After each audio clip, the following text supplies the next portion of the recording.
boundary. At last the time is come, this is a cricketing emergency. Hear this call to arms for every cricket revolutionary. Take up your bats and stumps for the test match insurgency. At first they tried to silence us, but we would not be silenced. They threatened us with lies, so we threatened them with violence. Che Guevara, Sangakkara, Joseph Stalin, Douglas Jardine, Robespierre, Darrell Hare, Vladimir Lenin, O'Brien Kevin, guerrilla cricket. It's not about the winning, it's about how many rules you break. Even in cricket commentary, this is the best advice to take. Pick guerrilla cricket, it's the finest choice you'll ever make. There's so much more to cricket than rev counters and a slice of cake. At first they tried to sanitize us and clean up our act, but people like it filthy, and we know that for a fact. Fidel Castro, Lenny Pasco, Carlos the Jackal, Umar Akmal, Mahatma Gandhi, Grant and Andy, Brendan Behan, Austin Ian, guerrilla cricket. Stick with us, cause you know we're not the kind of thing that you see on the TV and the radio. So vive la revolution. First they tried to buy us, but we would not be bought. Okay, we were, but then we ran away, and we will not be caught. We would not give up the ghost when they left us all for dead. They decapitated us, but we just grew another head.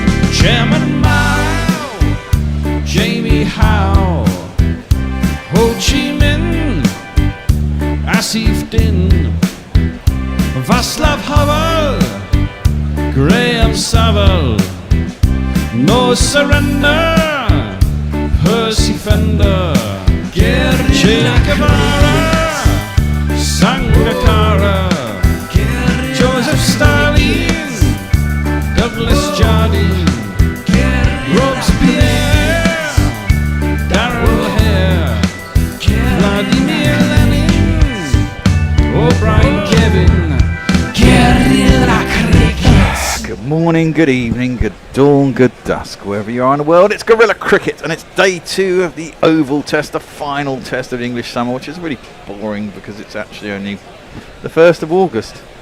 It's a bit depressing, really.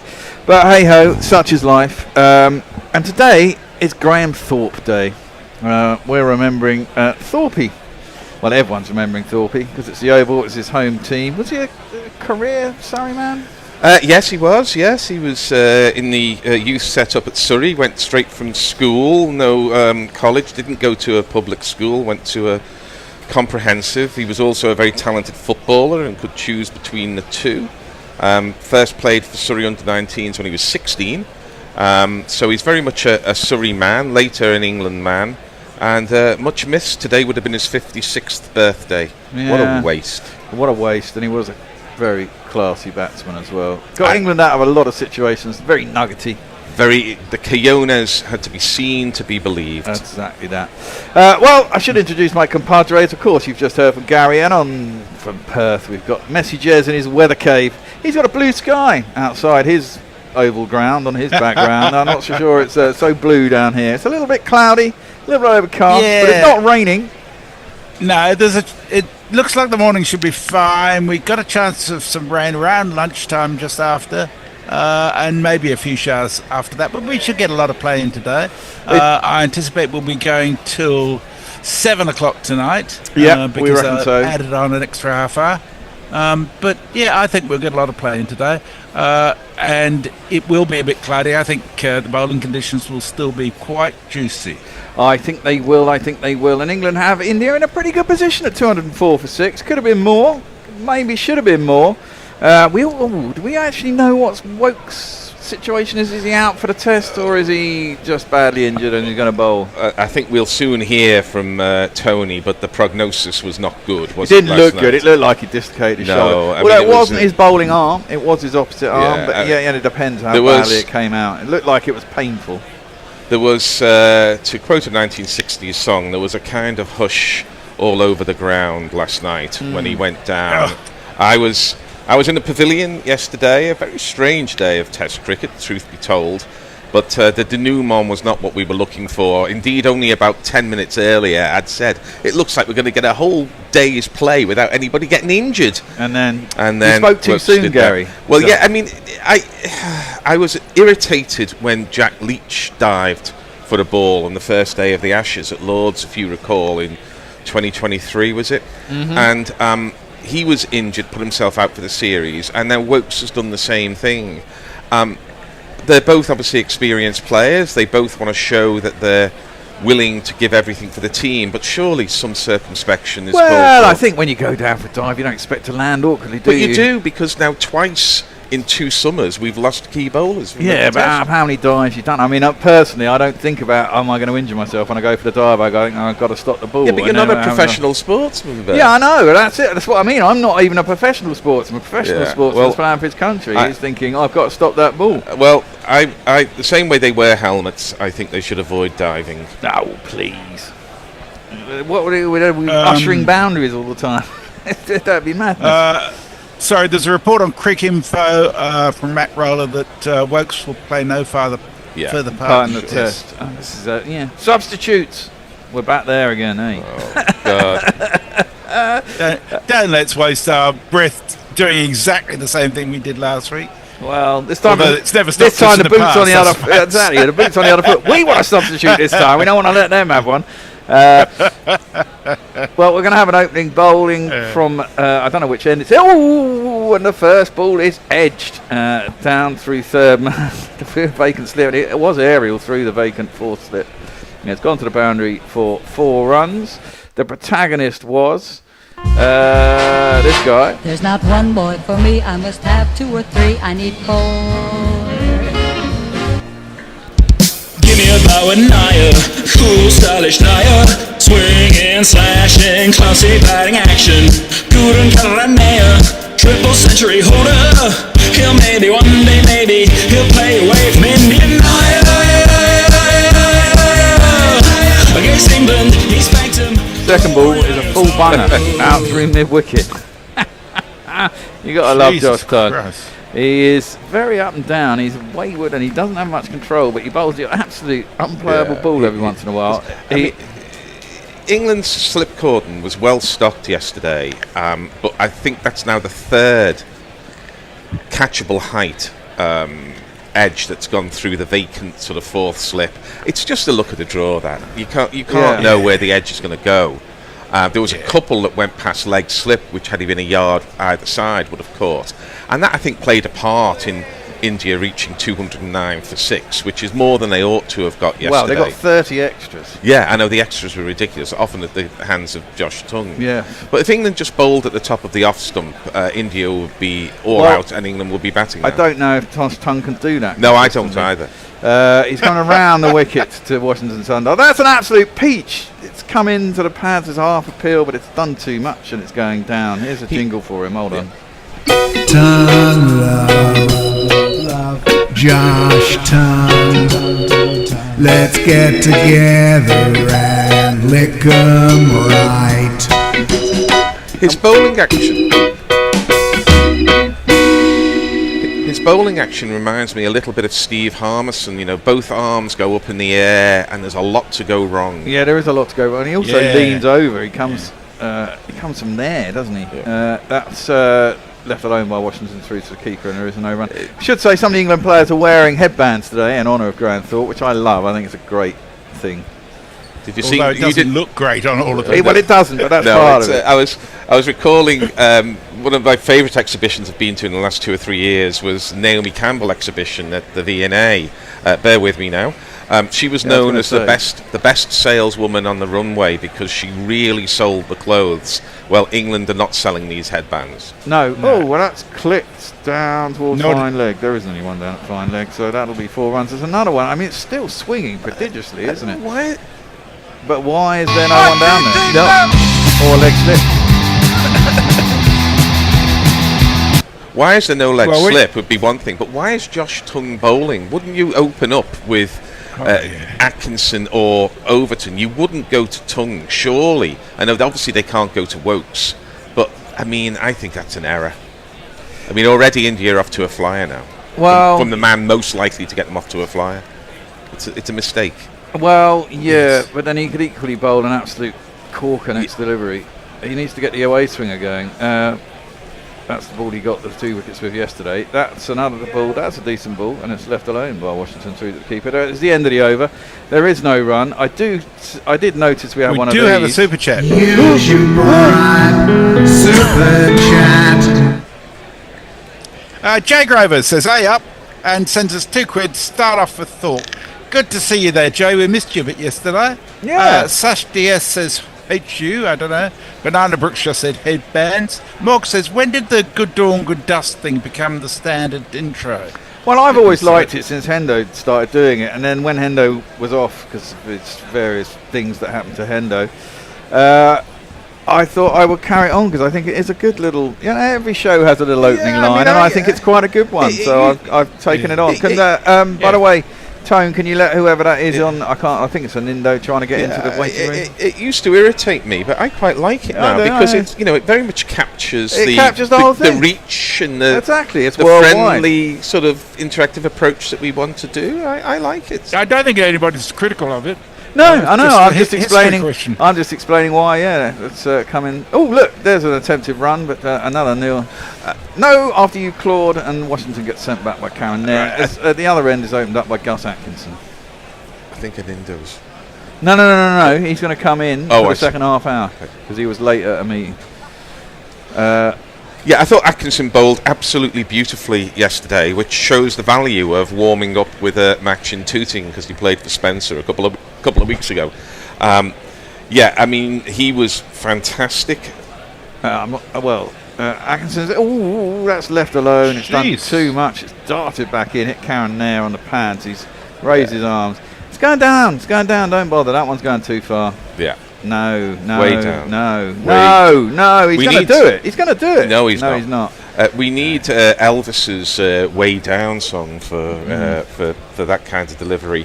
It's the pitch did a bit yesterday, but the ball was doing. That was doing a lot in the air, wasn't it? It's doing stuff in the air. It's an old ball, but these are the mystery. Oh, that did do quite a lot off the seam. Yeah, it certainly did. It certainly did. Well- And again, that's the value of bowling top of off stump because.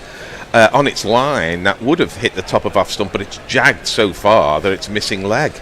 It was a dubious leave, even if it hadn't jagged there. He was saved by the seam there. Well, he was saved by the seam. If he hadn't done anything. Next ball is defended by Karen there. Yeah, so Atkinson was definitely the pick of the bowlers yesterday. Oh, absolutely. And the problem is now we've only got 3 bowlers. He's going to have to overwork himself. Well, true, and he hasn't played a first-class match since the Zimbabwe test.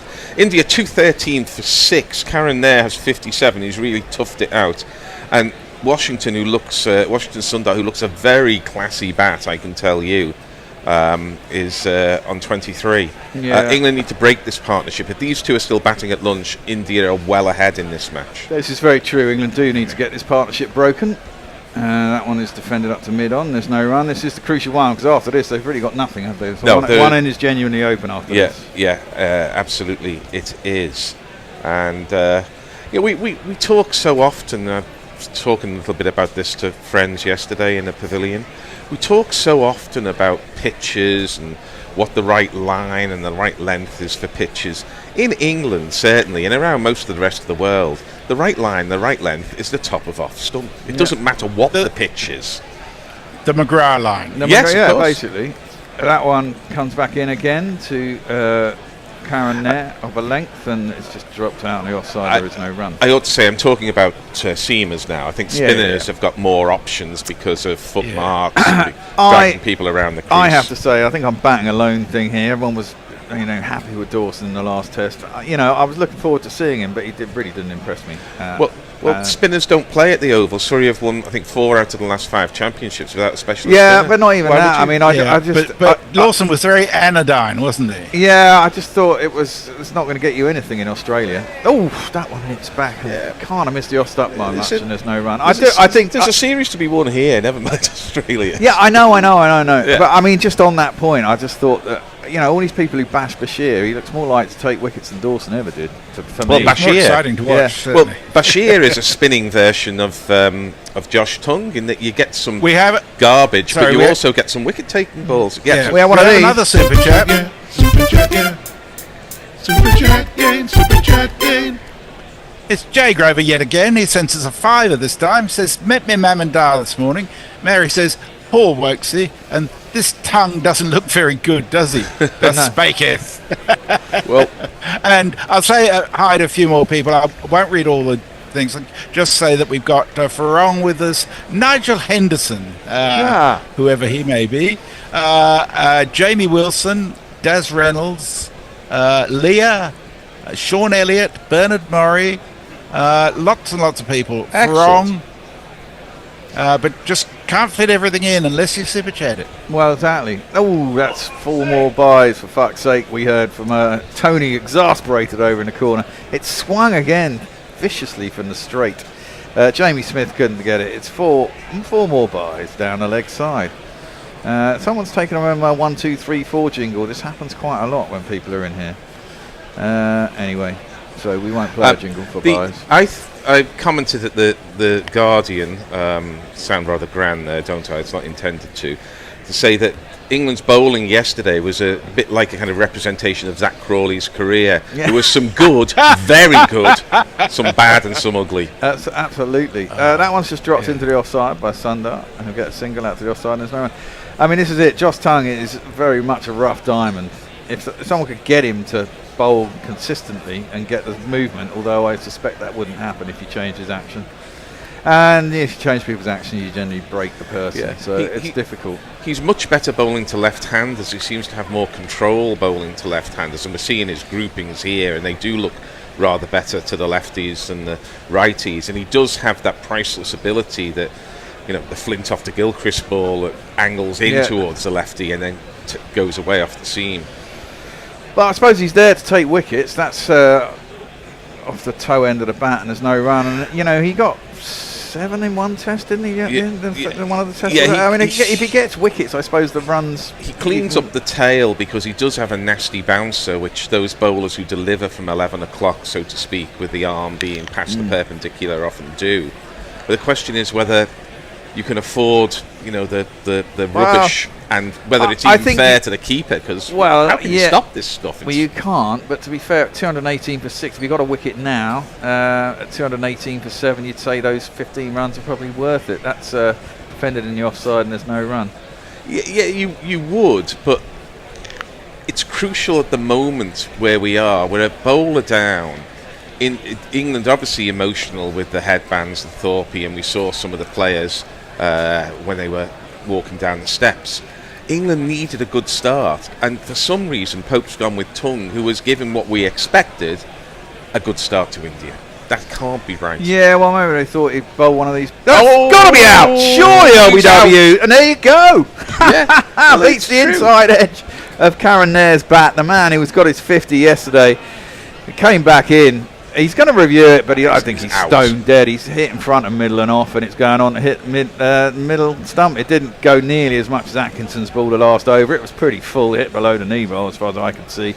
And that looks stone dead unless there's an inside edge. Well, it's another one where we had this yesterday with England's referral for, I think it was Jeswal, where there's sort of 2 movements because it's the front and the back pad. I think this. Let's have a look. Well, let's have a look. Is there any inside edge? No. No, it just hits the back pad. Stone dead, mate. That's a Yeah. waste of a review. It's hit him on the knee roll, but his back leg is bent and he's a short man. Right in front of the outside of off middle stump, and it's going on to hit inside a middle stump. Yeah, he's been. So when you're 6 wickets down and you got 3 reviews, in the Yeah, bag, I suppose. you're not throwing away a lot. Well, it's hitting about 6 inches below the top and middle stump. That's as plumb can be. Yeah. And England have got the early breakthrough by the man who's been spraying around everywhere, but he's got his wicket. And they're 218 for 7. The crowd says you're out.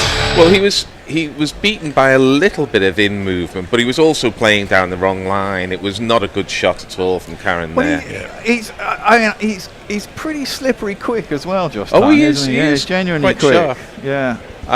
But he's like Harmison. He's who he's like. He is like Harmison, and I would probably take him to Australia just because I think he'd be quite useful out there. Yeah, England limited to taking 17 players to Australia. No, I mean, why don't they take 24? Well, I mean, this is my view is, Gary, you stick every fast bowler who's worth his salt on the plane. I was just going to say perm exactly them all that. through the series because they're all We going to have break another down. super chat. We do indeed. I saw that. Let me just cue up a jingle because it's a long one. We're going to give it his own jingle.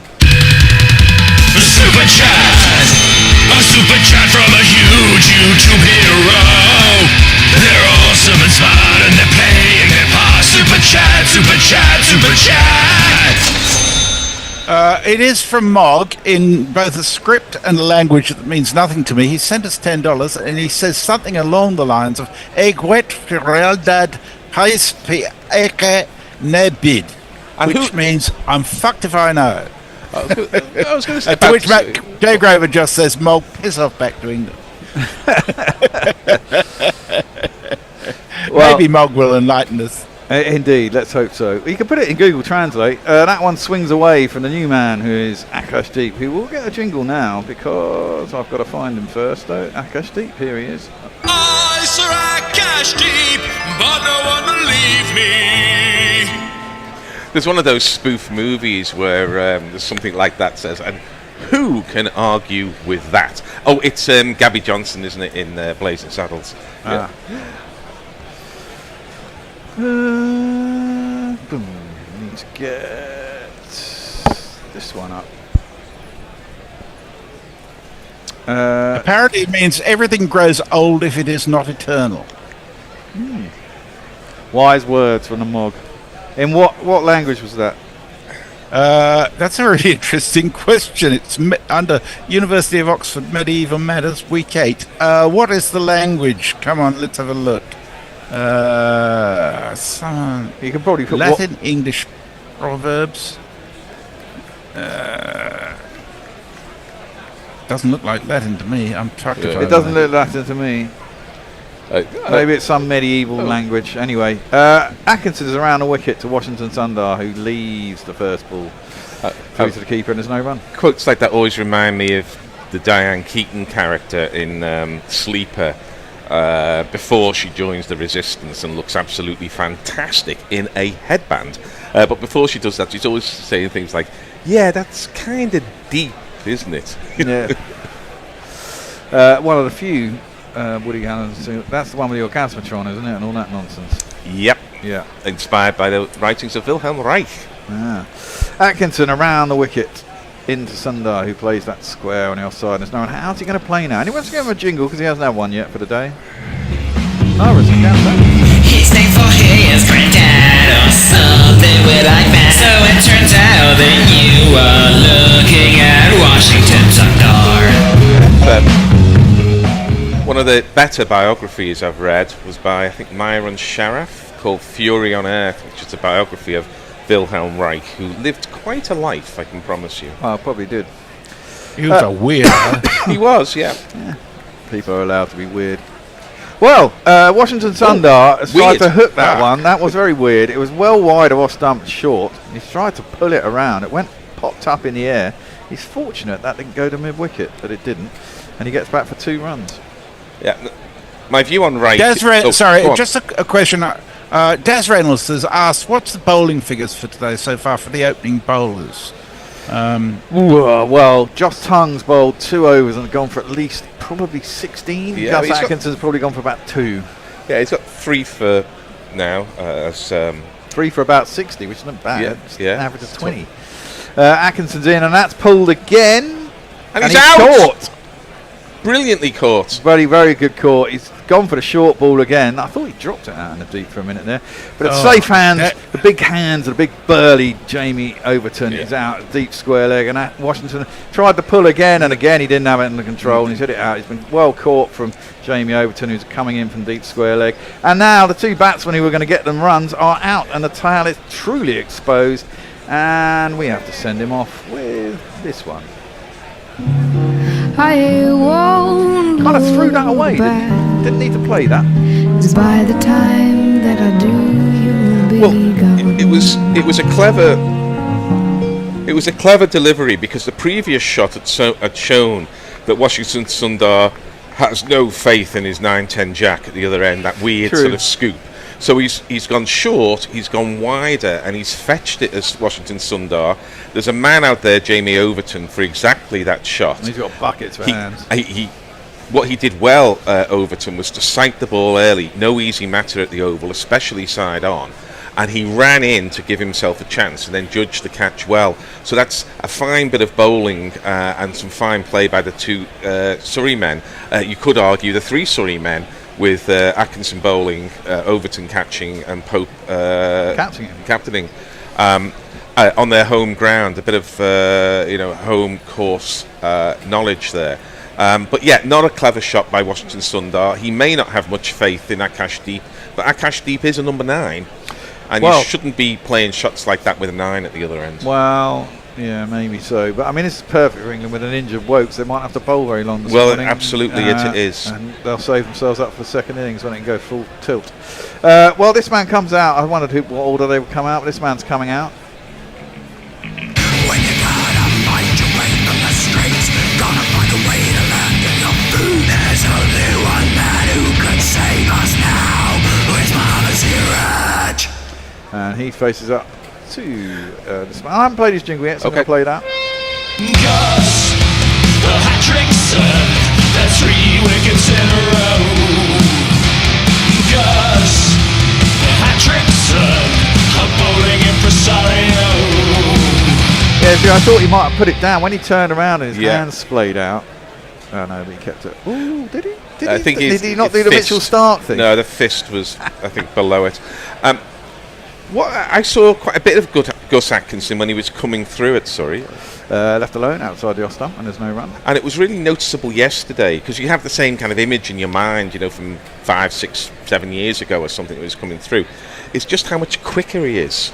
I mean, he has put on 5 miles an hour, I think. Yeah, I mean, I don't know how he's as a done it. fast bowler, but I mean, a lot of the time he's 83, 84. No, a lot of the time he's 86, 87. All day yesterday he was 86, 87. Well, he Bit of hasn't played for 85. a while. I mean, as the series goes on, they generally tend. I mean, it's noticeable that He was sharp.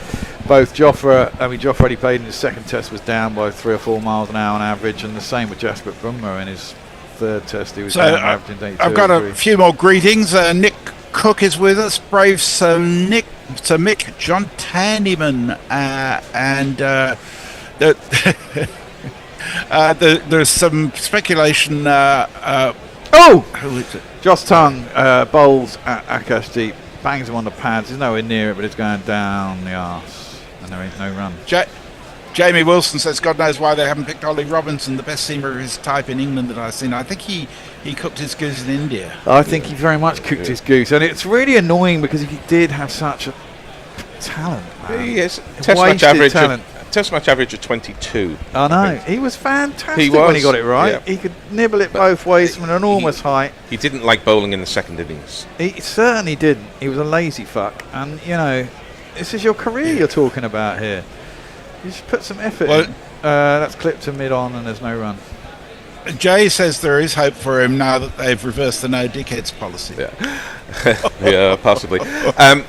Just to finish the point about Reich is that he was weird, but he does hold a distinction of being expelled by Germany, Russia and America. And anybody who's upset all 3 of those powers in the mid-20th century can't be all bad. That's Why what was I he say. expelled? Oh, he was, they saw him as a kind of cult leader. Oh, right. Short left alone through the keeper and there's no run. He was unconventional. He was very much a cult leader. He was unconventional. A lot of what he did and what he was treated by the authorities with considerable contempt and indeed fear is more or less what went on in California in the late 60s. He was a little before his time. I'm not aware of that many people who sort of drank the Kool-Aid, but yes, he's certainly not all good and he's certainly not all bad. Akashdeep facing out. How is that not out? Jeez. How the hell did that not hit his pads, hit his stumps, or hit the edge? That's an absolute peach by Josh Tongue, swinging away full at decent speed. Akashdeep's gone to drive it down the ground. He missed it. It's missed his stumps, missed his bat, and missed his pads. Well, do you think it either went through a hole in the bat or a hole in the stumps? I think it's gone over off stump. I tell you what, if I was Akashdeep, I'd be thinking, I might quite fancy a bowl on this myself. Well, it's going to be interesting to see what India can do with the pitch report this morning was interesting because they pointed out a lot of indentations in the pitch from where balls had bounced when it was soft. And Stuart Broad was saying, I would love to be bowling on this. It's just perfect. Yeah, I think England have got to get a decent lead in the first innings somehow. That one is swinging away again from Akashdeep, and there's no run. And to be fair, if you put a side in, you want to bowl them out for under 250, and you've got to back yourself with England's line-up to be able to get more than 220. Well, they need 250. They need 350, 400, don't they? Well, one of my boring comments, forgive me if I'm repeating myself here, but it's never stopped me before, I hear you say. With this lineup of 7, they're not all going to fail. No, you shouldn't have thought so. There's 4 more byes, though, down the leg. So I just hooked them on. Extras must be close to 40 now. And considering they're on 220. Second top score again. Yeah, fuck me. Well, you know that extras were the difference at Lords. England won by 22, and the difference in extras was greater than 22. It's England. If 2 of the batters come off, England are right in this game. If 3 of them come off, England are ahead. So out of those 7 musketeers at the top, England need 3 of them to come off. And to be fair, there aren't really any bunnies at all in this team. You've got, the bunny is Chris Wokes, who won't bat, so England are batting with 10 players. Mog clarifies his super chat. He says, it's old English, you uneducated plonkers. Oh, well. Left alone outside the off stump, and there is no run. Yes, old English like cholera and Black Death.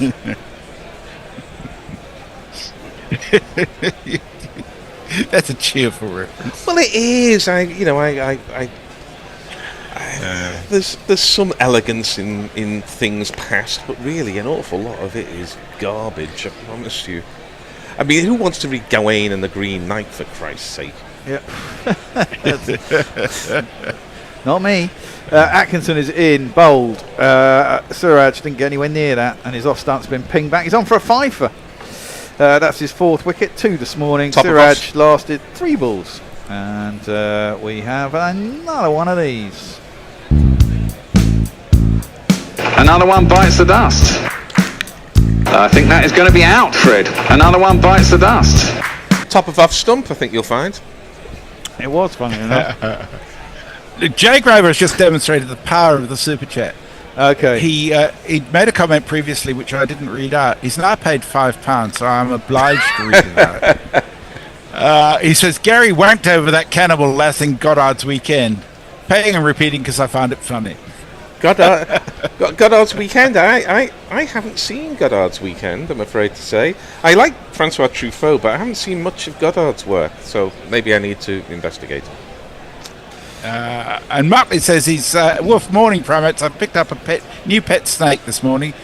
Peeps need to sign up to Patreon for $10 so they can see the pics in Dick's Discord. Love and sausages. Yeah, that's a very good point. There's lots of stuff shared on Discord that you can only see if you happen to be a patron. Exactly. Then you can join our Patreon channel. Yeah. You get lots more benefits as well. We had Patreon Thursday lunch yesterday. We're thinking of making that a regular feature where you can ask us questions and whatsoever, and we'll dedicate a lunchtime and a test to our patrons and their questions, and you can only do that if you're a patron. Bear, you've taken 3 wickets. I have taken 3 wickets. I'm not too bad. I could finish off the tail here. We've got probably one more over after this one. It didn't really matter that Siraj came in before this next man because he is now in, and it's this guy. Oh, I like this jingle. Do you want to play dirty with him? Do you think you can handle him? First ball he gets from Atkinson is going away from him. No run. India have scored 20 runs this morning for the loss of the 3 wickets, and I think the only runs off the bat that I can recall. Oh, there was the crazy shot from Sundar before he got out, He and did there get was a and there was clip an down edge. the leg side. It was a clip down the leg side. Yeah, there's about 10 off the bat. Most are extras. Yeah, most are extras, and that kind of. He got 4 through 4th slip too. Yeah, that was the one I was. That was Karen the edge. there. Yeah, Karen there. Atkinson is in straight. Oh, that's and it. that is it. Well, I'd have taken 4 for 20, even if 10 of them are buys. I mean, it's annoying. Oh God, but, I've taken the tail in half an hour. That was a brilliant ball, by the way. That pitched off and kicked away, and it's getting a lot better batsman than Prasid Krishna out. Well, A good catch by Crawley Jamie out. Smith. A 5 for Gus Atkinson, and he's deserved that.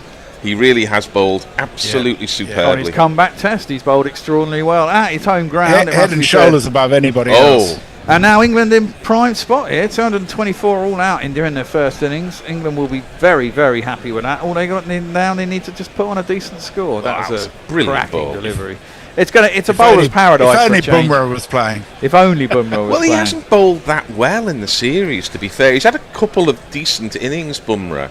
But I was reading... But this you is a pitch to suit him. Well, it is a pitch to suit him, I agree. But he hasn't quite lived up to the billing, Bumrah. He's been good. When he's been good, he's been very good. He's been a bit ordinary. Well, at times he's been ordinary, but I mean, England have had a policy of basically trying to play him out, haven't they? They've tried not to be rash against him, and he's offered them some scoring shots every once in a while, and they've done all right against him. Yeah. Well, he wouldn't Joe have... Grover is suffering from Super Chatter's remorse. He says, "Oh Lord, it's not funny now, obviously because you haven't seen it." Never mind, Joe. We accept the money anyhow. Yeah. We're due a change, so we are due a get change. off We in might as well favour have of a an change Indo. now. Nando is coming in. Tony is coming in, and James is there as well. Morning, James. Hey, Bear. How are you? Morning, James. Morning. Hello, everyone. Morning, Anindo. How are you? Morning, mate? Anindo. I'm going to bugger off, but just to let you know, James, that there've been so many comments on. I've done very few of them today, but the super chats are taking priority, obviously. So go from wherever you like. I like that direction. Thank you. Well, I'll sit here until Tony arrives, I guess. Yeah, I know you're here. Oh. Well, as Tony's taking his seat, I'll do a few, I think. So, Essex Red is saying, well bowled Atkinson, something I think we can all agree with. Banana Brooks is pointing out that anything can happen in the next half hour. Is that about Josh Tongue's bowling, or is that about Crawley and Duckett opening? You're going to have to... That's about Josh Tongue as a bowler. Yeah, my goodness. He was interesting. He was spraying it around like a teenager in a brothel. I think it was unbelievable. Matt Roller on Cricinfo who described it as someone wildly throwing paint at a canvas and then discovering that a masterpiece has been created. Yes. It's like, because I'd say exactly what I was thinking. The end product is very Jackson Pollock. But Jackson Pollock was quite rhythmical when he did it. Someone should maybe tell Josh Tongue that. But it is that... Not Sean Pollock, then. Not sure. Well, if he was more Sean than Jackson, maybe that's a good little mantra for him to have written above his Spear and Jackson. But they did well. Sometimes bowling like a tool, mainly fairly accurate. It was extraordinary, wasn't it? But Atkinson, a pitch to suit him, surely. Yeah. But this is how you would expect English bowlers to bowl, right? In English conditions. I mean, they grow up their entire fucking lives bowling on these.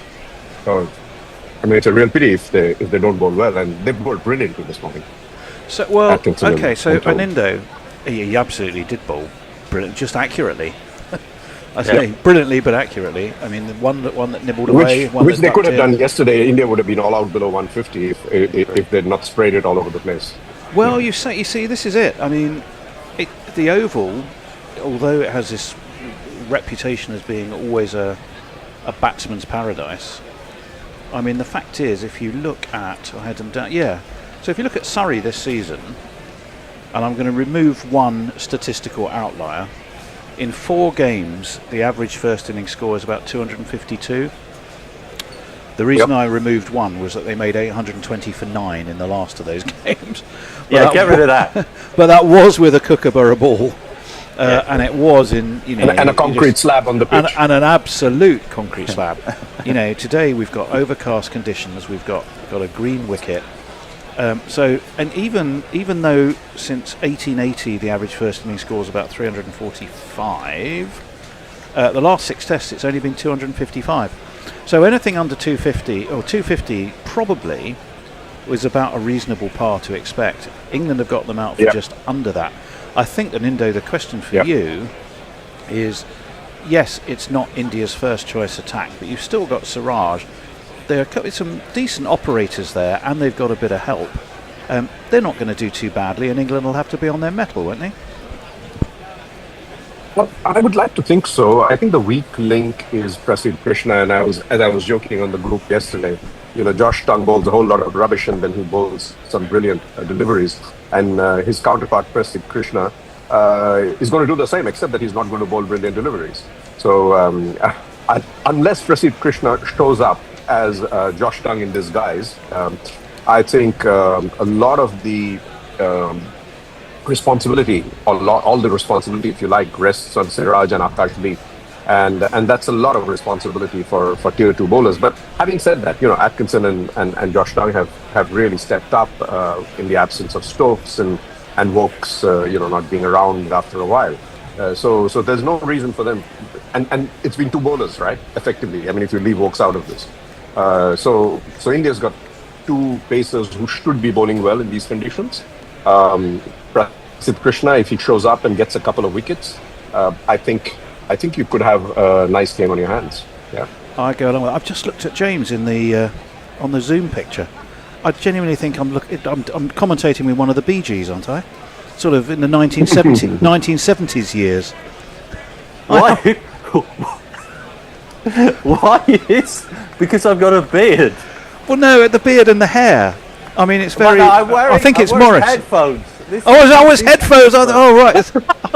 I thought it was your hair. I think it would be more Princess Leia with these headphones. I can transition in Princess Leia. No, like the bums. But thank you. I'll take that. Well, there you go. That's meaningless songs in very high voices. Who was that done by? It was on something. It was quite fun. Heebie-jeebies, that was right. Yeah, the heebie-jeebies. Yeah. Right, well, India are going through their calisthenics and general warming up motions. We're going to see Akashdeep, we're going to see Prasidh Krishna, and we're of course going to see Mohammad Siraj, who's the 4th seam option.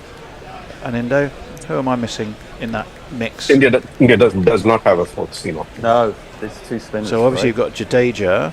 Who's the 5th option? And Sundar. Oh, Washington Sundar. So yeah, they've gone in with 2 spinners, which is quite a bold move.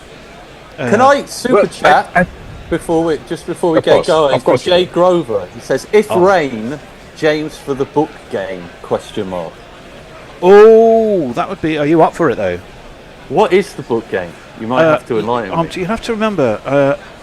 You pick a random book and read a passage from it, whereas people can choose. The thing is with when Forthy does it, he has his book shelf behind him. So you can kind of go 3rd left in that one, and he'll go pick it out and tell us what the book is, and then read something from it. Yeah, unless it's some of the racier parts from Lady Chatterley or something like that. But I'm not sure that. I don't know if they count as racy these days. Ah, come on! Some racy is eternal, Tony. Oh well, that is very true. That is very true.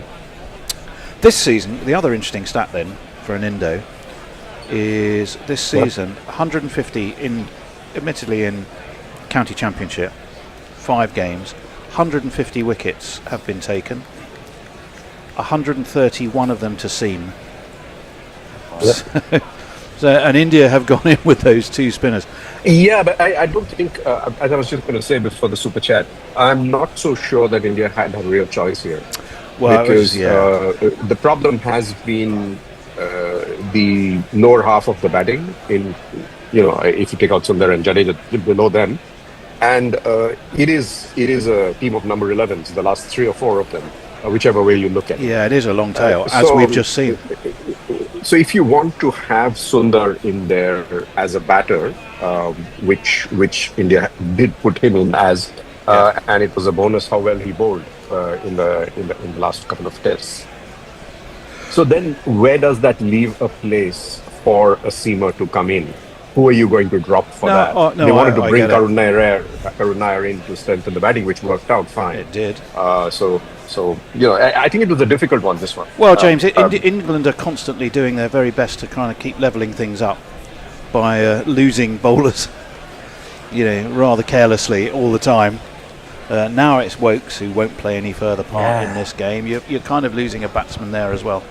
You'd replace Stokes with Bethel, which is a bit like the Sundar situation. Yeah. In that your options to bring in a seeming all-rounder just weren't there because they keep ignoring Ryan Higgins. And anyway, he's otherwise engaged down in Cheltenham. So, in a way, it's quite similar. England have bolstered their all-rounder stocks by bringing in Bethel, who can also fill in with some part-time spin, but equally kind of knowing that there isn't going to be a huge amount of spin likely to be bowled on a green oval wicket. Yeah, and I think it's why it's so important that England finished things up quickly this morning, isn't it? Because with Wokes injured, there is a danger in India's second innings that England find they're going a little bit tougher. Well, the Indian fielders are out there. The England openers, who will need little introduction, but we are going to give them one anyway, are at the crease. Let's start with this man. Zach Crawley was a cricket player, a damn good cricket player. But he was moved from the middle order to open the batting. Now, trapped in the English professional cricket circuit, Zach Crawley must fight to survive. Even little hints of blue sky above the oval, but only a tiny bit. It is predominantly a sort of a milky grey and then a darker grey. Zach Crawley is going to face, and he's going to face Siraj, I would imagine. Who's in 3 slips in a gully. It's on leg, and it's a nice gentle start really for Crawley. Can tickle it round the corner, take a single, and the little legs of the it's a leg by, as the chubby-thighed. I've forgotten his name. Who's the umpire? Asad Rana. Chubby thighs from now on. Chubby thighs. We'll just call him Chubby thighs. We just call him Chubby thighs. Mr. Chubby thighs. And it's the 5'8" Colossus who will now. It's been a very. Don't give in, don't just say fuck it. They have professionals for this. Don't give him the ball, not at all. Don't give it to Bandukit. Who, I have to say, is looking very dapper in his short sleeve cable knit as he does a little jig to loosen himself up, get himself ready. Siraj is carefully placing his fingers across the seam of the ball. He's bowling from the pavilion end. He's bowling to the left-hander. The 3 slips go down, and Duckett dabs this. Extraordinary shot, really. He just sort of kept the bat really low. A shot. I mean, the ball hit his bat. I think it is. Can I interject with another super chat? Oh yes, please. Hit me. There's a lot of action centering around what I'm wearing and what I look like. And Jay Grover for £2 is disappointed at my lack of a Motley cardigan. Yeah, it's 2-1 for cardigans. Roll on the autumn, and I can hit back with some fashion faux pas. I think there's an album title right there for a sort of a more up-tempo folk band. The Motley Cardigans. Their greatest hits album, Too Hot for Cardigans. Siraj, over the wicket he comes. Duckett, well, he looked to flay this away through cover. All he got was a bottom edge, and he's examining that bottom edge now, as that was entirely the bat's fault. I just don't think it quite came on, did it? Yes. In his mind, that was flying towards the cover boundary. In reality, it just dropped down underneath it. I don't think it came onto the bat quite enough, an Indo, did it? No. I think he's overestimating Siraj's speed, and Siraj is probably just keeping it a little slow at the moment. Three slips, Gully. Because he wants to get his movement. Oh, now they do have a short backward square for Duckett. That's more the shot he wanted. He waited for that, angled the back, glided it past point. Far enough outside. Going to be pulled up, is it? Yeah. Yes, it is. In fact, it was well chased down by Jadeja. So well done him. Good, keen, enthusiastic fielding. Should have got Duckett 3. It did. It takes England on to 4. The first to leg by 3 beautifully crafted runs for the Duckster. And England are off and running. Yeah, it's a good look. Don't get me wrong, James. I think it's a good look. I like it. But it's just got that 70s, possibly slightly 70s DJ as well, with your microphone in front of you. Don't mind him. He's obviously without some of the proclivities that would necessarily go along with that particular role. Siraj, in he comes. Oh, that's a good ball. That moved away from Crawley. And he restrained himself, did Crawley. Often that would be exactly the sort of ball he'd try and unleash a drive at, and that would be him walking back to the pavilion. But it's soon going to happen, occasion not. I'm sorry, Elindo? He's had one good... I said that's going to happen soon. He's had one good innings, which should be 1 in 35. Well, I'd like to see the field for Crawley, but really you want to be looking at... we're watching Jadeja chase down that glorious little glided shot. James, I was just saying that never mind, Tony. I mean, he's been trying to have something close to your looks for 30 years or 40 years. Well, it's just, yeah, I mean, I'd like to be 6 foot, whatever he is. That one is smashed away by Crawley. Wow, yeah. That is the line. Siraj is getting spraying in. all over the place. Well, yeah, he's been Siraj watching Josh Tongue. Exactly. 4 runs. Carved away through cover quite supremely by Crawley, and it is England's first one of these.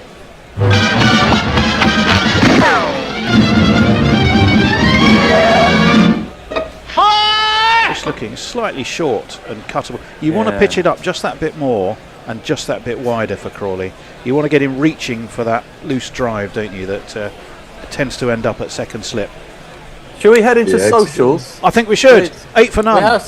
The pile-on continues. So James looks like... Surely nylon. Yeah, a dissipated James Blunt. Thanks for that. That's really good of you. Yeah, beautiful. I've ever been compared to him. That's real. Jay Grover points out to the person who said that, Bernard, that's what you get when you try to sell out Bruce Willis, pointing towards my other lookalike in Die Hard. And then Bernard comes in with, which I never thought we would get, James looks like Alvin Stardust with a beard. Ooh, there's an interesting thought. Have you got the glove? The studded glove to go with it? I'm wearing well, we'll jingle up the new bowler, who's around the wicket, to Duckett, who defends. And in another Bee Gees tribute, it is How Akash Deep Is Your Love. I, Sir Akash Deep, but no one will leave me. Oh, I forgot how short that was. Yes. It really is short. It's as short as Duckett. Let me... It was. Oh, Gareth Southgate is in the house. Dressed as though he was actually a wine waiter, but he's in the house in a beautiful white blazer, looking very smart. Where's his headband, though? Yeah. Come on, Gareth. It's Thorpe Day. Should be wearing your headband. Around the wicket. Driven straight to short extra by the Duckster, and there is no run. I was looking at Graham Thorpe's figures at the Oval. Played 7 tests here. I mean, obviously played his career for Surrey at the Oval. Averaged 49 in tests at the Oval. 124 against South Africa in 2003. England won by 9 wickets. There's Peter Reid, dressed in a Dressed t-shirt. Like Simon Cowell as well. Oh, look, bless him. I've had a former Watford manager, and then utterly useless he was, although I don't know that was necessarily his fault. Akash Deep defended by the Duckster, but will get a single because he just dabs it to backward point. We've got another super chat. Oh, super. From Jay Grover saying, I've no idea why I'm giving James grief, and Bernard helpfully pointing out, because you can. Because you can. That is your prerogative. For super chats, you absolutely can. Yeah, and he got 62 against Australia to win a very tight Test match. England won that one by 19 runs in 1997. If you can remember that, which I think I can. Honestly, I can't remember so much the 124. I definitely very much remember the 62 in that 1997 win, even though I was in France at the time. I was listening on dial-up internet, James. Dial-up internet. I was listening to. Remember those days? The crackling dial tone. Will it work? America Online would be my way of keeping up with cricket commentary. America. 3 slips a gully. Cover that. Swings back in. Now that is worth a shout. Possibly I think height. going down, possibly. Yeah. No. And Indo thinks going down. I actually think it's height. I think more height, possibly. Yeah, Akash thinks it's height as well. Yeah. I'm not going to go for it. Shubbers doesn't seem overly keen. No, when the bowler's not keen, I guess, you're not going to waste a DRS, right? It's his back leg, mind you. I think this could ultimately be umpire's call. No, it's too height, high, it's going probably too over, high. Yeah, I think it would go over, yeah. Mid-inner thigh for Crawley, and mid-inner thigh is probably head height for the Duckster. That's down leg. Guerilla scampers across, 2 steps and takes. Possibly they are struggling a little to control the swing. I mean, if you don't know the conditions and you're not used to those conditions in Indo, has Indo disappeared? Am I having a conversation with a man who's no longer there? Oh, no, he's there. I thought he got invisible. He's gone. He's returned. He's now disappeared, and now he's back. He's doing his sort of Sydney Greenstreet impression with a whirling fan above him. You should be sitting in one of those great big wicker chairs. Very good, very good. Do you want the temperature transplanted to you, Tony? What, from... you're in Mumbai. Yes. How hot today? Oh, it's not too bad. It's early 30s. Akashdeep over the wicket. And he comes. Oh, that's a good ball. There is that nagging. That's what you want. Nag away at that off stump and let the conditions and the pitch do the rest. It was a bit inside edgy from Crawley, pushed into the onside, and there was no run. Was that the end of the over? Yeah, it was the end of the over. Decent over two from Akashdeep. James. So Bernard coming in with, after this, James will be going to his main job, sitting outside a Tesco begging money. Oh, well, that is a... Oh. Let me tell you something, Bernard. It's Waitrose. I only beg outside Waitrose. That's where the big money is. That's our super chat principle. Same thing. Yeah, fish where the fish are. Big fish are. It's sledging, James, is okay. Great, good to hear that. But bullying is not acceptable. Oh, no. I feel this is sledging. Short and cut beautifully by the Duckster. Oh, that's a very fine stop. Who's that, an Indo? It's Akashdeep. Akashdeep, yep. And he, in genuine goalkeeper style of the non-Scottish variety, he flung himself to his right and saved a couple of runs. England did get away with a single, I think. The Duckster played it beautifully. He had to chase it because it was behind him. That was really well stopped. Yeah, and brilliant. Flung himself down, timed the dive superbly. Not quite Gordon Banks in Mexico City against Pele, but not at all bad. 10 without loss though for England. 214 is what they trail by. Remember, India 224 for 10. They started the day on what? 204 for 6. So it's a terrific morning for England. That's a good ball, but Crawley pushes towards short mid-wicket. It's bowled in, David Bryant style, by Shubbers. All underarm, and there's no run. 10. Remember David Bryant? I remember. I could picture him. Hat and a pipe. Exactly. Didn't he bowl in a pipe, as I recall? He had a pipe, maybe a little flat cap pipe. Flat cap and a pipe. Beautiful, smooth action. And who was his rival? Tony Alcott? Oh, I think so. That sounds right. That's a good ball. Nagging on off stump again, but Crawley, who's a tall fellow, just rocks back, guides it away between cover and extra cover. Lovely. Beautiful exercise in timing, and 4 more to the score. 1 and 2 and 3 and 4. We seem to have lost Sydney Greenstreet again, who's gone off in search of the Maltese Falcon. Yeah, it's becoming more like a Humphrey Bogart movie. We'll have to send we'll send Bear in to investigate. You reckon he'd be our Sam Spade? I can see more Bear as Columbo. Yes. That's whipped off his toes nicely by Crawley. That's away through mid-wicket. Don't chase that. That's going to go plopping into the sponge now. Beautifully timed again by the big man. 4 on the floor, and one more 4 than the 4 before. That's what 4s are for, to get funky on the dance floor. Now, going back to bowls, was Tony Alcott, if it is Tony Alcott, something in my head, like that. He had a highlighted perm. He was sort of like the Eric Bristow of lawn bowls. But is that just my imagination? But is it my imagination? Yeah. He may have done. Bryant, for some reason, I always remember it. I picture him doing indoor bowls when that was quite popular. Yes, it was indoor. Yes. Siraj, in he comes, defended in front of off by Crawley, pushed to short mid-on. Akash deep fields, who's been busy. And there is no run, none for 16 for Siraj. He's been expensive so far. Not really found his line. I've seen, James, another one pop up. Maybe after this ball, because after this ball, be the end of the over. 18 without loss, England. Everyone's waiting to see this delivery from Siraj. What will it do? But what they're really waiting to hear is this super chat, and I suspect it's from the fabulous Jay. That's defended. But back to the bowler. 83 miles an hour. 18 without loss after 3. James. Yeah. So Jay Grover again. £5 this time. So James can take it. Tony wouldn't take it if you mentioned grammar. Adorable. Apparently I'm adorable. I've gone from homeless to adorable in one step. It's like a Hollywood movie. I'm not necessarily sure those two things are exclusive, James. Well, talk to a Tory about that, Tony, and see where you get to. But Echo pointing out, he's just shocked that there are 3 blokes on Guerilla Cricket who've actually got hair. 3? Oh well, there's. He's not counting me. I mean, I've got hair. Yeah, come on. I've got hair. There is some. It's getting increasingly hard to find. Alex Stewart is in the house. His 2 sons, I think, or maybe grandsons now, I don't know, but they both got their Thorpey headbands on. Oh, he's back. Sydney Greenstreet's returned. He's found the Maltese Falcon, and he's back with us.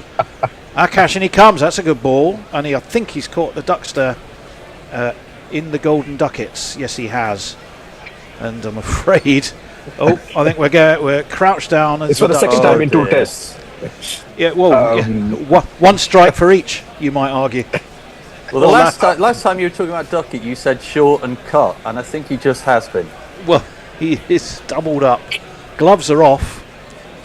As if taking your gloves off is actually going to make you feel better in the bonnet department. But you know, for some reason, I wanted to ask the 2 of you something. Now, with Wokes out and England down to 10 players other than players, obviously. Yeah. Do you think Stokes changes his mind about substitutes? No, I don't think he will. I think. Of course. I mean, he's obliged not to now that he's opened his fucking mouth. But do you think really? I think he's right. I think his point is that it's too open to abuse. And we've already seen it in white ball cricket. And I just think his point is that if it could be effectively administrated and effectively policed, put a sort of risk management framework around it, if you like, for lack of a better but at the moment, I think his point is a purely one of trust of it being not abused. It would be too easy for a bowler who's having an absolute stinker of a game and getting carted everywhere to suddenly develop a bit of a thigh niggle. Off they go, and Yeah, but wouldn't it be you bring on the ghost of Harold Larwood or something? It would. No, but you Tony. I mean, that is easily taken care of. So someone like Wokes goes for a scan, gets a medical opinion. You're not going to be able to manufacture medical opinions mid-test, whether you're a host or a visitor. Well, I take that. The good news, though, is that Duckett still got 2 balls. Yes. Accenture have done a full audit in the Duckett trouser department and found he's still in order. in order, three is the magic number still of the Duckett jewels, and he will be fit to carry on. There are a lot of those Thorpe headbands in the crowd. Round the wicket comes Akash Deep. Now that's a huge shout. And Nindo's given it. The umpire hasn't. Akash Deep is inquiring of just about everybody. I don't have much faith on Dharmsena anyway. I mean, he's well past his sell-by date as an umpire. I don't think. It's been reviewed. May not be. Yeah. I thought that was a general statement on Dharmsena. Did it pitch?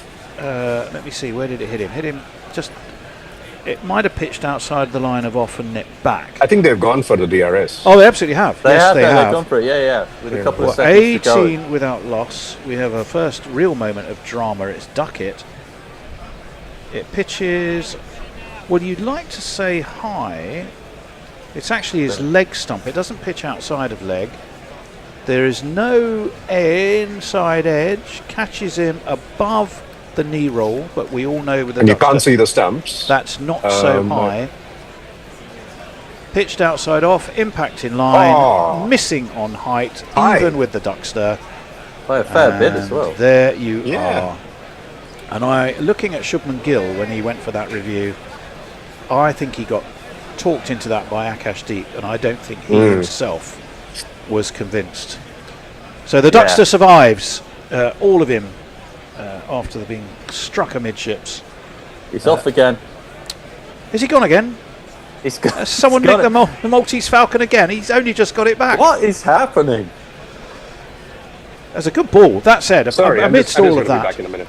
Okay, amidst all that, it was actually a really terrific delivery. It was, it was a fantastic delivery. And Akash Deep, you sense, is the type of bowler who absolutely could get full value for money out of these conditions.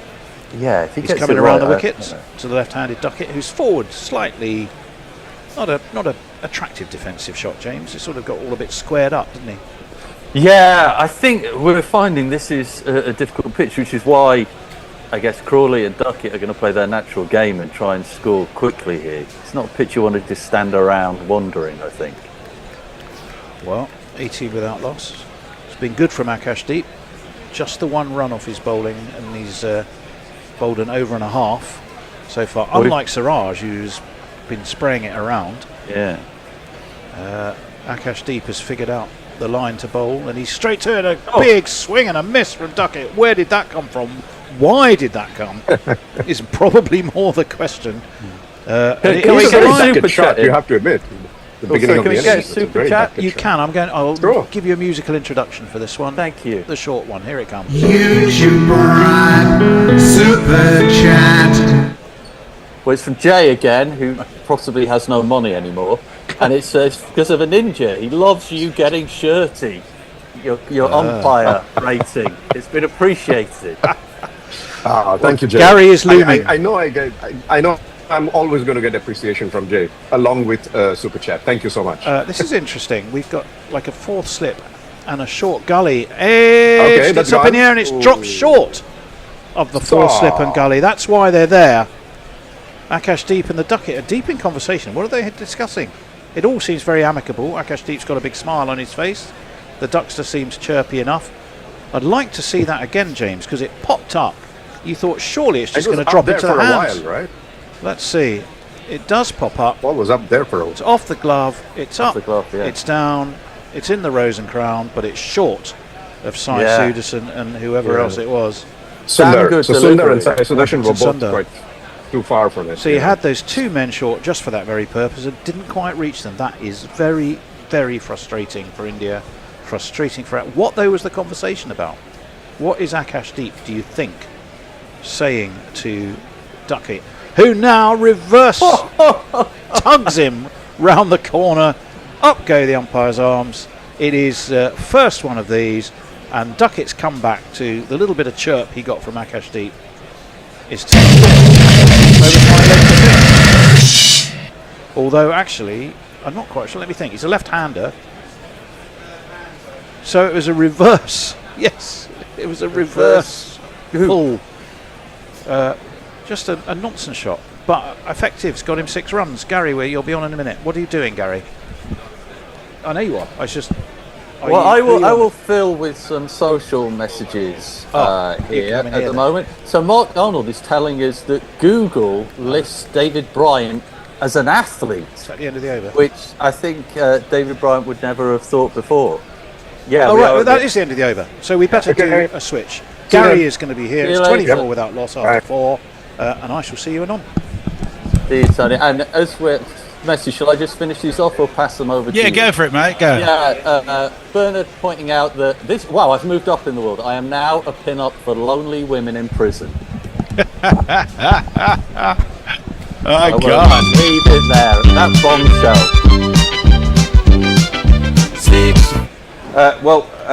That is through to the keeper, and England off to what Baswell does, which is give you an absolute flyer, not without its risks. Extraordinary shot from Duckett, but one's got your name on this pitch. That's pretty much for sure. So make hay while the sun shines. He made a lovely little jump just before it. So he switched position and then he jumped up in the air like a giddy schoolboy before he made the shot, Duckett. Here's Siraj, and Crawley just knocks that into the leg side, and there is no run. I'm a little concerned that James is being objectified. Leah says, he should take the shirt off. Mummy wants beefcake. Well, unfortunately, it's only corned beef here, so Jesus. Yes, I think we're headband on, shirt off, I think, is what the public wants. The super chat will have to be large, wouldn't it, James? It would. Jesus, we'd have to be. Well, I'll tell you a story at the end of the over about such things. Crawley has 12, Duckett has 11. We're only in the 5th over, and this is defended, and there is no run. I mean, I hope one thing that happens, because there's nothing more tedious in cricket, I would suggest, than talk of groundsmen doctoring pitches like it's a recipe for a souffle. You can just put the stuff in and the pitch will rise or fall. Pitch science and is barely a science at all. It's an art, and you get the results. You don't always get what you expect, but this is a match that England will be happy to draw because they will win the series, and it's one of the most result wickets I've seen in England for many a year. So let's hope that goes to that talk stops. This is a little inside edge onto the pad from Crawley. A rare 4 dot balls in a row. Gary, can I ask you a question? Do you prefer a wicket like this or a wicket like we've had for the rest of the series? Or are both interesting in different ways? I think they're both interesting in different ways. I think there's a happy medium between the two, because we've seen a ball jump at Duckett. We've seen balls pitch on middle and miss off. This is a bit too much. But they also can't be completely dead. As Crawley drives, that's a half volley, and Crawley is going to drive those all day, every day, for one of these. Now my innings going, great guns, I hit the ball, 4 runs. What do you prefer, James? I think I agree with you. Both have their place, but if you held a gun to my head, as some of the Gorillas might, but I would say I prefer something like this, where there's I prefer it to be a bit more in favour of the bowler than in favour of the batter, I guess. Well, you don't want to see 820 runs scored as there were at the Oval a few weeks ago. This ball jumps and darts back into Crawley, but he's got his second line of defence there, which is the pad. Ball goes into the offside and there is no run. It's the end of the over. England are 28 without loss. They trail by 196, and we have your chats and super chats. Well, first off, I have breaking news for you, because I'm watching Channel 7 football in Australia at the same time. Breaking news is that Stuart Broad is going to join the Channel 7 commentary team for the Ashes. Oh, they'll so love they that. have Ponting and Broad together, who I think are a very good combination, to be honest. Iko Stevens says, do you think the Super Chat's bringing in enough cash to make a difference to Guerilla cricket? Well, they certainly help a lot. We're always skint. And just being able to buy sort of new headset or something like that is enabled when we get that help. So, yeah, they add up. They certainly do. Yeah. Jay Grover says, right, paper news might look in the box. And Nico Stevens also says, beefcake, more like pulled pork. Well, a beautiful delivery there. Whether it's a beautiful beefcake or not remains to be seen, literally. Akashdeep just angled that into Duckett. It kicked a little away off the seam, and Duckett missed it by a mile. I mean, sorry, James. Yeah. No, listen, I appreciate it. I'll tell you the thing I was going to... Oh, yes, please do. Take this in. So when I was a student, I worked in a pub during the summers, and the pubs started to try and do events in an upstairs room that they had, and the landlady genuinely asked me if I would be willing to be a waiter, and all I would be wearing would be a thong and a bow tie. Oh God! She thought that might be a good idea. I was, Jesus Christ! One, I'm not going to do it. Two, if you want everyone to be put, I'll be turning more stomachs than heads if I do that. Well, was it a kind of version of Hooters, albeit at a different demographic? It was just a pub near a council estate. Are you She just sure? had delusions of grandeur. Magic Mike. As Duckett advances down the track and slashes that square on the offside. I mean, this is the problem that India have got here with England's approach. What can you do about that? And if you kids can't listen, then you bound to see the way you get shot for crossing a boundary, Yeah, I think, Gary, it would have been more tragic, Mike, than magic, Mike. If England's innings lasts as long as India's innings, they'll lead by 120. Yeah, that's the thing, isn't that it? is very that's much the thing. I mean, it might not last because, you know, any ball can get you out, but any ball that can get you out, if every other ball's going to the boundary, you're a lot better off. Of course, that's an exaggeration, but that's what England are looking for. As this ball is shoveled, really, by Duckett with no timing, and it's gone to mid-on. It was really there for the hitting, was that half volley on leg stump, but he missed out. But you know, this and also, Gary, to your point, if when one of these guys goes, then we're just bringing in a bunch of other batsmen who are going to try and do exactly the same sort of thing, with the exception of Root. That's it. They're not, with 7 of them, they're not all going to fail. Say if 2 of them succeed, England are level, and if 3 succeed, we're 70 odd ahead. Yeah, I agree. And that's before you get to a very handy-looking tail. Duckett's down the track again and hitting this very, very hard through point for another one of these. 1, 2, 3, 4. Now, what Duckett is saying to Shubman Gill now is, you've got the ball moving around, you've got 3 slips and a gully, how long are you going to keep them there? Because you're going to have to take at least one of them out, because you can't keep hemorrhaging runs like this. And that's another aspect where the game tilts away from in almost kind of baseball way, in that the attack is no longer, becomes less of an attack. The attack becomes the batting side, which I believe in baseball they talk about the attack being the batters rather than the fielders who are there to defend. We talk about the attack being the bowlers. He's in again. This is on leg stump, and it's another clip off the legs. Duckett really is playing this superbly.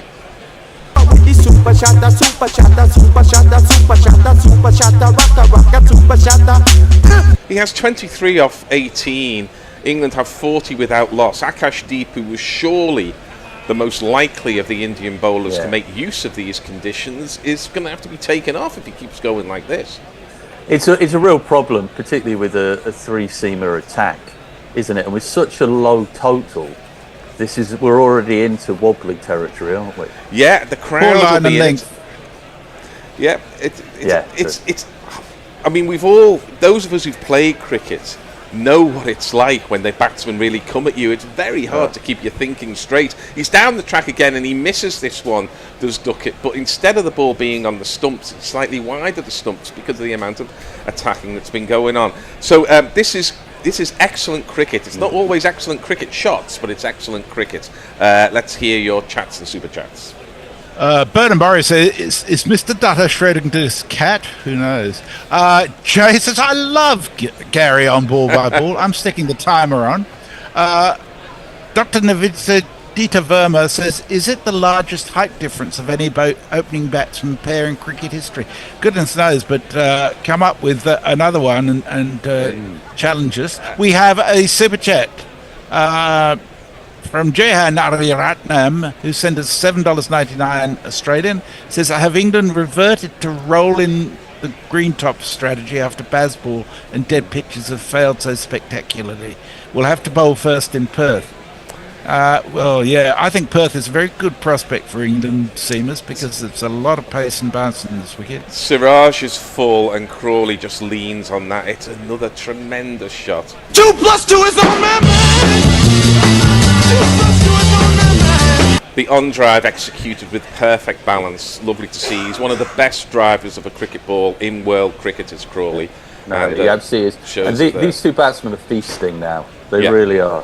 Yeah, he's got to change. And we've got another super chat from Joe Grover of £2 because I like Gary being nice about someone. Yes, come on.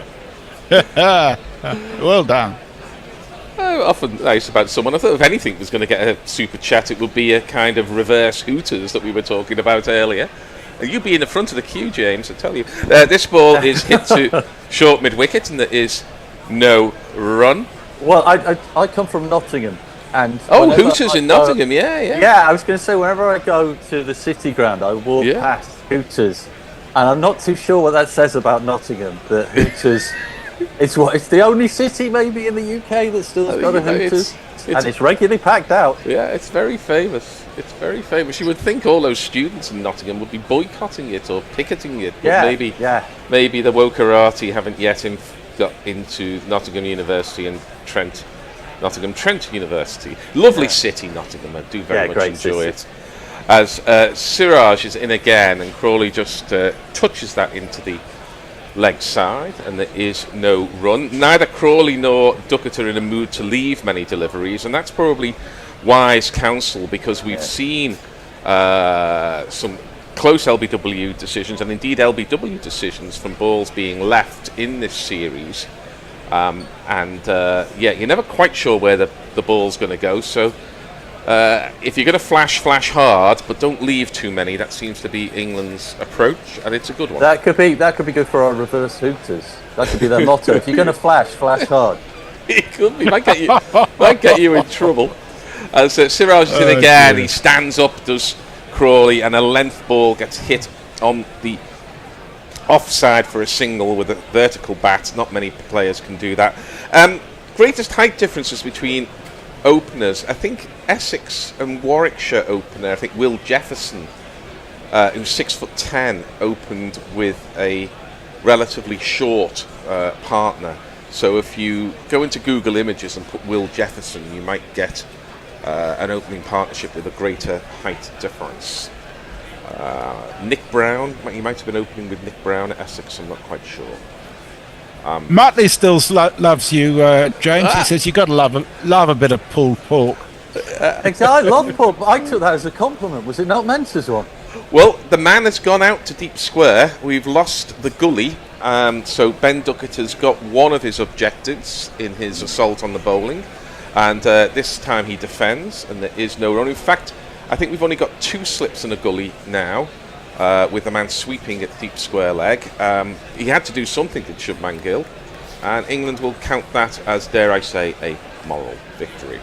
Yeah, well, they will do. And these two guys, this is why they're the openers. This is why Crawley stays around, isn't it? Because they're zeroing in on 50 in no time at all. Well, you know, I refer to Zach Crawley as the high priest of baseball because nobody has embraced it as much, and you can almost see him in one of those Pharisee hats or something, you know, coming out to bat as Duckett goes. It's an extraordinary shot.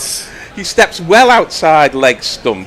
He seems to wait an eternity for the ball because Siraj had followed him, and yet still he gets the scoop out, and it's either gone for 4 or 6. I think they're going to check this, but I mean, how can you even conceive that shot? Never mind, play it. It's more Fred Astaire than Jeff Boycott. Oh, it's definitely more Fred Astaire than Jeff Boycott. It's incredible, astonishing from the bottom of the bat. Now, did that hit the ground before the Toblerone? We're awaiting, but you can imagine the heart sinking amongst the Indian. I think it's one of these. I'm pretty sure that is.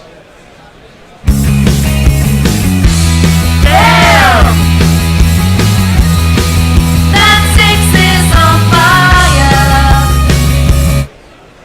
It's hit the sponge. You might want to flush. load up the super chat jingle. We've got a couple more coming in. Oh, Yeah, come right. on, super chat.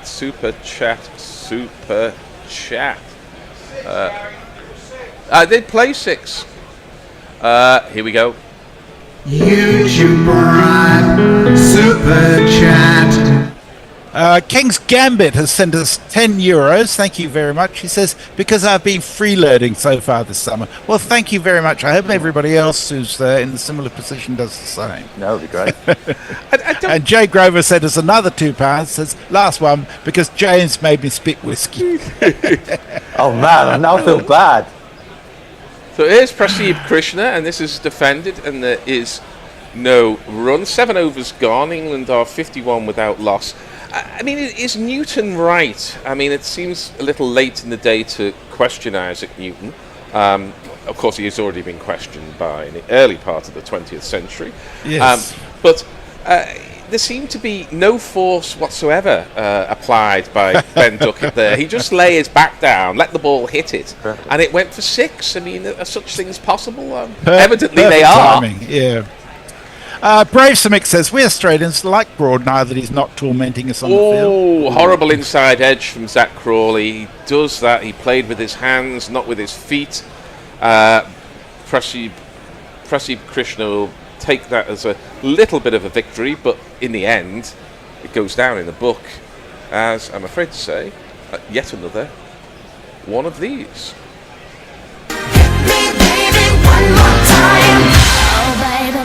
I've never seen. I swear to God, Crawley has more of those 4s than any other batter. Well, there's been a lot of them. I was about to say, in the series, there's been such a lot of inside edges, some going onto the stumps and some being hit for 4. I don't think I've ever seen so many.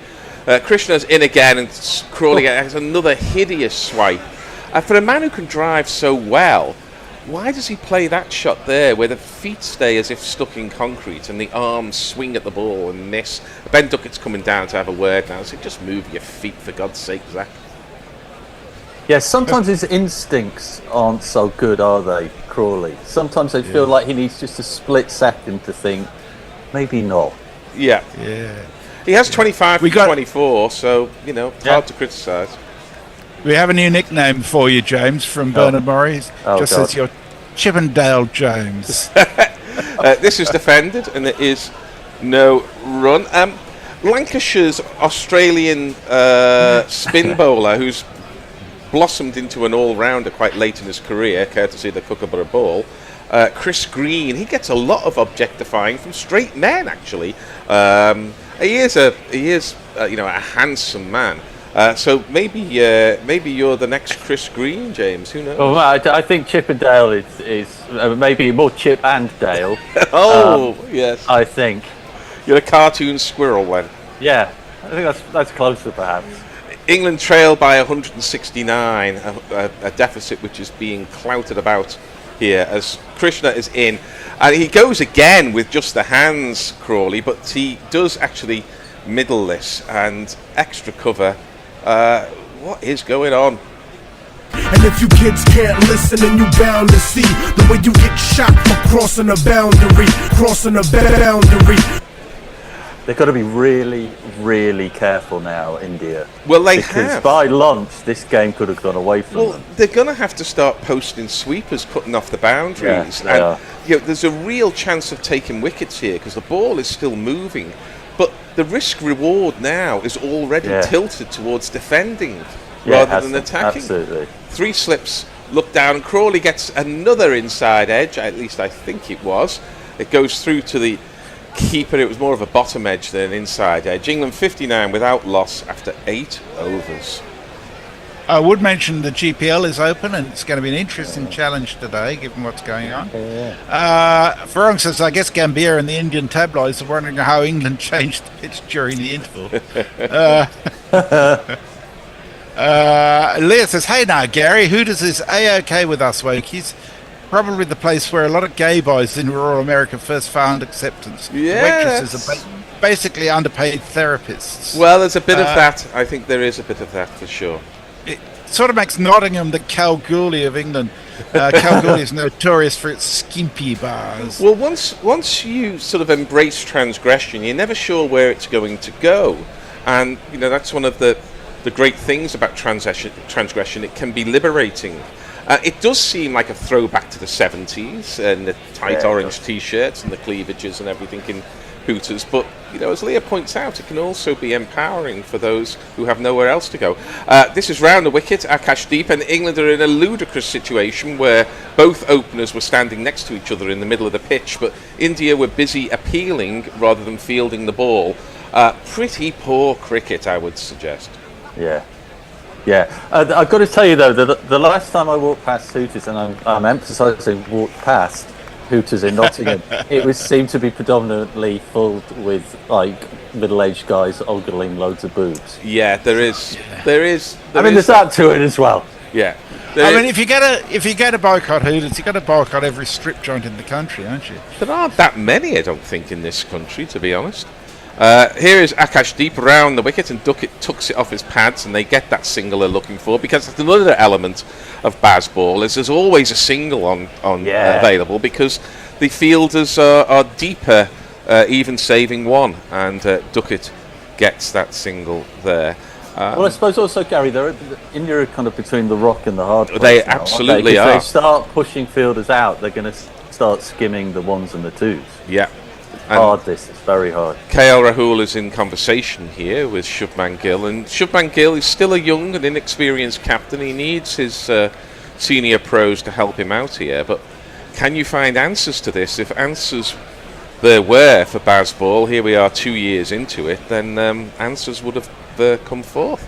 This is a horrible edge from Crawley, who played across that one. It was a decent ball, but he got an edge, and it was fielded in the gully by Sai Sudarshan. On height difference, John pointed out that Essex opened with Paul Walter and Dean Elgar. Yes, there's a long and the short of that, indeed. Paul Walter's about 6'7", and Dean Elgar's probably about 5'8", 5'9". Very good. Tall Paul, he's known as, Paul Walter. Yes, it's India really have some conundrums to solve here. This is outside off stump and left alone by Crawley there. He was trying to hit those balls in the previous over, but he's just taking a deep breath as his strike rate drops all the way to 100. England 60 without loss. God.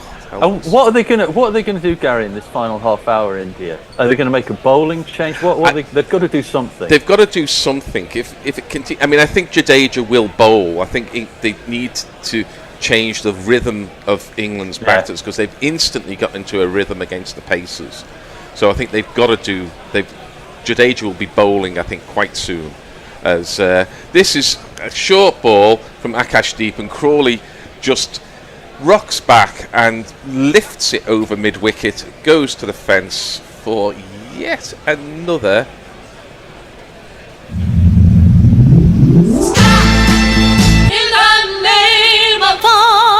That wasn't a particularly good ball, but the problem as a bowler is you're thinking, God, if I'm over-pitched, I'm getting driven. If I'm short, I'm getting pulled and cut.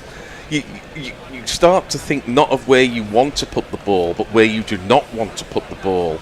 And once that's in your head as a bowler, well, you've got to take a spell, go down to third man and have a think about things and come back with a better frame of mind. Yeah, it's at the moment we're seeing lots of shots of Gautam Gambhir looking out of a window as though he's looking at a box of dying poppies. Indeed, this is on the leg stump, and it's taken on the pad from Zach Crawley, and having had a bit of panicky running, they refuse the single, or rather the leg by. So, any more super chats? Are our listeners as excited as but Bernard Morris says he will super chat when he receives his PIP. Which is, I understand, a government subsidy available to some who need it. Yeah. Jay Grover's interested to know how many gorillas on PIP. To which Bernard says the middle class don't get PIP. Bernard Murray says, ironically, they have the resources to access it. The most vulnerable cannot. A feature, not a bug. Yeah. Sorry for a serious I'm slightly. And Jay also says 5'8" is not short. It is perfectly formed. Oh, wait, look, that's absolutely all context. fine. It's all context. It's who you're standing next to. It is indeed. Round the wicket comes Krishna, and this is defended by Ben Stokes, who almost beckons like a Hooters waitress, Zach Crawley, to come to him and go through for a single. England 65 without loss. And also, we should emphasise the fact that England are going at over 7 and over. Over 7 and over on a pitch where we say is very much in favour of the bowlers. Just because we've seen it before, it doesn't make it any less extraordinary, does it? I agree. It really no, doesn't. I think you're right. I mean, we're behind by 159 now. Yeah, we should point out that India's total is not yet demolished, but you get a feeling it might be soon. As Crawley has a mighty edge to this, he didn't really play it with very hard hands, but it still had enough pace to go over the top of the slips. And the fact is, when it's your day, and it's one of these. I mean, that shot, the ball, everything about that said caught at second slip, and instead it went 8 foot over his head.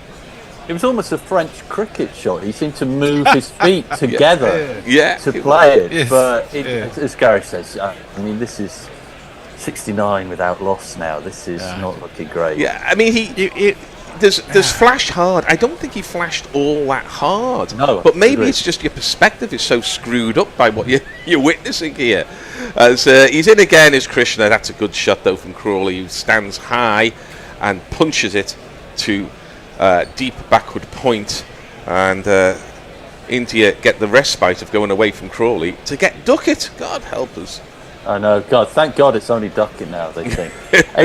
I tell you what, though, by the end of this over, it is quite possible that that lead will be below 150 now, and that is quick work. Just think about it. In 9.3 overs, England have scored 70. Well, I said to the Bear before I came on, and we will have a change at the end of this over, that England might be 75 for 1 at lunch. They're going to be 75 for 1 at the end of my spell. As this ball is sort of pulled by Duckett, goes to deep square, and they walk a single. And they've got England have got India where they want them now. That thing we were talking about before, they've now got the perfect balance where they can hit the fours when they want them, but equally they can turn over the ones. Yeah, and there's some criticism of Shubman Gill looking a bit bereft, looking a bit short of ideas. I mean, how could you be anything else when you're up against this relentless assault? They're waiting for a wicket and then they can change things. But at the moment, it's like being in the eye of a storm, as this is defended by Crawley. And there is no run. And Bazball, this approach has bamboozled more experienced captains than it absolutely has. It's bamboozled more experienced bowlers. To be fair to the Australians, after that extraordinary assault on the first morning of the Ashes in Edgbaston, they did come back. But then again, their bowlers are 4 of the best pace bowlers, or 4 of the best bowlers they've ever had, and that's Australia. And these are somewhat inexperienced bowlers, with the boss man Bumrah with his feet up, literally.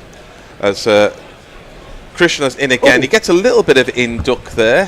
Taken on the thigh pad is Crawley. It's the end of the over. England are 71 without loss. And to hand over for the next set of fun and games, I'm handing over to Tony Bishop. Thank you, John. We're handing over to Kat, who should be appearing any second, fresh from basketball, as I understand.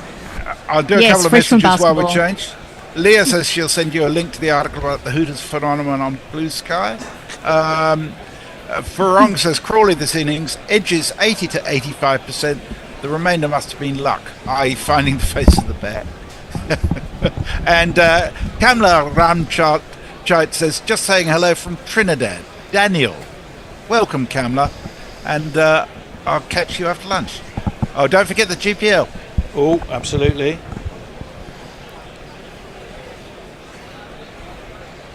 Well, hello, gents. England are 71 for no loss, even though we've seen a couple of edges in the last little bit.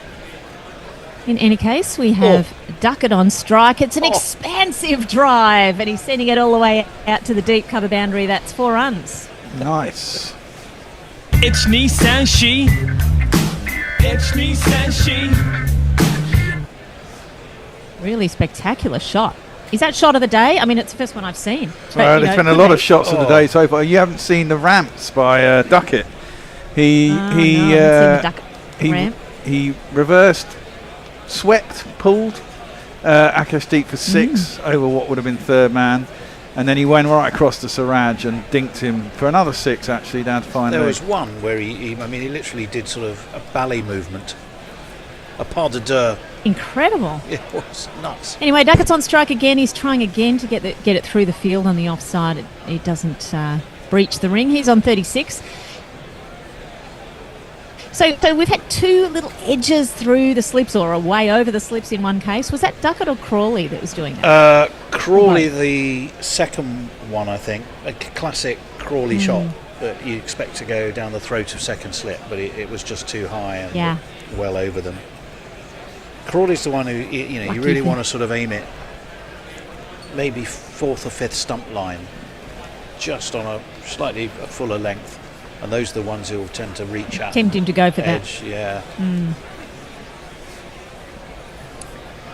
So this time the ball's coming in. It's Duckett on strike again. He's just pushing the ball out through point and taking a quick single to get off strike. So the score, we've had 10 overs so far, and England are trailing by 148. And it almost looks like they're batting on a different pitch to India, where it was a bit problematic for the Indian batters. Well, this is the whole point of baseball, isn't it? You take it to the oppo, especially with a low score, to chase if you can get it down quick. I mean, the thing is, they've only got 3 seamers as well because they've gone on with 2 spinners, right? I think so. That's right, isn't it?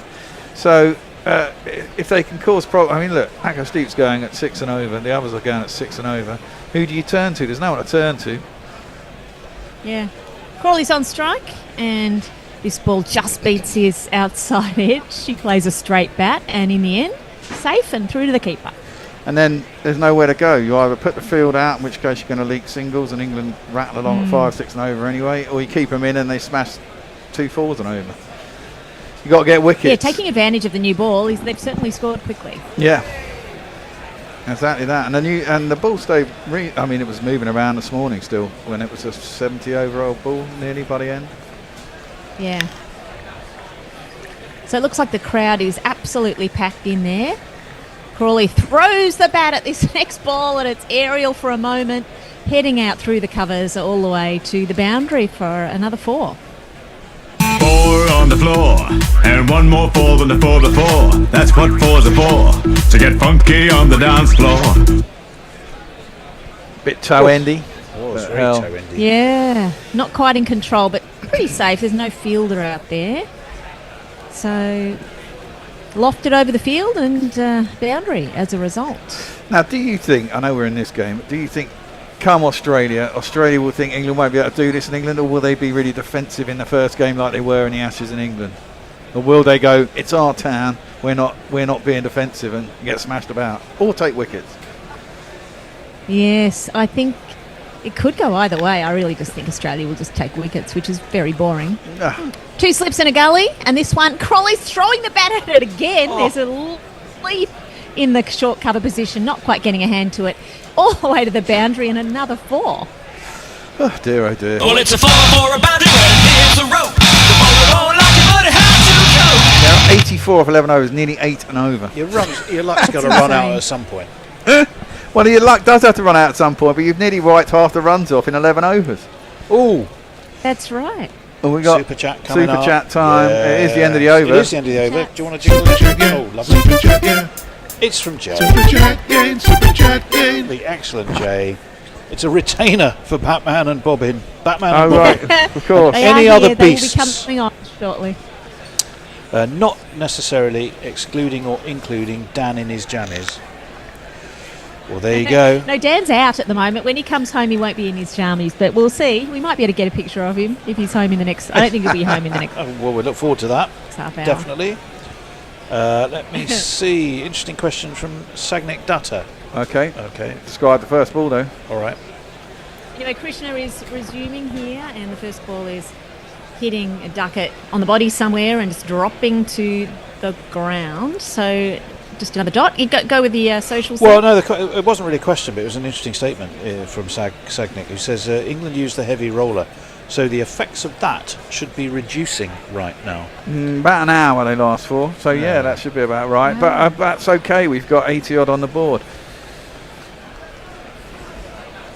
84. Amazing. It is amazing. It's fun to watch, though. It's a good strategy. It's the it is the traditional baseball, and it's a good strategy. Certainly is. Certainly when they've only scored 224. Can something be traditional that started in 2022? Well, yeah. Yeah. It's already starting a tradition. Yes. That long traditions change as time moves on, as they say. And they are continuing to bring it to the bowlers. This next one is off the hip. Duckett turns it round the corner. It goes straight to a fielder, though. And they fail to score for the first time in I don't know how long. They haven't got a boundary. Boo, that's boring. They've got a sweeper out on square leg. Yeah, that's cheating. That is cheating. Come on, guys. If this was a proper ODI, they'd only have 2 out. Yeah. Well, no, they'd be out of that now. We're in the 12th over. Yeah, that's true. They would be. They'd be allowed 4 out now. Yeah. It does feel like we must have been batting for at least 2 or 3 hours, but no, it's only been an hour and a half, and we have 85. This time Crawley goes to drive his next ball. He edges it almost into his stumps. He doesn't know where it's gone. It's actually gone out to a wide fine, and they run through for a single, but really that was totally out of control. The old Vatican slice. Yeah.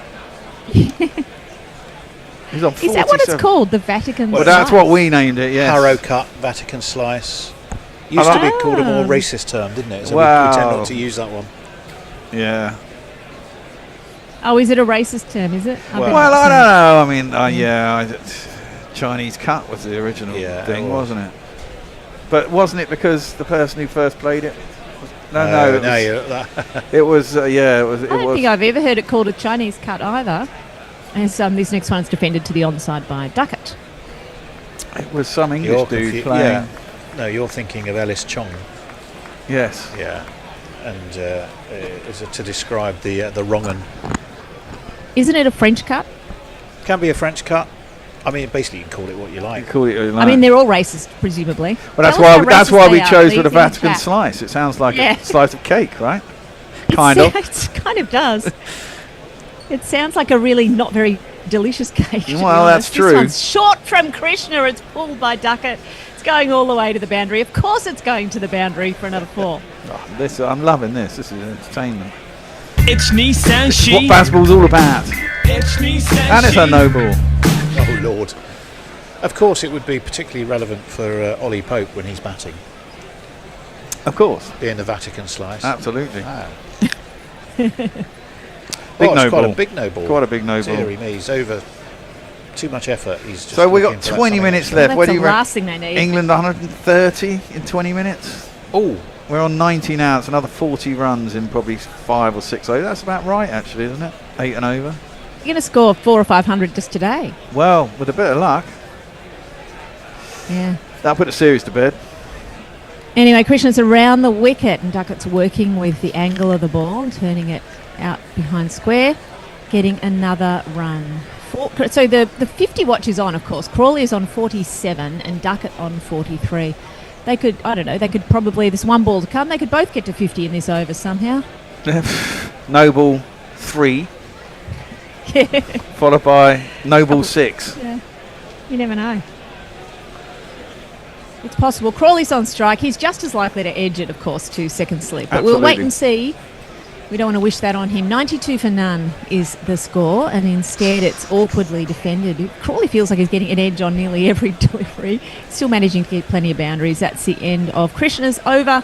92 for no loss. Brilliant. How's your super chat jingle, Finger Bear? Well, it's being overworked, but I like it. YouTube Ride Super Chat. It's from Mark Zip. Nice. No sailing races to time today. No wind. So get your company for the whole day. Shout out to Cat. There we go. Leah says, yay, Cat.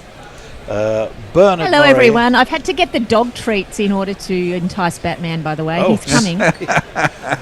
Easily bribed. Bernard Murray says at this rate England will be 150 ahead by stumps. More than Traditional badge ball, says Sagnick.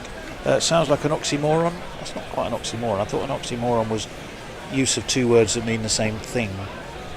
But I get your point. Anyone else think the last two games have been a bit of a neat mess strategy, said Bernard Murray? Well, for India or the or pitch for kind England? of defeated England at Manchester, really. This is, however... Akash Deep is bowling now, and he's bowling to Duckett, playing across the line and sending the ball out into the onside. No run. The thing was, England had, 5 sessions to get India out, with a lead of 300 in the first innings in the last test. At this rate, they'll have 3 days. If they bat till... Well, no, they'll have 2 days. They'll have an extra 3 or 4 sessions. And bearing in mind that really India didn't last 3 sessions in the first innings, and the pitch should get worse. Indeed. This next one's driven into the covers, but straight to the fielder. England should have plenty of time to win, really, shouldn't they? Well, don't get ahead of yourself, Bear. You said that in the last thing. What did I tell you my dream was in the last test?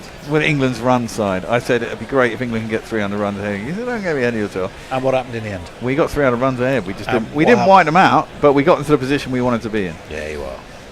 Well, it still ended up in a draw. This pitch doesn't look like it's doing well, that. The pitch and the administration that insisted that they keep flogging bowlers who have only had a couple of days off and just ask them to do it all over again on chief executive pitches. This next one is, it almost looked like it was edged through to the keeper, but no. Well. Guerilla has taken it. It was a fresh air shot, and that is a little patch of no scoring. Three balls. It's disgraceful. Look, this is the shot. Look at that. We're seeing a replay of the ramp, and it's actually a... Look at him dancing. He's literally what would you call dancing. that stroke? Well, exactly. What would you call that? But he went for 6. It's a reverse hook. Yeah. It's a reverse hook. It's the Strictly Come Duckett shot. As he twinkles his little toes. Yeah, it's not a ramp. It's not a delicate little nothing. It was definitely a hook, and it was a reverse. Yeah. Oh. And this next one is off the pitch. What happened there? He was trying to ramp it over the keeper, but Akastik kind of followed him. He did. That was real one-day stuff. That where he was one-day stuff. Yes, he still got it on the pitch, Akash, so it's not going to be a no ball, but it was an attempted ramp where Akash saw it coming and hit him on the body. It was a good bit of bowling in the end. Yeah. Run rate's dropping. I think it might have dropped below 8 now. Another super chat coming up there. Yeah, it's a dreadful 7 now. That's pathetic. Get that super chat jingle finger ready. And this one again is an attempted He's done it. Knobhead. ramp. And this one, though, he has edged through, and that is going to be the end of Duckett, and he's getting a little bit of a send-off, which is... I'm not sure that was a friendly send-off. What do you think, guys? I don't think so. Akash just put his arm around him and... Oof. I think Duckett's reaction, it looked friendly, and yet Duckett's reaction and the way he looked back at him suggested not, and his face now definitely suggests not. Get your hands off me, you bastard. Exactly. Is the type of look that he's Yes. getting. That said, it was a ridiculous way to get out. It was silly because it was... Akash had won that fight, which was following him... with the ball, and then Duckett attempted to play the same shot again as if he was going to get one over Akash. And Who was that who came and pulled him away? Was that Gill who came and pulled him away? Yeah, it probably wasn't a wise thing to do, but you can imagine as a bowler you get very frustrated when people are smashing you around the park like that, and to get them out doing will that he get a shot. fine for that? I mean, I think that's a bit out of line. If he has looked friendly, but he did have his arm right around him when he was talking to him. Exactly. He might get a fine for that. That could be out of order. I would be surprised if that was friendly. If that was me and I was a bowler and I was very frustrated, I might have said it with a smile, but my words would have been a big dig. Do you want to do that super chat? Yeah, go on then. Instead of a wicket jingle. I'll get Batman. Super chat. It's from Jay again. No shipping, unlike the bucket hat. Right, it's from Jay again. 2 English pounds. I'm really not quite sure what or why it pertains to, but I'm just going to read it as it's typed. Syphilis were the Dutch, Spanish, English, French sick. Just random words and countries thrown in and with a bit of an STD chucked in for good measure. Batman, hello, Batman. Oh, there he is. Looking very sweet. We had a dog in the studio yesterday, Kat. Did we? We did. Weren't you there? You said hello to it twice. Whose dog was that? No. It was one of the studios next door. A lady brings her dog to work, and he popped in, had a little sniff around, said hello. I must have been asleep when that happened. You were. You were on the sofa. Anyway, we have Pope, who's come in, and Akash Deep is bowling, but that was a single to Pope. He got a single straight up, and end of Akash's over. Well, I imagine things will slow down a bit now. Let me give Ollie Pope. We got a Pope, take a good hard look, it's Ollie Pope, it's Ollie Pope, it's Ollie Pope, take a hard look at Ollie Pope. Right, so there's some very interesting messages here and some very kind ones as well. Kamala Ramshay says, love you guys, your commentary is ahead of the television feed. It's like knowing the future. Brian in Brisbane, with Stokes out, are these two blokes looking to out-Stoke Stokes? Well, he actually has been starting quite conservatively a lot of the time. Indeed. Bernard Morris says, if only Guerilla Cricket took over from Sky's commentary, we'd love to. Alex, hello Basball, my old friend. I've come to smash you once again. Well, it's been temporarily curtailed. We have Krishna coming in, and he's bowling to Pope, who lets the ball go alone outside the off stump. It bounces quite high, and the score 93 for 1. I imagine it'll slow down a bit now. Pope will try and get himself in. He's a bit more conservative. Duckett is Duckett, you know. As long as he's in, the score will move along. Crawley seems up for it. That hello Basball, my old friend, from Alex, finish with what a start from Bert and Ernie. Obviously season 2 Muppet characters. Pope is having a wild swing at this next one. Dangerous, actually. I'm not sure his bat was too far away from that, and it looked a bit clumsy. But anyway, he's faced 3 balls now, and he's got 1, so he's off the mark. Crawley's still on 47. 10 minutes for the GPL, folks. GuerillaCricket.com/competition. Get in there. You have to estimate the number of runs to be scored in the day. If you get it on the nose, you win the pot. What's the pot, Bear? Oh, well, let me go and find out. I'll tell you how, while the Bear tells you how much. And how many people have entered today. We've had 9 entries today. 9 entries so far. So the pot will be £81, I believe. 81 English pounds. I think they might all be a bit Get low. on it. Krishna bowling to Pope, and this one nips in sharply. He leaves it alone, but it was a beautiful delivery, seaming in-swinger, and no run. They're trailing now by 131. And of course, India had a lot of problems, didn't they, really, with the pitch, and so far England have batted well. Yeah, well, it's a different approach, isn't it? I mean, they were letting the ball do, and England were getting a hell of a lot more swing, it has to be said. Josh Tongue and Jamie Overton yesterday getting an extravagant swing, and even Atkinson was getting good movement off the pitch. Oh, that's a lovely shot. So Pope's facing up again, and he's leaning on a ball from Krishna and sending it out to the deep cover boundary. That was a beautiful stroke, and not too much effort put in, and 4 runs to Pope. 1, 2, 3, 4. Lovely shot. It's got a nice drive. It was there, it was full, and it was right in the slot to drive. So continuing on, no slowing down from Pope. No.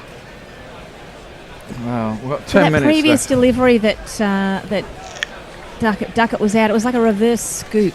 Yeah.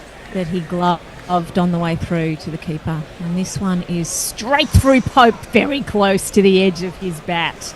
He offers a straight bat to it, but that was close, and he missed it. Didn't Ollie Pope get a ton in his last test match here against Sri Lanka? So although England lost and he was captain, it was the only game he lost as captain, but I think he might also have got 100 from memory. I can't remember. You'd have to look that one up. Well, I'm literally going to do that right now. Was that the last test of last year, wasn't it? Yeah, the one where England had won the series and then 3 years away. Yes, he did. Yeah. It's been papally Confirmed. blessed by Gaddy. That was what's his name, that left-hander who kept getting fucking hundreds against us, wasn't it? Pope remains on strike, and he remains determined to edge something through to the keeper. This one again misses the toe of the bat, and that is the end of Krishna's over. That was a good one from him. 97 for 1 after 14 overs. Right, Jay says, just put you on YouTube. Cat has the horror film reality background. Bring back safe bookshelves. Gone, says F1 Why is editor. it a horror film reality? Well, it's just a window. We'll just have to... It's Jay, a window, Jay will yes. explain all, I'm sure. John Tandyman, It's just a window, yeah. I wonder if the extra aggression from our openers is a reaction to losing a bowler. Give us some leeway when India chase. Could well be. Leah says, I love Akash. Sledging with kindness. Batman, says Jeremy Henderson. Bernard Murray says, Deep will be claiming he came at me, a la Tommy Robinson. It was odd. And Deep is already bowling again, and this ball is driven straight, and a single is snatched by Crawley. He moves to 48, and then we have Pope back on strike again. Yeah, Tommy Robinson. He's done a runner again, hasn't he? He's off into Tenerife. He likes going to Tenerife. Decked some 64-year-old in a tube, having just got out of prison, 6 months ago? Fucking idiot.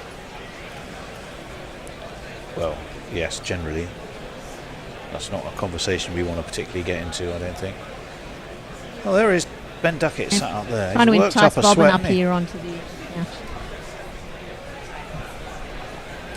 Another one left alone by Pope. This one was nicely left. It's almost as though Ollie Pope's come in, Cat, and he's trying to sort of carry on from where the Duckster left off, and it's not really his game. It's not really. No one else's game is like Duckett's. I really do think that England need to think that through and go, well, we don't have to all be Ben Duckett, because clearly Ben Duckett scores very quickly but gets out very stupidly. Doesn't seem to care about milestones. It just carries on playing like he is and gets where he gets to. Everyone else doesn't. Harry Brook does, but he gets out stupidly as well. And I get quite annoyed with Harry Brook. A man with so much talent gets out in so many stupid ways. Well, they're stumping but he's so lovely to watch. Yeah, he is. Unpredictably lovely. We now have 3 slips as this ball is swinging wildly down leg side. The keeper does well to stop it before it goes any further. I thought that might have been a bit Pope of an edge. doesn't really interest in that. Is that a bit of inside edge? We have Off the Bobbin. face? Oh, hello, Bobbin. Oh, look, he's Hello, very Bobbin. handsome. He does look like your expert summariser as you do the ball by ball. Very Yeah. excited. Looks very happy. Yeah, she's very excited because I've got treats here. That's how I enticed her up. She waits downstairs for anyone who's not home yet. So because Dan is not home, she's been waiting downstairs for him. Very cute. This one, Pope is angling through the covers. It's a nice stroke. The drive was there again, and it's heading out to boundary, but it will be pulled up inside the rope. But they've managed to run through for a couple there. 3. 3.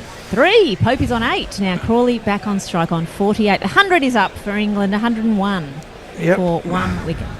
In 15 overs, so what's that, 6 and over? 6.5 and over. They come down from the heady heights of 8. But, Yes. I think they'll be happy Down with to a that. more sedate. They've gone from a T20 score to a one-day score. Crawley on 48. Can he edge this one for 4? No, he's actually going to push it behind point. It's going out to a wide third. It is going for 4. He almost did edge it for 4, and that's his 50 up. Good work, Crawley. Well, it's one of these. And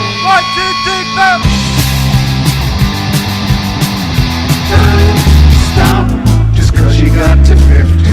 Don't stop, treat it as a start. You can use this to get a better score. The first 50's done, the first 50's done. Ooh, don't look back. Crawley is still on strike, and this next one is just missed by Crawley. Pushes at it, and it goes through to the keeper. So 7 wickets down for Akash Deep. His score 1 for 46, 105 for 1. England after 15.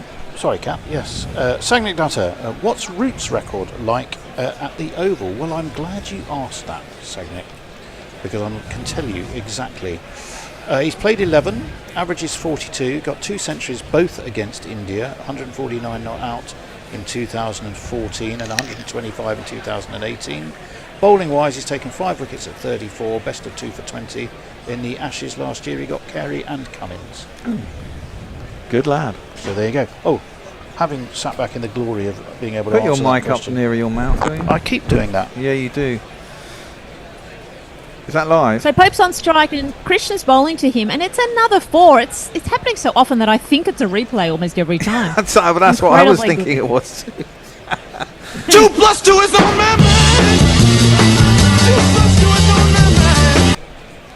He nearly stopped. It's getting to the point where we have to play a jingle if it's a dot ball. Well, yeah. Francis Krishna almost stops when he gets to his delivery stride, doesn't he? He doesn't really carry his pace through the... Sort of slows up when he gets there, and then he delivers the ball. He has got quite a little stuttering stop there. That one was guided down to gully for no run. Have you got it on TV, or are you watching Just a it dot. off ours? Just at a ball. I've got an earlier my broadcast is about 10 seconds ahead of yours. I don't know how that So happens. I'm doing an excellent job most of the time of delaying my. It's going downhill to Australia. It just picks up speed as it gets there. Yeah. But Sky, the official broadcaster. I'm a little bit. I'm a little bit ahead of you. Maybe 10 seconds. Anyway, I can describe it. This next ball is through to the keeper. It looks like Pope closes his eyes and just sort of puts his bat down and hopes for the best. There. That was a good delivery. Nipped off the seam away. So, Kat, are you remembering the ball, counting a few seconds, and then describing it? Because if you are, that's absolute Yes. genius. Wow. I'm used to it. I'm used to either being ahead or behind. Brilliant. I also can see it on your screen as well. So there you I go just then. delay my commentary just slightly as the ball's coming in, so it makes it look like I can see it in advance. Actually, it's lining up a little bit more. This one's fuller and swinging into the batter, who turns it into the onside. Another dot. You're over to this. This could be the last over if they take. 2 balls left. They're going to have to hurry. It's about 2 minutes to 1, is it? India might want to get off here as 1 well minute to themselves, though, eh? Have they said that? No, we don't know. No, I don't think. No, they never extend the lunch period, do they? They'll extend the afternoon session and the evening session. I'd imagine, anyway. Well, So it really does depend. There's only a couple of seconds left and just a couple of balls to go, so this could be the last one. As Pope plays at a ball straight into the ground and it dribbles back behind the stumps, but safely. Pope's on 12. He's faced 15 balls so far. And Crawley's come good at the end of the series, hasn't he? Scored some runs in the first game, then had a pretty poor run of games, and then last game he got 80, and this game he's got a 50. So he's nailed on his spot. He's to nailed on his Australia for spot the to Ashes. Australia. I think they always have him. I think they think he'll do well in Australia, and I got a funny feeling he will as well. I like the hard bounce pitch. He's such a tall man. He gets over the top of the ball. Yeah. Pope plays a late spanking cut through point and doesn't get past the fielder. So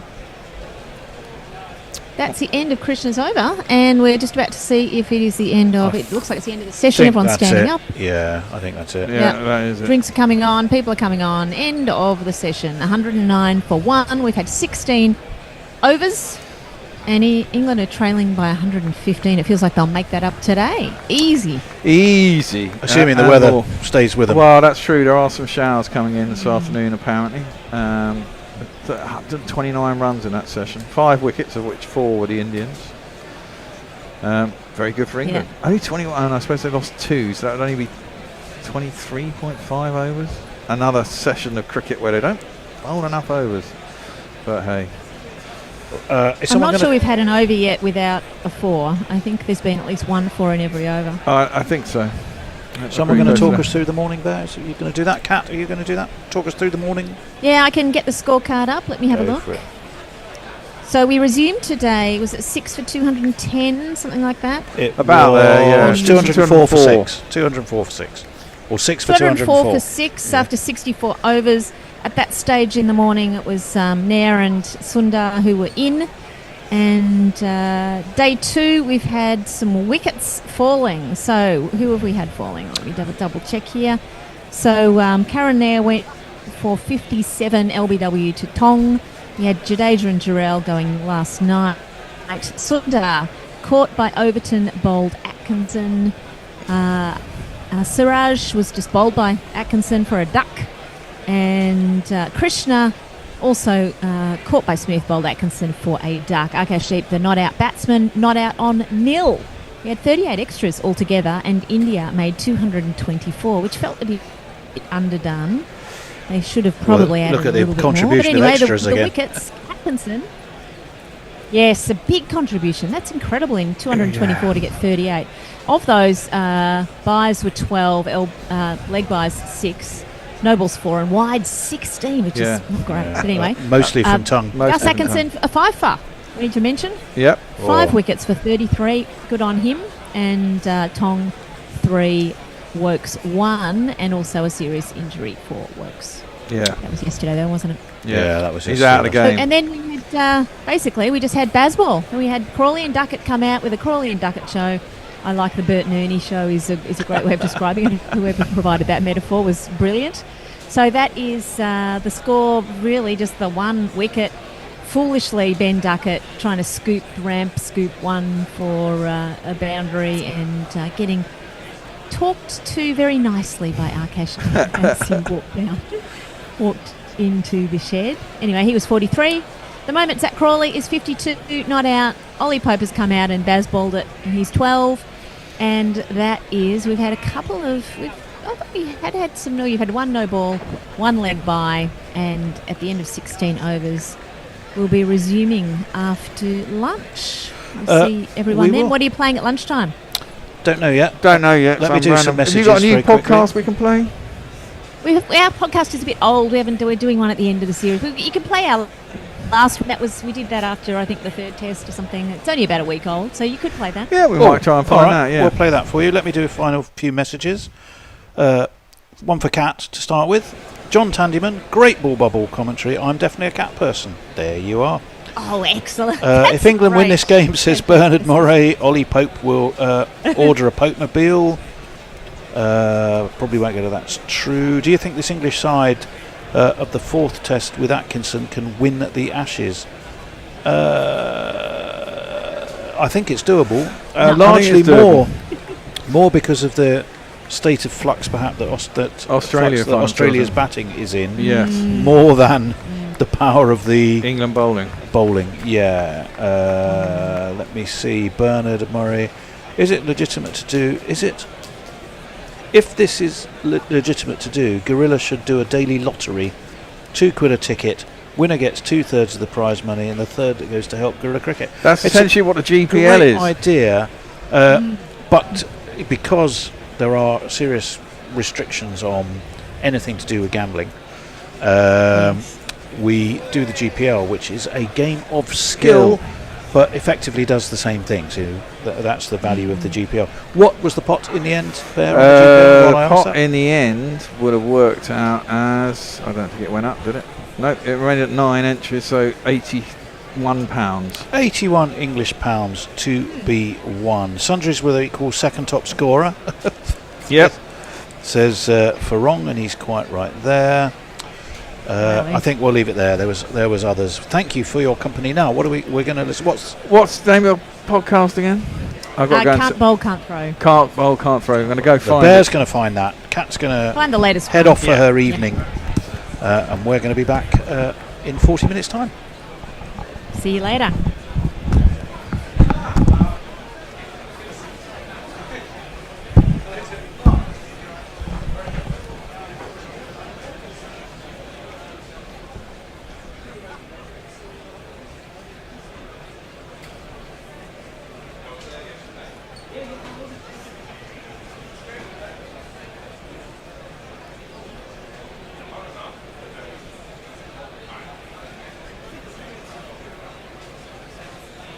more cheerful. I had to go to Kangaroo Island the next day just to get over it. That's a great spot, actually. Kangaroo It's a great Island. spot. It is a great spot. Fantastic. Let's just do a few rapid random questions to mark the close of play before we wind down. Just wondering. Let's go, just go back to that close. It's the biggest, for me, the biggest sleeper in our range, because when Ben Riggs, our winemaker, said to me, he said, look, we're going to do a Cab Sav out of Langhorne Creek. And I'm like, why Langhorne Creek? Why aren't we doing, Coonawarra or McLaren Vale, or why are we going? And he said, trust me, this.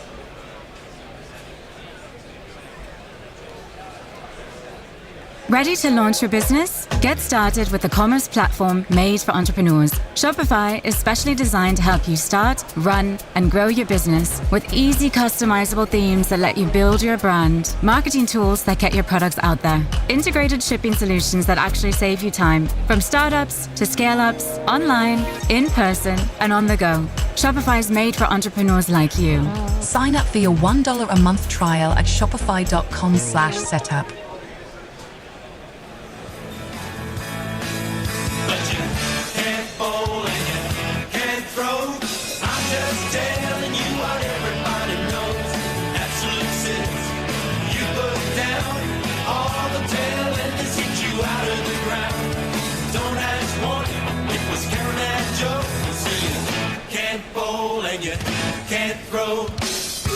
In a week where South Africa won a test by an innings, yet still embarrassed themselves more than they ever did in any semi-final exit, this is Can't Bowl, Can't Throw. Brian Lara's a legend, let's be real. He got 401 or whatever it was against England, and for someone of that stature to keep that record is pretty special. I think if I get the chance again, I'd probably do the same thing. We are here with Cat Jones and Dan Licky and Rion Mulder. And since our last episode, of course, South Africa did win the World Test Championship. And that was a long time ago. It was a long time ago, but it was a great victory, and it kind of put to bed all the tired old jokes about them choking and all that kind of stuff. Yeah, I mean, there'll never be another joke about them ever losing a semi-final, except maybe at the top of this episode. Maybe the top of this one, yeah. But yeah, it was all very funny, all the different ways they went out in the semi-finals over the years. But they've been doing it for 1992 or something. By the time they get to the final, they're pretty capable, right? Yep, apparently. So congratulations for doing that, putting all that to bed. And then, but I guess the risk was always that once they started winning a World Test Championship, the entire cricketing universe might just fall apart in chaos. Yeah. And that's what seems to have happened, right? Yes, that's right. There's been some very funny things that have happened, and South Africa is still managing to mess up the various tournaments they're in different, new and different ways.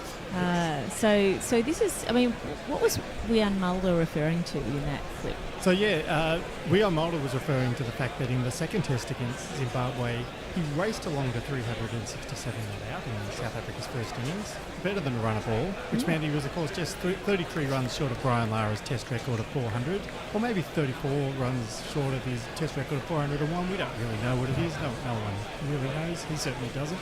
Was Brian Lara playing against Zimbabwe? No, he wasn't. He was playing against England, of course. I mean, it's much harder to get this kind of score against Zimbabwe, right? I think so, yeah. Anyway, they went to lunch on 5 for 626. And then Mulder, who was the captain, the standing captain, but still the captain, he decided he was going to declare at lunch and deny himself a shot at the 400 record. Because Brian Lara's a legend, let's be real. Let's be real. Let's be real. Not quite sure how many runs he scored. Could be 400, could be 401. No one knows. So I wanted him to get to 400 or 401 and just make the wrong decision at the wrong part. Like, I wanted to stop before I overtook. You've already overtaken him, dude. That would have been really great. Yes. So he claims, he goes on in that interview, he respects Lara too much to break his record in a test against Zimbabwe. Did that stop Matthew Hayden? Hayden scored 380 against Zimbabwe. He got to Brian Lara's 375, said, "See you later, mate. I'm going straight past that." no mucking about from Haydos. Yeah. And Lara just came back, 6 months later and broke the record again. Raced along to 400. I mean, and of course that would have happened again if Mulder had gone past him. He would have somehow come out of retirement and broken the record. Well, all I could think of is that Mulder doubts Lara's ability to come back out of retirement and break the record. So that's not showing respect to Lara at all. No, In fact, he very should have gone disrespectful. hard. Yeah, go hard. Come on. Yeah, set Lara 600 or something. Let him come back out and do that. Mm. So I guess all we can really assume from this is that the three batters that Mulder respects are Lara, Hayden, and Jai Wardener. They're the only people he refused to go past. Went past everybody else. Yep. No respect for any of them. Has he listened to Haydos commentate I think he must seen his have. cowboy hats? Yeah. Why does he respect Haydos? That's very funny. This is very funny behaviour, and I can't wait to see Mulder in his next match.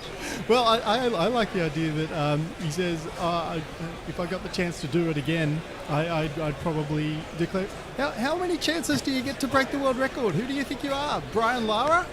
It's just like, come on. Yep. Anyway, Watch out, whoever's playing South Africa next. I mean, really, he's really laid down the gauntlet there. Yes. Anyway, very disappointing behaviour from South Africa. I mean, we don't want to go back to using the C word again.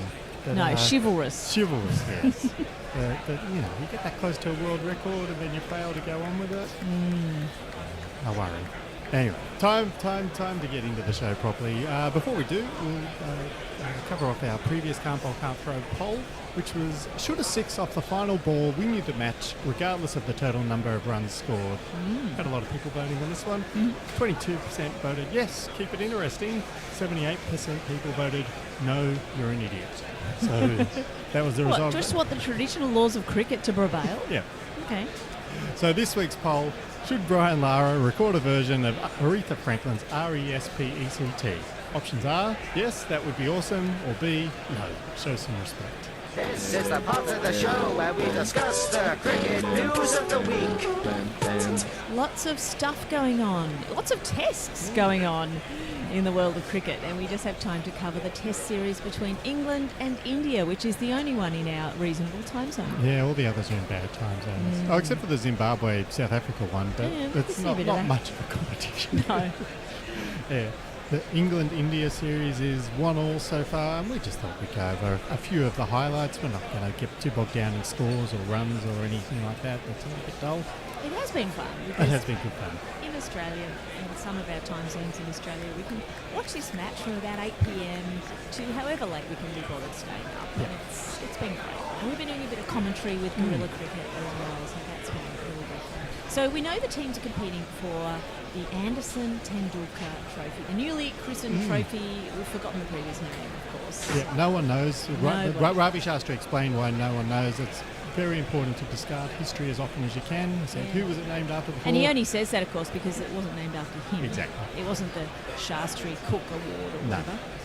Somebody older, so can't be bothered with them.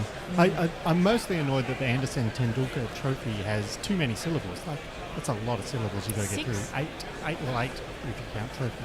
Oh, so. Trophy, okay, yeah. But yeah, six for just the Anderson Tendulkar part. Too many. Yeah. Too many. Make it simpler. Could have gone Broad Kohli. Just Broad Kohli Cup, 4 syllables, half it. They missed out on that opportunity. You could be there, right up there with Shastri, just belligerently talking about how every decision of the ICC makes you very annoyed. Tendulkar's old. Get rid of him. Yeah. Get Kohli. Kohli's latest one. Anyway, we've had some really funny fielding, mainly from England, and we had, what was it, Duckett throwing a ball into Harry Brook? No reason for that. No reason for that. He just picked up a ball and hurled it and hit Harry Brook in the back, and then that was in the first test. In the second test, at one point, Zach Crawley and Joe Root were coming around the boundary to try and intercept a ball, which had neatly split the two of them, so they slid along the boundary edge and somehow ended up entwined in one another's arms on the edge of the rope. While the 4 was scored? While the 4 was scored, yes. And of course, Rishabh Pant, always doing funny things. He's been tossing his bat around, hardly ever holding his bat while he's batting. No, sometimes he gets caught when he throws his bat away. Sometimes he doesn't get stumped, and sometimes he just throws it away because nothing else is happening. So. Sometimes he just does a backflip. Yeah, that's right. And that's usually when he gets a century, but not always. Not always. Yeah, you never know with punts. Sunil Gavaskar was on the boundary for his second century in the first test. What, fielding? Yep. Yes. He was there.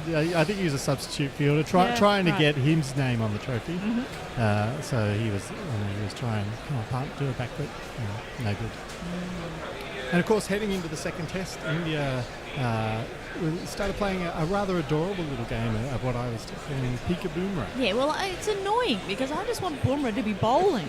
But no, they're going to play this game instead. Yeah, they're like, where's Jasper? Where's Jasper? Yeah. And he wasn't there. He was gone. Was he on the balcony at least? I don't know. He'd gone. They pulled their hands away as the team sheets were handed over, and he was nowhere to be seen. So that was a bit disappointing. Hopefully he can go away, work on his batting, force his way back into the India side, and good luck to him, I say. So we also had Jadeja. Well, we had a headline about Jadeja. Jadeja punches umpire after on-field disagreement. Yes, I coined that headline. Oh, did you? It wasn't a real headline. I thought it might have been, but it should have been. It should have been. I was right there. Like he literally punched an umpire. He had an on-field disagreement, and he punched an umpire afterwards. That's right. Come on, what are the clickbaiters doing? It's right there. It's incredible. Jadeja's been bowling beautiful. And quickly. Yes, and with lots of variation. Yeah. But this was a friendly punch at the end of some kind of chuckling something or other. Yeah, the umpire said, can you try not running straight down the middle of the pitch next time, Ravindra? And he said, fine. And he kind of leapt athletically and dramatically to the side before he took off for his next single, and then got to the other end and gave the umpire a little punch on the arm, saying, "See, you happy now?" And the umpire still. Yes, well, the umpire's trying going, you're being a bit Ravindra. But anyway, that was all very much fun. And then less fun, though, was Kumar Sangakkara on commentary. Because, in fact, I don't really like listening to him commentate, but he was basically saying the way to handle this bowling or batting or whatever it is just to be better cricketers. Yeah, pretty much. Yeah, they were being bounced, and he said, the key to countering the short ball is to really, really want to score against the short ball, and then your instincts will take over and you will score well against the short ball. I don't think you understand how normal people play cricket. No.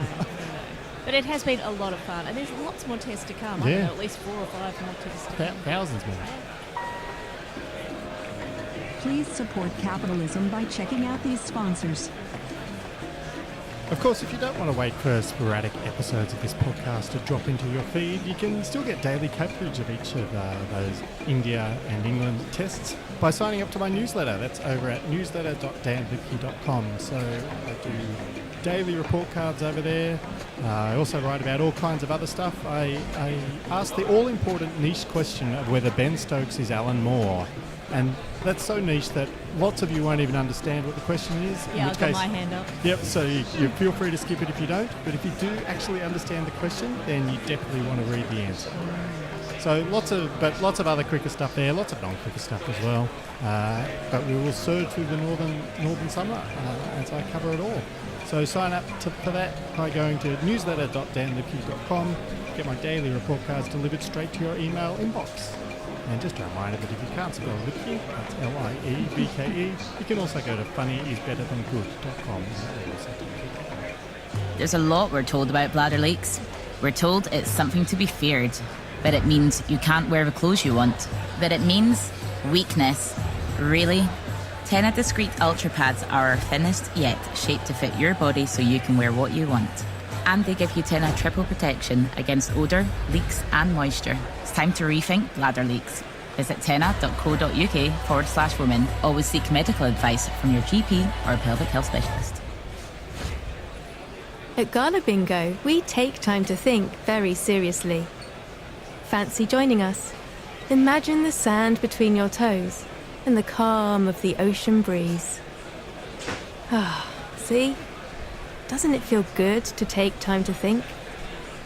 18 plus terms apply. Please gamble responsibly. Let's play. Are you smarter than a 5th grade cricketer? Here we are in the quiz, and Dan is going to ask me a bunch of questions, and I hope it's about the India-England series, which is the only one that I've been watching and paying attention to. He's that, shaking his head. that would be a little bit too easy, I think. Okay. Yes, because Australia are also playing a test series, and technically we are Australia. It is a very inconvenient time.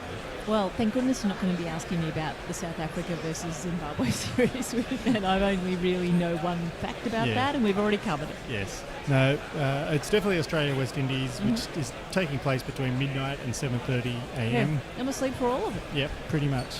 Except when we have a party on a Saturday night. I was up till 3 a.m, but unfortunately we were not playing on that particular night. Very disappointing.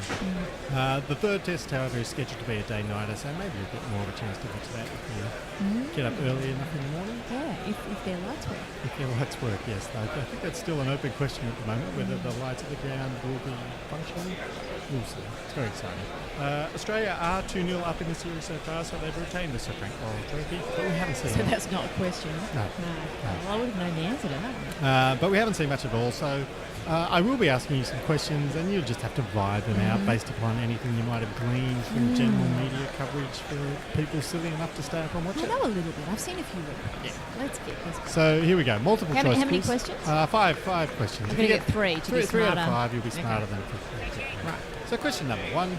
How many baggy greens has Pat Cummins had during those first 2 tests? The options are A, 0, B, 1, C, 2, or D, 3. How many baggy greens has Pat Cummins had? I mean, I know you got a new one, but surely you can't possibly have gone through 3 in 2 tests. I'm going to say 2. No, the correct answer is 3. Because you are correct. He did get a flashy new one. They're very proud about it. There were lots of media coverage about his flash new one. Then he put it in his locker, then opened his locker the next day and it was gone. So he had to get another flashy new one. Very careless. Very careless of Pat. So he's had 3 baggy greens. He's had more baggy greens than tests they've played so far. So 0 out of 1 so far. Okay. Question number 2. According to the ICC test rankings, how many of Australia's bowlers rank in the top 10? Is it A, 1, B, 2, C, 3, or D, 4? Well, you would assume that it was 4, but I think that's a trick question. I would have said it's probably Cummins, Hazelwood, Stark and Ryan. But I think it's probably a trick question, so I'm going to say 3. No, incorrect. It is in fact 4. All 4 of them are in the top 10. For a bonus point, who's got the worst ranking out of those 4? So it is those 4? It is those 4. Okay. I don't get a bonus point for knowing who they are. I'll say Lion. No, it's not Lion. It's Mitchell Stark, who's 10th. Okay. For another bonus point, where does Scott Boland rank? I have no idea, but I hope it's 11. It's close as 12th. Oh, I can't get any bonus points. I'm still 0. They were just bonus points, though. They don't count. They don't count. Question number 3. According to the end of the first test, how many minutes are there in an extra half hour? Is the answer A, 30, B, 35, C, 40, or D, however many are needed for Nathan Lyon to take the last 2 wickets in consecutive balls so we don't have to come back for the next day? I know it's more than 40, so I am going to go D. Yes, it is. How many minutes was that? It was 43 like minutes. Yeah, 43 minutes. Okay, great. Yep, all right, you're on the board. I'm on the board, but I've got to get everything. I'm on wood. I've got to get everything right now. Yeah. All right. Question number 4. This could be a tricky one. Who did Pat Cummins have fielding at short leg to take a catch off his bowling in the second test? Was it A, Sam Constas, B, Travis Head, C, the substitute fielder Marnus Labuschagne, or D, Pat Cummins? And it was in fact Pat Cummins. I definitely know that. That was one replay that I saw. Pat Cummins taking a screamer at short leg. Caught and bowled. Yes, off his own bowling. Yes, he had to run a long way and dive, and he scraped the shit out of his elbow. So it's a good effort from Pat. Which brings us, I think, to question number 5. Who did? So what am I now? 2 out of 4. You're 2 out of 4. So if you get this one right, you are smarter than a 5th-grade cricketer. And if you get it wrong, you are not. Question number 5. Who took the most catches for Australia in that second test? Was it A, Alex Carey, B, Cameron Green, C, nobody, there was not a single catch, or D, the bowlers? Aha, well I know the answer to this. It was the bowlers, because there were a truckload of caught and bowled, so 5 or 6. It was 5 caught and bowled, which is a record for a test team in the history of Test cricket. No team has ever had more than 5 caught and bowled. I think there's been 6 in a match, but there was 5 for one team and 1 for the other. I feel like It's like the West Indies are playing backyard cricket. After a Wobbles while, go if you've been back. batting for too long, you got to give the bowler a caught and bowled. Yes. So Alex Carey took 4 in that test, but could not keep up with the he took- bowlers. I want Alex Carey to have taken 4 As a caught bowler. and bowled. That would have Yep. been good. Yes. So congratulations, you have come from nowhere Hooray! to become smarter than a fifth grade cricketer. Can't bowl, can't throw, coming live. Thanks for tuning in and taking your time. The underappreciated act of the week, the funniest and crazy plays of the week. Who is gonna join the honorary board? The #1 Scott Moeller Award. Here we are in the Muller Award, named after Scott Muller, who said that He was in the vicinity when somebody said you can't bowl and can't throw. Yes. Anyway, and that was Shane Warne. He's not going to get us from beyond the green. I don't think so. So we only have 2, I think, nominations Oh, for I the do have Muller a third Award. one. Do you have a third Third one? one Oh, coming well, in I'll from let you nowhere. go with your one first about MS Dhoni. Okay, well, MS Dhoni has applied to trademark the phrase Captain Cool. So apparently he filed this application in June 2023. This is a ChatGPT hallucination. No, it's not. This is real. No? He filed the application in June a couple of years ago. And at the time he said, nah, some other company has already registered the trademark Captain Cool. So Dhoni's been fighting this ever since then, alleging that the company was attempting to exploit his brand. I didn't even know that Dhoni was known as Captain Cool, but apparently I think he that is.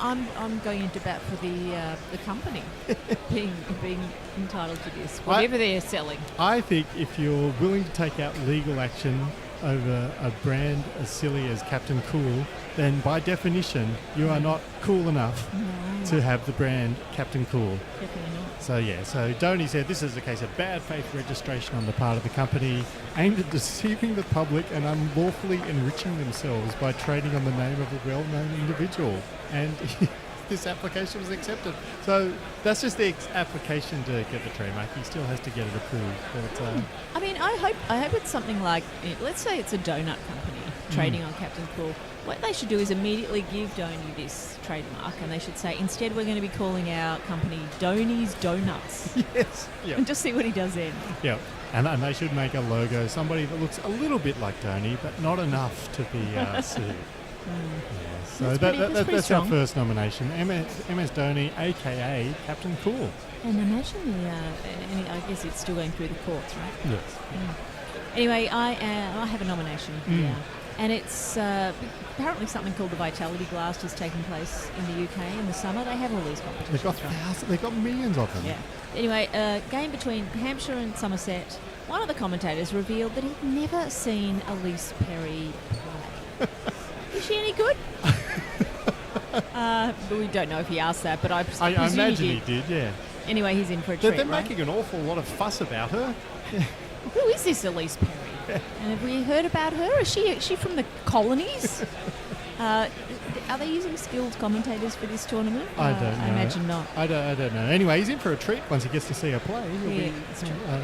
a pleasant surprise for him to actually watch somebody for a Yes, and do not go back to commentating on the blokes, dude, if you don't know anything about Elise Perry. Let's hear, have you got one more? Yeah, I've got one more. Speaking of these zillions of competitions in the UK, Adam Zampa has only just come out to say that he is absolutely devastated that he's going to miss the 100 this season because he described it as his, quote, favourite competition in the world, end quote. I assume he means favourite 100-ball-a-side competition, in which case, fair enough. Congratulations, you would be devastated. And isn't it like three-quarters finished, the 100 now? I'm not sure. I don't know. No, Might not have started yet. Who knows? We don't even know if Elise Perry's playing in it or not. So Good work, could Adam be Zampa. anybody. So who's going to get the Muller this week? Is it Captain Cool? Is it this idiot who's never seen Elise Perry play? Or is it the absolutely devastated Adam Zampa? I think it needs to be done. Congratulations to Captain Cool. You can have a trademark of being a recipient of the Muller Award. And I think that wraps us up, right? That's right. You've been listening to Dan Lukey at Lead Cricket and Cat Jones at Cricket Back Cat. We are mostly on Blue Sky.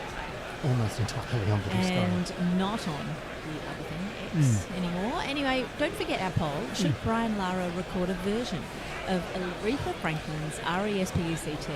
A, yes, that would be awesome. Or B, no, show some respect. Yes, and don't forget to sign up to my newsletter. That's newsletter.danlipke.com. We'll be back at the end of these various test series.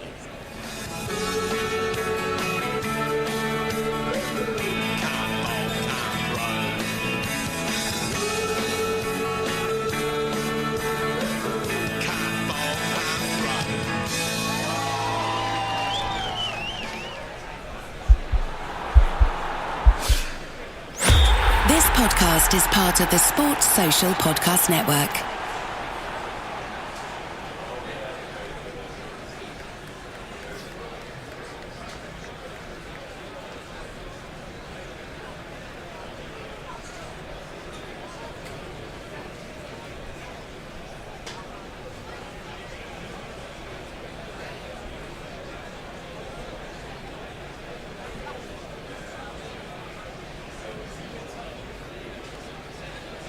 Is it the cool maritime climate of the Langhorne Creek, I think, plays a part in that? And the lake doctor coming off Lake Alexandria, from what Ben was writing anyway.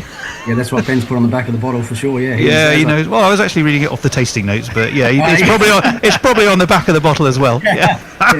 So, no, like that's where it's not for me to argue with him. Same thing with the Tasmanian Chardonnay, actually. The Tasmanian Chardonnay, both my wife and I are sort of heavy, big, heavy, oaky Chardonnay drinkers, and that's actually quite hard to produce out of Tasmania. So when that first Chardonnay, that's actually the second, that one you've got there, that's our second crack at the Tasmanian Chardonnay. The first one that came out was sent to us in that green bottle, as you can see. My wife poured a glass of it, and she looked at it and she says, that's not going to work for me. That's not what we're after. It's way too light. That's not a Chardonnay. And I rang Ben straight away and said, mate, the boss is not that happy with this, and he said, look, go and stick it in the cellar, leave it in the cellar for six months, go and get it and open it then. He said, I'll guarantee you it'll be completely different in 6 months, because it was such a young wine that he said it's just got to go away for a while. So we actually held off launching that wine for about 6 or 8 months, and then by the time we got it to market, it had changed massively.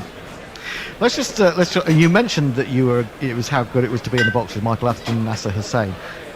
So that you kind of preempted that one of our questions was who's great to commentate with. Who's less great to commentate with? Are you willing to tell us some of the secrets of the commentary box?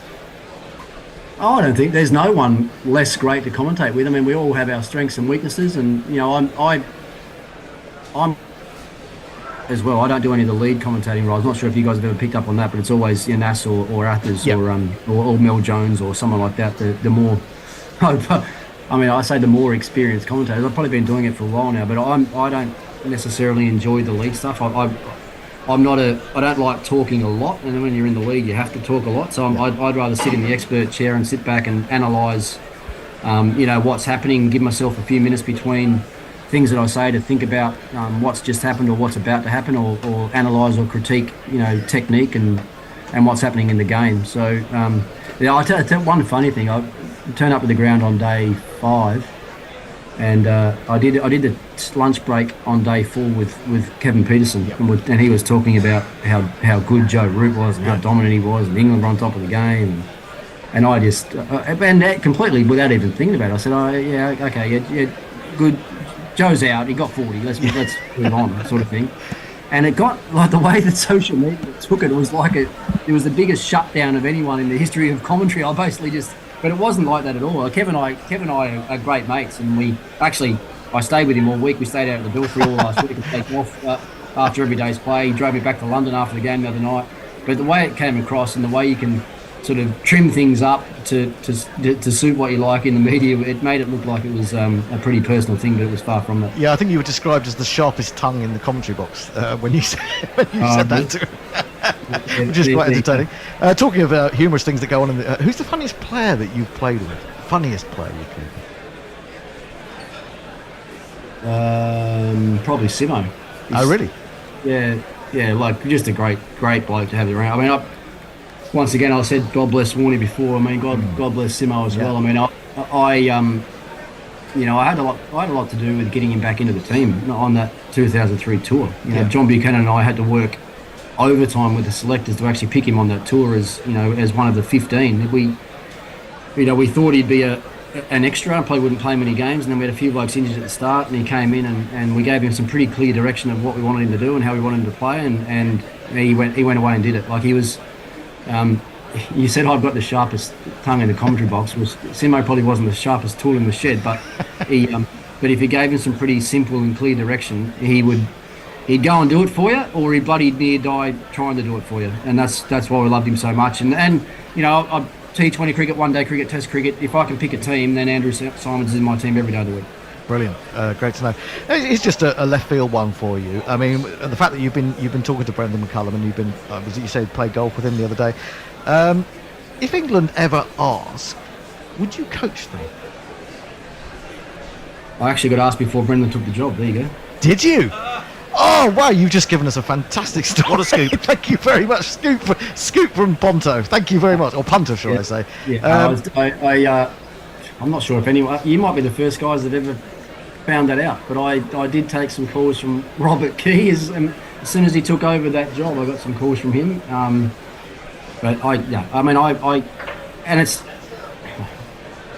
just not ready for a full-time international coaching job where I'm at in my life.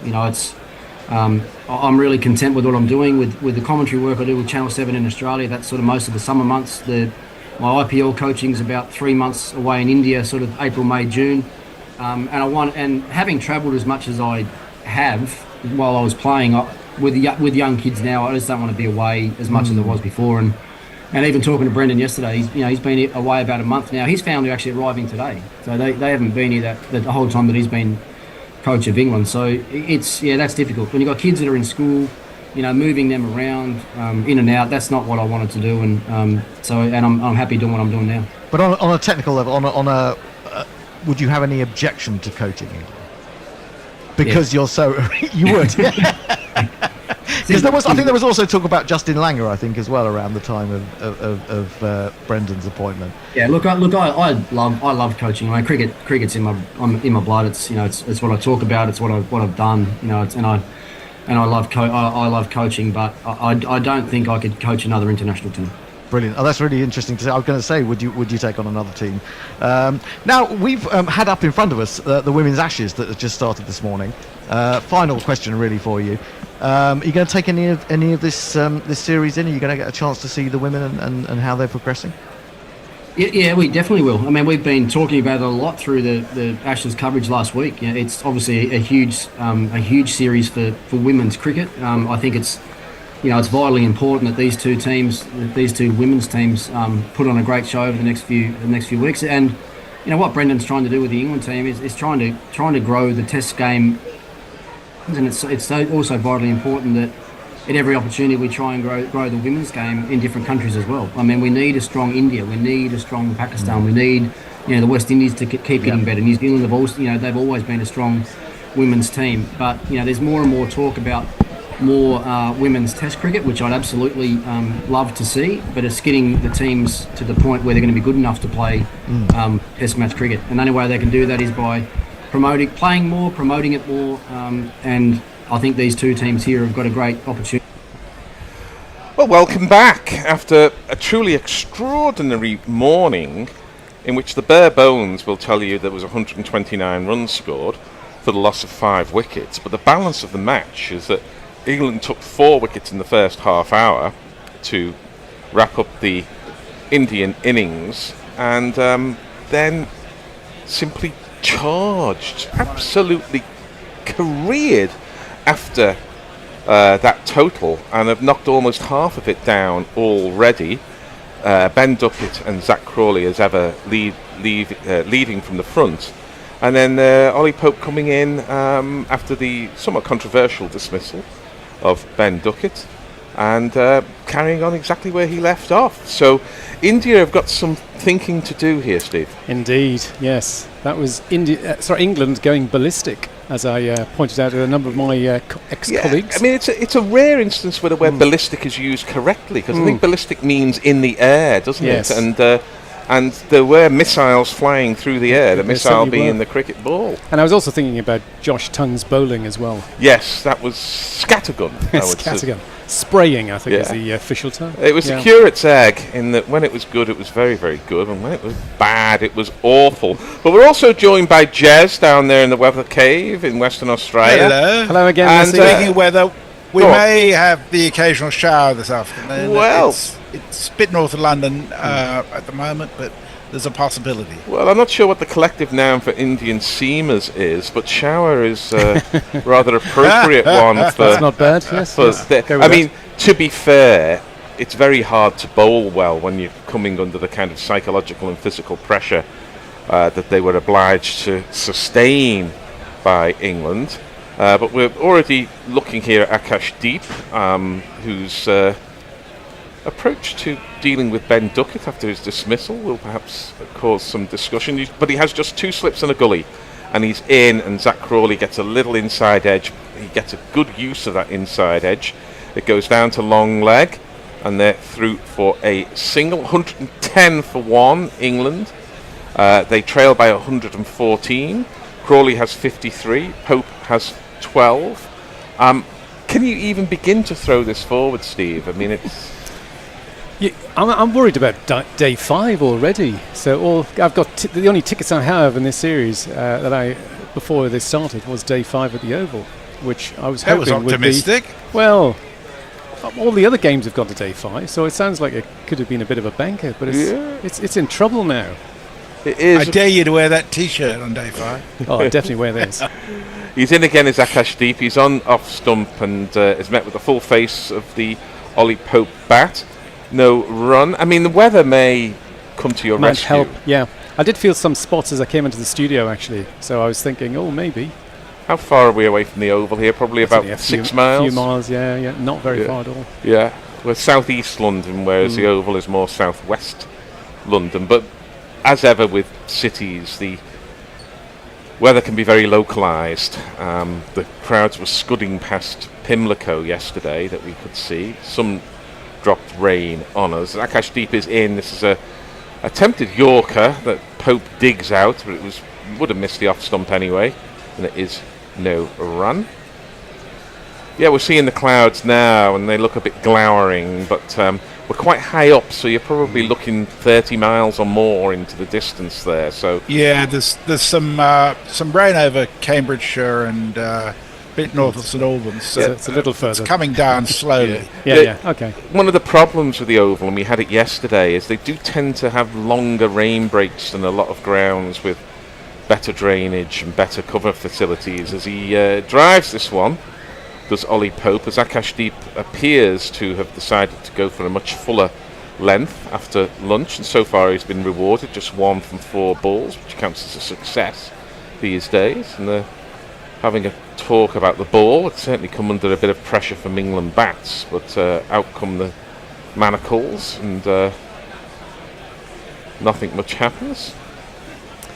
Yeah, I think they were maybe trying that on, and he didn't even get to actually put it through the handcuffs, the guide. Yeah, the ball is still not hitting these advertising boardings as much as it did. The perimeter advertising. I think that really does bash the ball around quite a lot. Yes. But it hasn't hit them as much. Yeah, sharp little bits on it, right? Yeah.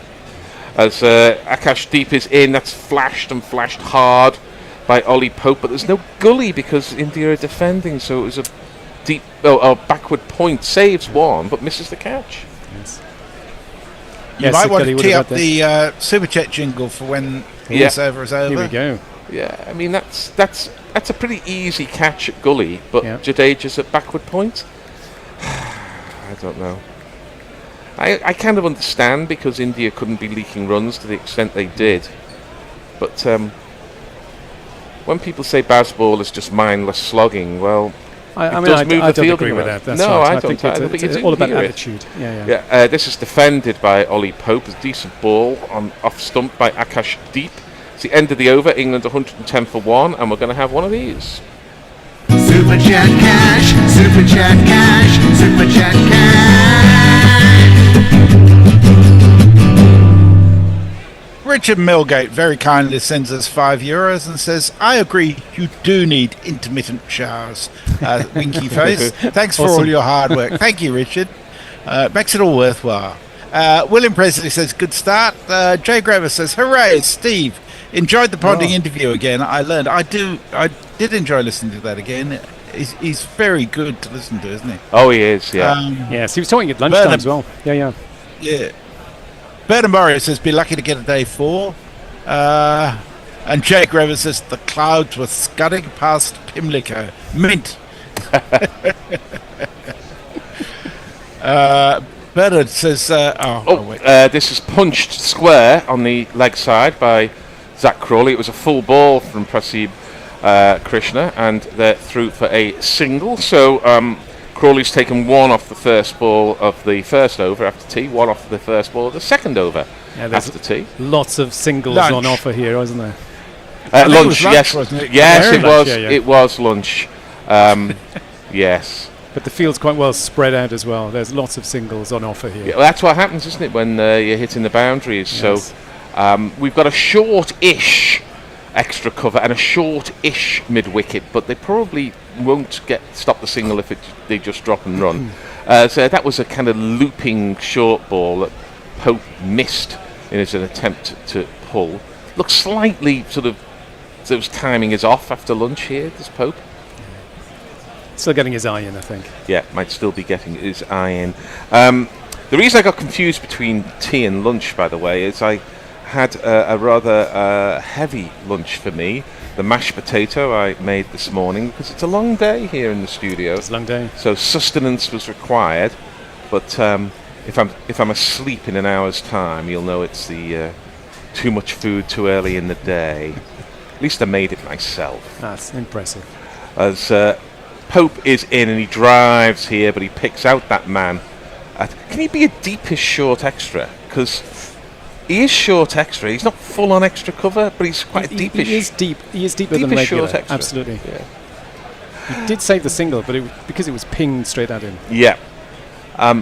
Perhaps only in cricket can you make a rationale for a description that's deepish short extra. What must people who don't understand our game, haven't been born to it, how do they possibly make head or tail of that? As Krishna's in again, and this is edged by Pope, and it was very close to the man at Gully, but he didn't get it, and Pope gets a very fortuitous one of these. 1, 2, 3, 4.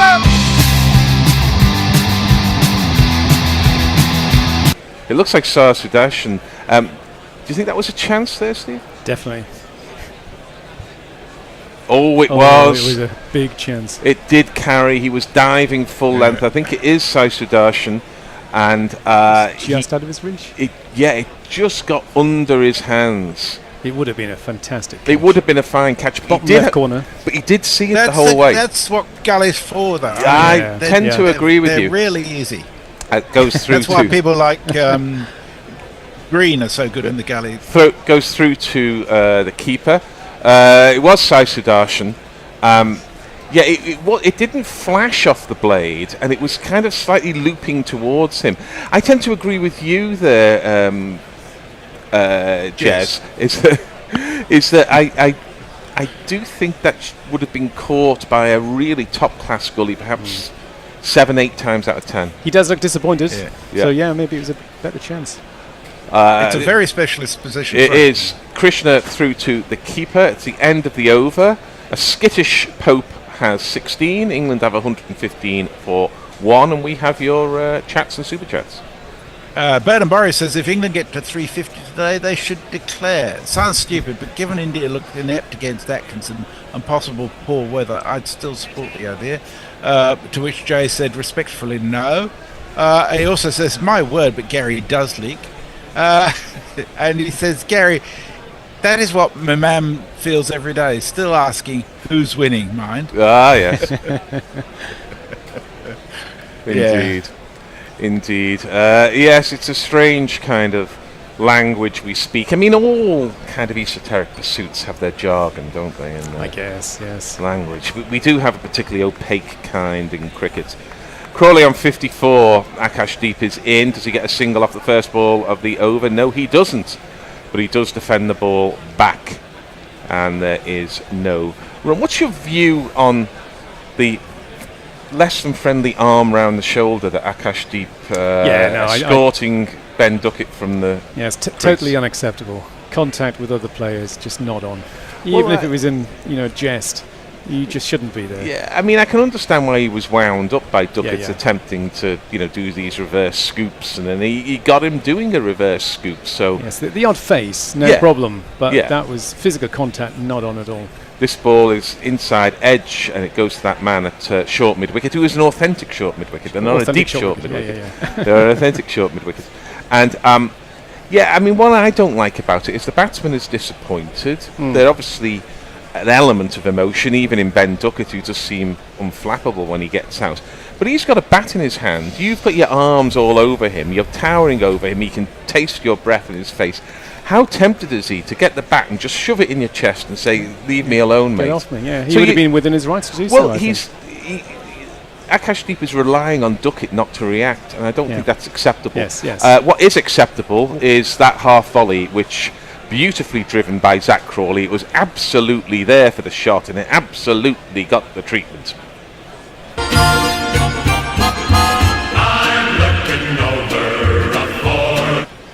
And that's a cash again, leaking runs. Yeah. He's been bowling too full, but I think it looks like a plan. Yes. They're saying, and Ravi Shastri was on saying that they bowled too short, which means that the ball looks good because it seams and swings, but it's going past the bat. Of course, they might not be bowling that short because Zach Crawley's taking guard well outside his crease. He gets a half stump, leg side half volley, and he doesn't really time it. And there was a flying Mohammad Siraj at mid-on. He was in the air for what seemed Superman. like an eternity. He didn't get anywhere near it, and instead Zach Crawley picks up.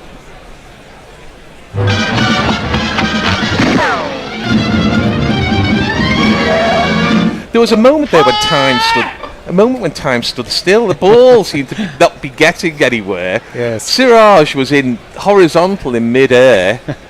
I mean, it's great fun. He nearly bopped himself in the face when he hit the deck there. Yeah, it's not a perfect landing. No, but it was great fun, that, wasn't it? It really was. So they're struggling for a plan now to struggle. Well, yeah, the bowling full isn't working so far, so he's bowled that down the leg side, and Dhruv Jurel, I'm loath to blame him because it was a long way down the leg side and it was bouncing in front of him, but it's another extra. So they're trying anything to get at Crawley at the moment. I think they are. So England go to 124 for one. I've just realised that the signal for bye is actually like waving goodbye. Yes, I haven't noticed just that. One hand straight up, isn't it? One hand straight up. Yeah. Bye. So Akashdeep has 1 for 55 off 8.5 overs, and frankly, that's all he's deserved. I thought he would have bowled well here, but he's wilted, I think, under the pressure.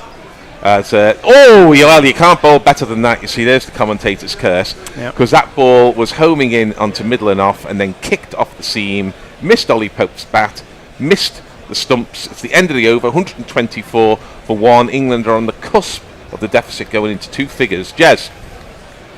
Alex says 186 watching and only 40 likes. Sort it out, chaps.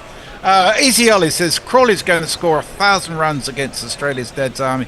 Well, frankly, they may be aging, but Australia's attack is their strong part. Well, he might score 1,000 runs if you add the runs he gets in Australia to the ones he scored in England, because he got over 500.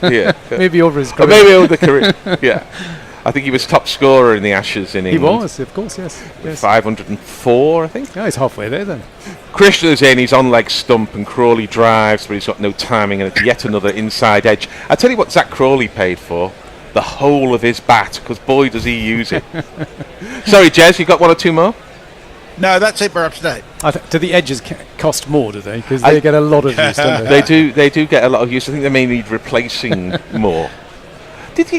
Were there ever bats where they had like a resin edge that you could replace? In the back of my mind, in the days of scoops and double scoops, I've got half a memory. Taking guard well outside his crease is Crawley, and this ball ducks into him, mainly off the seam. And there is no run. 87 miles per hour, as they say in cycling. Full gas there from Krishna. Pretty tasty. Yeah, I just know these aren't proper bats because they don't have any tape on them. Ah, yes. Yeah, tape. I remember those days. Yes. Yeah. I only ever owned 2 bats. It's 2 more than I owned. Really? Yeah. I think that was pushing it.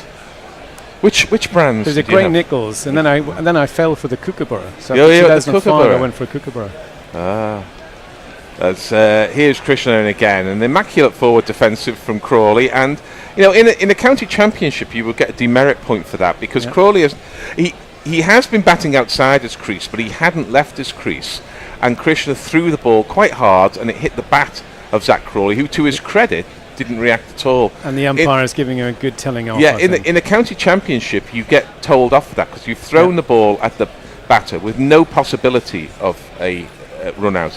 I know it's to try and push him back into the crease. I understand that. He was already there, though. But he was already there. Yes. Yeah. And again, that could have been a flashpoint. Crawley, to his credit, had some sang-froid.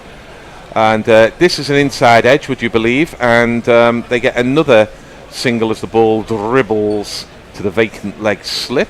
124 for 1. So England not quite going at the speed they were before lunch. Yes, somebody was suggesting the heavy roller the effect of it might wear off by now. I never understand what rollers do. You can hear as many... They squash the grain. Oh, well, I know that they do that. But you hear as many people saying, the heavy roller, that'll be better for batting now. And you hear as many people saying, the heavy roller, no, that will very much favour the bowlers after that. Yes. Nobody actually knows. No, I totally agree with you. Yep, here we go. Here's Krishna in again, and this is left alone outside off stump, and it's through to the keeper. So 99, England don't want to get flaky when they trail by 99. Not the time to... Not the time for dad jokes, is it? No, I scream, you scream, we all scream for dad jokes. Leave that to Tony Bishop. Yeah, yes, Tony's the expert at I that. think so. I really think shouldn't cramp his style. No, you don't want to upset a bishop. You never know when they'll exact a tithe upon you, I suppose. Yes. Pope on 16, and this is defended into the leg side, and that authentic short mid-wicket was not short enough to prevent the single. They scoot through England 126 for 1, and your chats and super chats. Berta Murray says, come on, Gary, use the word scran when talking about your meal. Keep to your scouse fruits. Don't be ashamed. Scran. I seldom use quite a lot of Scouse slang. I don't really know why. Both my brothers do, but I don't. It's never been we'd rather be able to to understand what you're saying. Well, there is There that. is that, yes. And the name of Butland says, is that the light roller? God love him. There you are. That is the light roller. Now, if you look on that, see where that sign, that's where I was sitting on that. Beautiful spot. Yeah, yes. Halfway up the pavilion. Just I 2 saw the rows picture of from seats. your seat as well. Yeah, very good. Just 2 rows of seats there, and they're very good. This is defended by Hope. There is no run. They have bowled better. They've bowled a little bit fuller, but they've also looked less like rabbits in the headlights, haven't they? Yeah, the lines have been better. Yeah, Akash. I only heard the commentary, but I can only imagine their heads must have been scrambled from the onslaught. Yeah, they just didn't know where to bowl because good balls, bad balls, it was all the same. Edge to slips or yeah. I mean, the ball went absolutely everywhere. Sometimes off the middle, sometimes off the edge. Yeah. But whatever was coming, it was also going. Akashdeep is in again. That's slightly outside off stump. And Crawley was looking for 1. They might not even have crossed. Ollie Pope rightly sends him back. And there is Nehran. Yeah, I never really used much Liverpool slang. At the moment, I'm listening on my brother's recommendation to Alexi Sale's first volume of autobiography, and he does use a little bit of Liverpool slang. But he grew up in Anfield. I grew up in Seaforth, at the, would you believe, mouth of the Mersey. So we grew up in slightly different parts of town. As this ball is punched by Ollie Pope to the deepish short extra cover, and there is Nehran. Is that not your guardian handle? Yes, mouth of the Mersey, yeah. And I mean, obviously there's a pun on the fact that, some people can't quite believe it would suggest I have a big mouth. But when my first comment at The Guardian was about Anthony Gormley's Another Place, which are the men, the iron men who are on Crosby Beach, who stare out across the they're sea. fantastic. Yep. This is clipped by Ollie Pope down to long leg, and they're through for a single. And it was about them being moved. There was talk of them being moved, and I think the council and the Arts Council, the local council and the Arts Council, wanted to keep them there. So I weighed in. It's a no ball. No ball. I weighed in by saying that, because I know that beach very well. I grew up literally a 7-8 minute walk away from another place. I weighed in to say that we need to keep them there, and it seemed obvious that Mouth of the Mersey, because that's where they are, Mouth of the Mersey would be my handle. As Akashdeep is in, and this is driven hard by Zach Crawley, but he picks out the man at mid-off, and there is now ran. So that was the double meaning of Mouth of the Mersey, and of course Private Eye for a long time referred to John Prescott as the Mouth of the Humber, which lacks a little bit of the alliteration. Yes. Yeah. Yeah, so Lexi's autobiography is amusing so far, and maybe I'm learning a little bit of Scouse from him, as this is just pushed into the offside to the vacant point area, and they take an easy single. England mainly trading in singles. I think they're happy to do this. I think so. The reason I got excited by Pope's shot is because his timing was so good, even though he only got a single from it. But he has looked a bit scratchy. He has looked scratchy. So that I'm hoping that sign of things to come. Yeah, well, Pope can go in and out of form. He's in a very interesting batsman, isn't he? He goes in and out of form within the same over. See, Some would say within the same shot, because he sometimes changes his mind. I think the problem is everyone does. I think, we treat these like they're machines, and they're not. They're human beings. Yeah, but there are times when players click and it all becomes informed. And I think some have, going from clicked to unclicked can be shorter for some players, and I think Pope's one of them. Yeah, I think you're right. And Graham Thorpe's probably a great example where he could concentrate for long periods of time and look very good. That was fielded at short extra, no run. England 129 for 1. Chats and super chats, we'll return to that. Absolutely. Farong says method of dismissal for Brook, reverse sweep, missed slog sweep. It was a reverse scoop that he just gloved, went through to the keeper effectively, slightly to the offside, I suppose it was. Richard Milgate says more tomfoolery, horseplay and shenanigans are needed on this chat. Yes. Come on, wake up. You're not allowed to go to sleep after lunch. Wasn't Vernon Morris trying to coach you a bit, Gary? He says, Bricky, dinner not lunch, divvy, gobshite, etc., etc. They're all there. And Crawley hits this up in the air. It's gone high and unhandsomely, and he's caught.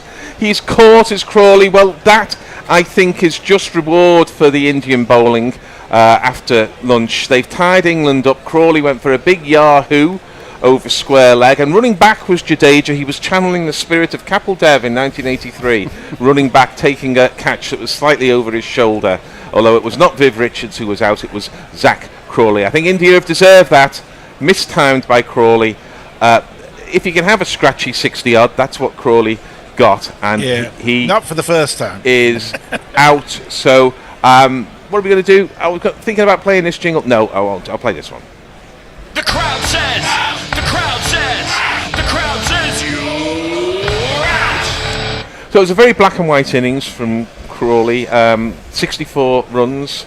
It was a chessboard of an innings in lots of ways. He went in and out of form from ball to ball.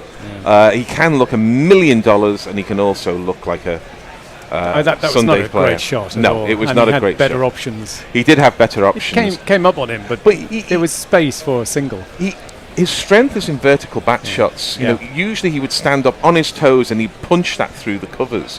Instead, he was attempting to fetch it slightly with a vertical bat, and he paid the penalty. Yeah, and maybe he was feeling a bit tied down and wanted to get moving again. Well, he did his job. Yeah, absolutely. No two ways about it. He did his job, but maybe this is a testament to India's thinking. They've decided they're just not going to let these boundaries go.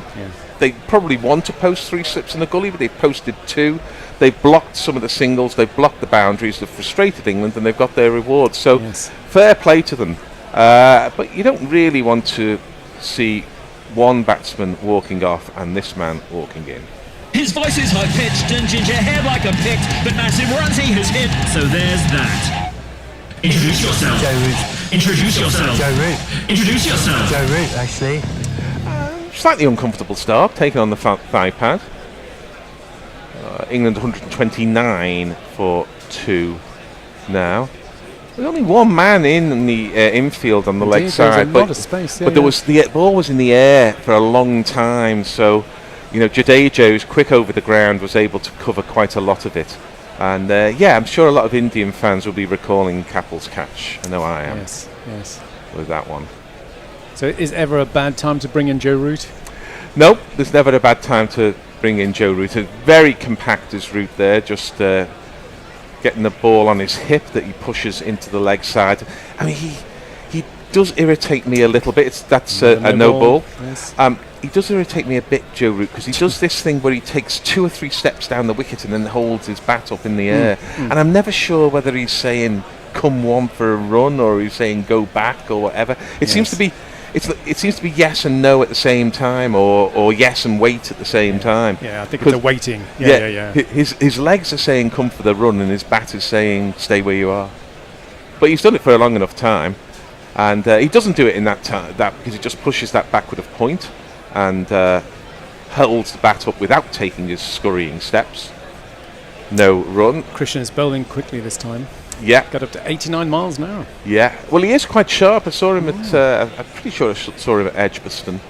And he had 1 or 2 bad spells there. But fast bowlers, as we saw with Josh Tongue, because the ball is coming onto the back quick, it can go off the back quick as well. And it did a bit at Edgbaston. But he's in again. That was a little bit of in-ducking there. And Root drives it. But he picks out Jadeja, I think, again. Or was that Karen there? At mid-wicket, and it is no run. Yeah. Camera picks out Ben Stokes, who's very relaxed. Well, he's got his feet up on the. It's a shoulder strain he's got. It's not a knee strain. It's so used to him having bad knees that you think you should be looking after your knees, mate, but it's not. It's a pectoral muscle, I think. He won't get very far at Hooters without a pectoral muscle. I guess not. Beautiful delivery from Krishna, who beats Joe Root and then advises him how to play the ball, which I'm not sure I'd be doing to the second highest run scorer in Test history. Would you?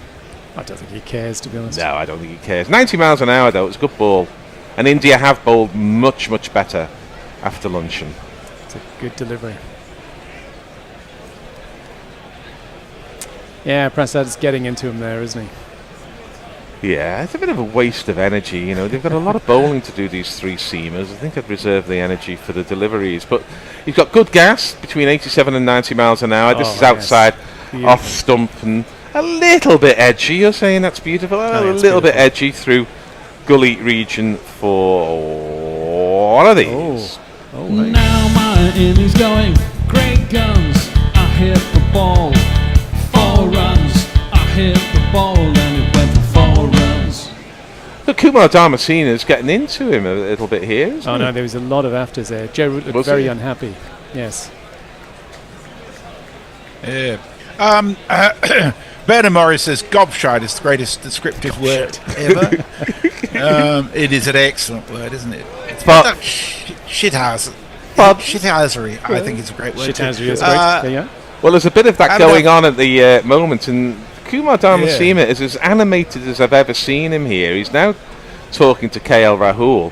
You see, this surprises me because I would have thought that a senior umpire like that would know that Joe Root's perfectly capable to looking after himself, unless what's been said has been out of order. Joe Root reacted. He did not look happy about that. Yeah, I mean, because there's plenty that's all fair in love and war, but there's some stuff where you don't go. There you go. Here we go. Yeah.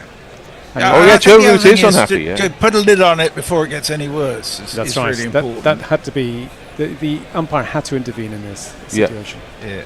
But you don't see Joe Root upset often, no, do that's you? right. This is pushed off the outside edge to backward point by Ollie Pope, and there is no run. Well, I'm sure some people will be looking at the lip reading here. I mean, Joe Root is now talking to Arsene, can't remember the other umpire's name, who's very rotund, very round, and pots and kettles, I know, but he's quite a short and round man. It's definitely not Rod Tucker, I know that much. Siraj? No, it's Ashan Raza. Ashan Raza, thank you. Akashdeep is in. That's a horrible ball. Wide of the off stump, and there is no run. Well, we were saying that India needed to do something different because they were getting absolutely slammed before lunch. Yes. So it's no wonder that they've changed tactic. They've decided to bottle England up a bit, and they've decided to have a go at them in the field. Now, whether they're taking that too far, clearly the umpires... They clearly are, yes. Because the umpires are very much into the Indian team. They haven't said a word, I don't think, to Joe Root, who was... They did have a chat afterwards, yeah. Did they? Well, I'm sure more of that will come forth. Still a little unedifying as Akashdeep goes wide on the crease, and there's a big shout for LBW, but that's going over the top. And it's very high, yes. Hassan Raza agrees. Yeah, and I mean, what was a joyous morning session has been soured a bit here. Yeah, I mean, I don't know why the bowler feels it necessary to start gobbing off at Joe Root there, but unless, it's a tactic to try to upset them. Yeah. But, I could understand if they were going at Jacob Bethel, who's on, playing his first test in England, coming in. Why would you have a go at Joe Root, for God's sake? Of all people, yes. There's nothing he hasn't heard before. Yeah. As he's in again, and this is pushed to square leg. I have seen Joe, and there is no run. I have seen Joe Root upset. Really? If you recall. I can't remember the bowler. I don't know if it was... Well, I've seen Sheldon him upset, Cottrell, in the game. although it may not be. It may not be him, and I'm sorry to introduce him if it is. I'm not certain, but it was when Root was walking back to his mark, and he said to the West Indian bowler, "Nothing wrong with being gay, mate." Yes. And that was as close as I've seen Joe Root upset. He was pretty. No, I was thinking about pretty much every day he was captain and apologising for the team. Yeah, I mean, that's different. He was very ill at ease in the role. This is pushed up to mid-on, fielded by Siraj, and there is no run. Of course, we already forgetting that Krishna threw the ball back at Zach Crawley. Yes. And Zach Crawley so just there's let it hit the clearly bat. An intention to get into England a bit. Yeah.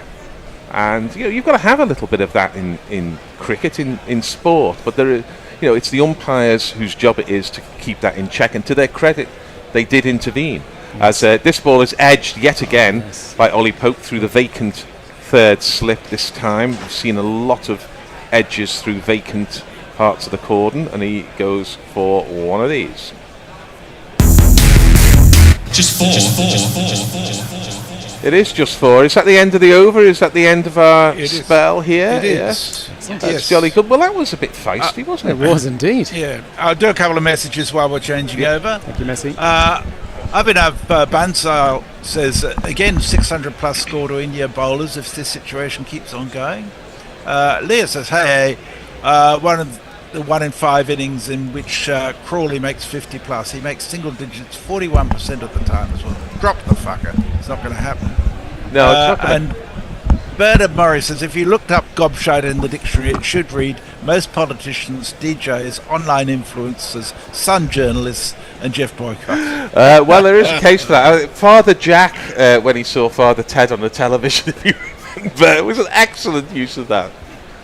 Right, good afternoon, everybody. Hello, Bennett. Good listening. In the UK, yes. Hello, Tony. Hello, Gary. Hi. And greetings to everyone listening from wherever you are, and welcome on board. It's Bennett, Gary, and Tony keeping you company for the next half hour. The next ball is played away by Pope, and the batters cross through for a single. 138 for 2.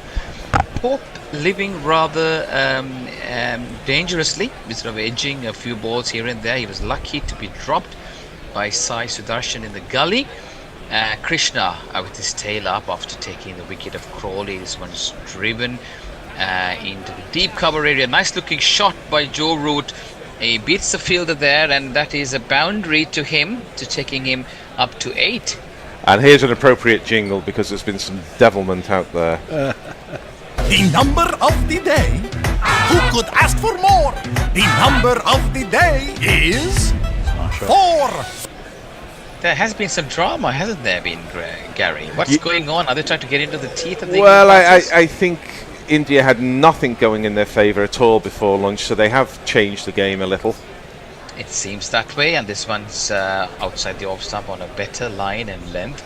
Krishna, again, he did something played his antics earlier on by throwing towards the direction of Zach Crawley, didn't he? It didn't seem like Zach was away from the crease, but a bit of aggression. Well, he was taking guard outside his crease, but he had stepped well back into it before. As I say, if it was county championship, you'd be getting demerit points for that because they don't allow it. But do we know what he actually said? No, we don't know what was said. That was later, of course, but we don't know what was said. It must have been, as you were discussing in your stint, it must have been something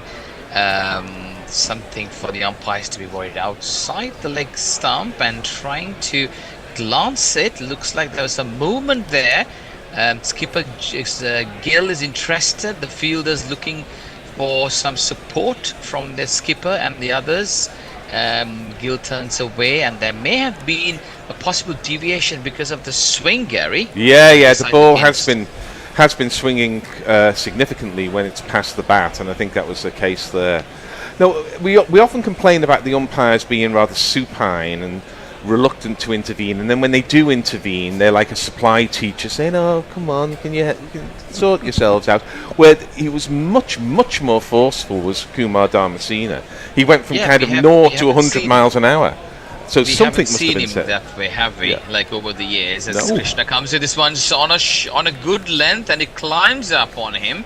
A bit of an awkward bounce there. Krishna giving the stairs at Joe Root, but Joe Root is a man of valor who's been there for many years, done it all, the second leading test run scorer in the world. He just gives a cold look and turns away. Good delivery, and Krishna, this is exactly why he's in the team. Yeah. With that height, awkward bounce, he had a bad first test when he was used by the Indian skipper to bowl the short balls. Unfortunately, was quite expensive. Went for 8 and over. Unfortunate. Yes, indeed. He was expensive and missed out later on. But here he's brought back and trying to make amends for the earlier game. This one's a good delivery. A bit of bounce there as well at Root, looking to drive. Didn't get hold of that one. So England 142 at the end of over number 24. What have you got, Tony? Have you got your jingling super chat finger there, Gary? Oh, you don't get much respite here, do you? YouTube comments were not getting a mention. Too many lonely folks needing some attention. It's from Richard Milgate, who just says, "Afternoon, Bennett," and he's paid for the privilege, which is very kind of you. Thank you so much, Richard. F1 editor. India are rattled. John Kevin, was Dawson dropped after not taking a wicket in the second innings of the fourth test? Yes. But I don't think England had ever planned to play a spinner at the Oval. Yes, I think that's right. Yes, correct. That's a good thought. Thank you, Richard, for the super chat. Appreciate it. Good conversation there. Please keep your comments, thoughts, and also the super chats coming in. Keep Tony busy in his stint here. Short ball, punched away, but not getting much momentum there as it goes straight to the extra cover field. No chance of a run. I mean, just going back to Dawson, I thought he played well within himself, Gary.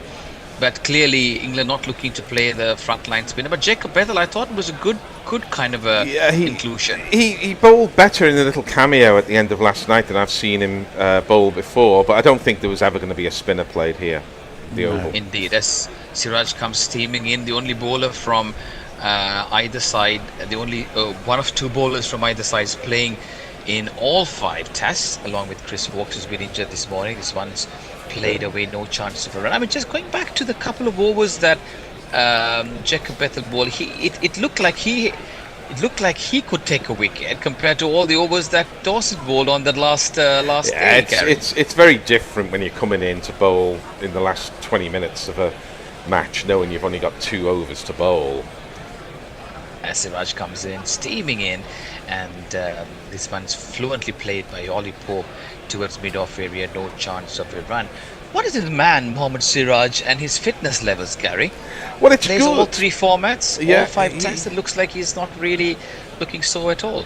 No, and he also, of course, batted and had to recover from the emotional strain of that curious dismissal that finished the Lord's Test. I mean, he's an admirable character. He, in the main, does keep the aggression within the umpire's boundaries. And here he is, charging in to bowl yet again.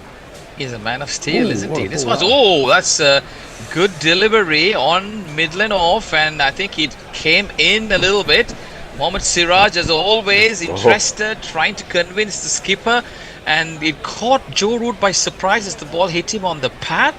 There may have been a bit of doubt on the height, Gary. Oh, they've gone right at the very end. I think Juve Guerilla was suggesting it was down leg side. I mean, if the wicketkeeper is saying don't review and they review, then I think Siraj has talked his captain into what, at best, I think is an umpire's call here and might well be missing. I think also, considering they're going around 6.5 runs to Norway, it's a act of desperation as well, perhaps, Gary. There is a little bit of that. Oh, this is surely this is missing, isn't it? Oh, I'm not so sure now. He's so far back. It's back and maybe it's as close as it could be. Could be closer than we thought. Ladies and gentlemen, this one's a good delivery. We were just talking about Siraj and his stamina and his workload. This one's on the replay. And yes, he's got him there. Beautiful review. Taken a very conclusive review indeed, and the highest run scorer amongst present days cricketers, unfortunately. No, it's not. Pope. No, it's not. My apologies. It's Pope. Yeah, I mean, thankfully for England, it's Pope. Yeah. He's England's captain, but somehow the only jingle to summarise that innings is quiet. Oh God! Oh, I'm not sure what's happened with that. What's happened with it? What are you doing, Gary? So I don't know what's happening. As Gary figures out the jingles, it's the third batter out. It's the skipper, Ollie Pope, who was not looking very convincing over the last few overs, although he's been there for a while. He's out. To brilliant sort of a review taken by the Indians, and England lose their third wicket with a score on 142. Ollie Pope out for 22, and sorry, we got the jingle here. Have you got the volume up? Have you turned the volume down? I don't know. I don't understand Pass machines. me the little clicker thing next to you. Have you turned the sound down on that? Joining in, we're in session 2. England trailing by 90 runs. As you know, there have been 4 changes from both sides, with Ollie Pope winning the toss and deciding to field in overcast conditions. Just to say, there was a lot of rain there from overnight and in the morning and during the day. However, we managed to get some good cricket. England bowlers certainly getting the better of the batters, have some vivid bowling in and out, but 224 all out. We're in India and England 134 for 2, session number 2. Sorry, Gary. So this was the jingle I was attempting to play for Ollie Pope. You silly little boy, what on earth were you playing at? Oh! Well, you can now jingle in Harry Brook. Now we've worked out what you've done. I can. I mean, machines, they jump up and bite me, and that's what it did there. And I thought I cued it in so nicely.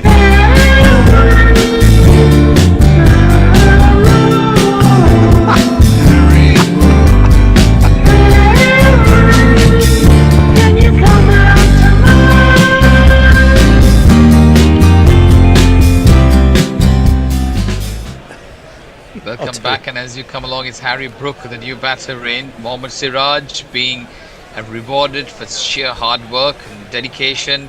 As he comes in, this one's on the front foot. He got a good length, bowling at 88 miles per hour. Harry Brook plays it defensively back to the bowler. And Harry Brook, sorry, Gary. I was going to say, and the self-belief that Siraj, he comes, as I understand it, from quite a humble background.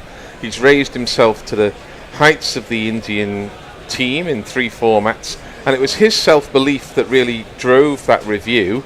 Dhruv Jurel was saying don't, and Shubman Gill called for it at the very last moment, and it was a correct review. Well done, India. His dad was a rickshaw driver, I think. I think so. Yeah. Yes, it was. Oh my Lord! What's happened to Harry Brook? He comes dancing down the track and tries to hike this one. He gets an inside edge. He's lucky to be there. And as the ball trickles over towards the fine leg area for a boundary, he's living dangerously at the end of over number 25. 2 plus 2 is on my mind. 2 plus 2 is on my mind. Have you got anything, Tony, up in your plenty. We'll need another super chat jingle. Oh God, dear oh dear, the hard work on the machine. Let me do this one. YouTube Prime Super Chat. And it's from Jay, and it's £2, and he says, "Thou wearing an Oxford collar, Bennett, fuck's sake." And he followed that up with, "Tony holding Gary's hand over the jingle machine has just made me well up." Oh. Bernard Murray. I'm not quite sure. That seems to be a conversation anyway. Sorry, it's Krishna's is starting a new over, and this one's played back to the bowler. No chance of a run. Gary, what's happened to Harry Brook? Why is he in such a hurry? What's going on in his head? I don't understand it myself. He seems to have morphed from a batsman who starts opening up once he's in to a batsman who plays like he's on 150 when he's facing his second ball. I don't know why he should be giving it the charge. He's not giving himself a chance, is he? He's a great player. He needs to be there. Well, he did it, didn't he, at Old Trafford with that ridiculous stumping. He's becoming a pope. I don't know. He was becoming a batsman who well, no, he seems to have drunk the Kool-Aid of Bazball and think that all he needs to do is attack absolutely everything. And the next one's played on the front foot into the cover. Sorry, Tony. No, that's all right. No chance of a run. Go on, Tony. Finish what you're saying. That was the thought. It was simply that he just wants to be the figurehead of an approach, but all the rest have adjusted. With the additional leadership responsibilities now, and he'll do really well to sort of show that approach in his batting as well. This one's on the leg stump and moving away. Good movement there. I mean, they're trying to trap. I'm not sure whether it's intentionally being bowled. We had seen a couple of balls going in that direction by Prasid Krishna and Drew Druell collects down the leg side. I mean, my feeling is that this pitch rewards positive play. You know, you might have 100 balls if you're lucky to make as many as you can, but not surely from the first ball you face. Krishna comes in outside the off stump, steered the way towards the third man by Joe Root, and he picks up a single. 147 for 3, Gary. I mean, Sai Sudarshan, he really toughed it out yesterday, but I think he made something 38 off 109 deliveries. I don't think he'll play that innings in the second innings. I think he'll look to be much more positive. He'll know that there'll be an unplayable ball coming his way sooner or later, and he'll look to get on with it, I think. We saw how the England openers went about their business, didn't they? I mean, the moment Ben Duckett was hit in the sort of and it felt uncomfortable, we thought, you know what, I'm going to get out. Nevertheless, let me just go out and just get some runs and enjoy myself. And so he did. And even though he was out for a ridiculous shot, but that shot fetched him a good number of runs before he got out. I mean, eventually he would have got out to an unplayable delivery, like what happened with the Indians. I mean, Jadeja and Sai Sudarshan got a bit of a jaffa, didn't they? This one's outside the off stump by Krishna, surprisingly left alone by Harry Brook. I think batting with the senior partner and his good friend from the same county, Joe Root might do well to just go around and have a word with him, Gary. His good friend from the same accent as well. So, I suspect Joe Root might have had a quiet word. Also, speaking of words, it's all calmed down a bit now, which sometimes happens with the wickets. But if India risked a... As Krishna comes in, he's way outside the off stump. He goes for a slash. Outside the off stump, but unfortunate not to get an edge. And that's the end of over number 26. Harry Brook wanting a change in his attire and a change in bowlers as well. And let's go to Tony to see what he's got. Karthik Kumar says, is it just me, or does anyone else think that Gambier destroyed Indian Test cricket in 1 year? This should be his last match as a coach. That's harsh. But I think the one that did it for me was the 3-0 reverse at home to New Zealand, and I think everyone sat up and looked at that and thought, hang on a moment. Yeah, but how on earth did that... Oh, I'm assuming he was in charge for that. I think he was. 3 of the leading players they've largely lost from this series, who are Rohit Sharma, the captain, Virat Kohli, You've lost a bit of Pant. Ashwin retired. Pant hasn't been able to play all the games. Bumrah can't play all the games. He retired in transition under a 25-year-old captain. A bit harsh to say he's going to resign. Siraj opens up the next over, and this one's short. Again, getting some life, movement, a bit of bounce there. Siraj looking quite threatening. Yes, just coming back to that, Gary. But then there is some thought that he was behind the retirement of all those three players too. Wow. I mean, we all know that he didn't have a great rapport with Kohli earlier on, but I think there is a talk that he elbowed them gently but surely. But Rohit's 38, is he? And Virat's 35? Virat's. And this one's again shortish on the back foot. Root trying to take bat away, and it just drops towards the forward short leg area. No chance of a run. If you're a coach and you're not looking to say to players in their mid to late 30s and thinking about the next generation coming through, you're not doing your job. And maybe it could have handled better. I mean, Gautam Gambhir, it seems, is not overly blessed with charismatic bonhomie.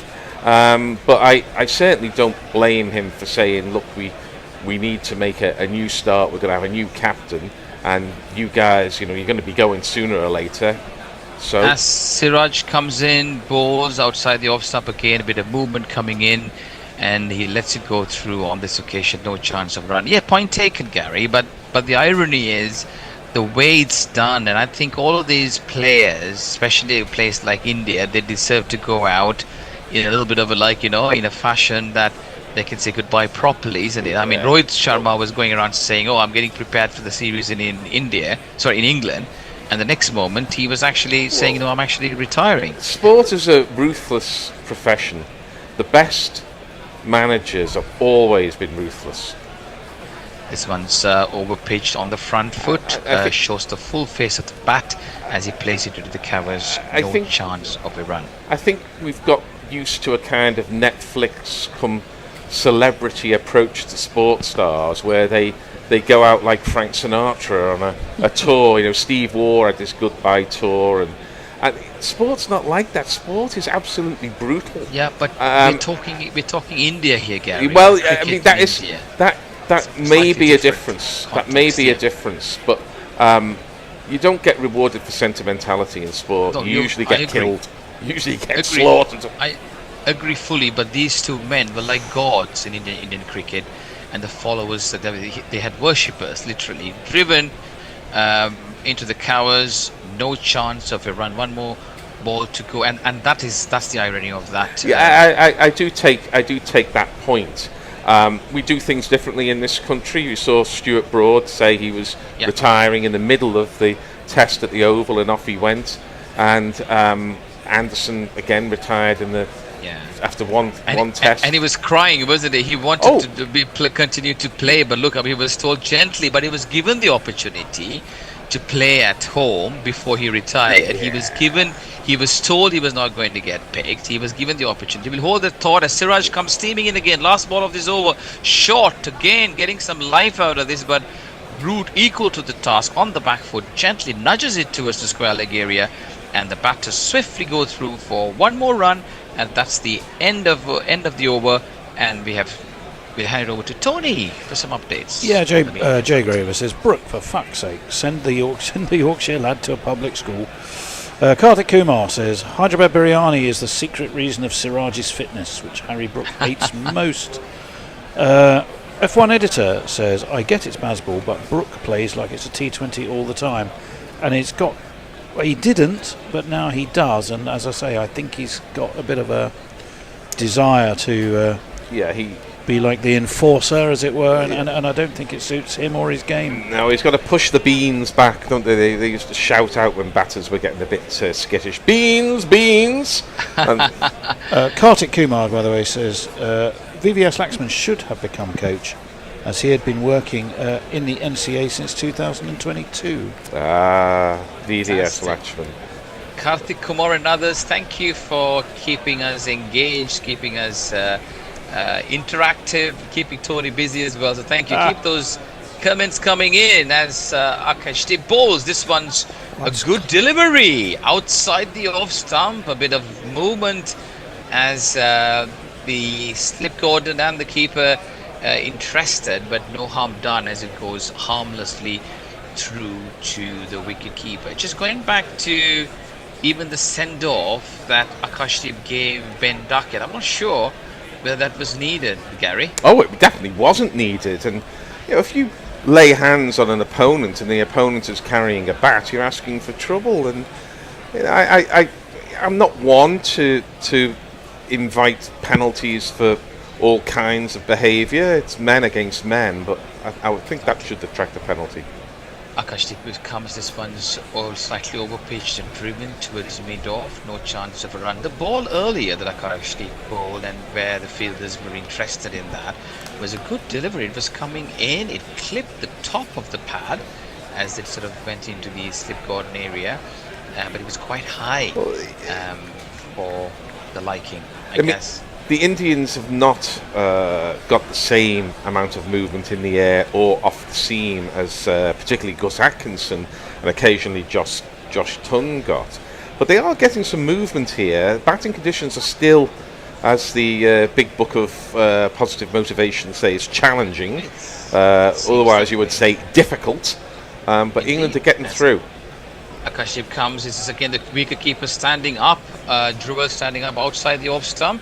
At 83 miles per hour, brave of Drewell to come up to the stump. Just going back to the England bowling, I mean, I thought they were quite wavered initially with Josh Tongue and Overton sort of all over the place, but Tongue bowled two unplayable deliveries to get the in-form Sai Sudarshan was looking like a rock, not being moved, but he got a chaffer to sort of get an edge, and so did Jadeja's two unplayable deliveries by Tongue. This one's outside the off stump, left alone as it goes through to the wicket keeper. 148 for 3, and I thought Atkinson had a great comeback, didn't he, Gary? It was tremendous. Really well. It was tremendous, but yeah, I mean, Tongue was a mixture of the sublime and the ridiculous, and got his rewards. Atkinson did not get his rewards yesterday, but he picked up a 5 for today because he did get his rewards. So Guerilla is up to the stumps because he wants to keep Joe Root in his crease, and he is doing. And this one is over pitch driven straight towards the short extra cover area. No chance of a run. I mean, they got the last 4 wickets for around less than 30 runs. Yeah, they? 20, I think. 20 or so. Great going. But we're seeing, especially. Yeah, we're seeing another advantage of baseball here because England are somewhat becalmed, and they certainly haven't been as fluent after lunch. But they were so far ahead of the game at lunch that you look at the score, 148 for 3 in 28 overs, and you're thinking, well, that's pretty good. As Deep comes in, this one's on the leg stump. He's slightly moving out of the crease when he plays that, but that's played with a lot of great timing and nice bat on ball. It goes towards the deep square leg area for a boundary. End of over number 28, 152 for 3. Root on 14, Brook on 1, 2, yeah, in just a second. 3, 4. Kartik Kumar says he's not from Hyderabad, but if not VVS Laxman, we should make Ganguly or Yuvraj coach, or maybe Zahir Khan. Ganguly's been coach, hasn't he? I think so. You never sure. I'm sure he was. Was it always he BCCI president or something? No, he was BCCI president. Okay. Jay Grover, serious question in capital letters, as if to emphasise the fact we may not expect one, but this is a serious question. How would Anderson have been treated as an Indian in a similar position? Well, that is an interesting point. I think, Kohli chose to walk, I think, but must have got a signal to say that it was coming. And I suspect the same's true of Ashwin. I not in a dissimilar manner, I wouldn't have thought, if I'm honest, but I don't know the way the inside of Indian cricket works. But I would have hoped not too different. Mohammad Siraj opens up a new over, and this one short on the leg stump, played towards the short mid-wicket area. No chance of run. Just going back to what Kartik Kumar was saying about Hyderabad Biryani, yes, I think that's an interesting thing, but let's hold on to that. Go on, Tony, finish that thought of yours. That was it. I finished it. I mean, BVS Lachman is from Hyderabad, isn't he? He's a Hyderabad boy, I think. No idea, but I have had Hyderabad biryani when I was there once, and I must say it just blew me up. I see. Well, there's Farouk Engineer, speaking of people who are blown up, although he's not quite as bulky as he once were. Looks, I think he's 87, Farouk. And I wonder if well. he and Ashan Raza just get together and go, right, where are we going to go and eat dinner tonight? Yeah. Apparently he was a colourful character in his time, charismatic and flamboyant as well. Short, a bit of lift as it flies away outside the off stump. Harry Brook a little bit more calmer now. Bennett, never mind in his time. He's flamboyant and colourful to this day. Much loved at Lancashire, where he spent a lot of time as the wicket-keeper of Lancashire in their glory days of one-day kings of the late 60s, early 70s. Was it Clive Lloyd and Big Clive was there, Jackie Bond, Barry Wood, David Bumble Lloyd, John Sullivan, Peter Lee, Peter Lever, Van Bernholder, Ken Shuttleworth. Not Van Bernholder, he was at Worcestershire. Did Peter Lever play for England? He did play for England. Famously in a test match, he hit Ewan Chatfield, and Ewan Chatfield's heart stopped on the wicket, but he was revived by paramedics or by other players, I can't remember. But that was a very famous incident involving Peter Lever, in which he was blameless. Mohammad Siraj bowls a good delivery. Harry Brook is certainly playing much better, thoughtful cricket, sensible cricket, playing the ball on his merit. Back to the ball, no chance of a run. He hasn't had a great deal of the strike in the last 10 minutes or so, Harry Brook, and that may have got his heart rate down a little bit.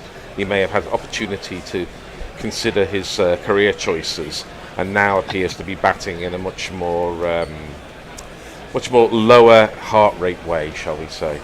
He's a very important cricketer in the McCallum era. He's been named the white ball captain, and certainly sort of next in line from a leadership point of view. There was also talks about whether he should be captaining in Stokes' absence in this test. And here is Siraj. This one, he lifts this one. He's lucky as it goes aerial past the extra cover area, and the batters come back for two. But his heart must have been in his mouth because he was playing such a rash stroke on that occasion. Gary. Commentators curse. Sorry about that, everyone. Tony, you were less than impressed. I was, to be honest. I mean, I just don't know. Yes, England want to get on with things. Yes, you want to impose yourself on the opposition, and particularly Siraj, who's probably got under Harry Brook's skin. But that's just daft. It's just plain daft. I agree. But that was premeditated as well, wasn't it? Outside the off stump, this one again, he just gently pushes this one towards the gully area. We're doing a change at the end of this over, I think. We're going to change. We're going to do a change at the end of this over. It's going to be Bear, Messrs and Hector who will take you through to the next half an hour. The last ball coming up with great stint. This one, Gary and Tony, thank you for that. Thank you. As Mohammad Siraj getting ready, England 154 for 3. The trail by 70 runs. The batters are Zach Crawley for 64, Ben Duckett for 43. A very useful partnership of 92. Ollie Pope was the last man out for 22. At the peak of the bowlers, Mohammad Siraj, Akash Deep and Prasid Krishna a wicket each. If you join us just lately, India were bundled out for 224 with Gus Atkinson picking up a fiver on his return back from injury. Again, a good delivery by Siraj, good bowling from him. So on the back foot, plays it towards the mid-wicket area. No chance of a run. 154 for 3. I'll pass it on to Tony, after which we'll shift over for the next. Well, everyone is shifting in. The Bear is sliding seamlessly as ever into the control seat. Messrs, when you appear, there you go. Leah punching the face of God will be your next message. Leah punching the face of God. Well, she's not personally doing it, but it is quite an interesting phrase that she's talking about. I need to get out of the way so Hector can get in. Okay. Well, it's been a feisty afternoon so far. I don't know what Prasid Krishna was babbling on about when he was having a pop at Root, but it certainly upset Rooty, which you very rarely see. The clouds are closing in. India have got them marginally back in it. They've got 3 wickets. England only trail by 70 though, and Harry Brook is looking very skittish. Meanwhile, Joe Root is defending against Akashdeep, just out to the offside, and there is no run. Hector's with us for the first time in a long time. I haven't seen you in a while. Afternoon. He's been travelling the world, watching cricket, and now you're in the belly of the beast. Good to be back. First time in the new studio. Well, yeah. How do you like it? Loving it. Yeah, Really it's very nice, isn't it? Yeah. Not a bad find. This was after looking for. This is about the 9th or 10th place I looked at. Smashed it. Yeah, indeed. Akashdeep is in. And, that's come off. I don't know if it's come off the face of the bat, but it's down the leg side. And, of course, with Dhruv Jurel standing up, anything offline is likely to run away. And that certainly did. 4 byes, that one. So, Hector, I don't think you've been on air since the New Zealand and Australian tour, have you? No, I haven't. I think the last time I was on was West Indies last summer. Last summer. And then you went off to did your sterling work for us, actually, whilst you were in New Zealand. Thank you. Which sounded like it was an awful lot of fun. Oh, yeah. You definitely got the good end of the stick, as it were. Akashdeep is in, shortish.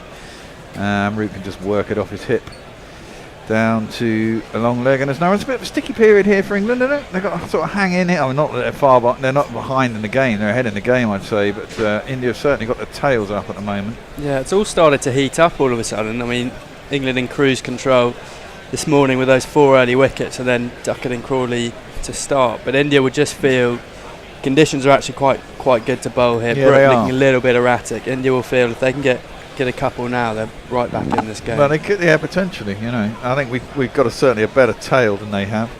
But the question is, will Wokes ever even bother coming out to bat? I imagine if England get quite a lot ahead, he won't. The press release said he wouldn't take any further part in the game. Oh, okay, fair enough. That one's a decent ball by Akashdeep. A little bit of swing away. Brook defends, and there's no run. And Brook is looking typically skittish.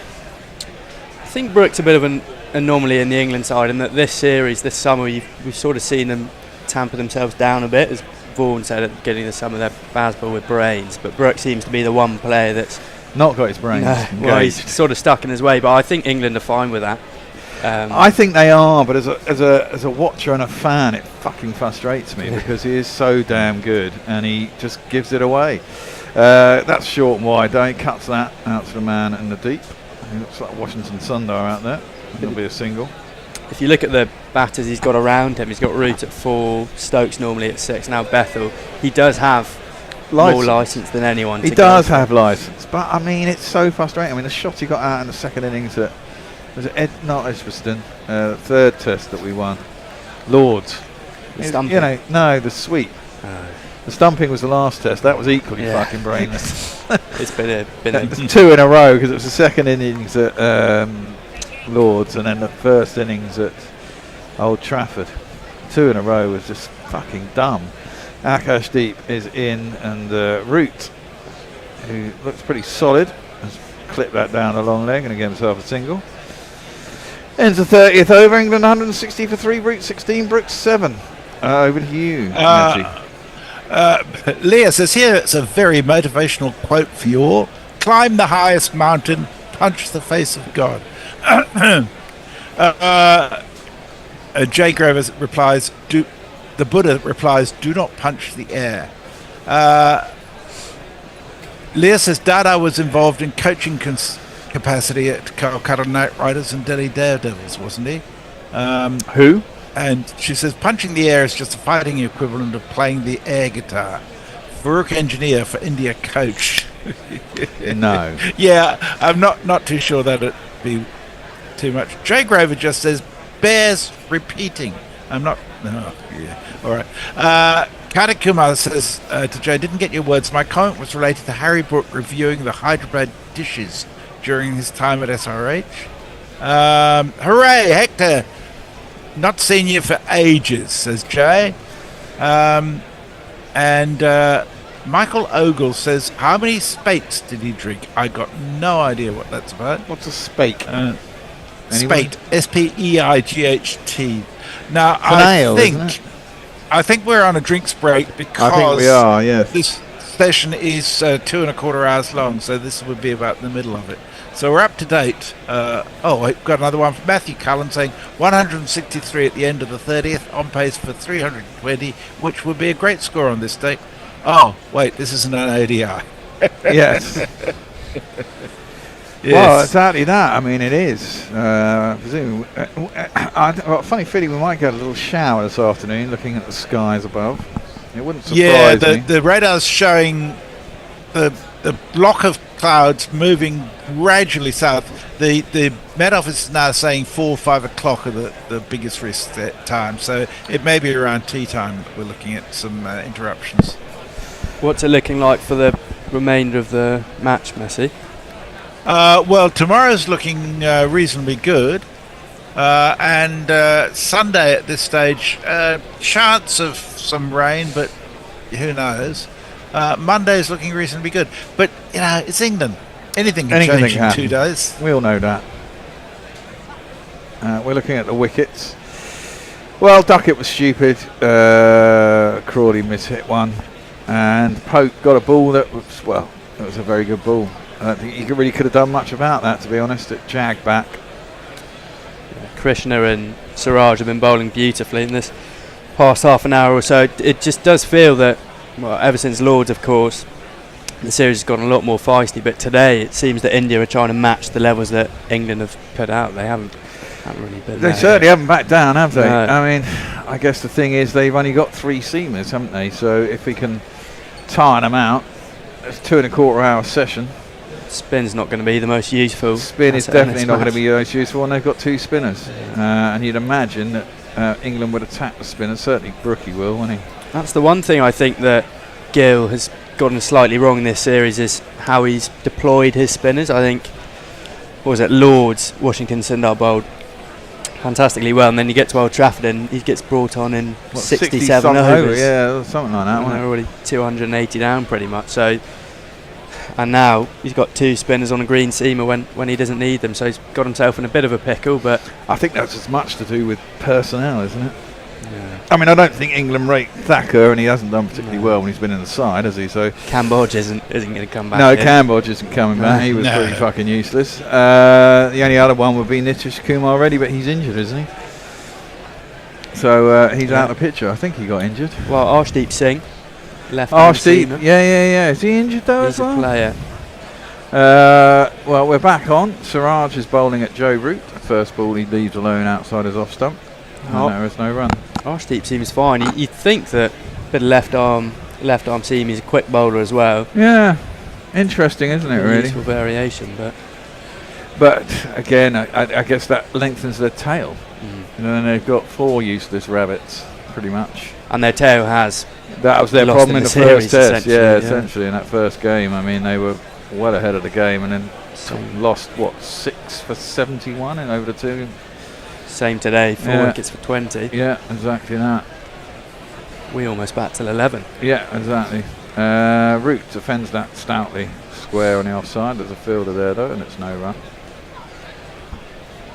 It has been a difference. I mean, England have bowled a lot more overs than India throughout the series. Have decided to bowl first in 4 out of 5 tests, so it's not surprising. Saw a stat the other day. I think it's the second most amount of overs bowled by a seam attack in an English summer, I think. Wouldn't surprise. Well, the pitches have been very un-English. It's been so hot. Mostly they've been, well, you'd almost say subcontinental, except they haven't spun that much even either. Those are pretty flat roads for the best part of it, slow. That one is left alone again by Root, through to the keeper, and there's no run. He's a good foot outside his crease. Sort of reverse tactics to Brook here. Guerilla stands up to Brook, but back to Root, so he's just making the most of room behind the stumps. But I think, Messi, you might know a bit more about this than I do, but I think it almost looks this summer that England and Australia have switched the wickets that they're producing. I think it was the Border Gavaskar Trophy. They looked a lot more green. There was a lot more seam on offer in Australia. They did, yeah. And that's what we're hoping for. I think that's a irreversible trend in Australia, to be honest. Well, it's good if it is. That's a fucking glorious shot. Joe Root, it's full, it's swinging, it's into his arc, and Joe Root doesn't miss them. Smashes it out through the covers, and it's 4 runs. It's Nissan She. Itch me, says she. And Root's kind of ticking here. Prasid's sort of certainly wound him up a little bit. I've never seen him that fired up. No. To be honest. Normally quite cool and laughs it all off, but Yeah. getting quite up in Krishna's face after a while. Will we ever find out what was said? That's it. Will it come out? He's Someone not will gonna leak try it, won't it? Well, someone will make it up. Well, maybe someone will. Well, to be fair, someone will probably lip read and we'll figure out what it was, because that's the way the world works these days. Oh, now that one's zipped back again. It's a similar ball to Pope. Seemed a bit higher this time. It seemed a little bit higher this time. Siraj doesn't seem that much interested, and Gill seems to be intimating maybe a little bit of bat. Doesn't look like they're going to review. Would have been looked quite good to me, but hey. So Messi, is that more of the conditions on offer for the groundsman, or is that a conscious choice? Adelaide, Perth and Melbourne are all drop-ins now, and they pretty much take the technology in terms of getting him in the right condition no matter what the weather, and the weather generally is fairly predictable in Australia. The Gabba's the Gabba, always has been, always will be. Well, it won't be because it'll be knocked down eventually. And soon, isn't it? Yeah. And Sydney's a bit of a dead wicket generally, but that's defended by Root, and there's no run. Sydney's potentially the dullest of them all, to be honest, but it can do weird things. So Sydney's the least predictable, I'd say. But I think they've done actually a very good job with the drop-ins. Yeah, well, I was hearing the other day that the reason they changed partly was Melbourne. They were on for getting struck at Melbourne, weren't they, for 4 terrible pitches in a row by the pitch inspectors or something. Well, yeah, but even the original drop-ins they had at Melbourne weren't great. No, but they've fixed that, and they've made for very good cricket on the whole, although relatively short matches. I mean, Adelaide and Perth are always going to be a bit spicy, although Adelaide's not got the day-night test this series, so it might last a little longer. I've got a serious doubt about the validity of day-night tests, to be honest. I think it's a totally different game. It kind of is a different game. The ball certainly the ball under lights at the switchover is quite crazy. And even during the day, the pink ball seems to swing more. Well, I don't mind a game in favour of the bowlers. That's defended, and there is no run. Maybe we could play all games with pink balls, and you could just choose when you had day nights and stuff.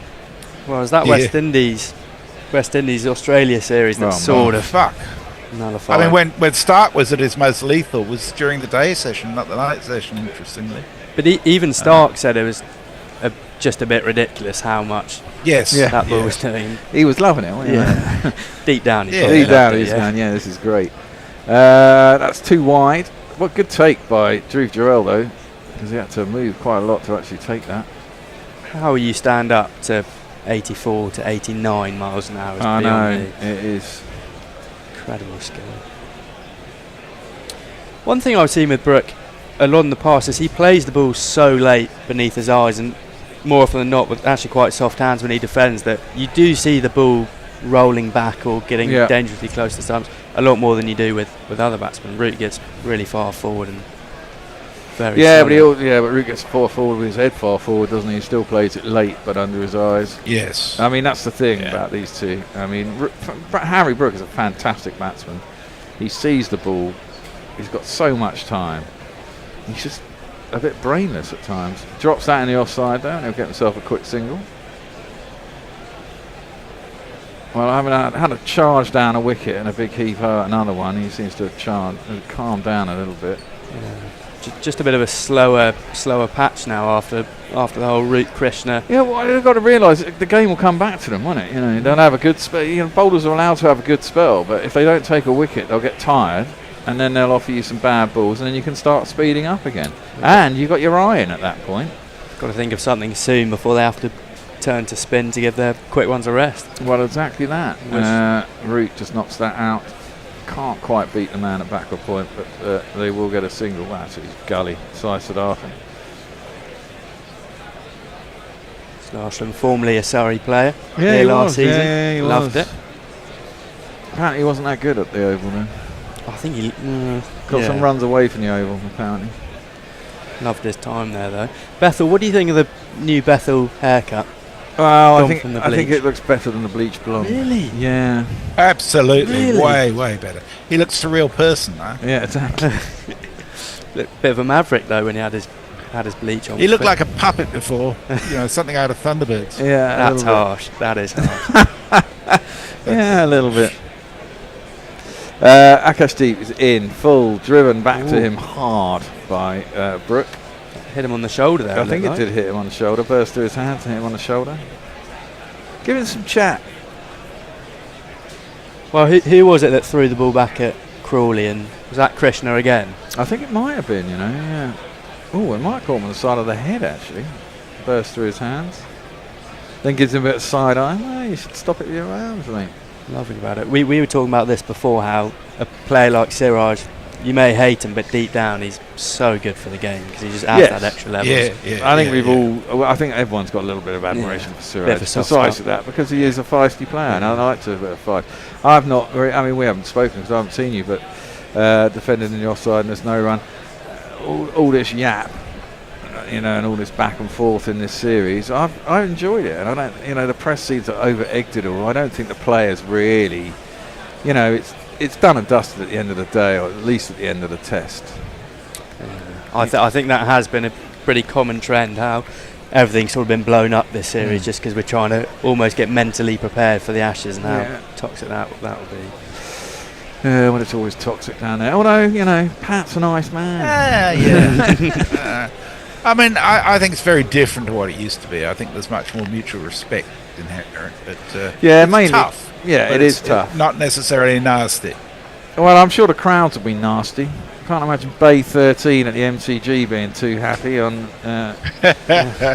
Boxing Day. I mean, we've all got our own bloody idiots. There's no doubt. Well, that's true. We got the Barmy Army. Well, that's cut down through the slips. Maybe should have been stopped by Cowra Hall, but it wasn't.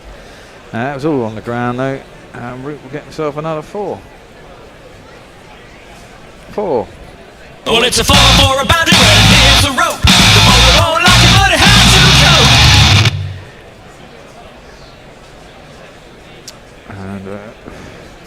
And England, just less than 50 now behind, I think. Yeah. Bernard Murray says, great literature or poetry that would have been improved by using the word gobshite. I wandered lonely as a gobshite. Frank Rockefeller says, England looking good, well done. Bernard Morris has mentioned advantage. I want my pound of flesh off that gobshite. Well, it's certainly preferable to the original. England are still managing just over 5 and over. That's gone down the same place. Well played by Rooty. A bit of swing. Soft hands, guides it inside of gully, and that'll be 4 more. 1, 2, 3, 4. Siraj not looking happy. Not happy. This is exactly what England will want. Root there, just opening the face and doing that glance that we see all the time through that sort of vacant 4 slit. But England very happy. They're going to have to force some spin to come onto, and that's exactly what Root and Brook will want. Brook can use his feet. Root can get some sweeps out. There won't be much turn, you don't think, on this wicket. There'll be hardly any turn. There certainly wasn't for Bethel yesterday. Trail now less Not than that 50. he's really much of a spinner, but hey. That one is defended by Root in front of his stumps. Goes up to mid-on. He looked alright though, Bethel, I thought. He only bowled 2 overs, but I think England are sort of moving beyond a strike spin bowler. I think they just want someone to offer. No, I think they'll go back. I think they're going to go back to. They'll go back to Shoaib once he's fit. Yeah, but I wouldn't call him a strike spinner. But you know what I mean. In that Dawson, I don't know. I think they're moving away from the county, looking at county averages and stuff like that. Yeah, I mean, I was saying this morning. I mean, everyone was really positive about Dawson. I didn't think he bowled very well. I prefer, for all the faults that Shoaib has, he takes wickets. Dawson didn't look like he was going to take a wicket. That one's turned into the leg side. It's mid wicket, and there is no run. And I kind of wanted him to do well, but then when I saw him bowl, I thought it's not really going to cut the mustard at international level. Well, you've got to feel for him because he's been performing year in, year out for Hampshire, bat and ball, and brilliant fielder as well. been waiting, so what was it, 8 years since his last Test match? And as soon as, must be a little bit rusty from Test cricket, as soon as he gets the chance, gets a tricky wicket at Old Trafford and then dropped for the Oval. So yeah, but he didn't well, use my it very gut well. feeling watching him bowl was that if he's taking wickets in county cricket with that sort of bowling, it means that England county players aren't very good with spin. Yeah, all the wickets are more useful. That one is into the Yeah. pads of Root and there's no run. I just, I said this earlier today, I'm repeating myself, but I thought there was a big block outside the off stump and you watched Jadeja bowl in their first innings and he was getting it to spin 2 or 3 yards and jump out of a particular patch. That when I didn't watch the whole of the afternoon because I got, after Jadeja got dropped, I watched a bit after lunch and it looked like it was, but I got frustrated because he wasn't trying to bowl into that patch. He was bowling too straight, and it's just like, use what's in front of you and try, But no one seemed to get in his ear about it. Siraj in, that's out. It's got to be out. That is, Joe Root's been pinged in front of the stumps. Siraj gets another one. Oh, well, Root's reviewed it. I don't know why, unless he's got an inside edge. Pretty quick review there. It was, so... yeah, maybe he did. Maybe he did. Certainly wasn't going down. It was dead in front for me. Well, we shall see. Maybe he got the thin.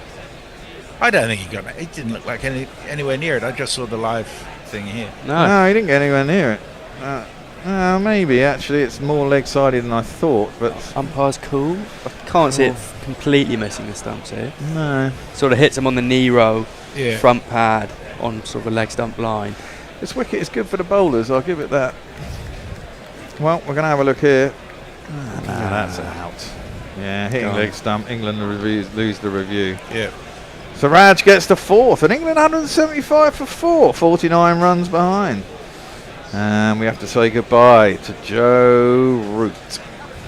The crowd says, the crowd says, the crowd says you're out. Well, now, last seen in New Zealand.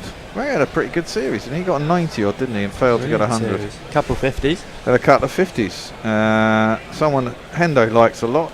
I quite like the look of him as well. It's this guy. Jacob Bethle's born in Barbados, now he plays for the English team.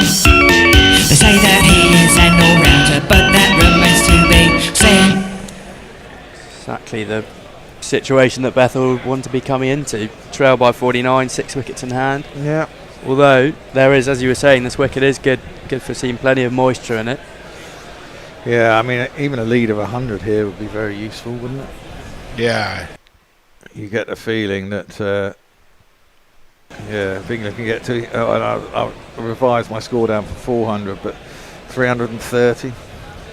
Well, it should get better this wicket, as hopefully if the rain can stay away Well, for long enough. apparently they were saying there were indentations because it was so soft yesterday.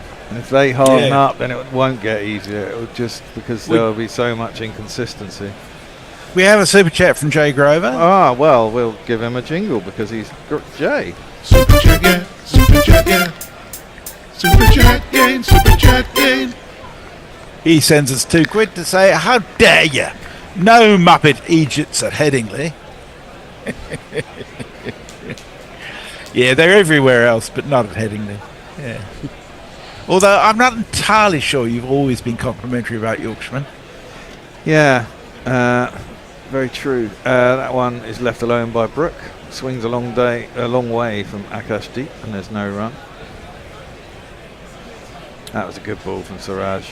Nip back. Again, not a lot you can do as a batsman. That's just a really good delivery on a very helpful pitch.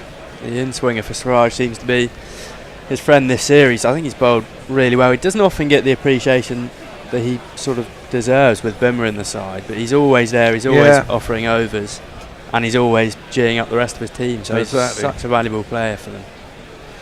Akash Deep, down the track comes Harry Brook. It's a thick inside edge, goes out to deep square leg. Didn't go through with a shot really, stopped it and got the inside half of the bat. Gets himself a single, which brings Jacob Bethel on strike. One thing I loved about Bethel in New Zealand was that when it was tough, when it was cloudy and seaming around, he's got actually a very compact defence, and he's very happy to get behind the ball and just play it down into the wicket, knock a few singles around. He didn't seem to be He wasn't phased by the short stuff, was he at all? No, not at all. No. Which is a good sign. Wasn't reckless either, so it'll be interesting to see.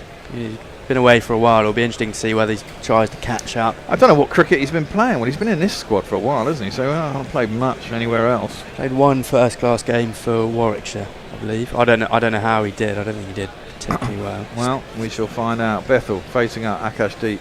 Oh, nearly gets out first ball. Goodness, what a that was ball. a really good ball. It was very full, coming into the stumps, but then swinging slightly away. Not a nice one to get first up. He managed not to get bowled and not to get a little feather through to the keeper. That was a very good ball. Done all sorts there. Bethel sort of falls over himself a little bit, gets his foot stuck in. Well, I think he thought it was coming into his pads, didn't he? And then it just seemed to curve away. Well, he had a little smile afterwards, opened his eyes, big yawn. Bit tired. Yeah. Aren't we all? How old's Bethel? 21. 21, he's a youngster. A proper young. Nuts. He does look very young. I think. Akash around the wicket that's too wide, and Bethel can leave it through to the keeper, and there is no run. Future England captain, I imagine. I imagine Brook then Bethel would be the line. You reckon? From here. I think so. Yeah. I think it's a bit early to be talking those laying that on him. I mean, I don't think somebody should be thought about as captain until they've been playing for 3 or 4 years. Yeah. It's unfair if people put that label on them early. Yeah. Well, I just think if he's going to be in the team the whole time, and he also gunfield, he's normally in like point or gully region. He'll learn a few things. He will. Edged, but soft hands all on the ground. Third slip, and there's no run.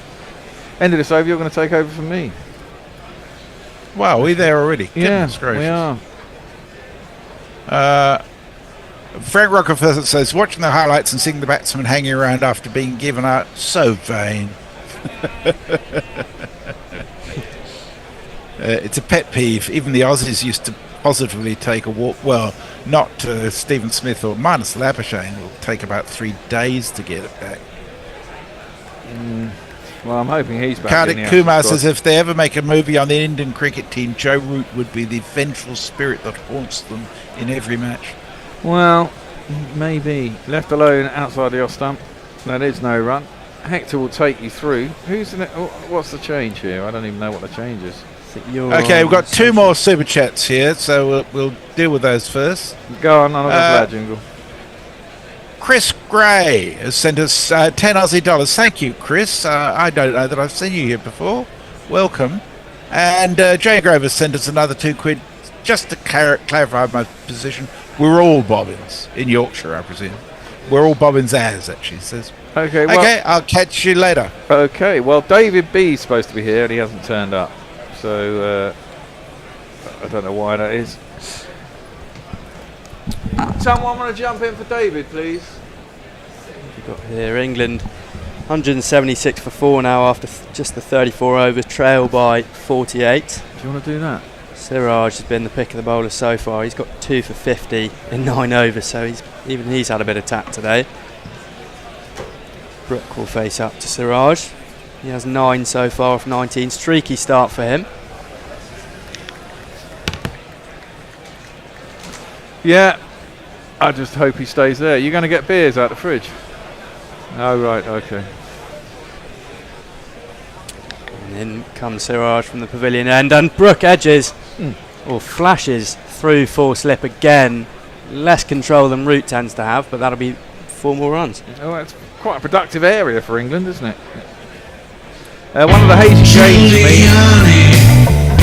Had his reasons for selecting his landscape seasons. There were 4. Don't do that, I won't get away from it. I'll take back that edge call. It did look like he directed that, albeit a bit squeaky. It was quite full from Siraj, so. Well, that's what they've done. They've realised that they need to bowl it fuller, don't they, to get the swing and the movement still happening when you bowl it full. So there's plenty on offer on this wicket. Siraj in again, shorter this time, and Brook has a look at it and lets it go by to Guerilla. Just slips down leg side there. Not the best ball from Siraj. Did we get our super chats in? Did we? Yes. We did, yeah. Good. So from there, well, we go through. We've got another 35 minutes now till tea. Maybe England can get parity by tea. And the day can go till 7. Yeah, Right, till 7. I mean, it's always once you get your nose in front, then you think, oh, this is a bit easier. Yeah. So England, that'll be the first milestone they'll want to get to. 2 slips in the gully into Brook here. Siraj in again, shorter, and Brook slashes that over mid wicket, and that'll roll away, pick up some speed on the square, and yeah, that'll go all the way. Another 4 for Brook. He moves to 17. Didn't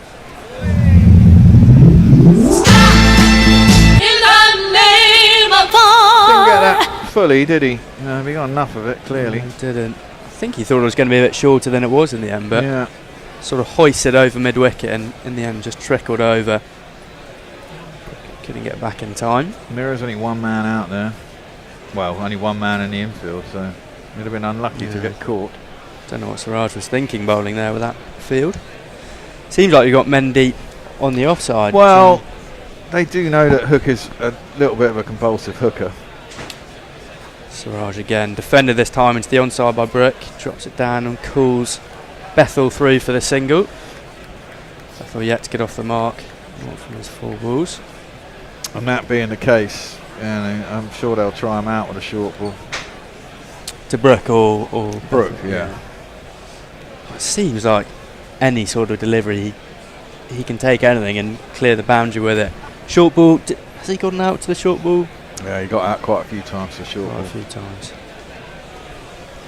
Well, India only used 3 of their bowlers so far. Seems having a lot of workload. Just looking at Washington Sundar here, maybe he'll have a quick spell before tea. Yeah, see if he can get Brook stumped again. Should do. Gets a lot of drift, the Washington Sundar. It doesn't spin it, but gets a lot of drift. Yeah, he uses the crease and angles very well. Very well. 2 balls to come from the Siraj over. He's going to go over the wicket to Bethel here, so he's looking to push this ball away, and does, and Bethel plays it under the eyes nicely. Played late out to point for no run. I'd like to see Bethel do well here. I'd love to see a Bethel 100. Again, it's not perfect batting conditions, it's favouring the bowler, and he's been unlucky with the sort of conditions he's been given in his early Test career. Yet to score a professional 100. Just looking at his previous, I think he's played 2 or 3 Vitality Blast games for Watching, just the one first class game, no 50 plus scores. Last ball of Siraj overs, 9 from it so far. Straighter this time, and inside edged by Bethel, half square leg. He'll jog through for a single. End of the over. England 186 for 4. Gets himself off the mark. Steve. Right, I don't know where you got up to. So Frank Rockefeller. Just start at the bottom. Yeah, at the bottom. Okay. Jeff Perkins says, get parody by tea. Will it be live or a dead parrot? Jeff. Bernard Murray is asking if this young lad was in a boy band. I'm not sure if they're talking about me, so I'm assuming it's you, mate. Leo's saying something about the browser version of YouTube is such a piece of shit. It's not even funny anymore. Jay Grover's asking Leo, why browser? Leo's replying, because I use the laptop so I can chat. Fair enough. Frank Rockefeller off the mark, off to a century. Deep in, and Bethel, having said that, Bethel skips down the track, ends up just tapping it back to deep. So I'd rather England just try to get to parity first and a little bit beyond, and then put them under pressure. Because whilst they've still got a little bit of positivity in India in terms of score, you know, you could quite easily lose 3 quick wickets here, be 210 for 8, and you know, suddenly you're ending up maybe at parity or 5 runs behind. No Wokes as well, just the 10 batters. Yeah. Deep bustles in, and Bethel just tucks his bat away from that one, lets it go through to the keeper. Well, also if you look at who we've got to come, you've got Jamie Smith, Jamie Overton, Gus Atkinson, 3 players who play a lot on this ground, can all be very destructive. And you've got Harry Brook, one of the most destructive players in the game at the moment. still on offer, you'd think. And I don't think Works has got many runs this series either, has he? No. Wokes? You're right. Yeah. No, I don't he think got a it's- few. He got a 30 odd in the game we won. Oh, fair enough. I suppose he and just he offers... He got some runs at Lords as well, batting with whoever it was to get us up to... Was it Root? Maybe not Root. Here comes deep. Bethel again, edge-ish down to gully. I suppose Wokes just offers a sort of... If you look at our tail, he offers more control than the others. The others can go crashing over the boundary, whereas Wokes can sort of accumulate, sit back and offer almost an anchor role for anyone else who wants to have a go. Wokes has got good technique. He's got a solid classical technique. And he drives nicely as well. Bethel 1 from 9 deliveries so far. Deep again, and again Bethel's just had a couple times this over where he's had a look at sort of fullish ball outside off and then last minute pulls the bat away. Just sort of between two minds there, yeah, late leave. Wow, what do you need? I think he got beaten really. Yeah. He'll claim He'll claim it's a leave, but I think his bat was there when the ball went past him. And a late pull away. So just the 35 and a half overs so far. England already on 186. It was the start by Duckett and Crawley that got them there deep again. That swings in a lot. Bethel chips it up. Just lands short of Gyswell at mid wicket. And that was a lot of swing. I don't think we've seen that. Seen a lot of that today. Well, we did, but I mean, if you're watching England earlier, Tongue was going it pooping. What do you think of Tongue as a hit and miss, isn't he? I mean, you can't fault him. He got 3 for 60 odd. That's an average of 20. That's not bad, but I mean, he also bowled about 10 byes and 15 wides. So, but if your job is to take wickets and you get 3 for 60 in 19 overs or whatever it was, 17 overs, he was going at nearly 3.5 and over. That's, at the end of the day, that's okay, isn't it? T-Pen's the over the straight one, and that's timed beautifully by Brook. Just flicks it off his pads. It's not going to get there through mid-wicket to the boundary, but they'll come back for 3. You'd imagine, yeah, they come back for 3. End of the over. It's 190 for 4 now for England. Okay, Red Imp says, a la D.H. Lawrence, a gobshite came to my water trough. I think I understand that. Billy Stevens says, nice to see Hector back. And what brilliant. was the Krishna Root spat about? So I did some lip reading, and I think Root told him to shut his effing mouth. Did he? But what did Krishna say? Well, that's what I didn't see. Must have said something. Jake Grover is saying to Leah that he couldn't super chat yesterday because he had a VPN, which means he can now afford bread, which is good news, I guess. Yeah. I found a free VPN the other day. Oh, don't use them. Don't use them. Really? Yeah, very dodgy. I've got a free they're harvesting stuff you're not aware of. Well, I don't have it on very often, I have to say. I don't really like using them because, although I don't need to hide anything, so... Fair enough. So Jay Grover... Oh no, we'll get this. Siraj is going to continue from the pavilion end. Brook here on 21 now of 24. Guides that through almost gully, but Sighted Arshan does a good job getting down low to his right, just parries the ball out, and they'll come through for a single. Yeah, England are 33 behind. 20 odd minutes till, 30 minutes till tea.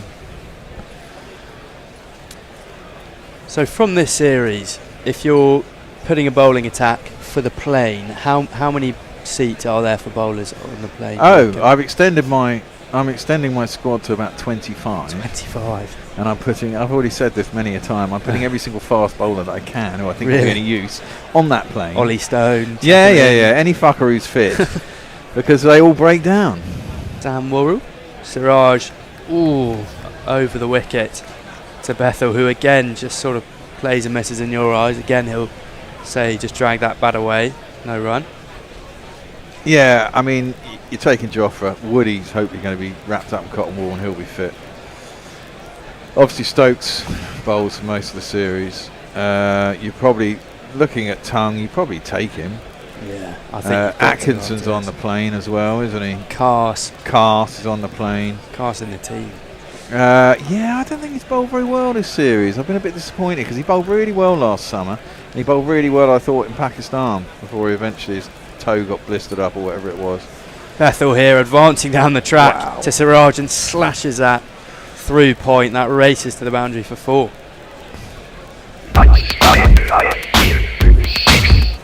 That's a 6, but hey, it wasn't one of those. It's a great shot.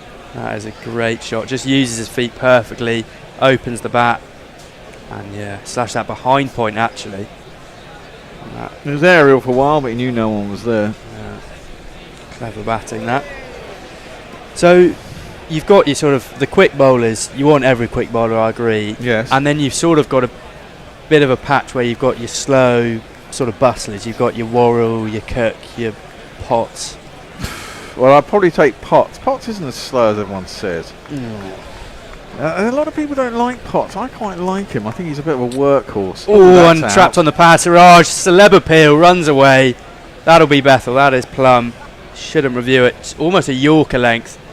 Hits him. Traps him right in front of his crease. Yeah, he's walking off now. That's another one for Siraj. Yeah, he's bowling really well now. Let's give this one. I won't look back, 'cause by the time that I do, swinging into the left-hander. Well, it just goes. I don't know. I might have reviewed that. You know, it might be going down. Standing almost outside leg there. Yeah, exactly. Hits him on the front foot almost, on the toe. Yeah, probably not, but there's a chance. Goes to show the value of that opening partnership, doesn't it? Because it's not been easy for people who've actually stood there and tried to play. This is the beauty of it, isn't it? You attack and you put the bowler off their line and length, and then they offer you stuff. Well, we saw that this morning with the 4 wickets in 20 balls. I know it's the tail, but you could see. Well, we got Washington, Sundar and Karen Nair out first before we got to the tail. But we've got lots of socials, so I'll ripple through some more. Yeah, get through. Kartik Kumar saying that India really need these 2 wickets and then they'll be back in the game. To which Jay Grover is saying, or they could take all the wickets. Fair. Yeah, could do. Yes, Jane Grover also supports my do not use free VPNs seriously. He's got his no duff hat on. Proper strategic planning by from Jay Grover. Yashavi needs, this is from Kartik Kumar, Yashavi needs to dump his British girlfriend. He isn't concentrating on the game, much like he used to do. He dropped a lot of catches on the first game, now misfields. I presume that's Jaiswal. I didn't know he had a girlfriend, but there you go. Frank Rockefeller, did Willis, Hendricks, Botham, Chris Old ever get injured? If you eat liver every day, you're as strong as an ox. Okay. This man has come out to bat. Hey there, Jamie Smith. Are you a good keeper or batsman? Either way, all your hopes of getting a game are fucked. Ridiculous player. He's already passed 1,000 runs, just the 15 matches, averaging over 50. Not a bad player to have coming in at number 7. No, not at all. 184 obviously earlier in this series. But Siraj, how well is he bowling at the moment? You'd imagine he'll just keep going till tea with the head of steam he's got on at the moment. He's swinging it both ways, using angles really nicely.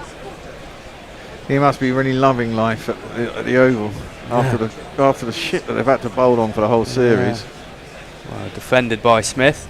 To his first ball out to cover, no run.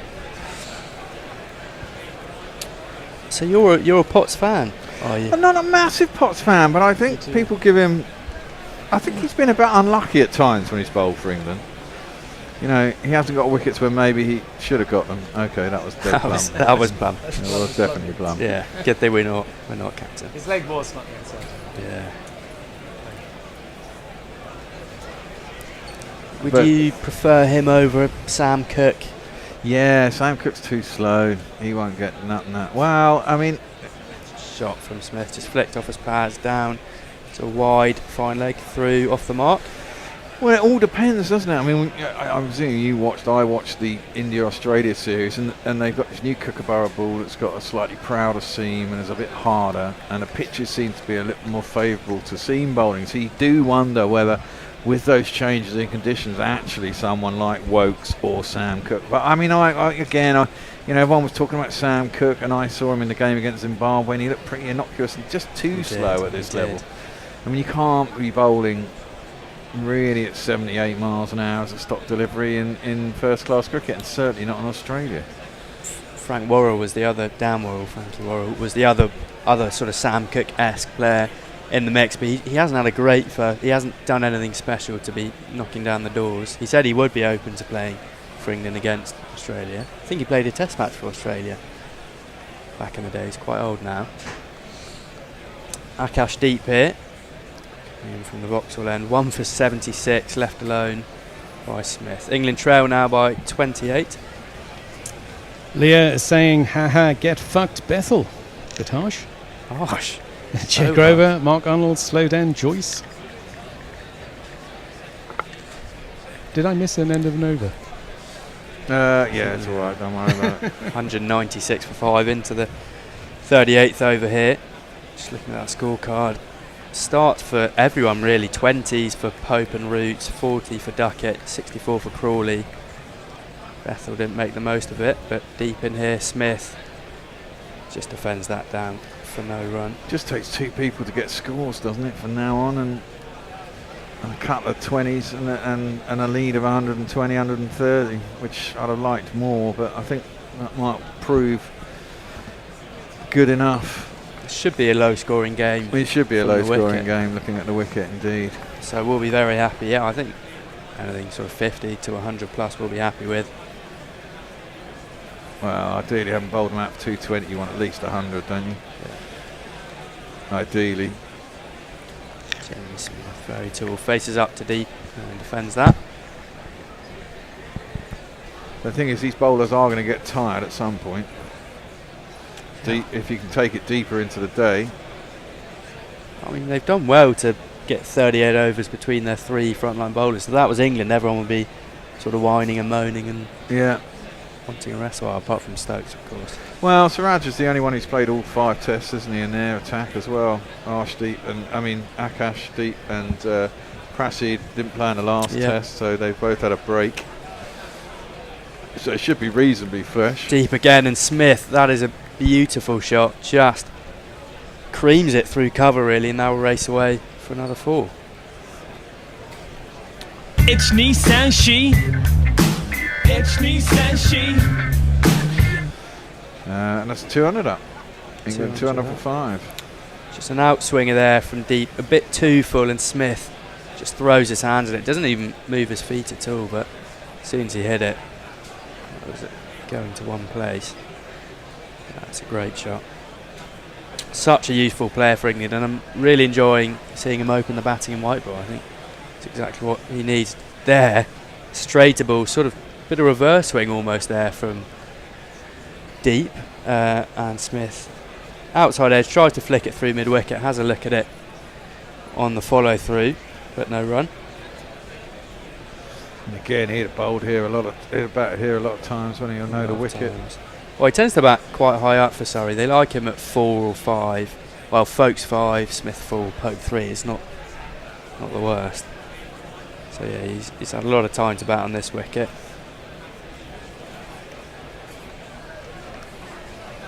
Last ball of Deep's 17th over, straighter, and Smith sort of wound up for a big shot there, but ends up just pushing it out to extra cover for no run. End of the over, England 200 for 5.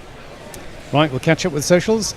George McPherson says England need a big lead, but doesn't look like it the way things are going. Jay Grover is pointing out to Kartik that Jaiswal is rooting Mika Singh. And he's glad that sexual tolerance has become mainstream in Indian society. Okay. That's quite progressive. Kartik Kumar's come back. Dip in their performance after dating a foreigner. It's more of a distraction thing. It was a silly meme, but it feels real now. What happened to Mika happening to Jaiswal? There you go, history repeating itself. Who is Mika Singh? I'm assuming a Bollywood You're assuming a Bollywood? Yeah. Okay, probably a Bollywood style. Yeah, maybe model. Wouldn't surprise me. Siraj, 3 wickets so far. In and on Brook's pad, sort of spooned behind. Guerilla comes round to the left. That'll be leg byes for a single. Siraj going on a run a ball here, but of course he is one of the big victims early on from Crawley and Duckett, but he's really dragged it back nicely. Seems to have a good bit of momentum going. How many overs did he bowl on the trot? Yeah. 6, 7? Yeah, about that. And he could just go, what is it, 10 minutes till? 20. 20. Oof. Don't know if he's going to last. Another 3 overs. Yeah. Well, maybe. Yeah, long spell probably could. But he might be busted flush after 2. Full and defended there. To mid off for Smith. That just shows, as you were saying, Bet, how brilliant that Crawley-Duckett partnership was at the beginning. And I think it just shows they are just built for purpose, left hand, right hand, tall and short. Even on a wicket that's doing so much for the bowlers, you're constantly having to change your line and length, which means you really can't build a rhythm. No. And it allows them to get away. And if they get away, it puts all the bowlers off. Just increases the amount of sort of loose balls there are to cash into. Exactly. And they're always cashing in. Siraj here shorter, but Smith just rocks back on his toes and defends that down into the ground. No run. Practices a pull shot. And you have to say, India, after getting probably completely discombobulated when they went in at lunch, they obviously sat down at lunch and had a chat, and they bowled a lot better after lunch, posed a lot more problems. Well, Morne Morkel, the bowling coach, obviously played, I think, 2 seasons here for Surrey, so he knows a lot about bowling at the Oval. He's quite an honest coach, I think. He's done a few press conferences this summer, and he's very upfront about, we didn't get this right, we've got to work on this. Doesn't hide anything, which is good for the Indian bowlers. He's a sapper, isn't he? Not known for their salty. I've always seen him as a bit of a gentle giant, Morne Morkel. Well, maybe, but sappers in general, I don't. Quite forward people. No run for Smith. At least all the ones I've known and played with. They don't hold back. Played against, or do you want to be? No, I had 2. I had a set of the Van der Merwe brothers who played at my club. Really? Yeah. Roll-off? No. Sean. Right. Siraj again, Shorten, Smith. So tall, he's happy just to almost front foot defender, just pushes that down into the ground. So he played with 2. They sort of the ringers, were they getting paid? No, they weren't ringers at all. They were club players, but they were, they had a couple of good seasons, and they were always up for giving a bit of chirp, and liked a bit of the argy-bargy, because they like playing their cricket hard. Why not? And I had an argument with a left leg spinner who's a sapper who bowled me a fucking full bung and got me on the end of the thumb once. Defended into the onside, no run. Some more socials. So Fluffy 3 has now joined us, and they say that Baz is making friends at the Gloucestershire game. And by the way, morning. So welcome along. Yes, there's a lot of talk about it is Bollywood, but I think it's meant to be a bit of a send-up. And Jay has confessed that he might be winding up Kartik a wee bit. Oh, okay. And he's definitely taken the bait. I'm not going to read all of these out. Yes, celebrating heterosexuality. It's not something we really put to the forefront of the cricket game.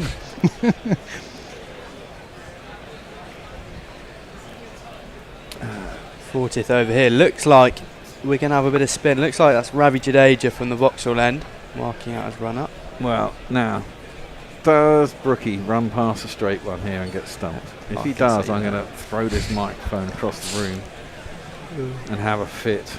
Is that Gordon Strachan? It looks a bit like him, doesn't he? But Gordon Strachan must be about 30 years older than that. It is. We'll give him a little jingle. It's this man. He's had a great series as well, especially with a bat. Not with a ball, but...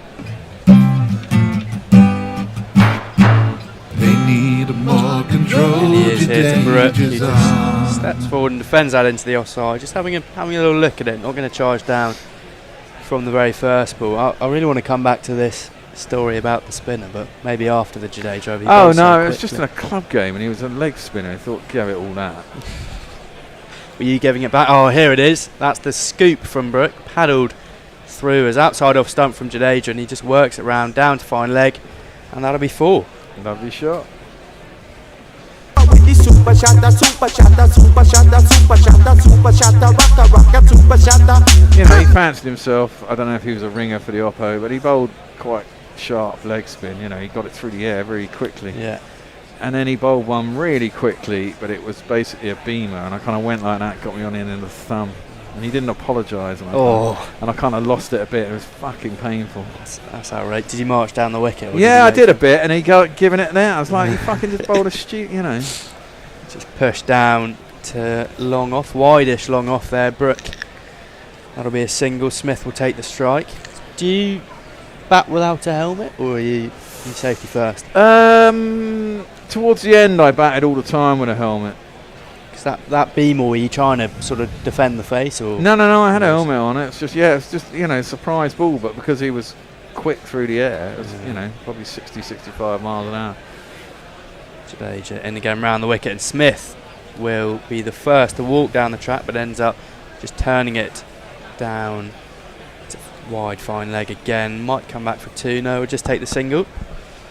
What's it like after the match there? Do you all go around for a beer and hash in those days, I always used to sit down and have a beer and stuff. But I mean, you tended, you know, a lot of the oppos didn't really talk to you. I mean, it was kind of the end of that sort of period where, when I was young, teams did mingle. Brook just rocks back there and defends it back to the Jadeja. But what you find now, I mean, especially towards the end of when I was playing, and bear in mind that was nearly 10 years ago now. Flatter from Jadeja and defended by Brook. End of the over, decent first over from him, 6 from it, 207 for 5. Okay, back to socials. Billy Stevenson, without Wokes, it's going to be even more vital that our depleted seam attack get ample time to rest. They could really do without bowling again today. If we bowl today, I think we lose the Test match. Really? Who said that? Billy Stevens. Oh, Billy. Billy, you're a youngster. You should be more fucking optimistic. I was just saying, as well as bowling, they'll have to bat first. So there's a bit more work for them. Frank Rockefeller says, good job, Brook. No fear. Fluffy3 says, Davey Warner is currently doing Bollywood porn. Now that's something I wouldn't pay to watch. Oh, God, no. Been doing that for a while now, I think. And Eric J says, look out for the sandpaper bums. Burns, sorry. That was me inserting the wrong word. Now change of bowling at the pavilion end. Krishna is going to come in for Siraj. Siraj having a rest, and Smith drives that. So nice. He's so nice to watch, James Smith, but that'll be no run to mid-off. Just almost tapped back. I think Billy has got a point. We do want to prioritise giving our bowlers a good night's sleep before we have to go back out. We don't want to bowl twice on the same day. I wouldn't say we're going to lose if we have to bowl today. Well, how many overs did they fucking bowl today? They bowled about 6. 30 minutes, yeah, they're out. They were out there for 30 minutes. Josh Tongue bowled 3 overs and Gus Atkinson bowled 4, and that was it. But I think it's more the sort of going to the ground, putting your bowling spikes on, doing the bowling warm-ups. Whereas if you're batting in the morning, you can have a cup of tea. It's all wider this time. Smith has a look and then just pulls his bat back, go through to Terrell. It's not like they're going to be exhausted from their exertions this morning. No, that's true. I think only 2 of them bowled this morning. Yeah, well, exactly. Yeah. Yeah, Jamie Overton didn't bowl. No. And we were all criticising that Josh Tongue bowled, but he got the first breakthrough. He was the one who got Karen there with a good ball.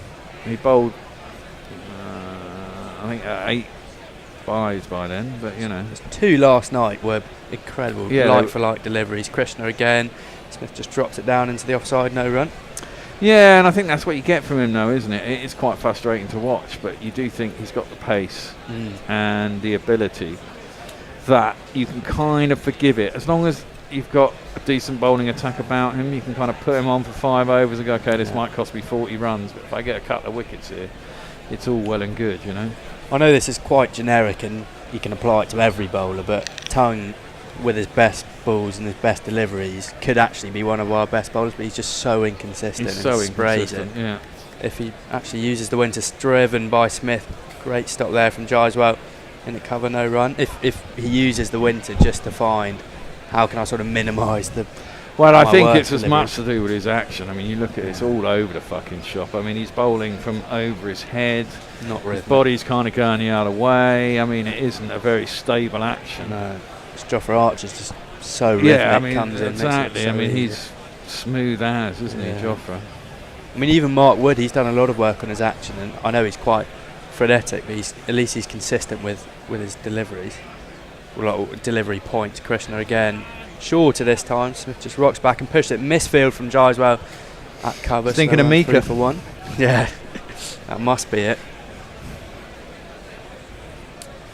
To come, Gill doesn't look happy. I need my phone. I need to know what Mika Singh looks like. I think it's a bloke. Oh, is it? Oh, right. Okay. That's where the joke comes in. Right. Trail by 16 now. 10 minutes left of this session. Could have parity going into the last extended session, going through till 7 tonight. 208 for 5. Brook sort of calmed down a bit from his frantic start. He's got 27 from 31, so he's ticking around nicely. Krishna shorter, and Brook just rocks back on his haunches and pushes that out. 2 point will come round, pick it up at fine leggish, and that's Jadeja. They'll get a couple.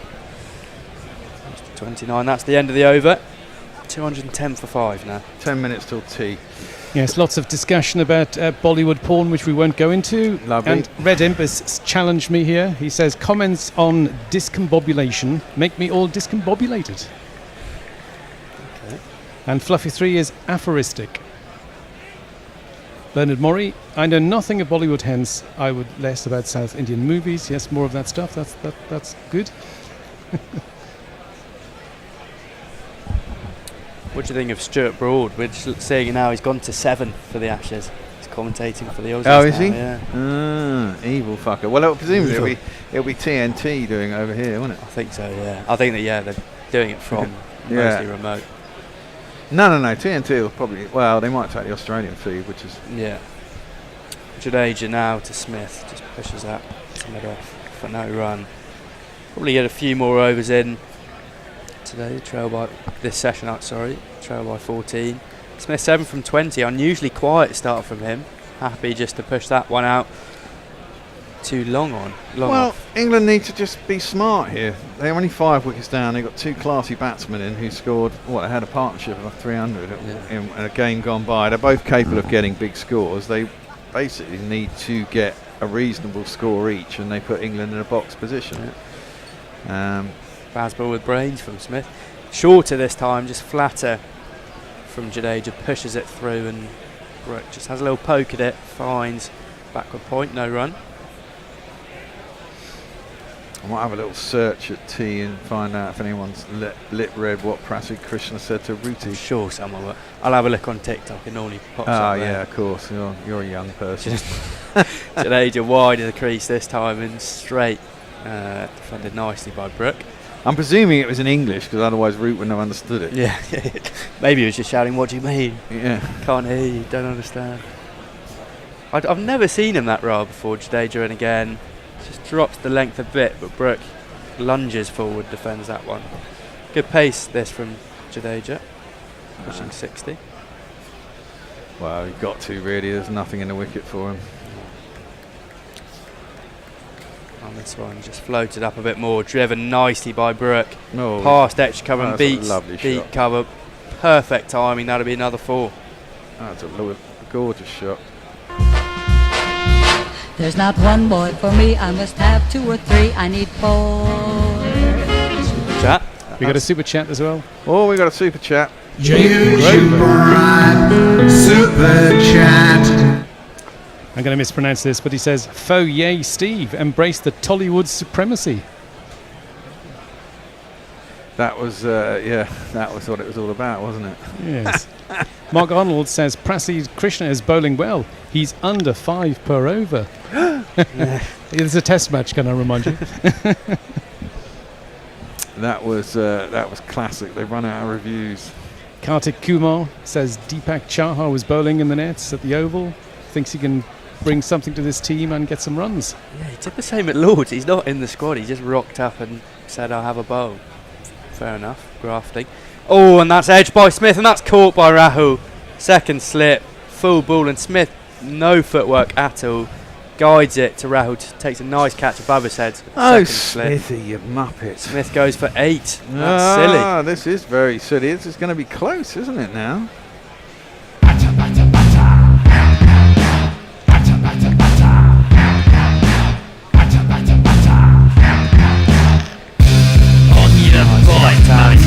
By Rahul, really nice catch actually.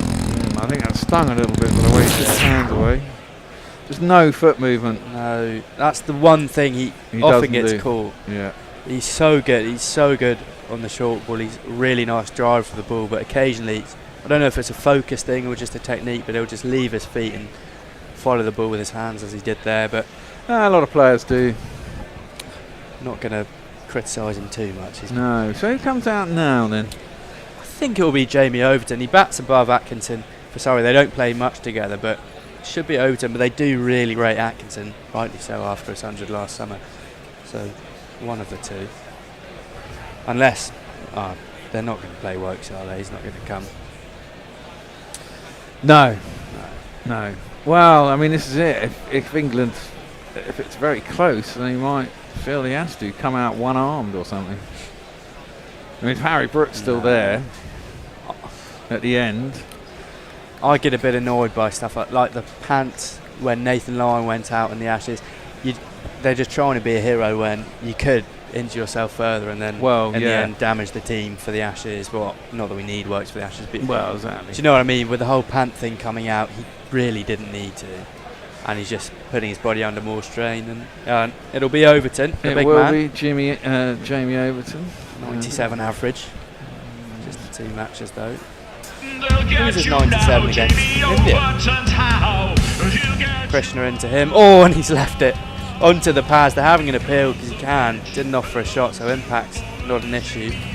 Gill likes it. No, I think that's similar to the one this morning. Yeah, it's clearly outside, isn't it? Bit too straight. Well, we're swinging in a bit, I'd say. Not enough. Not that much. 10 seconds. Rahul seems to be saying no. This is for drama. Oh, he's going for it. Oh, my word. And Rahul, yeah, you're right. He's not happy about it. Well, it was this morning. England did the same thing, didn't they? Reviewed one just because he padded up, but it just didn't seem to be coming back enough. It's a new captain. You kind of got a feel for Gill. You've got so many voices, especially with Rahul being so experienced. So many voices. It's quite hard to sort of decide who to trust. Really. Karam Nair didn't look interested either. No. He was a bit disappointed. Both the slips, and yet he's still going up for it. Hello, bit of a cut. No, it's the same as this morning. It's just not come back enough. Stump. Yeah. Good delivery though. No, never. I think it was more the fact that Overton didn't offer a shot. Exactly, which is exactly what England did this morning, and you could see it wasn't coming back far enough, and they still reviewed it just because someone pads up. No, not out. England only trail by 9, 4 wickets, well 3 wickets really in hand. Wasted review, that come back to bite them. Overton here. One thing I'm worried about with him is the amount at seaming. He's not brilliant getting in behind and playing a defensive shot, but one thing he is good at is clearing the boundary. Hopefully they bowl short to him and he'll just sit back I don't think they will. Back and whack him while that's short, and he just tucks it down into the offside. Good delivery, bit of zip off the wicket there. Sundar coming in, giving Overton a bit more chat. Yeah, he's a big strong lad, isn't he? Overton, like his brother, he's like a brainless Hulk. Yeah, big man. That's his nickname. Yeah, big man. That's about right. You got the big man in the fridge at Surrey at the moment with Sibley and Overton. The fridge. Is that Sibley's the fridge? Sibley, yeah. Cut some weight off though recently. Lost some pounds. Krishna in fuller this time, and Overton leaves it again. Just angling in. It's not swinging an awful amount, but it's on the angle into the stumps. Narrowly misses off stump. Bold leave that from Overton. Okay, just leaves late. Oh, it's all right. Good leave in the end, but I just. Yeah, the scrambled seam has been very effective here for both sides. And I do worry because Kyle, Rahul and Gill probably won't have the same innings they had in the first innings, and they've been a pain in the arse for the entire series. And Jaiswal's bound to, like... I don't know. I think he's kind of gone off the boil a little bit as the series gone on. Oh, that's out. Jamie out. Oh, no. That is full straight. Overton tries to flick it. Middle stump, and Overton's gone for a duck. Oh, God. We could end up trailing here by 2 runs or something. This is fucking horrific. He's talking about reviewing it as well. Are you serious? Oh, he's gone upstairs. Way. Maybe he hit it, but I really don't think he did. Well, he knew if he'd have hit it. That's fucking plum. What are you reviewing that for, you muppet? Unbelievable. Just a bit of a chaotic 20 minutes we've got. It has, and it'll be tea after this anyway, because tea is due. Yeah. How the hell can that not be out, mate? And Brook to say, yeah, go for it. No. Height is the only thing that well, can he's a save tall him. man. No, it's gone on. It's skidded on. He's on the crease. That's on the knee roll. Knee roll. That's plum. Bottom below the knee roll almost.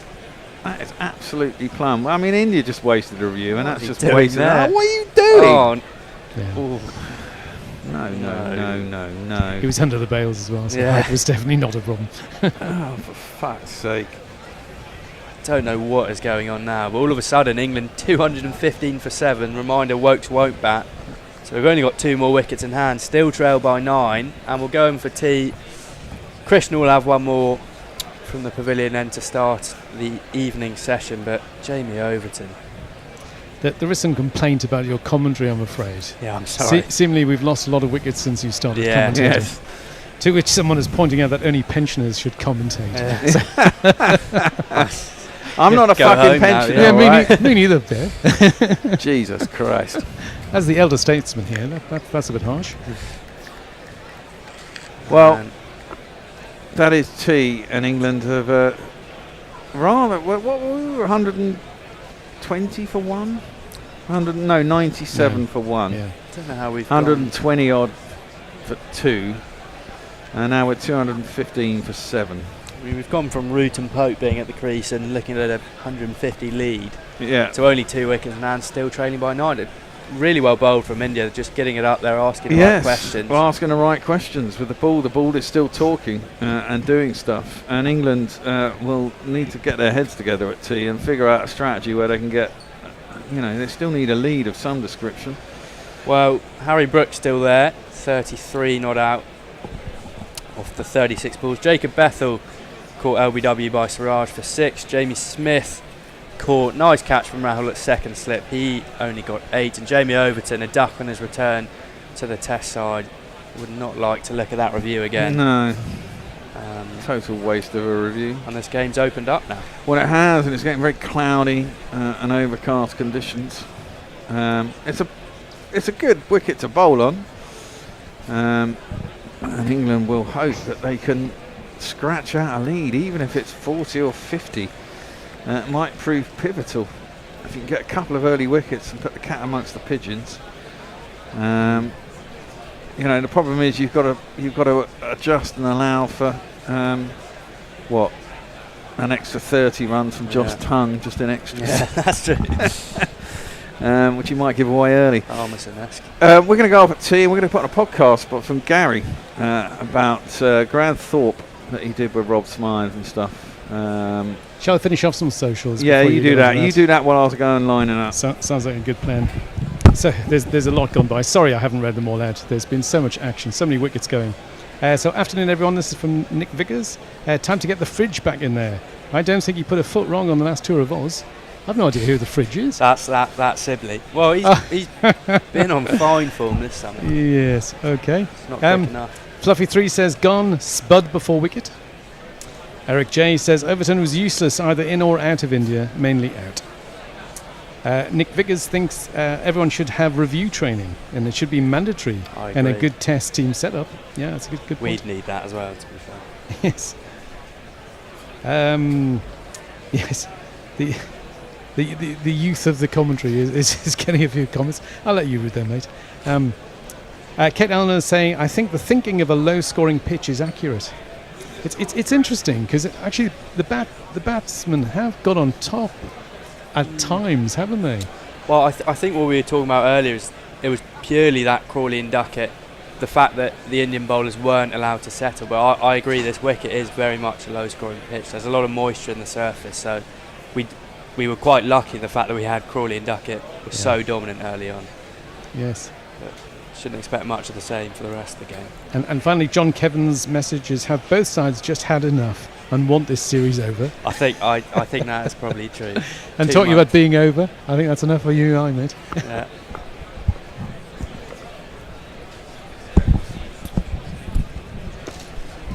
Welcome to the 80s and 90s cricket show's tribute to Graham Thorpe.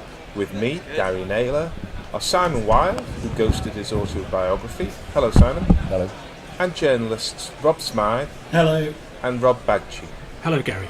Graham Thorpe, a giant of English batsmanship, took his own life on August 4th, 2024, at the age of 55. His family, speaking with grace and courage, have been clear that they wish to be open about his struggles with depression and anxiety to raise awareness of the toll mental illness can take on anybody. Simon, you worked with him on his autobiography. What is your reaction to this terrible news? Well, sadly, my reaction was I wasn't that surprised. I'd feared that this might happen. We know that he was ill a couple of years ago and had really dropped out of sort of life, public life, if you like, since then. And we know that he made an attempt on his life 2 years ago. And even before then, knowing him as I did, there was always a dark side to him and a troubled side. So sadly, I wasn't surprised when I heard the news, but heartbroken as well. Rob S? Yeah, sadly the same, I guess. I feel like family aside, it's the most kind of haunting and increasingly harrowing death I've experienced. And I didn't remember at all. I interviewed him a couple of times, but obviously adored him as a player and a character. It just can't stop thinking about it really, which I know is terrible, but it's just it's brutal and just awful. Rob B? Yes, it was devastating news. One of those things you feel almost physically. I had hoped, having heard from a friend who'd seen him at Richard Thompson's farewell at Surrey, that he was in reasonably decent shape, but sadly that proved not to be. We heard all sorts of rumours over the last couple of years, but to actually receive the news that when we did on Monday was just awful. Yes, I had that emptiness in the pit of the stomach that just shakes you up, and it's stayed around for a while, but you kind of leave it and then get on with the rest of your day. But it's still there, and I'm sure that's the case for many of the listeners too. We will return to this aspect of his life later in the podcast, but we'll begin our tribute in a small town in Surrey, at a state secondary school that had a talented cricketer and footballer on their hands. Simon, can you say a few words about those early days and perhaps the streak of rebelliousness that was already evident and which never really left him? Yeah, well, he was... he grew up in a sporting family. His father played sport. He had two brothers, Ian and Alan. They were 4 years older. And that was a good environment for Thorpe. There are plenty of examples we know of cricketers growing up in these situations, like a Robin Smith with Chris's elder brother. So even at Surrey, we had obviously the Bicknells, who Graham knew well, grew up with, and the Hollyoaks. There's lots of examples of sporting families, and often it's the younger brother who ends up being the best, and that was the case with Graham. So they were into football and cricket. So Graham started out at Wrecklesham Cricket Club, but he was too good for them really, and at the age of 13 scored his first 100, pretty much left the club straight away and moved to Farnham. They played in the Surrey Championship, and his brothers were already at Farnham. And Thorpe continued to rise through the ranks there. People like Mickey Stewart saw him quite early on and praised, the obvious ability he'd got, things like this. He was in the Surrey youth system pretty early on, came up against the Bicknells, Mark Butcher, Ali Brown, these sort of people. He went to Winter Nets at Surrey. So, by the age of 16, he was playing for Surrey under-19s. Surrey offered him his first contract in 1988 when he was 18 years old. He'd just finished at Farnham College, I think, where academically he wasn't that sort of successful, but he wasn't that interested either. He always sort of felt that sport might offer something, although he said he was surprised when he got his contract. He hadn't really thought of it as a career, but you guess that, given how good he was, that he must have had an inkling that might be where his future lay. I think Mickey Stewart actually said he was the most talented young sportsman in the country at one point. He was obviously brilliant. I mean, I remember when I did the book with him, he talks through this stuff quite matter-of-factly, and then you gradually realise that actually he was obviously a standout player, even though he wouldn't sort of say it in his own words, but it's clear that he was brilliant really from quite a young age. He was just a natural sportsman. But the brother thing sort of helped, the family situation helped. And yes, sorry, I should talk about the football. He was a very good footballer at the same time. He had trials with Brentford and Southampton. And he was quite sort of, I think one of his advantages was that he always felt that if cricket didn't work, he had football. So he sort of gave cricket a lot of his attention, but if it didn't work out, he might have gone to football. So maybe that freed him up a little bit to be better than he might have been. It wasn't it wasn't everything to him, because he thought he might have football as well. But he played, his football career sort of came to a controversial end when he was picked for England schools under 18s, and he was selected for a tournament at Lilleshall, I think. But in the meantime, he'd retaliated to a rough tackle he'd done in a local match, and basically stamped on his opponent. And got suspended, and this came to the attention of the authorities, and he was suspended from the final sort of international match he was playing in this tournament, and he refused to go to the disciplinary hearing. He couldn't be bothered, he said, and that's sort of where his football career ended. But that incident gives you an insight into his character. But basically, he wasn't going to be summoned to a hearing and told to explain himself. You know, he wasn't minded to do that, and that was sort of quite typical of Graham, really. Yes, I think there are elements of Ben Stokes in that rebelliousness. You see it in the Sam Mendes film where he goes back to Cockermouth, and you see the kind of boy that he was, which now gets channeled into the man. It's a different route to the one that Surrey use largely these days, the conveyor belt that takes talented cricketers from independent schools into the Surrey system. And even at his time, he was with players like Nasser Hussain and Michael Atherton, who'd been to university. Did he feel that difference, Rob B., in his career? Because he was a determined maverick. I think we have to divine that he did. I mean, I know that chiefly from Simon and Graham's book that he had troubles with the hierarchy at Surrey when he first got there, that he felt the old system of the dressing room being split between capped and uncapped players, in fact in two different locations, was something that he rebelled against. And he found Ian Gregg to be a very schoolmasterly figure as captain, didn't feel entirely comfortable under his leadership. But, I mean, once he broke through into the first team in 1988 as a bowling, he got in at number 8 in his first match and bowled a few overs. And over the following years, particularly 89 and then into 1990, he was already scoring the volume of runs that got him noticed. He'd been on schoolboy cricket tours and was then taken to Zimbabwe with Mark Nicholas, and then on the following year, I think Hugh Morris captained the next 2 A tours, and he was there with them. And finally went to Australia in 1993 at the beginning of the year when the A team played the statesides. And he did pretty well. I mean, we could talk later about that long period when he couldn't convert between his maiden test century and his second from scores in the 50s. But on those A tours, he did much the same. There were some very gritty 60s, 70s, 80s, and a really good 98 at Lahore, I think, on the second tour. But yes, I don't think he ever felt wholly at home. I think he was trapped between...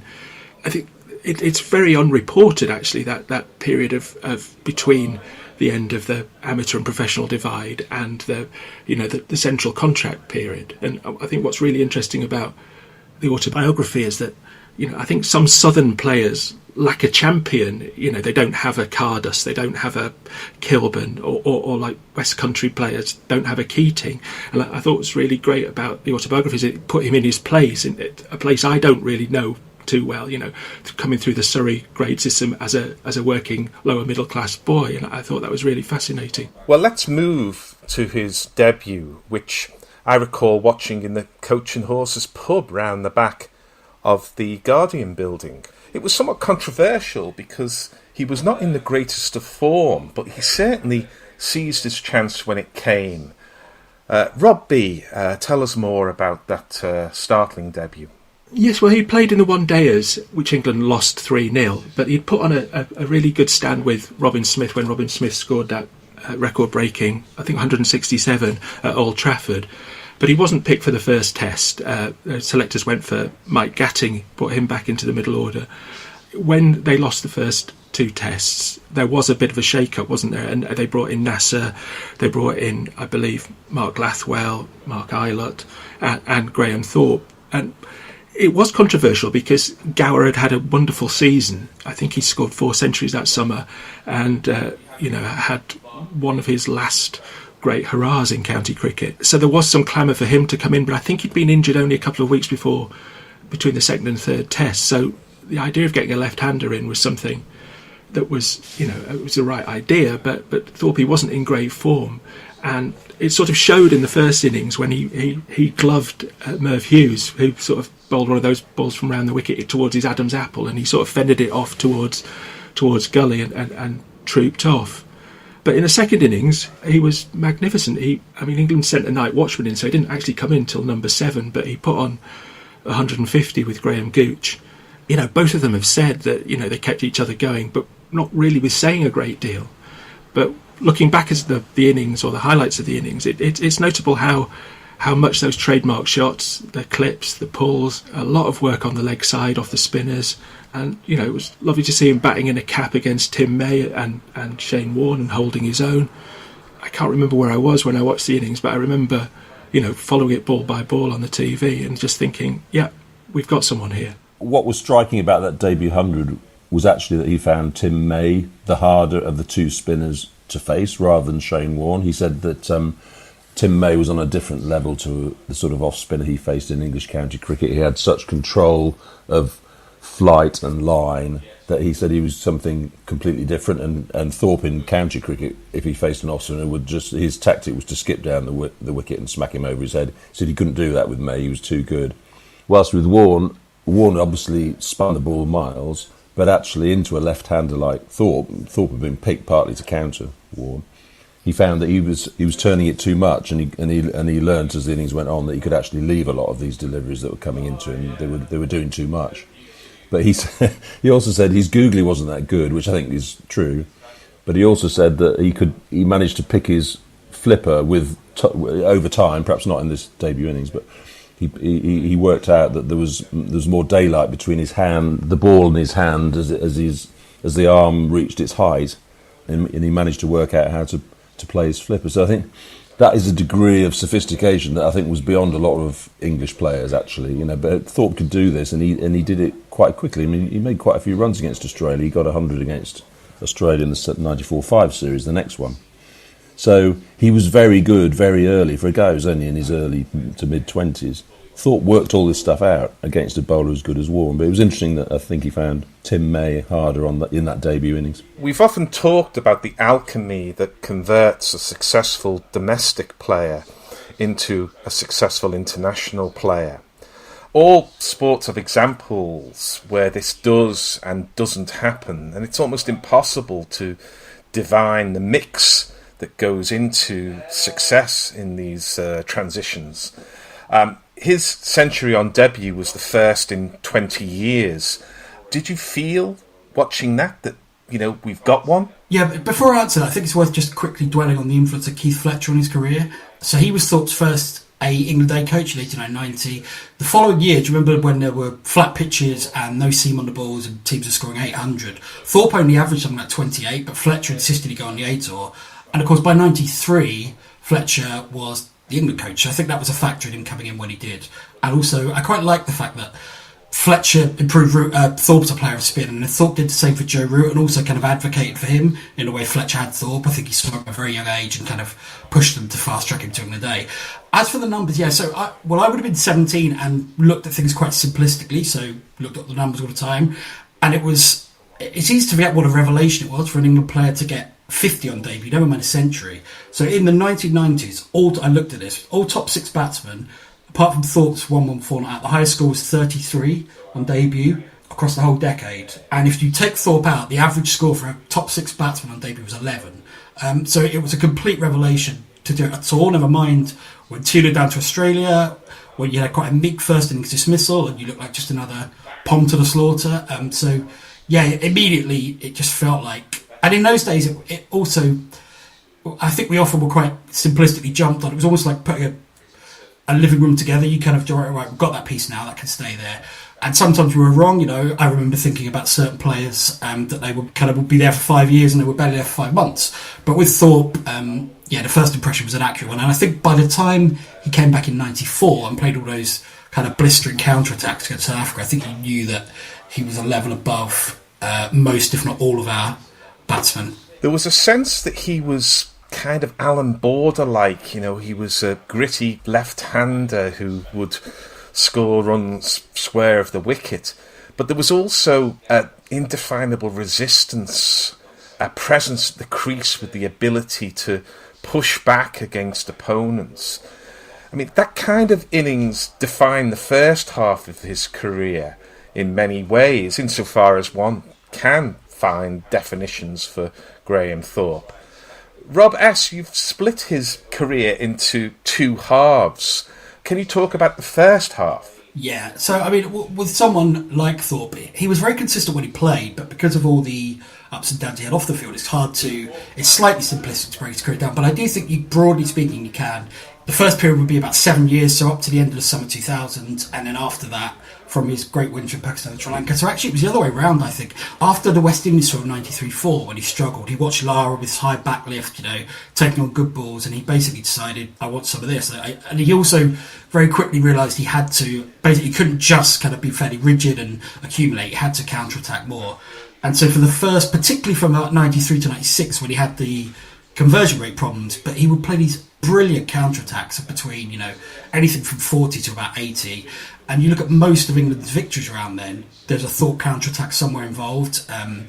He turned the series pretty much against South Africa in 94 with his 70 on the first day at Headingley. Well, Mike Allerton got 99, but it was a real, after the dirt in the pocket, but it was a real struggle. Thorpe came in, he'd just been recalled and just started blazing them everywhere.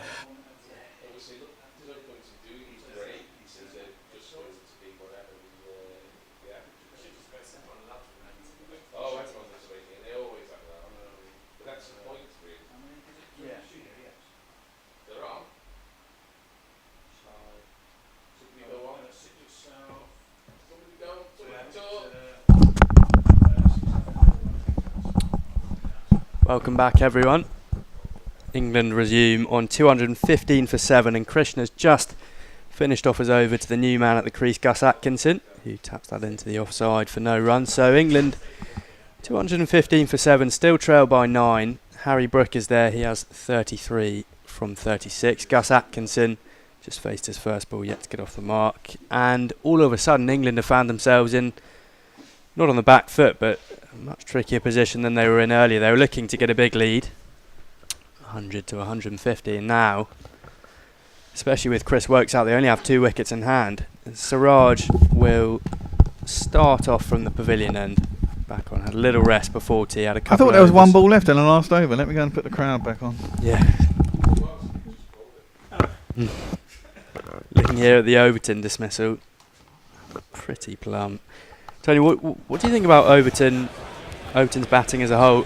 As I was saying before to Bear, I just think on the front foot he doesn't really sort of work himself up as Siraj is into Brook. He steers that out to backward point for 1. I think it's me doing ball by ball, isn't it? It is, yeah. Indeed, yes. If you can talk above that crowd noise, which now sounds like it, they've got far more excited in the evening session. Maybe they've been drinking a lot, Bear? No. Well, they've got louder. No, they haven't. Yes, they have. No, they haven't. Or maybe it's just these headphones. Maybe it's just those headphones. I'm standing in for David. Yes, David. Who suddenly became unavailable. Thanks, Dave. Yeah, so England trail by 8. Harry Brook is our last man standing. Along with Gus Atkinson, who did get a century last year.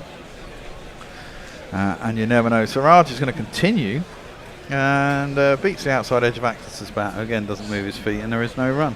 He didn't quite do it in these conditions, though. That he didn't. Where did he score that ton? I can't even Lords. remember. Was it Lords? Okay. Yeah, it was at Lords. That's right. Was that the match he got 9 wickets as well, or whatever it was? Yeah. It was indeed. 4 fifers already. Yeah. Pretty good start to Test cricket. The lights are on. Not bad bowling conditions. Maybe get a quick 50-run lead and then bowl. Might not even be able to get 50 a run lead here, but we shall see. It'd be quite amazing if India come out with a 2-run lead. Well, that smash back. Could have been caught, but wasn't. Stung Siraj's bowling hand even. I mean, I think the interesting thing now for Harry Brook is how does he play? Does he try and just encourage the tail? Because it's only a 2-wicket tail. Does he just go ballistic? I would just go ballistic if I was Harry. I might trust Gus Atkinson, but mind you, having played that shot, maybe not. And who's next? Josh Tongue, he can give it some welly as well, but he hasn't really done anything with a bat when I've seen him, but apparently he can bat. So it's kind of the old dilemma. Do you smash a quick 25, say we've got a lead, that's great, or do you just try and play time for as long as you can, think the runs will come? I don't think it's worth playing time on this pitch. I think it's too much in this pitch to be thinking about hanging around with tail enders. It's not like Old Trafford where, get behind the ball. You could probably defend it. Here, it's doing all sorts. It's grim. That's into the pads. Nice shot though by Gus Atkinson. Clips it sweetly down to long leg. Gets himself a single.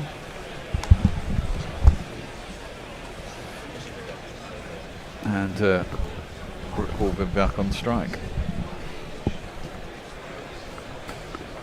By the way, anyone out there who's looked at... I want to know what Prasid Krishna said. We couldn't find out during the break. Well, we looked it up. AI did give us a good answer. It pointed out that Krishna wasn't the Hindu god. That was having a word with Joe Root, which we sort of knew for ourselves. Yes. But if anyone's someone somewhere must have picked it up. It's a lovely shot by Joe Root. Misses the man who's at deep cover. Is stopped by the man sweeping, but coming from backward point. And they'll get back for 2. And trail by 5. That's the sort of... If he just keeps doing that for another hour with company, England will have a 50 lead. Yeah, they will. So I'm still not sure... Trying to go ballistic and I don't need to go ballistic. He needs to be reasonably aggressive though. He needs to take every run on offer. Yeah, but I think he's always going to do that. But there's ways of doing it. Well, there are ways of doing it. Waiting for the ball, playing it under your eye line, getting the runs. A la Joe Root. You are going to get balls that aren't so great. That should be a bye. It is, which they'll be quite happy with because that was the last ball of the over. Maybe there's that, but there's also the other route, which is charge the bowler, even, and get yourself stumped or however else he nearly got himself out earlier. Sorry, Hector, 220 for 7. Well, Leigh said Gary's Graham Thorpe podcast for tea mint. I agree. Excellent. George McPherson, England were 142 for 3 earlier and were in a position to get a big score, yet they had a batting collapse and now will only have a small lead. Brook needs to get a 50, then press on after tea. Well, yeah, that's true, but you have to look at the bowling conditions, and India certainly did bowl better. And some of those balls, I mean, the ball that Root got was cracking delivery, the ball that Pope got was a cracking delivery. Jamie Smith played a poor shot. Jamie Overton, LBW, Bethel, LBW, after having smashed a 4 as well, but they got a good ball after it. It's full, it was on the stumps. He hadn't faced that many balls. You have to hand it to India at times. They bowl well. That's nicely guided by Brook down towards third man. He'll get himself. Oh, he's coming back for 2. That's well run. Running. That's very well run. Fortunately, Bear. Kate Allen has said that the crowd is absolutely louder! Exclamation mark. It doesn't sound louder in my ears. Yes. Well, I can turn it down over here. Fucking people moan. Dear, oh dear, oh dear. Well, I turned it down. Okay. I can only go on what I can hear in my ears. That is like me fine. turning the television down when I'm told to do it by my other half. I hover my thumb near the remote control and don't actually press the volume down. Say, I've done it. That's pulled by Brook down to long leg. I hope she's not listening. Although I think she knows. I put it down and then put it back up when Yeah, they're not that's looking. it. I do that. Yeah. You got one little click, haven't you? Yeah. Up, one down. So you go Go click, down a couple, and then bang, click bang. it back up Yeah. again. Yeah, you got it. I'm sure that's a trick in households. Well, everywhere really. Well, I mean, basically I haven't changed any of the levels on the crowd since what it was this morning, so I don't know why everyone's complaining now. That's thrashed into the offside, but with no timing by Atkinson, out to cover, and there is no run. Messi's just said that the crowd is now inaudible on YouTube. Inaudible? Yeah. Inaudibly loud or inaudibly quiet? Yeah, tell us, Messi. Is that really quiet? Give us a. Yeah. So someone's complaining nonsense. Yeah, can't hear the crowd from Red Imp. Can't hear the crowd from Reading. Red Imp.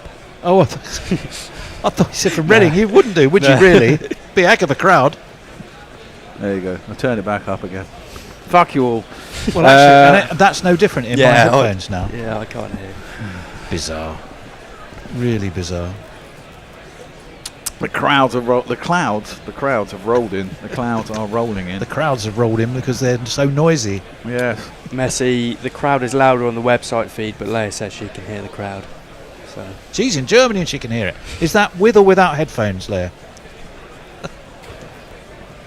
It shouldn't be. It should be the same on both. But hey. Down the track comes Atkinson. That's a great shot. But belted it straight to Dedeja, who's out of points, instead of getting it out through cover. See, Krishna's quite sharp. He's operating 85, 86, 87. So he's a similar speed, really, to Atkinson. he's doing 90s earlier today. Oh, well, there you go. Yeah, he's... that was a lovely shot. But that was a classy shot, I've got to say, from Atkinson. He will argue, well, I've just equalised. Yep, scores a level. And we got 2 wickets in hand. Ostensibly 3, but 1 is injured. Short pull down the arse. Would that be given as a wide? Well, it seems that Dharmaseem is saying that's not a wide. Brook wants one, and he's not going to get it. And now he's saying he'll have to bat it over his head. I think he needs to get over himself a little bit. So what are the chances England lose 2 in 2 in the next over, and we have another test with start the second innings level all square? Well, hopefully not. Brook's got a point. I mean, Krishna literally bowls this at his own toes near enough. Yeah, I mean that's well overhead height. I mean that should be a wide. And Kumar Dharmasena should see that easily. He's at square leg. That's what you're there to see. Yeah. And Harry Brook's not a small man either. No. He's not Duckett-esque. He's more on the way to Crawley. 6'1", I think. Probably gets about as far as Gatwick. Well, Siraj is going to continue. Oh, my word. What a pull. How did that not take a wicket? Atkinson, that's jagged back at Atkinson, gone inside his inside edge. Somehow hasn't taken that, and again it's gone over the stumps. Must have gone over middle stump or middle and leg. Yeah, it's gone over middle and leg. And there is a lot of life left in this pitch. A lead is kind of vital. Whatever lead, no, it's gone over leg stump, but still. England desperately need some sort of lead. And a couple of early wickets. He has got a crocodile smile, hasn't he? Yeah. I mean, he bowled a good 6, 7, 8 on the bounce before tea as well. Clipped nicely by Atkinson. England are in the lead, as that's worked out to a wide mid-on.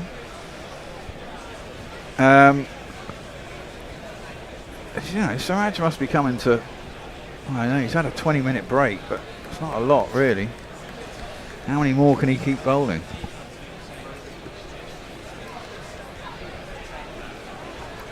I think somebody, who was it? Somebody was saying if England bat today, if England have to bowl again today, they're going to lose.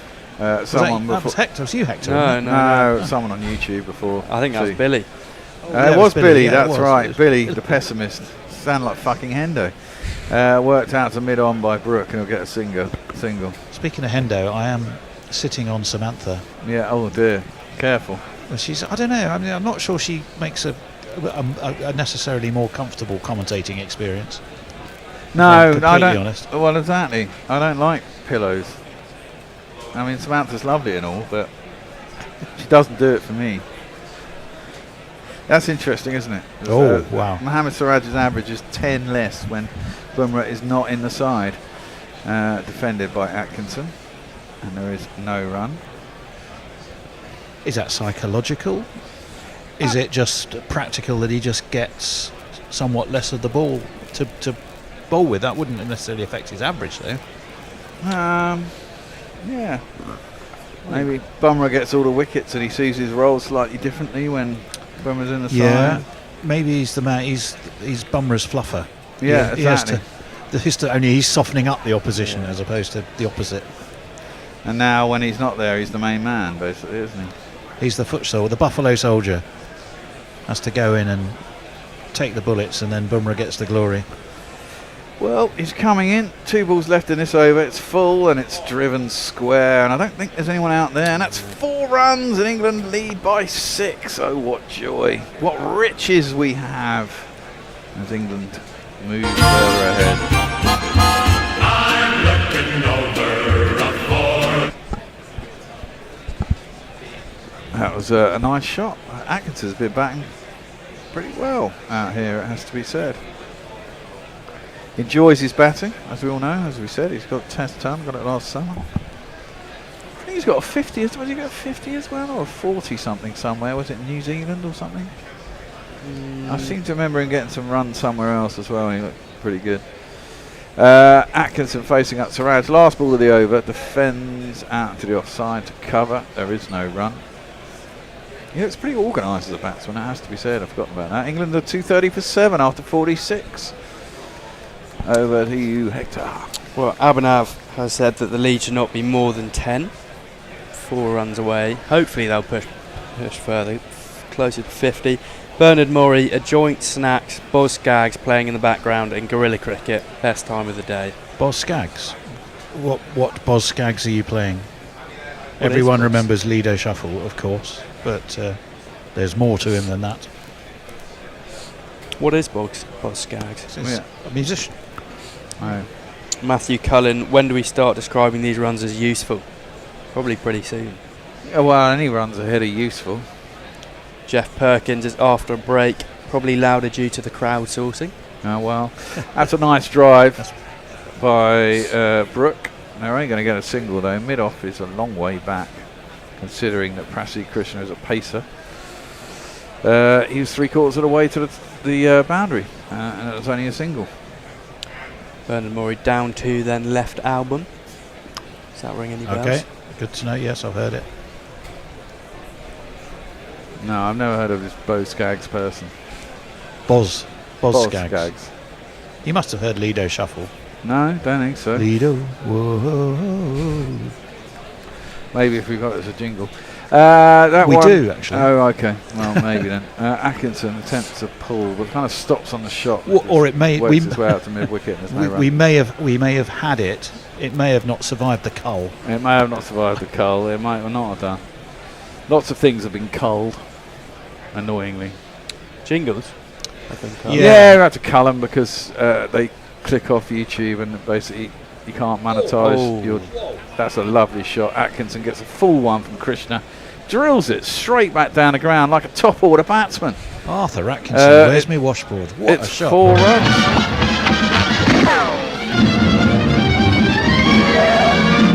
Well, there's your lead over 10. Whoever said that. That's a beautiful shot. Held the pose. Yeah, he knew it was a good shot as well. Yeah.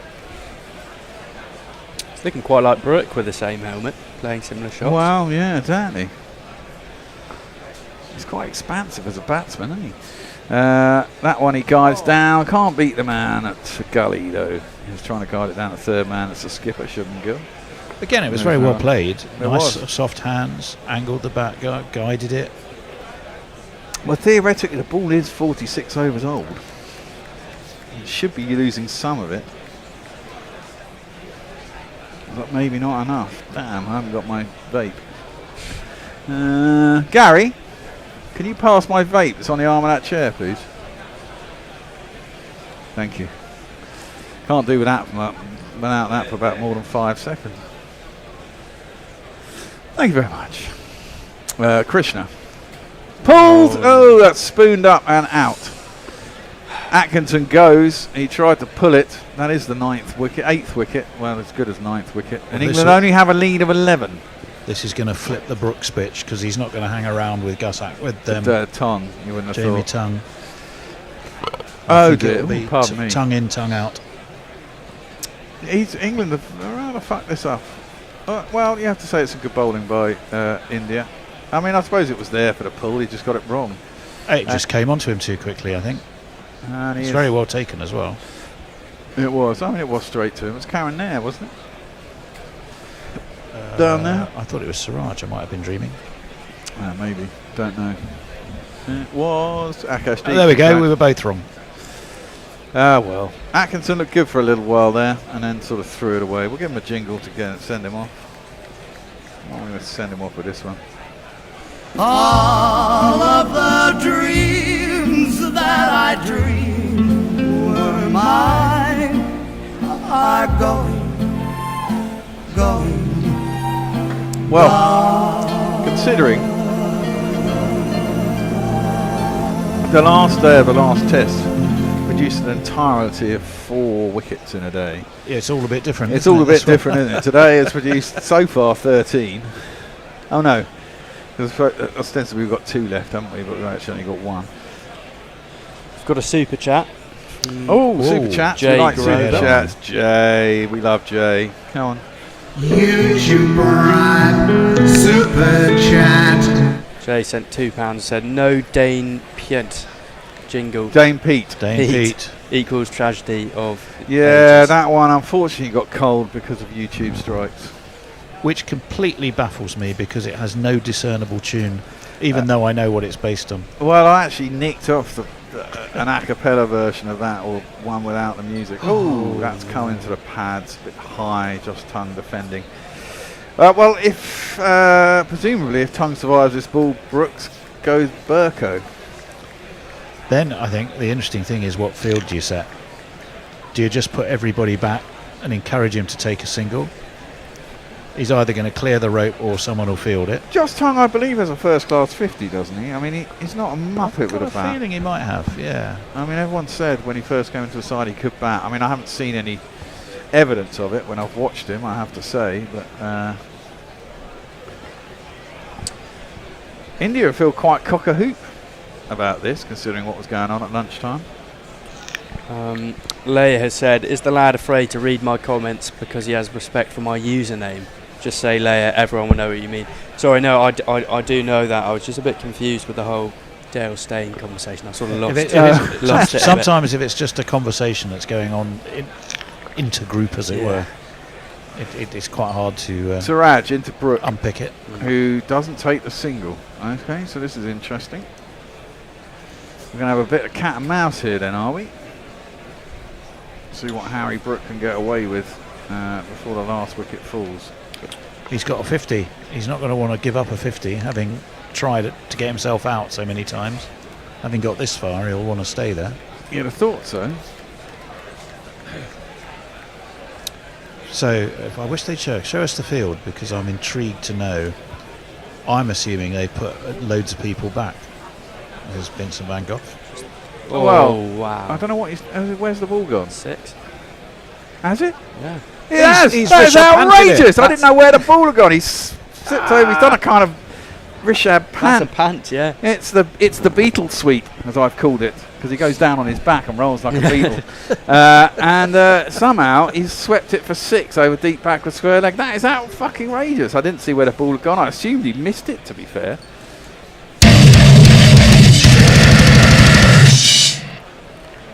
What a shot. That is outrageous. The Beatles sweep, I love it. No, it's because they go over on their Yeah, back. no, You know, I when know, a beetle I- goes over and he's got his legs in the air like that and it's I flapping know about. exactly what you mean. I get it. I think it's great. Great analogy. Siraj can't believe it. Stokes looks. He looks like someone out of cast. That one's driven up the ground, but presumably mid-on is all the way back, or at least 3/4 he is, and there is no run. Well, he always reminds me of Vincent van Gogh, but reminds me there of I've forgotten the name. Why of is Kirk Bennett? Douglas. Can someone let Bennett in, please? He goes, he comes, he goes, he comes. I let him in before tea, and then he's gone away, and he wants to be let back in again. He might be busy doing. Well, mind you, all you have to do is leave. You don't have to turn Zoom off on your laptop, do you? No. Is that his missus? Sarajin again. Mum, I Oh, think. that one's coming back.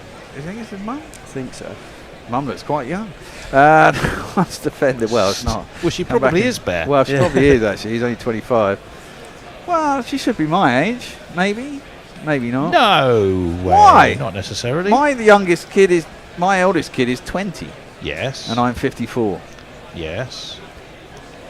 So he's what, 25? I don't think he is 25. I think he's younger than that. I think he's about 25. All right. What? What did I ask you to do? I can't even remember. Huh? Yeah, he's on the Zoom. Just press the admit button on that one over there. Far computer. Far screen. That's into the pads. And clipped into the leg side by Brook. It's the fourth ball of the over. So he takes the single. It's all a bit chaotic in here, isn't it? He's actually 26 now. So he's 26. So- if you add So his mum. 20 to that, Yeah, that's if it's 36, how 46. many, Yeah, all right. How many fair women enough. have kids when they're 20? I these haven't days? counted them. Not so many. That's like Hector being a dad. Yeah. You ready to be a dad, one Hector? more year. Yeah. He's thinking, well, I may be, I just don't know. Yeah, exactly. Is it raining? Might be. I don't know. I think it is. Defended by Josh Tongue. That's the last ball of the over. So England lead by 18. Could be 18 precious runs. You never know. Oh, it was a no ball? They're coming off. I think it is raining. They're bringing on the covers. And we were promised afternoon spells of rain. Or maybe it's just light. I'm presuming it's light then, actually, because it doesn't look like it's raining. Have we seen anyone in the crowd put an umbrella up? No, There is rain, yeah. Definitely is rain. And so they'll be off. Now, from what I gather, this may be in for a little while. I'm not entirely sure. Well, I do have to tell you, AI is again not especially helpful. To the question, how old is Harry Brook's mum? Says the provided search results do not contain information about Harry Brook's mother's age. They do mention his parents, David and Lucy Brook, née Cherrington, hence why he's called Harry Cherrington Brook, and that his family was involved in club cricket. But we don't know her age. Okay, now, the ground staff don't seem to be too enamoured about putting actual fucking covers on here. Quite light rain, it looks like. Well, you still got to put the covers on. Unless they're trying to green it up for England's second bowling effort. Could well be doing that. Well, actually. that would. Oh no, so they put down that strip, don't they, on top, and then they put the cover over the top of it. Well, now here's the scenario, and I know Ben Stokes is not captaining, but he's sitting there, he's in that, looking out that window, clearly with his hands across everything. If we had, say, an hour's delay, yeah, and a really nasty session to bat tonight, do you send Harry Brook and Josh Tongue back out? Yes. Or do you declare and go, do you know what? No. This is the perfect stage to get 3 Indian wickets quickly. Well, because they'll have nothing to gain and everything to lose. No, because I think the wickets still play. It's either been covered a lot during the game. I think the weather's not. I mean, it's going to be cloudy all weekend. It's going to be good conditions for bowling. Under There's still lights, heavy yeah, cloud. but then might be lights on tomorrow morning. I think the runs in front are going to be more important. This wicket is devious. So, Hector, that's old school thinking. What's younger school thinking on that topic? Well, I'd agree. I think we've got to get as many runs as possible. Fair enough. And you got one of the best batsmen in the world. You might as well. You have. You might send them out with orders to swing like a rusty gate because. Say you got 5 overs. I wouldn't. I wouldn't even give them overs. I'd just say swing like a rusty swing. gate. Try and get. away Look, you go. If England can get 35 more runs here, they'd have a lead of 50, and that would actually be a very useful, handy lead. Yeah, I think that would. And there we that's go. possible with Harry Brook just batting on his own and basically Josh Tongue facing about 8 balls at the other end between overs, you know. Well, so Ollie and Ben, if you're sat in the England dressing room listening, there's your team talk. I'm sure he doesn't need us to tell him. On the pitch, we've got a couple of pitch conversations going on. Vinay says, will the pitch get better to bat? And No. George says it's very un-oval-like for the pitch to favour the bowlers. I think on the favouring the bowlers, obviously the first few games this series were roads during the heat wave, but it's been raining quite a bit recently, so I mean there's not much the ground staff can do to dry it out. So No. I think there's so much moisture in it that it's going to seem. I can see the pitch getting better if you get some. I heat don't in. know. I mean, as I was saying to you earlier, I think NASA was out there this morning saying that basically it was so soft yesterday that the ball hitting the pitch has created all these little indentations, and they're not going to disappear throughout the game, and they'll probably get more exaggerated. I mean, you can roll it and it might get steady for a bit, but then they'll come back. And you know, there is moisture around, so the pitch might be reasonably soft, but it's going through. There's a lot. I mean, it's still green because there's not been any sunshine for the last 2 days. It's not been that hot. It's retained its moisture, and I can't see it getting that much better, to be honest. To be fair. Shall I just race through some of these? Yeah, race through some of these, and I guess we'll toddle off and put on a podcast. Matthew Cullen. What we should? Oh, sorry. Sorry, no, you go. I was simply going to suggest, because we won't have got through all of the Graham Thorpe. Well, I was going to put podcast. that back on. So we'll put that one back on, but only after your important messages from Hector. Matthew Cullen, Bear, can you make a new shite jingle to replace the Dane Pete one? Well, yeah, no. I mean, because it won't be as good, unfortunately. Can you lower the bar that much? It depends what you're measuring. If you're measuring how shit something can actually be, you might describe that as a very high bar.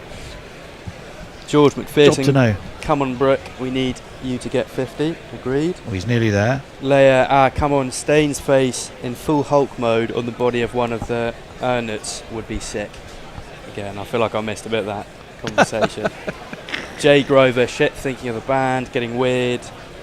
Bernard Murray, the Bear, has every Rene and Renata album in his record collection. Never. Save Your Love. Did they ever do an album? I thought they were just a one-hit wonder. Did they actually have an album? Oh, I don't know. I do remember Save Your Love, and that's probably the only thing I could remember Well, that exactly. they ever did. But that's not to say they didn't do some other stuff.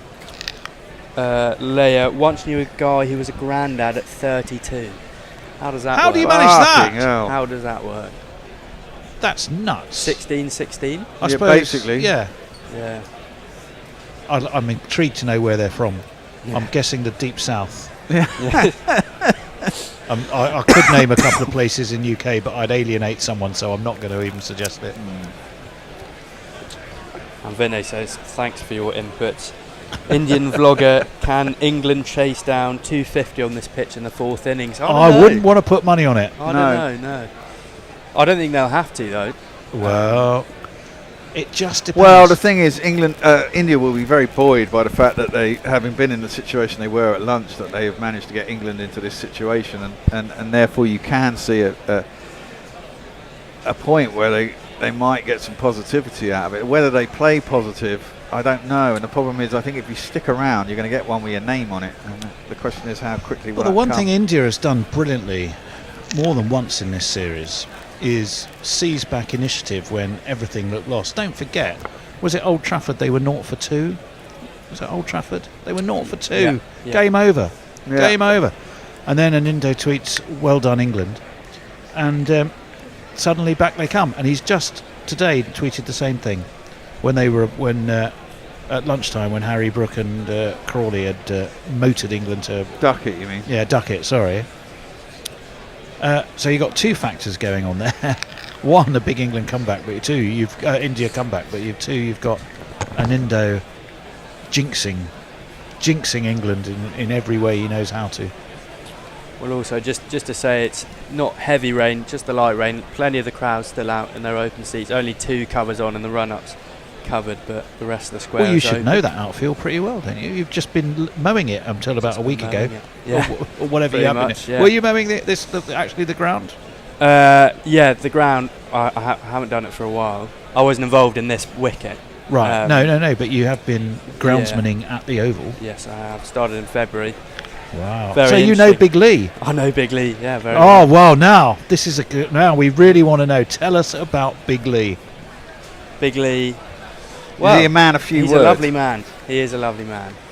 He's very taciturn in the interview with him. I think he is quite protected, but I think that's fair enough because no one sees how hard the ground team works. So much effort goes into it. Everyone thinks it's actually really easy, but it's not. It's quite stressful. No, absolutely it is. Look at the flack you get if it goes or tits up, and both sides are out twice for about 120 each time. So yeah, I think Gambier was completely in the wrong there, and so but Lee's not the kind of guy to back down and say, oh, right. Well, he doesn't look like he needs to. He's fucking enormous. He's a big lad. He is a big lad. I doubt Gautam Gambier is going to phase him whatsoever. He's a short man, short jingle. Yeah, exactly. Is it the usual code? Yes. Yeah. Okay. Locked it off. Right. So Big Lee's a decent bloke. Yeah, good bloke. Good bloke. Knows exactly what he's doing. I mean, he can look at a wicket and say you need to work on that tiny section, and his eye for things is unbelievable. So when you're curating Yes. at Surrey, do you get any hint every so often of when Big Lee's being asked by Rory Burns? You know, can you just give us a bit more green on it this week? Got a real, we've got Atkinson available, we've got Overton available. A bit more green would be helpful, Lee. The thing is, I think that they trust Lee so much. I mean, they've won the past couple of things. Well, so he knows. He thinks ahead of them as to what's required. And he's got a good relationship with Batty and Stewart anyway. I'm sure. And they talk quite a bit. But yeah, I think they sort of just leave him to it because he's done pretty well so far. And so how does it... I'm intrigued by this now, Big Lee, seeing as he's become a short-term internet celebrity. How does a meeting with Big Lee go? You come in for coffee in the morning at the Oval, you come in, you got your rucksack on your back, Costa coffee in its carry cup. Yeah. And you go, morning Lee, what do you need me to do today? What does he sort of send you off to do? Well, no, so there's the sort of ground's been shed, and there's like a kitchen area and stuff, and everyone goes in, sits, has a cup of tea there in the morning, and then he'll sort of divide you into teams. So it's basically like the council hut in the local rec.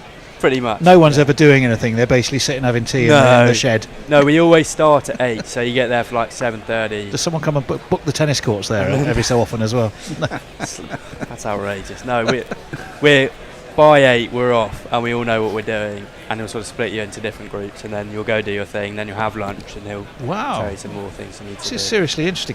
So how many of you are there?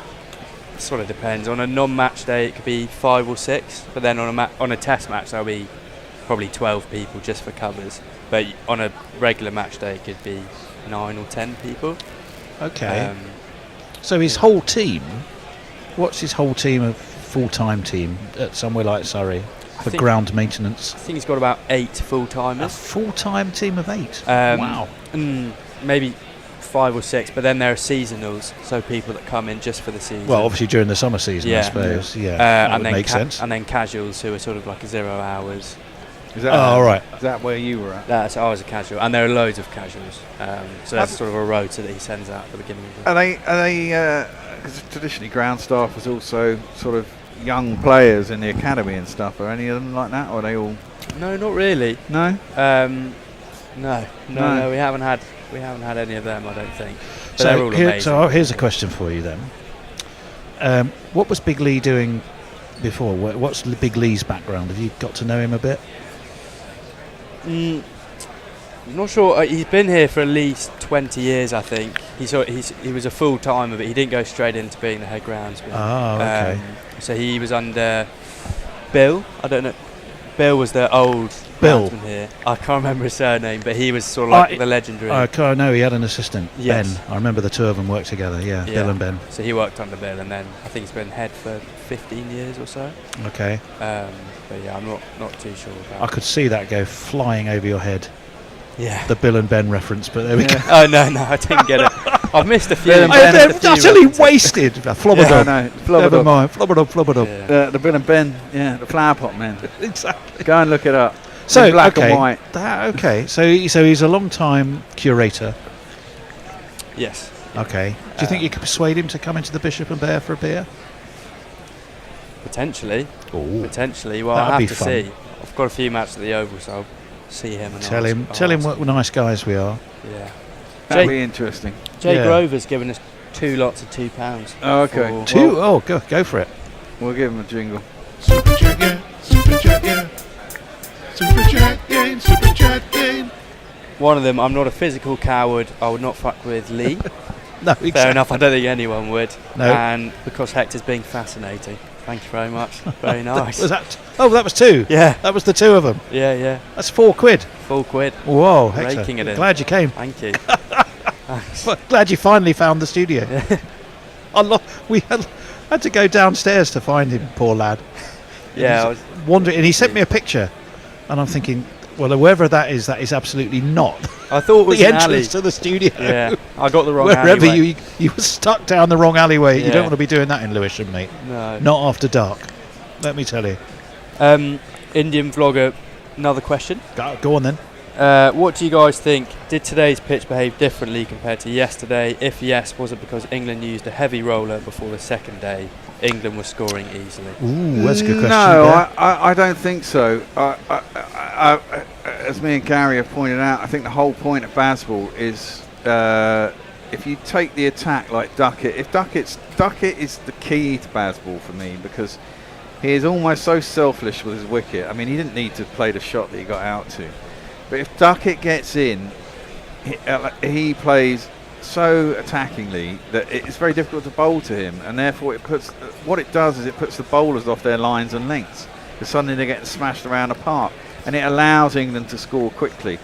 And as you saw, once Duckett was out, everything slows up a little bit. They play a bit more traditional these days. They don't all go for it, and India could get back into the game because the ball is doing stuff off this wicket. It's a good bowling wicket. Steve or Gary, can you let Bennett in, please? Thank you. Again, I don't know why he left in the first place, but well, he's literally just been phoning me. Oh right. I actually thought I might answer while we're on air and just talk to him with the mic like that. But I don't think people need to hear that. No. He's in. He's been in. admitted, not to casualty, but to our waiting room. But there is no play, so we are about to. Should we just get off and put back on? I think we should do the Bennett. Don't go away. But for now, it's going to be a podcast. But it's not just any podcast.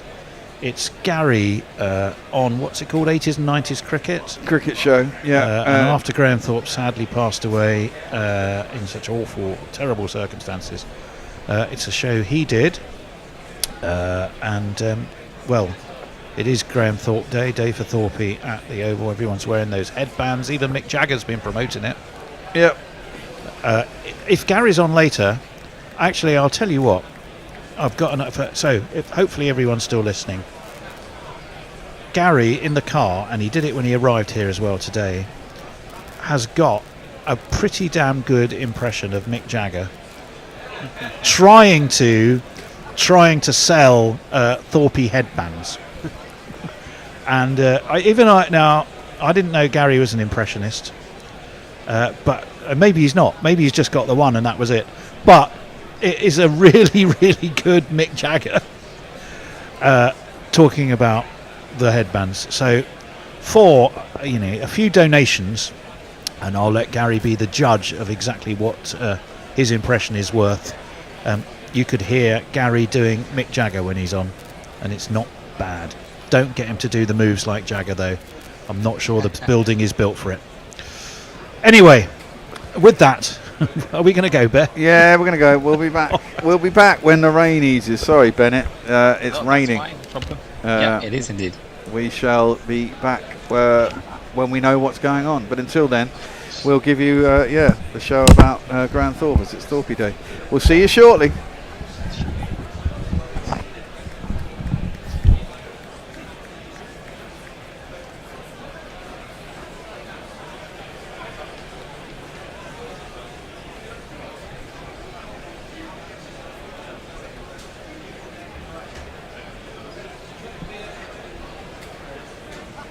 Likewise, Adelaide 95, that amazing victory, it kind of starts with him in the second innings.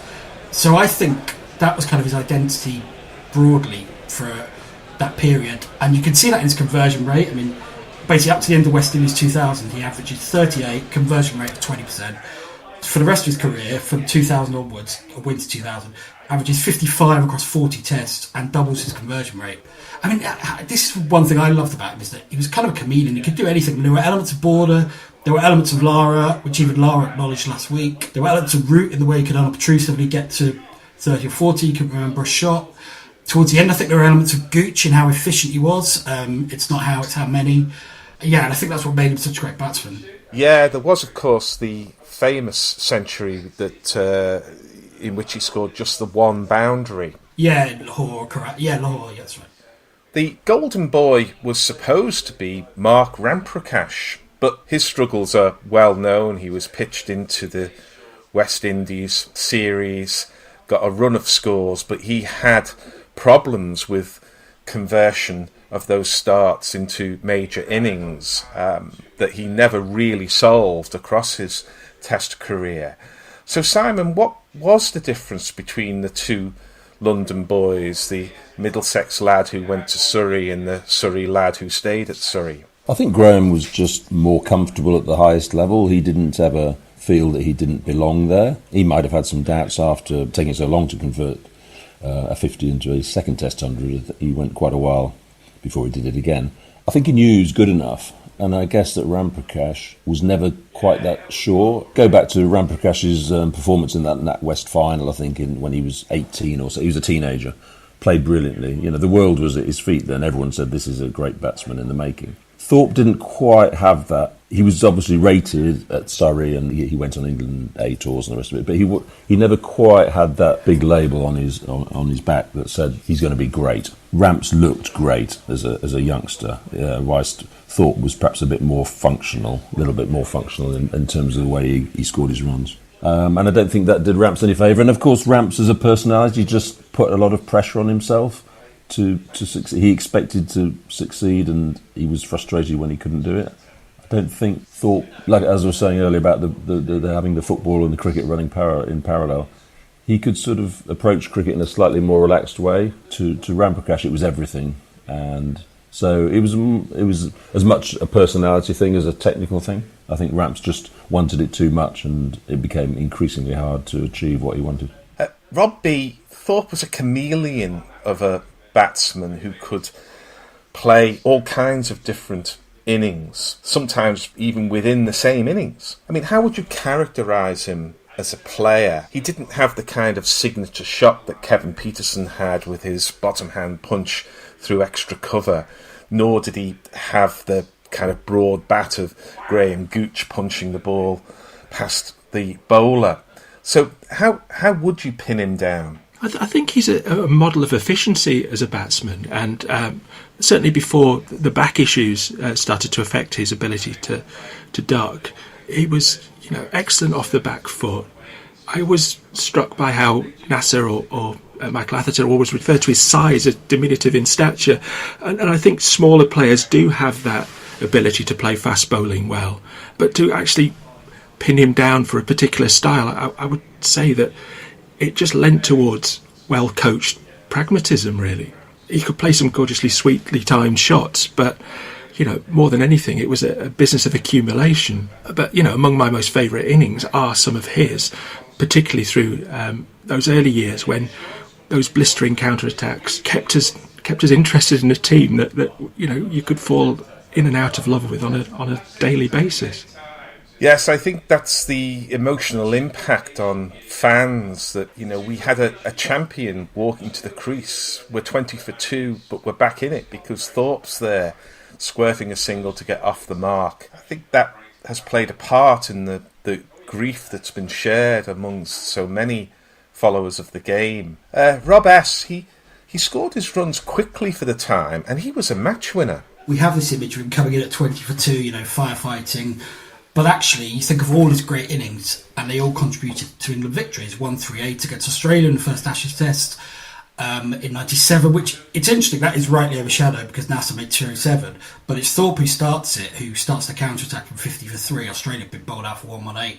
And so, yeah, I did look at some numbers. In England victories, he averaged 62.62. So since 1970, 78 players have appeared in 10 wins or more for England. That's the highest average. He slightly had a Brook, Root and KP. And I like that because it fits the profile. And so then I looked at his numbers in successful run chases, because we always think of him, managing a chase. He averaged 108, and with a minimum of 10 innings only, Greg Chappell and Kane Williamson have a higher average.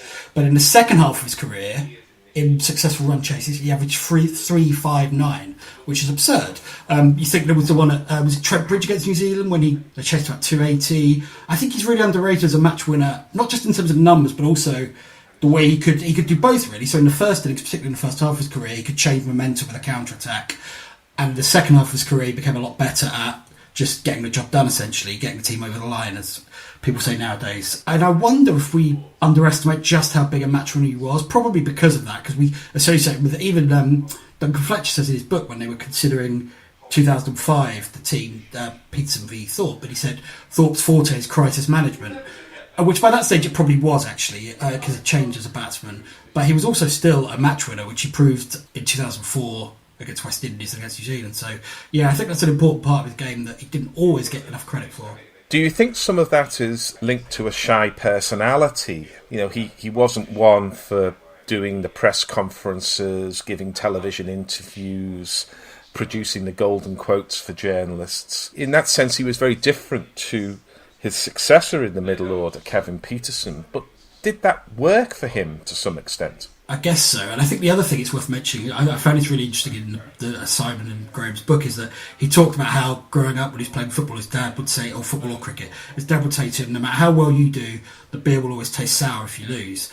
So he became obsessed with winning to the exclusion of everything else. Now, of course, he was good enough to have an impact on that. And he also, another bit I liked is where he talks about the buzz he got from delivering when it mattered. If you look at his career, he didn't get that many cheap runs either. He was much better when it really mattered. There's a nice quote that says, doing well in those circumstances was an incredible feeling, a feeling which I know I'll never get again outside cricket. So I do think, he says himself he was selfish at the start of his career, but I think that very quickly went. And it became all about the team and winning. And by the end, there's a lovely quote from Andrew Strauss. They won in Johannesburg in 2005, the famous game where Hogarth takes 7 for on the last day. Strauss said, I knew I was part of something special because Graham Thorpe was on the balcony with a beer saying this is the best win I've ever been involved in.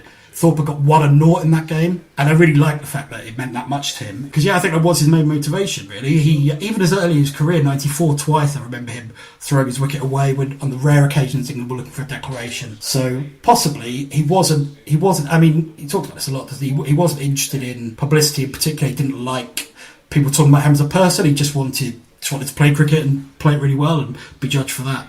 That's another element that points to an Australian lack of selfishness. That was still around in the England camp. There were no central contracts and players were often looking to retain their places. The caprice of the selections could vary from match to match. But let's go to a favourite innings from each of us and see where that takes us with further insights into his character as a player. I'll start with you, Rob B. Well, my favourite innings is one of those that, perhaps when you look at the stats doesn't really stack up against some of them in terms of stature, but it's in the Old Trafford Test against West Indies in 1995 when he scored a blistering 94 in the first innings, all off the back foot largely against Ambrose, Walsh, Kenny Benjamin and the rejuvenated Ian Bishop, who'd absolutely brutalised England in the Test match before at Edgbaston. They'd hit Thorpe on the finger, and I think he was caught off his thumb at Gully, top scoring with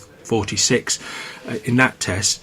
And they'd broken, I think it was Alex Stewart's finger, Jason Gallion's finger, Richard Illingworth's finger. So by the time they turned up at Old Trafford, even though it was 1-1 in the series, it did seem as though they were really up against it. And amazingly, the match will always be remembered for Dominic Cork's hat-trick, but it was Thorpe's blistering counter-attacking innings in that game against 4 of the most hostile quicks we'll see that really sticks in the mind, particularly one shot where he plays Ian Bishop off the back foot and just absolutely gets on top and rolls his wrists in a wonderful fashion and just coughs the living daylights out of the ball. It just absolutely went to the boundary almost like a harpoon. It was that good. So that's my favourite innings. And there's lots of nuggety other ones, but I like to remember him in that mature phase as someone who was a master of that counter-attack. How that was needed, the trauma of 1976 at Old Trafford with Holding and Daniel bouncing Edrich and Close was still around, and the West Indies were an intimidating bunch. They broke bones, but here was one of our own. Nothing in his demeanour or size that separated him from us, and he could have been one of us if only we were infinitely more talented. Simon, a favourite innings? Well, I've got a couple really. The 100 in Colombo in 2001 and the 100 in Barbados 2004, both similar type of innings, scored in an England total of sort of like 220, 240. He scored more runs than all the other England players put together, and I sort of love that narrative of him being better than all the rest, because that's what he was often, and those two innings exemplified the fact that he could, whereas they were really struggling to cope with the conditions, he was absolutely serene, and I remember both those innings so well. In Colombo, the heat was unbelievable. I think it was around March time, which is always the hottest time of year in Sri Lanka in terms of when England visit, anyway, playing cricket, and it was unbelievable. The heat, just sitting in a press box trying to write a piece was hard enough, let alone batting for several hours, and he was brilliant. He scored 113, I think, and then when England were left only about 70 odd to win,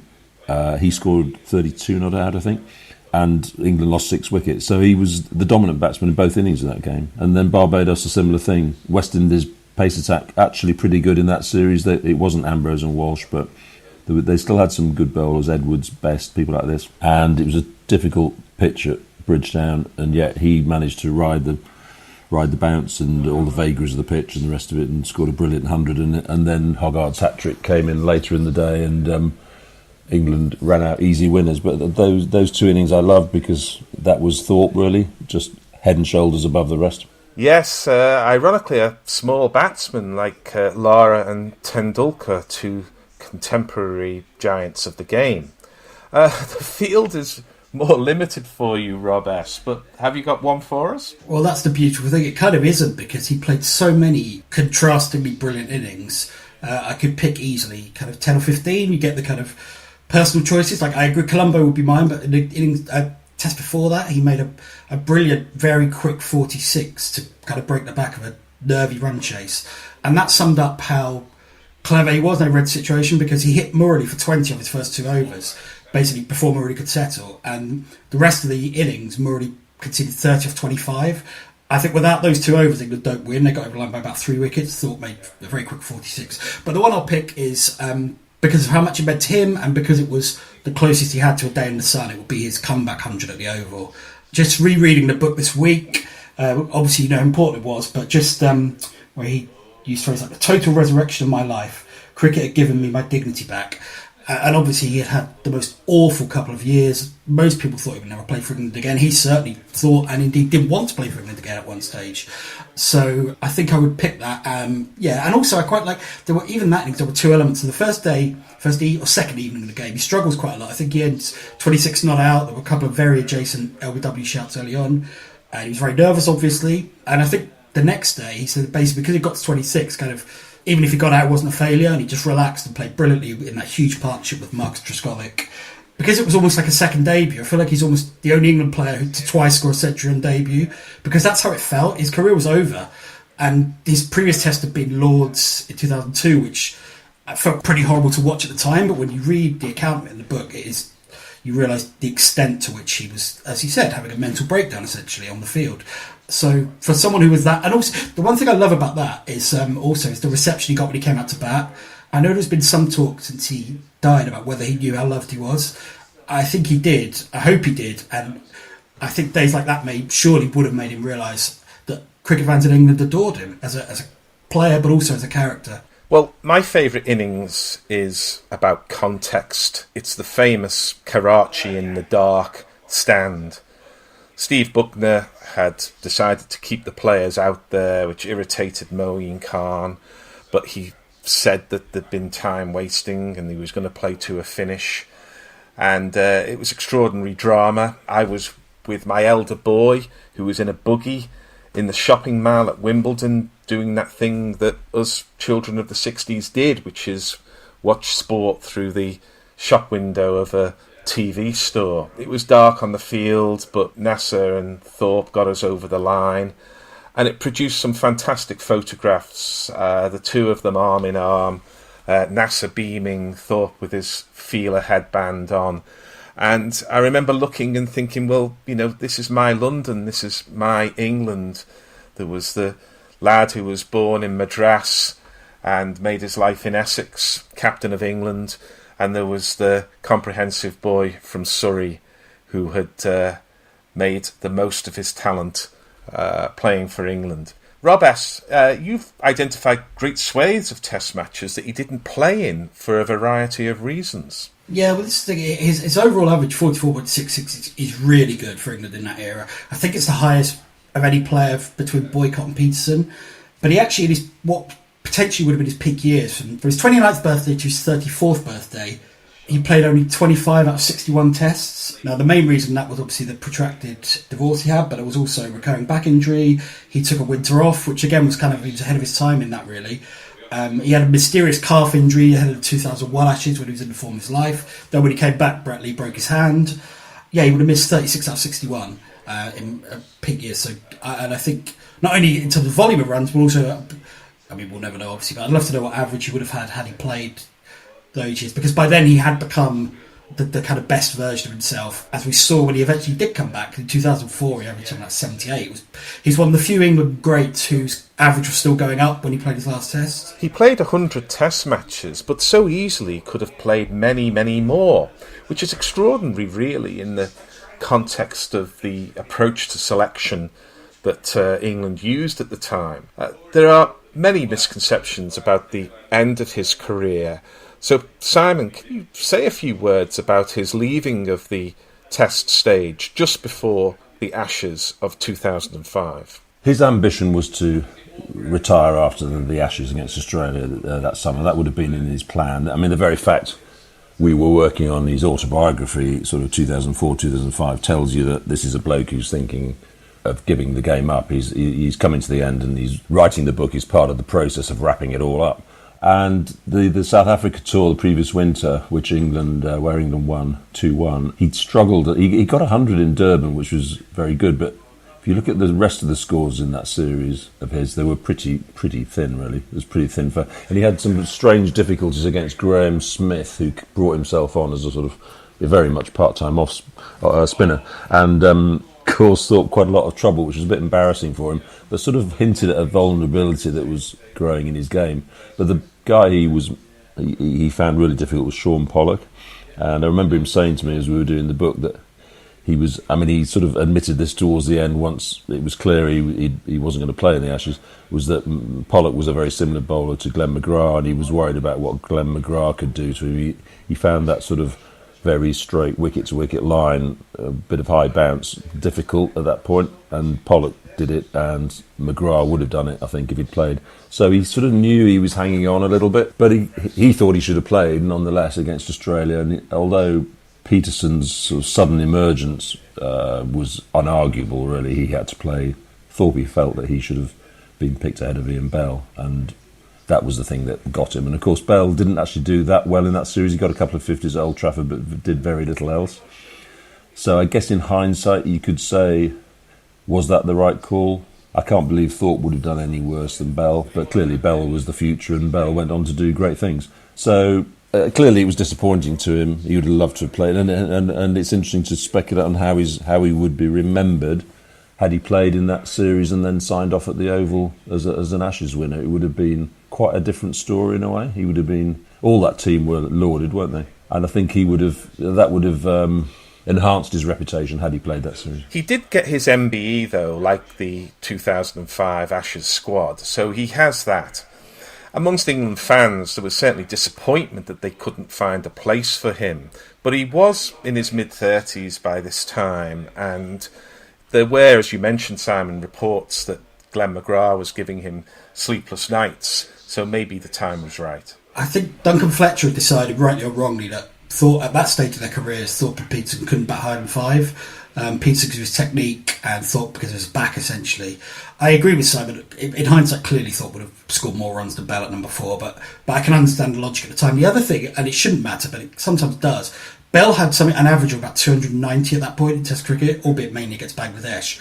So it was tricky. You can imagine the reaction had they left out someone with an average of 300, and then Thorpe had struggled. So one thing again that I love about Thorpe is when Fletcher told him, Thorpe said to him, I've called him, Thorpe said, you know what, I'd have made the same decision.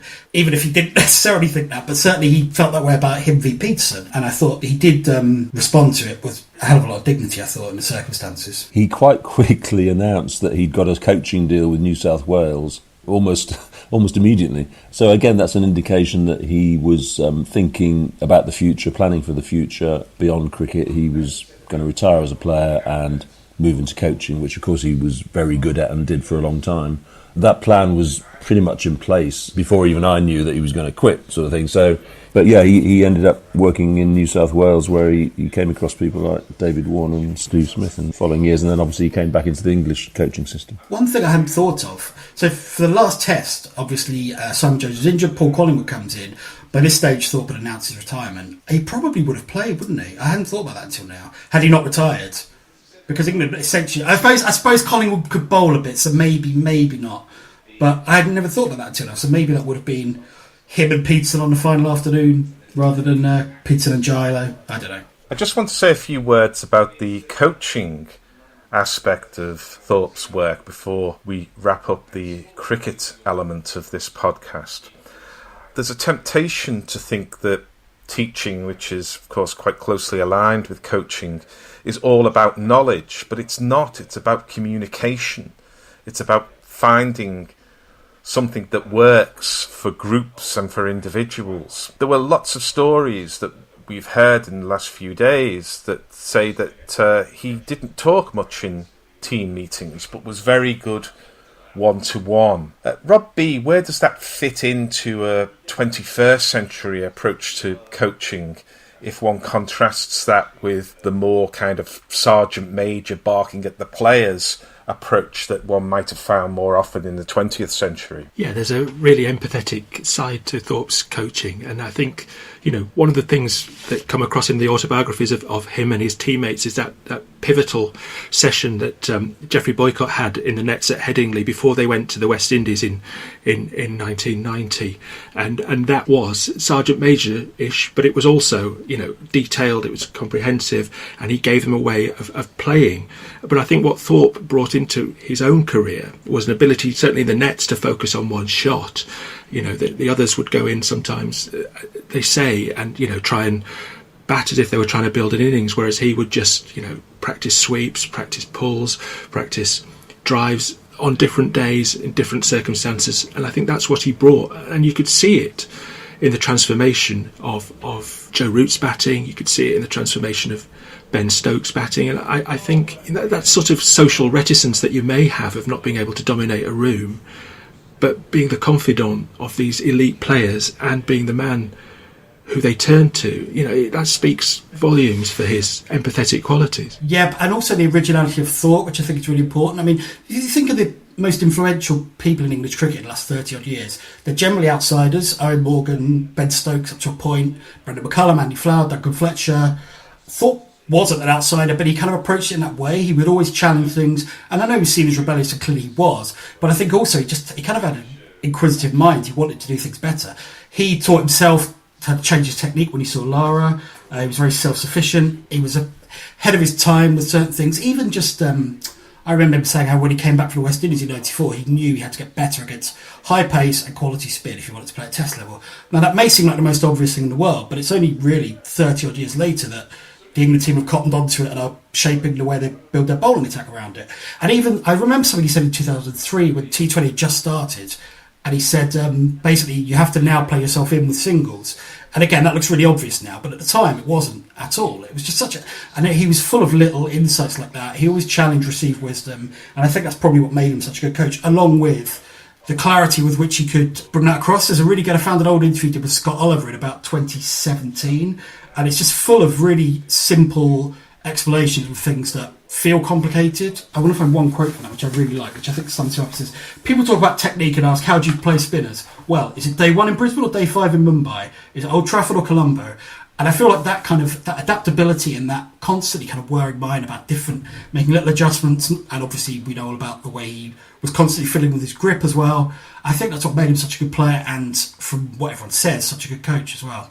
It's clear in the very moving interviews that we've recently seen on Sky Sports that Nasser Hussain especially, but also Mike Atherton, Mark Butcher, Dominic Cork, their voice cracks when they're recalling the personal interactions with Graham Thorpe, who was a friend and a confidant. So the last question on Thorpe the cricketer is about where he stands in the pantheon of English batsmanship. Rob B. The important thing here is not really my opinion. It's more that his teammates felt that he was the best batsman between Graham Gooch and Kevin Peterson. So for those years that he was the most reliable, the most consistent and the most skillful. And I think that's true. We sometimes look back on those players who were unfortunate to come along in the times when Australia was so dominant, and we now have a notion of the Ashes supremacy that blinds ourselves to all the other series. But you have to remember how good West Indies were, that it was 26 years between victories over them, and that Thorpe was in the team in 2000 when they finally came round to beat them, which was just as significant a moment really as 2005 would prove to be. So I think he was the linchpin of the team from 93 all the way through to 2005, and when he wasn't. Well, we're back. That was quicker than we were expecting. The groundsman did a great job getting the covers off. First couple of balls gone for no run. Brook facing on 48 off 51. The lead is 18. England 242 for 8. Krishna searching for that 5 with just the 1 wicket remaining, with Chris Wokes out of action. Krishna is 4 for 60. And he's 2 balls in to his 15th over. Oh, I was just having a nap. Oh, I need to put the crowd back on. Have a look at this field here. Everyone back for Brook. Just the 1 slip in, but the field spread nicely as Krishna's in full, and looks like Brook clips that. Jarrell diving down to his left down leg side, spills it. Not sure if he got any bat on that. Looked like he did.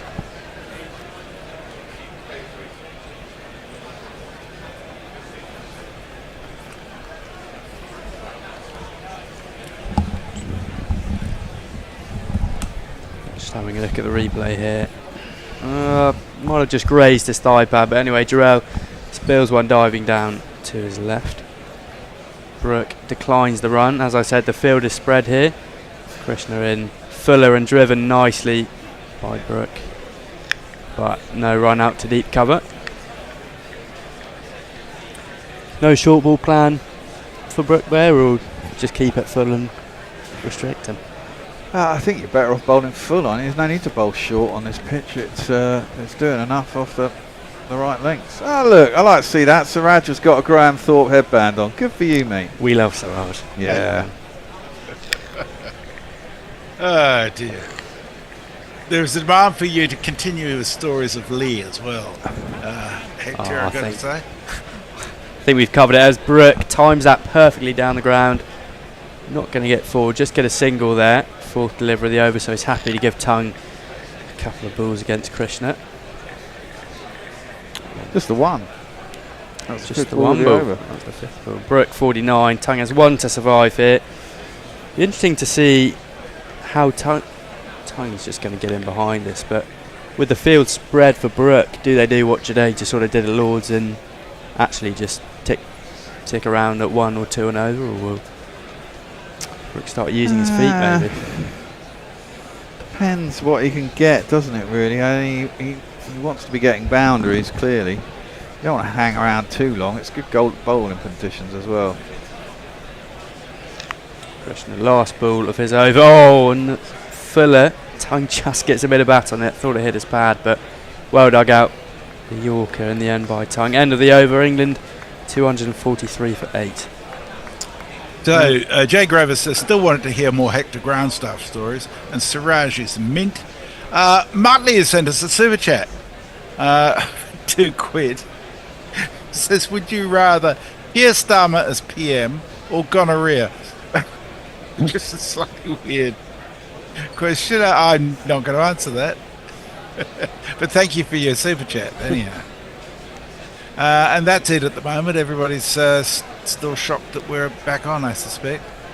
No, we weren't expecting that at all. Very quick turnaround. Siraj is going to switch his ends here. I think he's bowling from the Vauxhall end. He's got his Graham Thorpe headband on.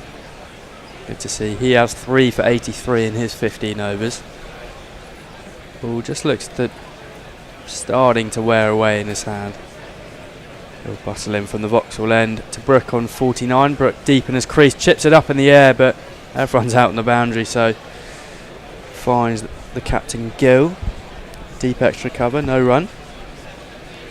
Slower ball that from Siraj, just a 76 miles an hour. Brook was early on it and ended up scooping it up in the air. If they had a catcher in or even just a regular cover, would have been taken. Sorry everyone, I've just joined the party a little bit late. I apologise. Have I just disturbed the whole setup here? Sorry. We're just going off the rotor as it is, Bennett. I'm trying to find. Is it? Yeah. Well, that's okay, because I think the delay is me, Tony, and Gary. Have we gone to the next slot? Then have we? Yes, that's right. And Brook. Yeah, because we're now at 5:30. So it's now supposed to be okay. Tony Bear and I'm going what fucking rotor I'm going off here. I can't find it. Brook just steered that one. No, for no Hector run. misses and Bear. Oh, Hector misses. That's fine. I think the fact that it was like rained off, that bit just probably got. That's okay. Yeah. All right, boys, go ahead. That's fine. Thanks, Bennett. Cheers. No problem. Yeah, no run there from Brook. Just steered a shorter one from Siraj out to point. Doesn't take the run. Just the one away from his 50. But just waiting for that looser delivery from Siraj, who's in. Short and outside off stump. Brook sits back and slaps that. Timed perfectly. Sort of in between extra cover and long off. And he'll take 2 in the end. That'll be his 50. 51 or 57. I think he needs a new bat as well. Balls needs a new bat. Signalling for it. Looked like he timed that perfectly. Just dragged back inside the ropes. 13th Test 50 in 30 matches for Harry Brook alongside 900s. What a player he is for England. What a player to have coming in at number 5 after Root at 4. What day is this? Is this today? Okay. I don't know what's going on here. They're going to 7:15 again tonight then. Is that what's happening? That's the expectation, I think. Okay. Maybe even 7:30 now. Who knows? Let's give him a 50. Long drawn out grinds and flashing cameos. Quite accumulation that just Raj continues straight to this time and Brook just steers it down. He wants 2. He's going to have to push on. Oh, and he sent Josh Tongue back and he's fallen over. And he wants another. What is going on here? What has happened there? Ends up with a single. Brook steers it down to a wide-ish fine leg. Runs the first one hard, then wants a second. Tongue wants it. Brook sends him back. Tongue's halfway down the wicket, falls over himself. Keeper spills it. Brook wants another. Turned back by Tongue this time. And all of that just for 1 run. I'd suggest Yakety Sacks, but it'd probably get us dinged again. Might do. Yeah, that was crazy stuff, really. But hey, it's like the Indian running this series. Yeah, exactly. Well, the lead's 22 now, and they're 22 precious runs, one would say. They certainly are at the moment. Siraj over the wicket to Tongue, who defends, gets him behind it nicely. No run, 1 ball to come from this over. And that 50 from Harry Brook, slightly different to what we've seen so far. He started off very frenetic, and then he sort of realised, I'm actually going to have to work hard for these runs. And he's still going along nearly a run a ball. Well, he is, and that's the thing with him, is that he looks like he's turning it down, but he's almost like Root. He accumulates really nicely. I guess that's what makes them 2 best batters in the world. Last ball from the Siraj over. He's just sending a square leg out to sort of 3/4 square leg. Expect a short one into Tongue. It is short, and Tongue just Ducks underneath it. End of the over, 246 for 8. The lead is 22 now. So Jay clarifies he's not out for 40 stories. He says, I just don't know how about working on ground staff and what it's like. He also says, I blame Bennett. No reason. He just wore an Oxford collar.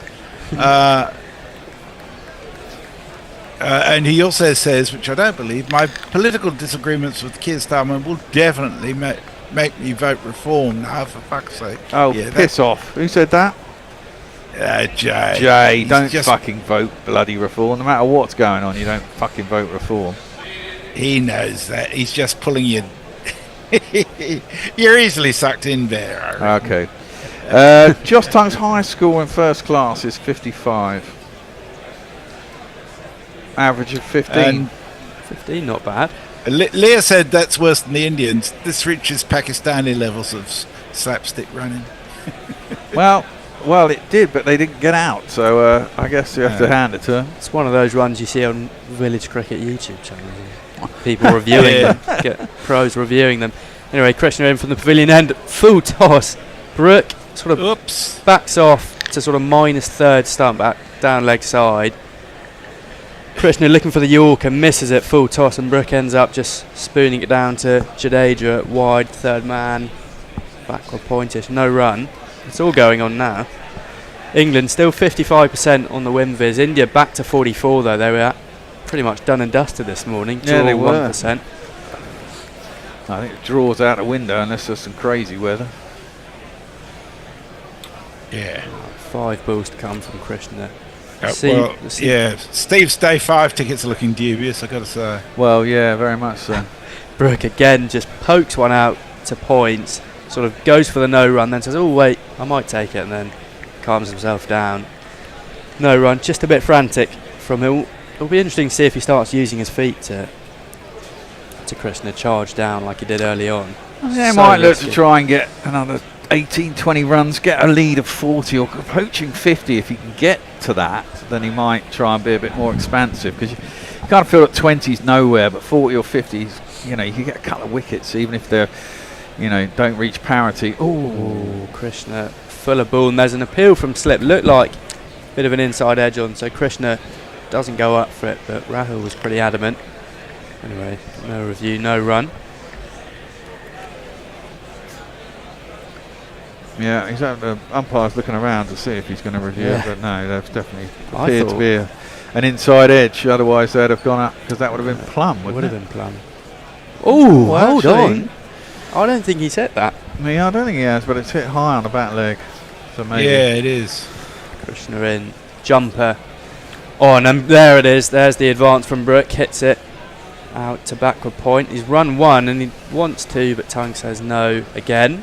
Just the 1. Tung will have 2 balls to face this time. Krishna just looking to almost bowl sort of T20 style here. He's just looking for the Yorkers, wide Yorkers, and he hit that one quite nicely. Yeah, I think it's going to be very hard to field it. You've got to get elevation. I think he's got to do a T20 innings himself and clear the boundary, basically. Well, it's going to have to get halfway down the wicket, make it a full toss. The thing is, there's no restrictions here. You can have 8 men out on the boundary if you want.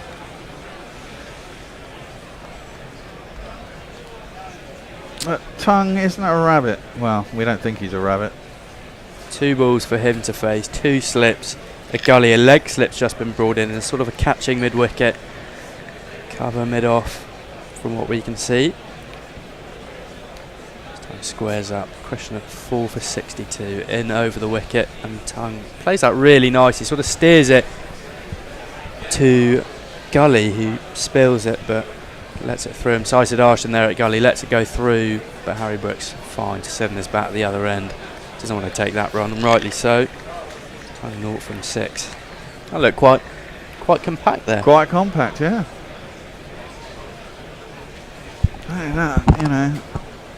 He's just got to stay together and be smart now. Grind the Indians down a little bit. Last ball of the over. Full and straight, and just driven to that catching mid-wicket from Tung. End of the over, that's the 51st over done. Lead by 21. England 247 for 8. Jay says, Bear, I thought the fuck's sake might have given the game away. Victor Pearson says Leeds Uni produced Jack Straw and Keir Starmer for our shame. Oh, can you pass me Mike the says, I charging love cable? reform. It's on the floor. That guy from Clacton would be a fantastic PM, I hear. Oh. Mark says, cue the Benny Hill music. Jay says, because Leeds and proper Yorkshire. Told you before. I was saying to Victor Pearson about Jack Straw and Keir Starmer. And Victor Pearson says, Queen of Elmet. I don't know what that means, but maybe it fits in somewhere. Zippy's... defended there from Brook Siraj just to start the first over. Fulham Brook almost sat back on that, but digs it out in the end. How long did India bat for? We didn't get a new ball, did we? So it's only about 70 overs themselves. So we've got about 120 overs, I reckon. And 20 wickets, virtually. 69.4 overs from India. Siraj into Brook. Shorter this time on. He's played on or bowled him. Siraj does the Ronaldo Sue celebration, and that will wrap up the innings. England lead by 23 runs, all out for 247, or should I say 247 for 9. Chris Woakes not batting, and Brook is bowled for 53. Well, he had to try and force something, and he couldn't do it. So, wow, that's a really good fight back from India, you have to say. Yep. They were looking pretty down and out at lunch when England were 100 odd for 1, and they've managed to get the next 8 wickets for around about 130. So a very good fight back from them. They certainly changed their lines and lengths after lunch and became a lot more competitive. The ball is still doing heaps, and it's going to be interesting to see what happens when England come out to bat. There'll be a 10-minute changeover, and then I guess we get into it. This game could well be over tomorrow. Yeah. At the pace we've had what, 4 wickets this morning. Yeah, 9 wickets this afternoon. If India can survive without losing more than a couple of wickets tonight, I suspect it might be a lot easier to bat on tomorrow. It just feels like oval bit pitches tend to flatten out a little. I don't think this is going to. I don't think the weather has been kind enough for it to really properly flatten out. Well, 142 for 2 slipped to 247 all out. Mohammad Siraj, series leading wicket taker, takes 4 for 86. Rashid Krishna 4 for 62. He bowled really nicely. And Akashdeep 17 overs, 80 runs for 1 wicket. So they really did drag it back nicely. Economy rates not great. Krishna with 3.87, but the others verging around 5 plus. But I thought they dragged it once they started just going nagging, just always bowling full, putting it in the right areas. Yeah. Got the reward for it. Exactly that. Well, England will want to be doing the same thing. Now the question is, with Woakes out, they're going to open with Josh Tongue again. You can't. That's where he needs Stokes to say, give it to him instead. Well, I mean, it's interesting, isn't it, not having either Stokes or Bumrah in this match. You wonder if we would have been almost over by now if they'd both been playing. Well, yeah, would have been interesting, wouldn't it? But certainly, I'd be more tempted to open with Jamie Overton and Gus Atkinson. Oh, how many overs have we got left? So we've got an hour and a half. So I guess, what, an hour and a half? Is that about right, isn't it? Yeah. 5:45. Yeah, I think so. Yeah. So maybe they can probably get through with just the seamers tonight and won't have to go to anyone else if they're careful and people are prepared to put it on the line a little bit. If the light holds up, I don't think there'll be any more rain, but the light might be problematic. Well, it seems to be brightening up here in South London, certainly. And it's only 4 miles away, so it can't be that different there. So Zach Crawley, 64, topping the run charts. Harry Brook, the other half-century man. There's Lee on the big roller. They've got the heavy roller out to do some work. That would have been Shubman Gill's decision. So are you still a casual for them, or you've finished your stint there? No, I'm done for the summer. Hopefully I might go back during the winter or next season, but haven't got anything else lined up this summer. Civi Tuna says, I had low expectations for Stammer, but he has managed to go lower than I thought possible. Eric J says, India have lost 15 coin tosses in a row. Odds on that are apparently 32,000 to 1. Jay says, India Zindabad. More hector technical ground staff stories. Ignore all non-autists. Can you grab me that last, Steve? Can you grab me that last can of, Hazy Jane? Daz Reynolds says, wouldn't you open with Atkinson one end and Tongue at the other? I think so. I think that would probably make more sense. I don't think Jamie Overton has ever bowled with a new ball, to be honest. Really? He's very much more a middle over. Well, I just worry that Josh Tongue just gives away, 10 byes and 2 overs, and they're halfway to getting a deficit. And I think you really want to pressure them and try and get that early wicket and put the pressure back on into India. Well, England know where they've got to bowl. You two are on, actually, you and Tony. It's time for a change, guys and girls. Excellent. Okay. Catch you a little later. Lucky 6 is... Oh, who's on? Steve and Tony are on now. And Bear. You, Bear, are on socials. I don't know what happened there. Yeah, Lucky 6 is the next one about Wokes' injury. There you go. Catch you later. Okay. See if I can find it. Wokes' injury has opened the door to another bowler to step up, but who? Well, I don't know. Well, goodness me. Mayank says, innings over. I'm off to pay £9 for a cider. Luckily, whereabouts? Once people hear my American accent, they start talking to me and buying me drinks throughout the day. But of course, it's time for me to buy them too. I'd have been perfectly honest. If I'd had an American accent, I'd been insisting you buy the drinks. And I'd inflate the price. And Jay says, Mike, really? Never works for a Sheffield one. Yeah, well, well, there you go. Well, where are we? Goodness me. Tea, 215 for 7. Then we had a bit of rain.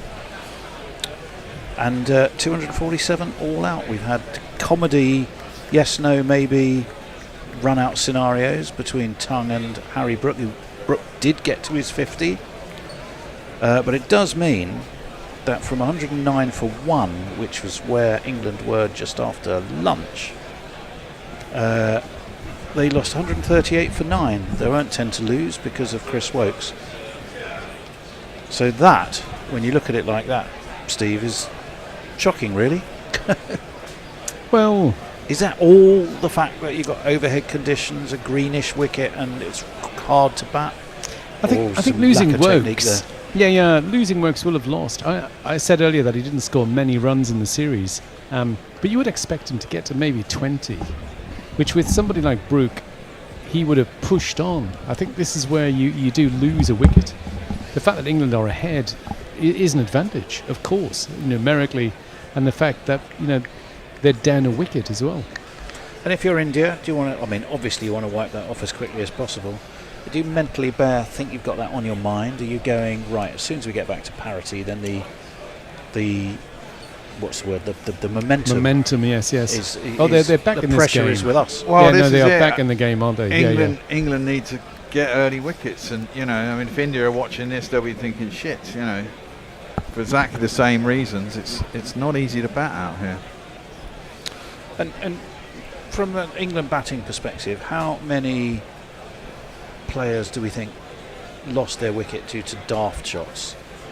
Not that many, to be Duckett, fair. possibly, but Crawley. Duckett, I'm sorry, I'm giving Crawley. I don't think Crawley needed to play that shot. He didn't need to play. It was sort of a pull shot with a ball that just came onto him Found too the quickly. one fielder on the leg side. I know, but it was a short ball. I just think he mishit it, Duckett's was the only pulling shot, to be fair. I mean, there were some balls that jagged back in sharply for LBWs that, were very good. Were very good. Yes. I mean, Root couldn't do anything about his. Yep. Pope the same. He went pretty much out to the same ball. Yeah, exactly. So they were both plumb LBWs, weren't they? Bethel looked pretty plumb to me. Yes. I don't think, it wasn't a great shot. He didn't really get in much of a shot, from what I remember. Well, no, it was a Yorker, and he. Yeah, that's right. Oh, right. Yeah. It got him on the toe, didn't it? Pretty much. Jamie Smith caught KL Rahul, bowled Prasid Krishna. I suppose that can happen to anyone. Overton never looked like he knew what. Which end of the bat to hold. Every ball he faced, and there was only 4 of them, looked like it might be the one that would get him. I have a lot of empathy for these problems. And probably star batting performance apart from Crawley and Duckett was Chris Wokes. Right. And Harry Brook. Sorry. Beg your pardon. Yeah. After that would be Chris Wokes. The guy who didn't bat, yeah. I think extras did help as well. Well, this has been England's problem. They've bled ludicrous amount of extras, pointing no fingers. Except pointing a lot at Josh Tongue. Yeah, exactly. Absolutely. Anyway, the Indian openers. Shall I? I'm going to jingle everyone out before they get out there. Obviously, KL Rahul and Jaiswal.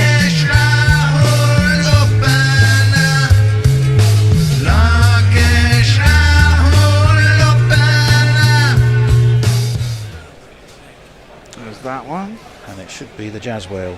And it's Jazz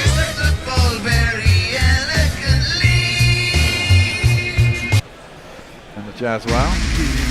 From Surya and Uttar Pradesh, Yashasvi Jaswal. And presumably, opening the bowler will be Gus, the hat-trick son, that's 3 wickets in a row. Gus, the hat-trick son, bowling impresario.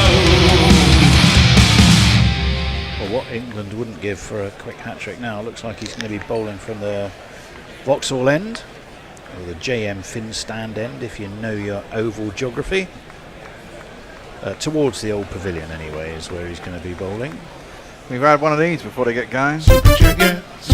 Oh, good start. Well done.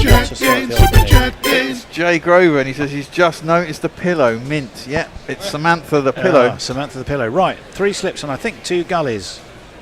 Wide cut! And stopped. He hasn't caught it, has he? No, he stopped it on the bounce. The Duckster. What a piece of goalkeeping. That was a good stop. For a 5'8" Absolutely. goalkeeper. Reminiscent of Bert Slater when I first started watching Watford. It's just a great tumble, wasn't it? Oh, it was into the ground. That's nice height to take there, wasn't it? Yeah. Well, I think you're being harsh on the pure. No, I'm not, but it athleticism. bounced up at a nice height when you're diving Yes, to your it did. left. Yeah, I It's- thought it was lower at first, but yes, that's a very good stop. Right, well, Atkinson left. Well left by the Jazz Whale too. No Crawley stand still and a flail a drive for him. And probably wise. 23 is all that England lead by after 2 days of slightly on-off effort. Yeah, he's really fallen off, Jaiswal, hasn't he? Yeah. From that first century. He got an 80, of course, at Edgbaston. Yeah. But since then, Was he's it, he not got really... a 50? Did he get a 50 at Yeah, Old he Trafford? did Yes, at Old he did. Trafford. Round the wicket comes Atkinson, defended by the left-handed Jazz Whale. But he's not looked the imperious run. cricketer we've seen, particularly in India. No, I mean... He batted well in Australia as well against He the did Aussies. very well in Australia, yes. But Yes, when I you- saw most of that series as well. When your average is set so high, so yes, early, yes. It's tough to it's keep it up, I kind guess. of by and large only got one way to go for a while. Yeah. And with young players, you in any sport, you often expect, particularly after an explosive start, there's a period of levelling out, and that might just be what he's going through. 3 slips, gully, backward point, away. That's beaten the outside edge. What a ball that was by Gus Atkinson. Only 83. They don't have to be the quickest ones to be the most dangerous on a wicket like this. And Josh Tongue, we're looking at Josh Tongue. He's wearing his England sweater. It's not that cold. I mean, No, it's not cold at all. yeah, I suppose It's still it's only the 1st of bloody August in the middle of summer. Well, most players are sporting jumpers out there. Joe Root's got his Graham Thorpe headband on at first slip. Atkinson's around the wicket. And again, left by Jaiswal through to Smith. Good carry. Very good carry. Yeah, again, just 83. I say just 83. As we always say, if you face that, Steve, in club cricket, you'd be... Oh, you wouldn't see it. You wouldn't even actually You wouldn't even see it go it. That's right. past you. But I think would the you? short pitch bowls tend to come a bit slower. I don't know why that is, but they tend to. because they're heading straight for your eye line. After it bounces. Well, wasn't that short? But there's certainly plenty of bounce. Warm the gloves of Jamie Smith, that's for sure. There's a slightly narrower mid-off than there is, and a slightly wider mid-on. That one keeps a bit low, actually. And it's quicker. So the quicker ball doesn't bounce anything like as much and is taken at ankle height by Smith. It's the end of the over. It's a maiden. Well bowled, Gus Atkinson. 23 without loss. India Bear, I think. Well, O'Brien says, does Hendo know Samantha is being passed about? Yeah, we sent him a picture earlier with a couple of lines from her fantastic, a hit that everyone remembers, Touch Me. Touch me, touch me. Yes, I'm touching her. That's almost exactly how it didn't sound. And I know she couldn't sing. But she couldn't. She could not sing at all. But nonetheless, it was better than that, let's be honest. Right. It is going to be a man of great taste, because after all, that's what a tongue is for. Oh, God, here we go. The mighty Josh. Can he bowl straight? Known as the sprayer. The spraying tongue. The spraying tongue. Yeah, he's got a jingle that goes like this. Tongue love, Josh Tongue. Let's get together and lick 'em right. The gully, backward point, mid off, mid on. Deep mid wicket. Is Jeff Australian? Jeff Perko, yes. Perko, yeah. Oh my word! I've living just in clocked it. Living in the States. Living in the States. 3 slips gully, backward point. We've got a mid off, mid on. We've got a shortish mid wicket and a mid-wicket. long leg. It's already close to square leg and a long leg coming in from the pavilion end. The flags are fluttering left to right as we're looking at it, which means it's kind of coming from the city and heading. Does that mean they're coming off the Thames and it's humid and it swings? Well, Gary. You ask Gary, he'll tell you. That's a good ball. Dabbed to gully. I know I sounded surprised. Said with surprise. I know. Well, can he keep that up for 5 more? Well, I don't know.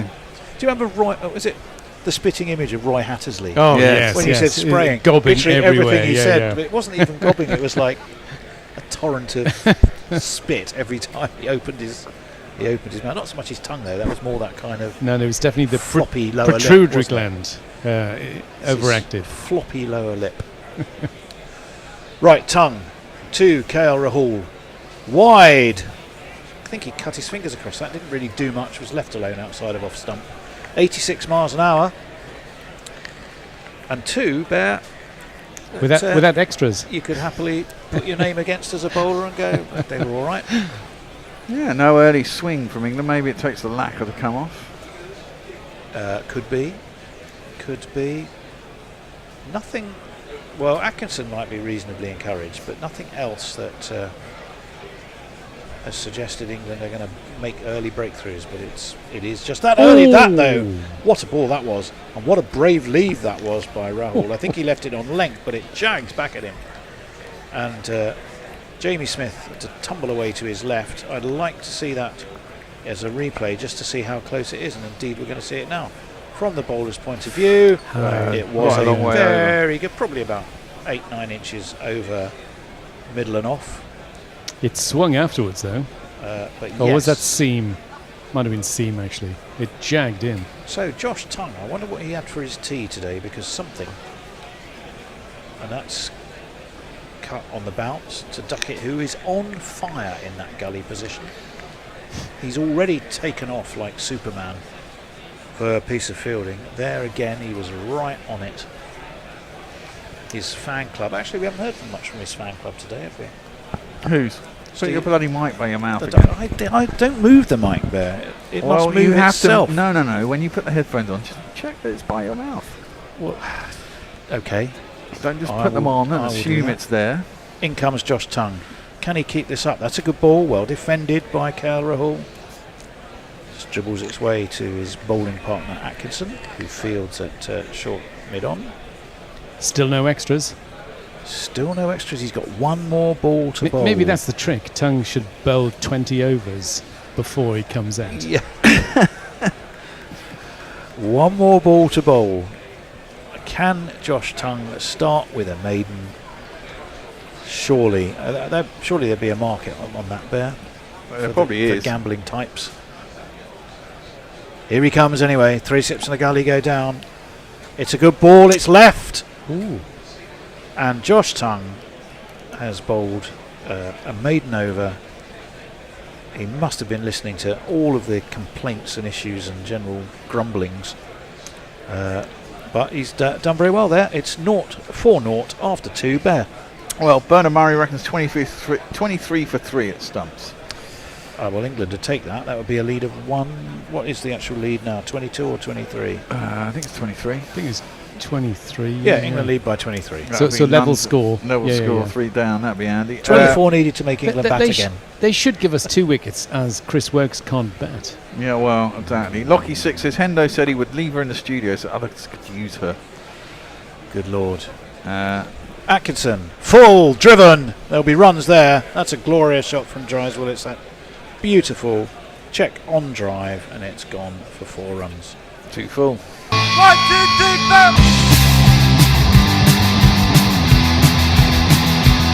4. Yes, 2 full, but Steve, you want to give the ball a chance to swing. You want to look at. I'm not sure the ball was in the position. Here and there. Yeah, that looked like it was scrambled seam. I don't think he put the seam up. It was overpitched. Yeah, definitely. Rather than a full on the toes Yorker, Atkinson drops this one back and is a much better ball. That's better. Let's keep it there, please. That's the one. That is indeed the one. 4 without loss. We're 2 balls into the 3rd over, and the lead has been cut, slashed by 4.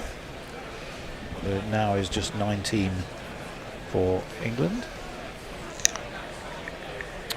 I mean, psychologically, you always need early wickets. It's always going to help anyway. But when you've got a very small lead, making inroads before it's eroded or erased completely, that's a good ball. That hurries Jaiswal in front of his off stump, pushes to mid-off, and there is no run.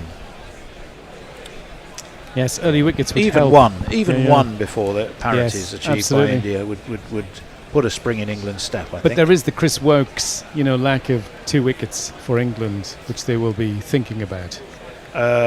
What you mean? He would have taken 2 that they now won't be able to get. That's right. Yeah, yes. I'm kind of and their score, obviously, if he did. In comes play. Atkinson with that scurrying run before he breaks into his stride. That's taken the edge. It's beaten 3rd slip. It's gone between 3rd slip and gully. Crawley's a big man, but his dive couldn't get there, and it's 4 more.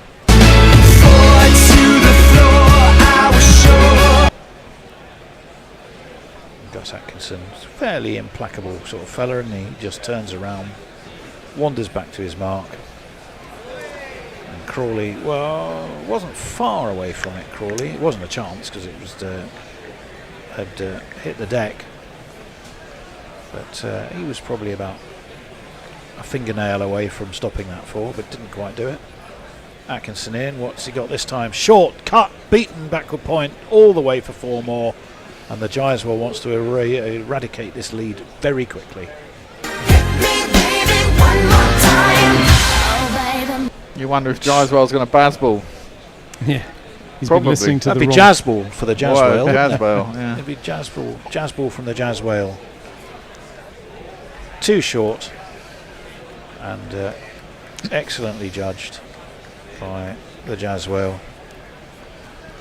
Lovely shot we're watching of slips and gully in the shape of Duckett, wicketkeeper, all turning to look.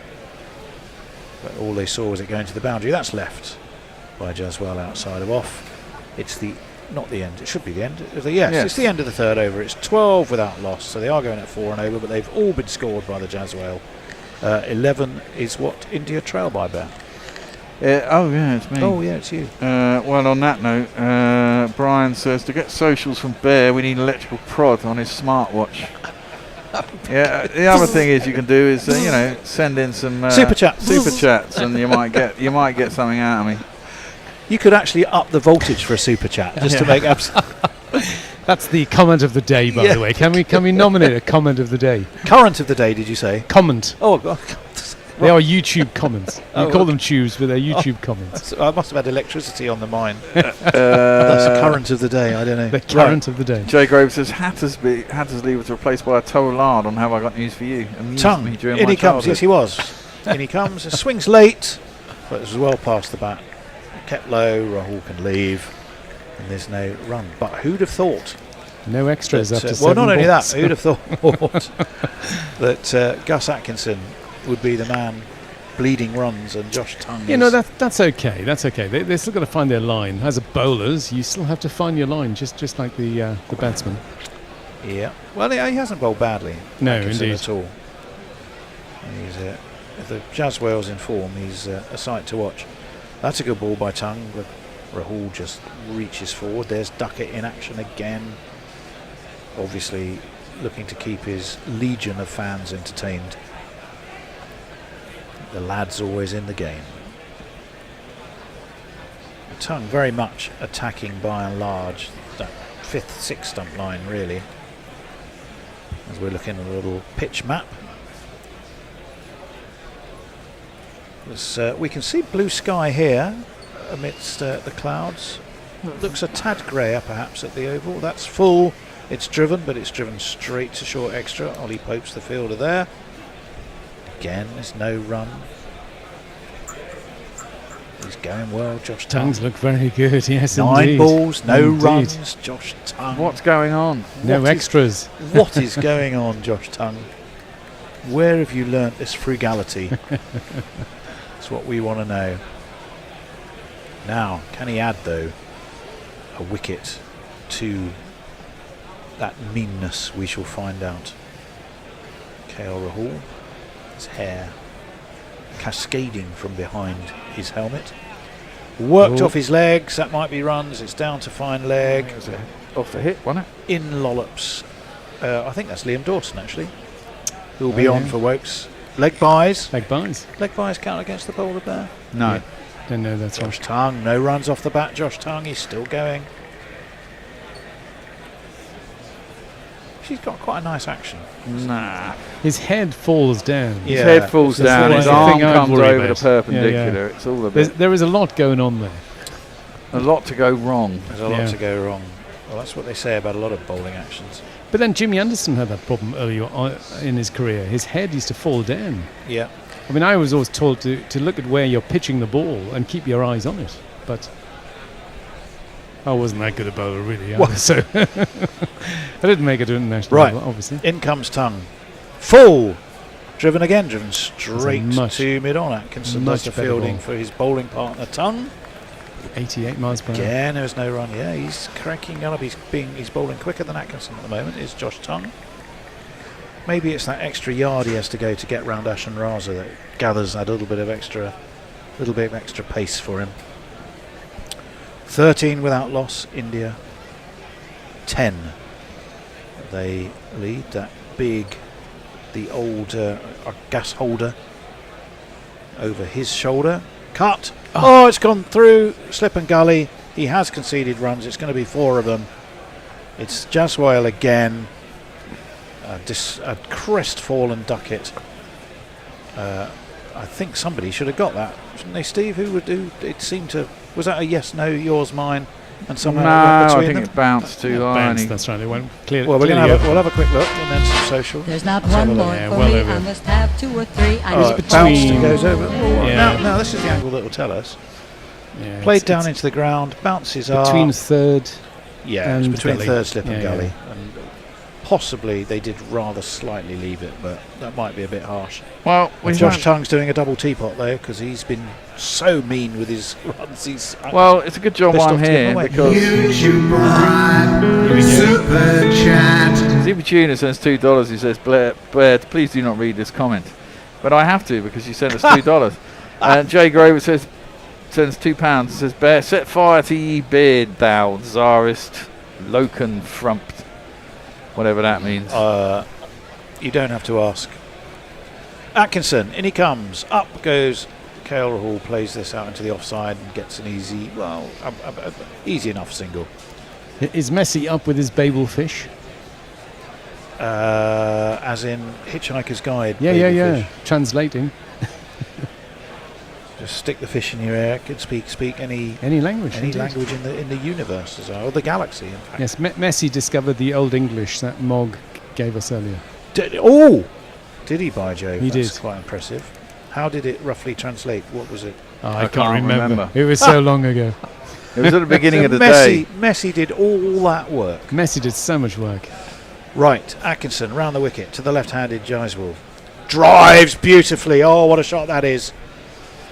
If you want to watch the most perfect cover drive on repeat, that's the one you're going to watch. Well, they're in trail by one.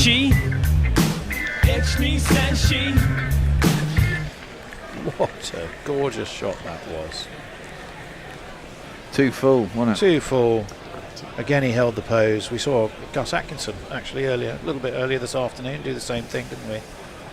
He is struggling with his length, isn't he, Atkinson? So I think the next ball, like the previous over, he'll put too short. Well, what's he got in response? Short, cut. And I was going to predict as far runs. as Duckett. Because he basically got 2 4s in a row doing this. So 22. No, I've forgotten. Is it a 23? 23 the difference? Or 20? Yeah, 23. It was 23. So basically 1. They are 1 behind. I don't think you'd get odds on can England take 10 wickets for 1 run. I don't think even Jimmy Anderson, Bob Willis, Steve Harmison, Jim Laker in their pomp would have been able to do that. Short wide and through it goes to Jamie Smith. He takes it fingers up above his shoulder. I see what you might have been trying to say then. As Jay says, I'm scraping the barrel, seeing how to swear on Super Chat. Lock-in front might be effing canut, I guess. I don't know. Say it again. Lock-in front. A lock-in front. Fucking lump. Could it be fucking lump backwards? Yeah, I don't know. Could be. Bit rude if he calls you a fucking lump. Well, you know, it's Jay. Take over the heads of slip. Oh my word! I could have sworn that was in Joe Root's hands. It wasn't. Jaiswal's got the streakiest of streaky fours. Definitely Harry Brook got a hand to it because he's now shaking that hand. Punch of gloves between Jaiswal and KL Rahul. It's 4 runs though. Just how much of it did he get? It was Went a quick. thick old outside edge. Both hands. He had both hands on that. That, I'm afraid, was a legitimate chance. Yes, it came quickly, but that's what you're in the slips for. Harry Brook's a tall lad. He's already taken some terrific catches in this series. But not that one. It's wriggled away, and India do now have a lead. That's a good response from Atkinson, but well defended by Jaiswal. 3 is what they lead by, 26 without loss after 5. And we can go back to the bear. Well, he's the man you think you need to get out, doesn't it? Because he will go quickly, Jaiswal, if he's there. If he's clearly in the mood. Let's see what we got here. How important could that be in the context of well, the game? Exactly. Eric J says, I thought they banned chlorinated chicken after its use in World War One. No, well, I don't know if you're having a joke. Well, they did here, but they still use it in America, don't they? Yeah.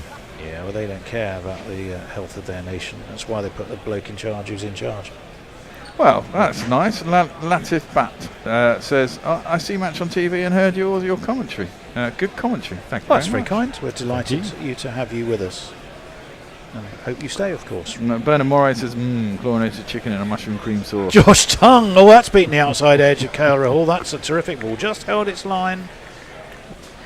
Didn't do much more, Steve, did it? No, Just no. held its line. He's been the pick of the bowlers so far. Yeah, well, it's funny if you get yourself into a groove. Tongue and groove. Tongue and groove, yeah. For those of you who know their carpentry. Absolutely. 26. It's a small Without sample loss. size, obviously 2 overs each, but he definitely has looked more on it. Yeah. And quicker. Yeah, he's found his line and length, and he's looking the real deal. But England need that wicket. India desperate to deny it to them. Oh, that's well driven though. I'm not sure it's going to make it all the way. It's being loped after by England's captain du jour, Ollie Pope. Well, captain de cinq jours, to be fair. This being the second of them. And they take, how many did they take? 2, I would imagine. Yeah, they Was took he 2. chased after that. Yeah, he didn't get a square. The timing wasn't great from Rahul, but he got bet on it. That's very extra beautiful cover. looking shots, yeah. but just didn't quite Just didn't time time it it, to did he? his heart's content. Tongue's going to be in again, over the wicket. The 3 slips go down. That's beaten the outside edge again. That was the pick of all of the deliveries so far, and we've been saying how well he's been bowling. That pitched on off, just moved away a little bit, drew KL Rahul into the shot. At 88 miles per hour. So easily have got himself an edge. Oh, he didn't. But by Jove, it was close. Was indeed. Oh, beautiful. Gorgeous ball. And very much the kind of ball that Atkinson was bowling in the first innings. Yeah. As he got himself another 5 for England. In comes Tongue. That's done it again. In fact, Jamie Smith, he's got the edge. Has he? Ashan Raza is completely unmoved. And I must admit, when I saw it real time there, and I didn't go, he's got him, because I didn't think he had. Smith went up straight away. But I think this keepers is usually wishful do, don't thinking, they? got to be honest, from England. Well, they're not going to review it. Interesting. Yeah, walking away. Well, I think I would be amazed if we see a replay of this and there was anything there, and I think England realise that, to be honest. But they must have heard a noise to go up. No. If anything... It might have hit the back leg. Well, I was just wondering if it literally grazed the bail, but it would have taken the bail off at that speed, wouldn't it? Let's have a look. Goes over. Crikey Goes over. Moses. Slightly over, yeah. Could not have been closer. So bad luck, Josh Tongue. Ultra edge is showing miles away from the bat. A million miles from the bat. Now, as it goes through... it's caught the pad. Clips the pad. Clips the top of the pad. That's... What did that hit? Well, it hit the bat, and he was trying to pull the bat away. Yeah, he's taking the bat away. Dropped just short of We've had a couple of wickets off that, haven't we? Yeah, we have. Goodness me. Would you change it in this over? We are into this over. Hurrah. Now Bennett's supposed to be on, and he's disappeared again. He's fucking useless. Is he? I don't think he is for his last session. Yeah, Gary Bennett. No, it's not Bennett for the last one. It says Gary Messrs Bennett. I think you haven't got the last rotor there, Bear. Yeah, it was missing. Tongue in. Beaten again outside of his off stump is KL Rahul. Crikey, he's leading a charmed life. But he survives. It's 28 without loss after 6 overs. 24 for KL Rahul. Sorry, 24 for Jaiswal, 3 for KL Rahul. The lead is 5. And I'm off to get my car while Gary comes in. Well, so who is it now? I've got Gary Messrs Bennett. Hector. Hector. Okay. Gary Messrs Hector. 31 overs remaining. How much time do we have, says Mayank. And Leah says everybody seems to think 75 minutes. I think that's right. I think we'll go to 7:30. Daz says, when do you think we'll get a bowling change? Well, what have we got? 6 overs? I'd reckon at least one more each. Tongue, I reckon you don't want to bowl for more than 4 overs at a time. That's probably about his stretch. He's done reasonably well, but don't stretch your luck. Jazz. It'll be Jazz. Atkinson in round the wicket to the Jaiswal, and he just pushes it into the offside and through for a quick single. 28 without loss, 6 overs gone. India lead by 6 in this topsy-turvy test match. Indeed, it's exciting, isn't it? Well, you need a bit tight matches like this. You need 2 things. You need a little bit of luck, and you need to take your catches. And England have already dropped 1, and I don't think that's a good sign, because I suspect, and I can only suspect this, that you might get away with dropping 2 catches in a innings as tight as this and a test match as tight as this. Well, I think they've already dropped 1. They're only 6 overs into it. KL Rahul plays slightly around his front pad, but he gets the bat down on it. That's the shot that Jamie Overton got out to, because he was too late getting his bat down, but KL Rahul did. Just 3 from 18 from KL Rahul, but he's very much trying to think of the analogy here. I'll think of it later. But he's very much the support act to the Jaiswal when the Jaiswal is in full flight, as he is with 25 from 20. KL Rahul dropping anchor, 3 from 18, as I'm joined by Hector. There's Atkinson in again, and this is left alone by KL Rahul, as if to make my point. Goes through to the keeper. Hector was saying England need a bit of luck, and they need to take their catches if they're going to win this match. They've dropped one. I'm suggesting they can probably afford to drop one more in this innings, but they can't afford any more than that.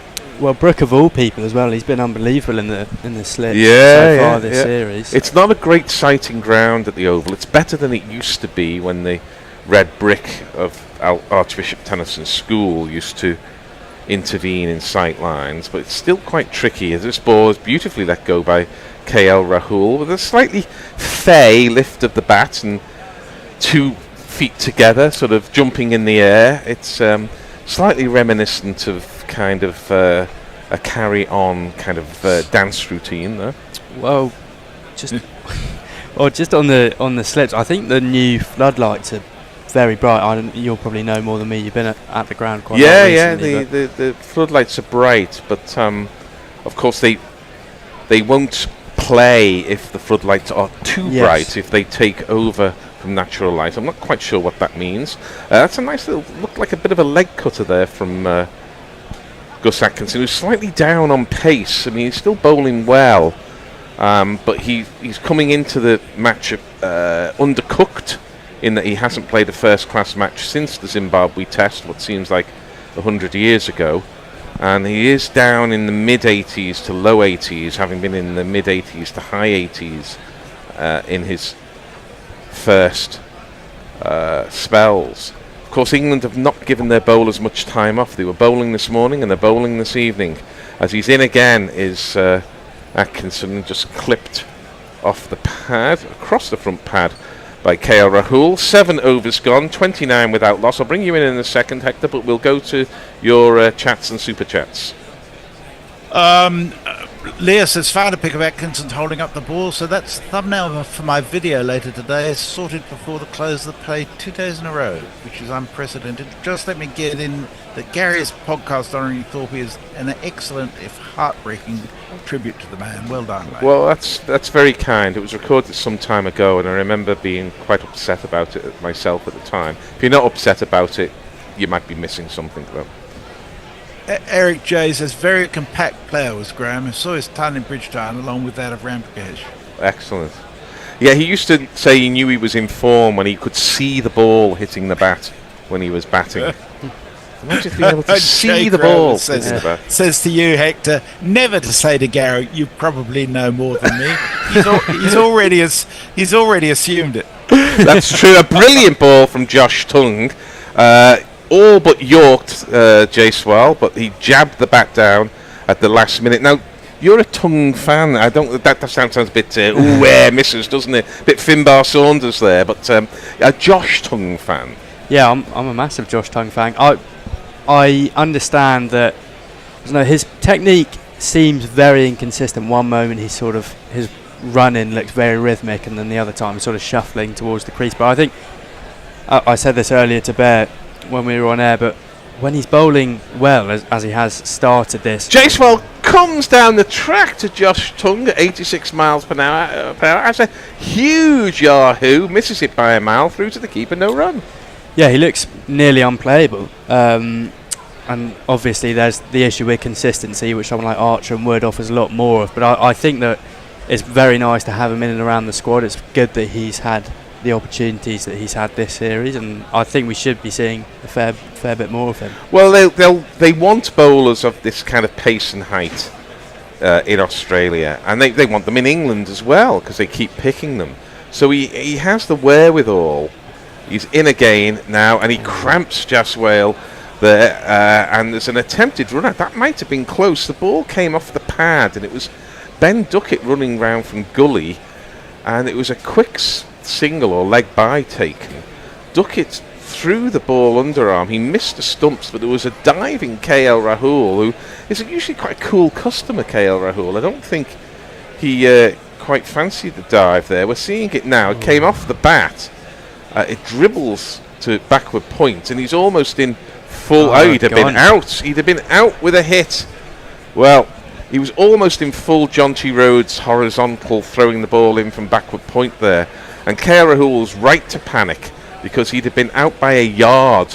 Out by a yard. Well, in the end, it was just the angle there. He pushed it actually a lot wider than it looks. And we've now dropped a catch and missed a run-out chance. Both were not easy, but in a tight match, these are the 1%ers. These are what make a difference. Catch especially looked a lot more manageable. But Ben Duckett, what a player to have at sort of gully point region. He's very athletic. Grew up as a wicket keeper. Tongues over the wicket to the right-handed KL Rahul, who, in compact style, unlike Graham Thorpe right-handed, Thorpe was a lefty, he just pushes the ball down and it is no run.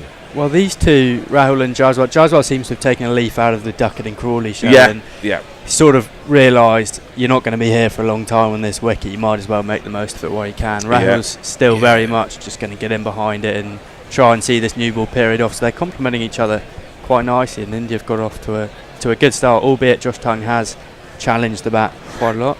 Yeah, not as much. It's a bit of a mullet of an innings at the moment from India. I'll come back to that in a second, as that's a half volley, and, well, KL Rahul's not going to miss out on that. Nobody's going to miss out on that. 1, 2, 3, 4. It's a mullet of an innings because the mullet, of course, is business at the front and party at the back.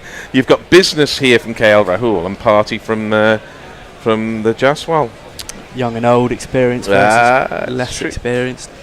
Yeah, I think it might be his 4th tour or something, KL Rahul. 33, he's now fully established and an opener for India, and he's faced a ludicrous number of balls in this series, well over 1,000.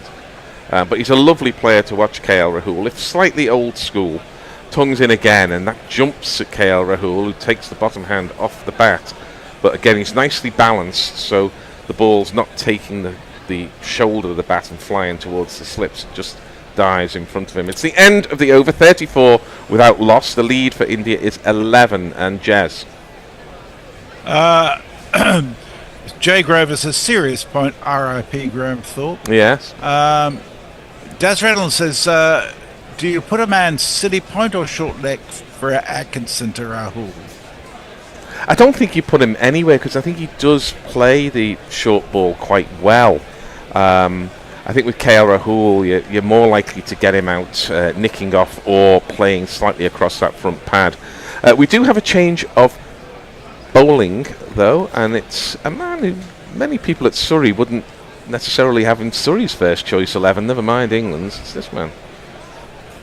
They'll get you now, Jamie Overton's how he'll get you out, because the pitch belongs to bowlers. Jamie Overton is the best of all, because the pitch belongs to paceman. Jamie Overton will crush your balls. Yes, I think Bruce Springsteen can do without the royalty for that one, so I hope we don't get pinged. Yeah, Jamie Overton, I think most people at Surrey wouldn't have him in ahead of Jordan Clark, Dan Worrell, of Gus Atkinson, of Sam Curran. You know, I think list you're goes right. on. In terms of bowling, what he offers is obviously the all-round package. He's very, very good batsman, especially his short ball. Obviously, he didn't get to show it in that first innings. In the field, he's got buckets, and he's I see him more of as a bit of an enforcer with the ball, sort of like the middle overs, the ball's dead. He's quite quick, quite like brutish. I remember seeing him 3 years ago at the start of the season. This was 3 or 4 years ago, can't quite remember. And he was really, really quick, and then he got injured. And I don't think he's quite got up to that level of hostility since. Well, let's hope so, because England need things to happen here before the close. Overton is over the wicket, and Jaiswal lets that one go through to Jamie Smith.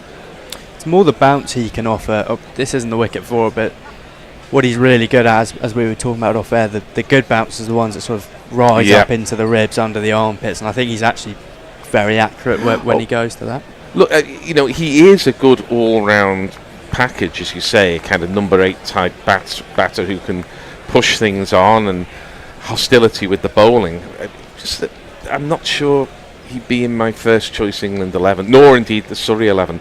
This is wide of the off stump, and Jaiswal leaves that alone. Indicates that it bounced a little higher than he expected, but that's the Overton height coming in. I agree. feels as if he's a bit of a sort of just a stopgap, sort of end of a long series. Bowlers are tired. You can just bring him in to almost do sort of Bryden Carr's sort of enforcer role. But I don't think England will have him in their frontline plans, as it were. He's quite a good squad player to have around at his home ground. The thing is, you need a phalanx of quick bowlers because you're only ever, it seems, picking 5 from 5 of 10. A huge lifted uppercut there from Jaiswal. He plays that a lot, and I'll tell you what, that was a huge uppercut because it's gone all the way for this.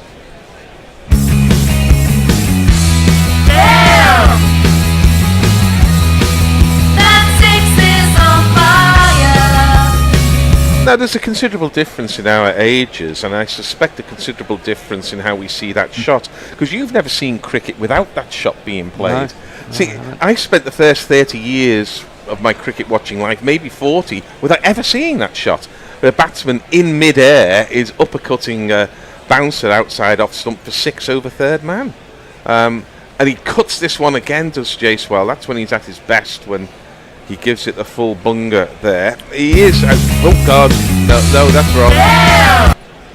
That's when he's at his best, I think, Jaiswal, where he's chasing the ball, but a strength is a weakness because that's where he might edge it. He's a very springy sort of batsman. He crouches quite low in his stance, and the cut shot, the pull shot, you can see him rise into it, and I think he sort of gets a lot of power just from sort of lifting himself up and quick hands. And quick hands. Jez, did you ever see that uppercut played in the first sort of 40 years of your cricket watching life? That's 2 of us. So here's Overton again, and that's right on off stump, and KL Rahul defends in that compact, no-nonsense way that he has. If somebody had been playing that and got out to it, they'd be dropped immediately. Well, nobody played it. Nobody even thought it was a shot. I'm trying to think of the first time I saw it. It would certainly have been in a one-day game. I'm trying to think who played the uppercuts. I mean, I remember Mal Loy played the scoop long before anybody else did. That would be in the late 90s into the early 2000s. I can't remember who the first uppercutter was. That's a decent ball from Overton. And it's just defended into the offside. There is no run, and we have your chats and super chats. So Leah says, as someone who has struggled with depression and suicidal ideation a fair bit during parts of my life, it hits especially hard. I'm Don't sure. worry, everyone, I'm fine currently. Zippy Tuna says, it was a good reminder for me to take my meds today. Always a struggle, but we keep going.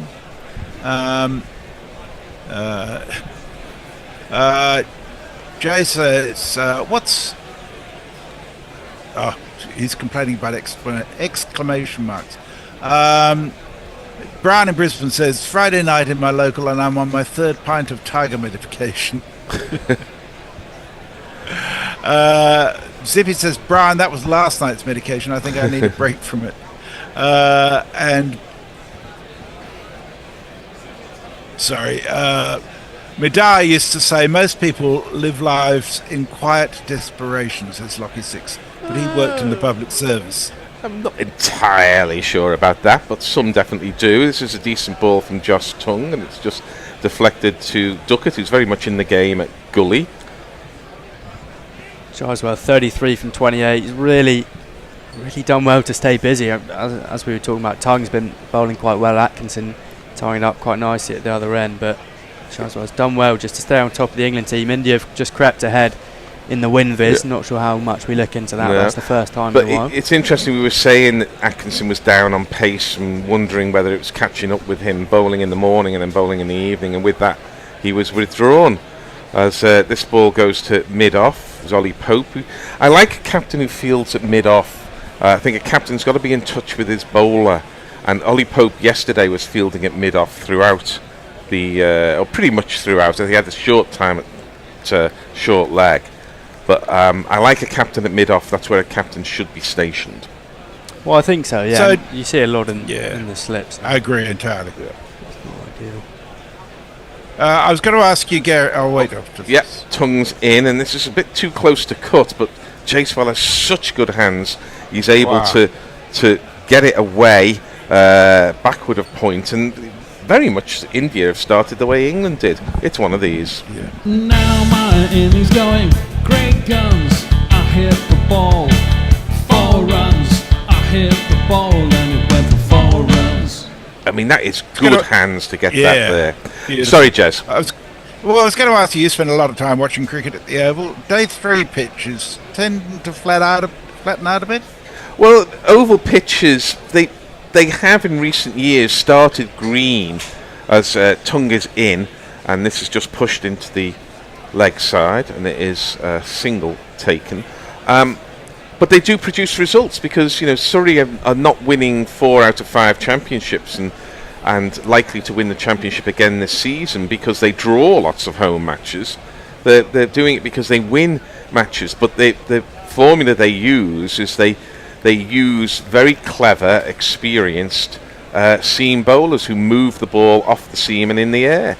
So, Dan Worrell's 33 or something, Jordan Clark's 33, they take a lot of wickets. Sam Curran is able to move the ball in the air. Tom Curran is able to do that. But Tom the Laws. question really was, does the by wicket tend to flatten out a bit on day 3? It's edged and it's brilliantly caught by Joe Root. Josh Tongue has his reward for a decent opening spell, and well done to Ollie Pope to keep going with him. It was a bit of a half-hearted shot from KL Rahul, having praised him for his reliability. He just offered a little bit of catching practice there, and it's one of these. Another one bites the dust. I think that is going to be out, Fred. Another one bites the dust. It died a little on Joe Root, but he's got to be catching that. Again, just caught between two minds there from Rahul. Sort of looked to glance and then pull his bat away in the end. Just sort of caught it fresh off the face, and Root, comfortable catch in the end. 7 off 28. I'm sorry not to be able to be any less vague than that, Jez. But you know, I take very little notice of pitches. I think there's all a bit of voodoo and mumbo jumbo about pitches. Whether a pitch does this or that has got less to do than it has with the quality of the bowlers and their discipline in finding lines and lengths. But one gets results at the Oval unless one is using a Kookaburra ball. And I think that tells in some ways its own story. Well, we've got a new bat coming in. Yeah, sorry, it wasn't. There may be people listening. Jason may know better than I do because he may take more interest in the pitch, and he's at the Oval at least as often as I am. But I'm not very good on pitches, I'm afraid. So a new bat is coming in, and. It's the left-handed, is that Sai Sudarshan? Yeah. Here he is. Sai Sudarshan. There he is. Sai Sudarshan. There he goes. And he played an interesting innings in the first dig in that he was very anti-Bazball, very anti-Jaiswal, in which he blocked and he played and missed and he played and missed and he played and missed. And he lasted a long time, but I think he got 30-odd, and I don't think he'll adopt that approach this time. I'm a big fan of Sai Sudarshan. I think he's very methodical, and he's got a process for everything. Unlike a lot 3 slips, a gully, and a leg gully, more than a leg slip, and he gets a nasty lifter first up from Josh Tongue, and to his credit, he gets his hands high and dribbles into the leg side. There is no run. 46 for 1, India. We have your chats. And super chats. Sai Sudarshan shared second top score with extras in the first innings. 38 was it? 38. Yeah.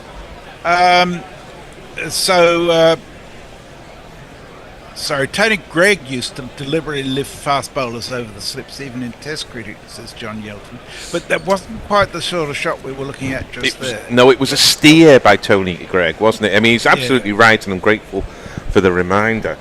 But it wasn't the full-blooded throw in the hands through the air with the back arched as if Robin Smith was avoiding a bouncer. And this is Jamie Overton. He's in and he's cramped Jaiswal for room there, and there is no run. Jamie Overton yet to get a wicket on a helpful pitch. This doesn't augur well. No, it's not the best look for him. Doesn't do well for his chances. But I'm just surprised how early he's been brought into the attack. Gus Atkinson only 4 overs. He's shattered. Well, he's shattered. You can see he's tired. It's an issue that got to solve. He needs a night off. He needs a night off. He was bowling this morning. He got his 5 for this morning. A few hours later, he's got to go again. And he's not in condition. No, he's not. This is through to the keeper. There is no run. He hasn't even had one 4-day game to.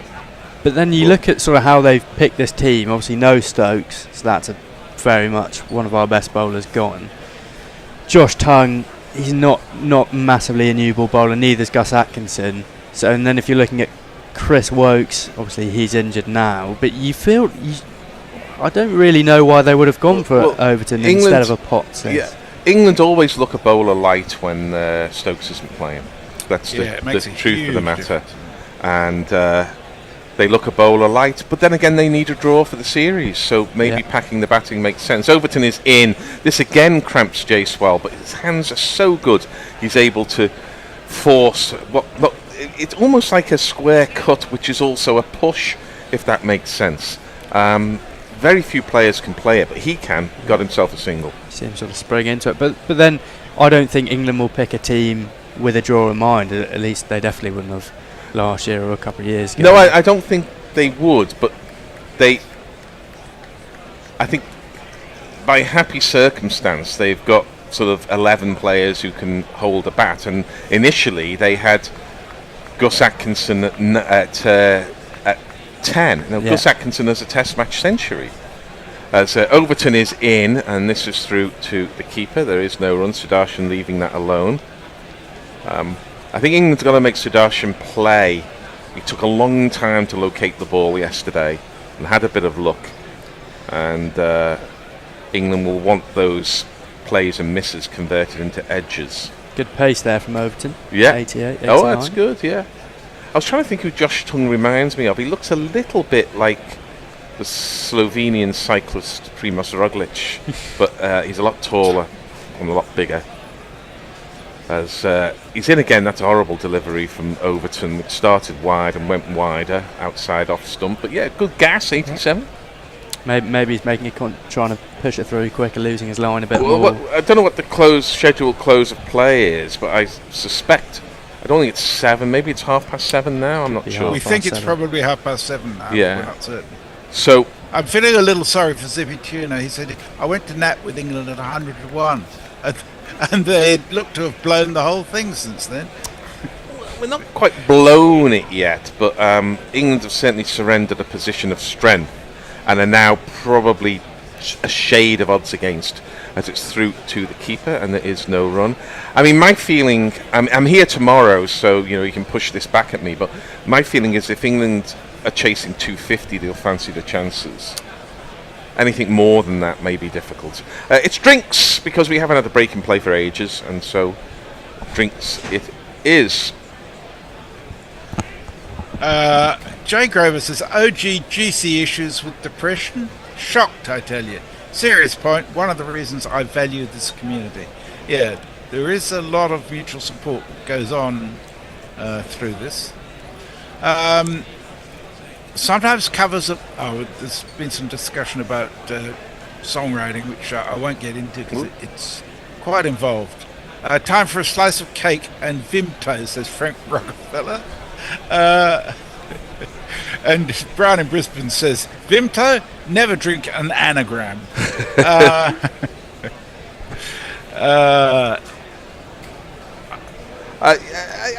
was nodding off when I thought I heard your amazing new jingle. Sadly, it turned out to be an EasyJet advert, says Alex.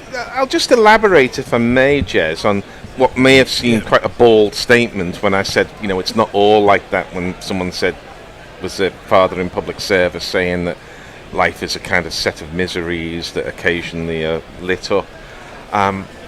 Because, I remain continually amazed at what the world can offer. And, I'm very lucky, so, I get to see movies, I get to see plays, I get to see sport, I speak to people, I realise just how lucky I am.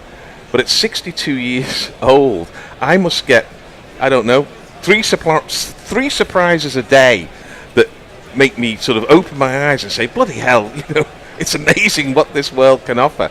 Now, I know that there's a kind of Pollyanna-ish, if that's the right word, approach to that. But And I don't do it deliberately. I just am amazed at what the world can provide. But I have immense privilege, and I'm aware of that privilege. So I'm not saying it's necessarily for everyone. But if I could live kind of every day of my life all over again, I would. And I would probably enjoy all of them as much the second time round as the first time round. Now, I'm not going to get that. But it's not to denigrate or to diminish people who do suffer with appalling health issues. But it's just not been my experience. And that's why I made the remark I did. There's that shot. I mean, how does he do it? I mean, that's one of my surprises of today. Just thinking, who was the first person to play the shot that Jaswell played with both feet off the ground, hitting it for 6 over deep point? Ian Botham. I wonder if both was developed by someone on the Maidans in Mumbai. You know, maybe I seem to think it's more in T20, but it would have to be quite a. I mean, Botham would be able to play it because he was too heavy. It needs to be somebody quite light who can get off their feet and still be able to do it. Josh Tung's in his 6 over and he's round the wicket to Jaswell. That's a good bouncer because that was going straight at the noggin, but he swayed inside it to Jaswell. What he did well there is a bit of old school. You remember this, Jez. He kept his eye on the ball and watched it go past. That's the way to play the bouncer. My goodness, that's unusual. It is, because nowadays they take their eye off it and rely on the body armour, don't they? Brian in Brisbane responds to you, Gary. He says, I work in births, deaths and marriages. I'm surprised every day by everyday people. Now, there you are. What more could one ask for? The memoirs of a birth, deaths and marriages administrator. I'd read it. So this is tucked off the hip by Jaswell. Goes down to long leg, and they're through for a single. I think England are down to 2 slips, are they? I didn't quite catch it, Hector. I think so, yeah. It looks like Tung's just going to go a bit shorter. Been really impressed by his start so far, 1 for 17 and into his 6th over. He's been much more consistent than first time round. Especially that first over, we saw a graphic where the first over in the first innings he bowled sprayed around a lot of dots in separate places, whereas he'll almost hit the same mark every time to open up. He's just getting into form in the last innings of the 5-test series. Well, such is life. Round the wicket he is, and Sudarshan hits that. He was very close to the man at leg gully, who is a sprawling Jacob Bethel. But what Sudarshan will say will be to look in the scorebook, because when you look in the scorebook, you'll find one of these.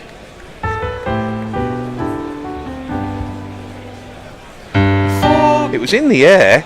No, it wasn't in the air, actually. To be fair, that's a decent shot from Sudarshan. If anyone's going to get it, it will be Bethel as well. Yeah, he hit it down. He had soft hands, but the deflection was what took it to the boundary rather than the force of hands through the bat.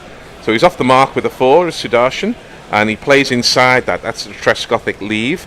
I certainly know the first person I saw playing that kind of leave, and it was Marcus Trescothic, where you bring the bat inside the line. It's kind of the opposite of the curtain rail shot, withdrawing the bat rather than following the ball. I love those leaves. They're just very pleasing to watch. Trescothic was a bat a bit like VVS Latchman, who didn't move his feet much, but he transferred the weight, and so he relied on good hand-eye coordination and an ability to hit the ball hard. It was an esoteric technique, but it worked. And this is on the hip, and it's tucked off them to Liam Dawson, I think, who's 12th manning down there at deep square leg. It is Liam Dawson, and returns a ferocious throw, but it'll be 2 to Sudarshan, and just 1 ball left in the over, 1 ball left in the spell. I think India is sensing an opportunity. Jay comes back and says, serious point, always look for the helpers. To which Zippy Tuna says, Jay, you've had your allotment of serious points for the day. Yes, that's true. It's not just things like Samaritans, it's people you work with, people you meet in the shop. There's help everywhere, and much more understanding than there was even 10 years ago. As Sudarshan gets an inside edge on that, and it goes down to long leg. I definitely think India are seeing this as an opportunity to make runs while literally the sun shines. We're due a change now. I'm due outside to get in Tony Bishop's car, and I'll be back tomorrow. So will England, and this excellent test match will continue. and we'll continue with a new set of Guerillas.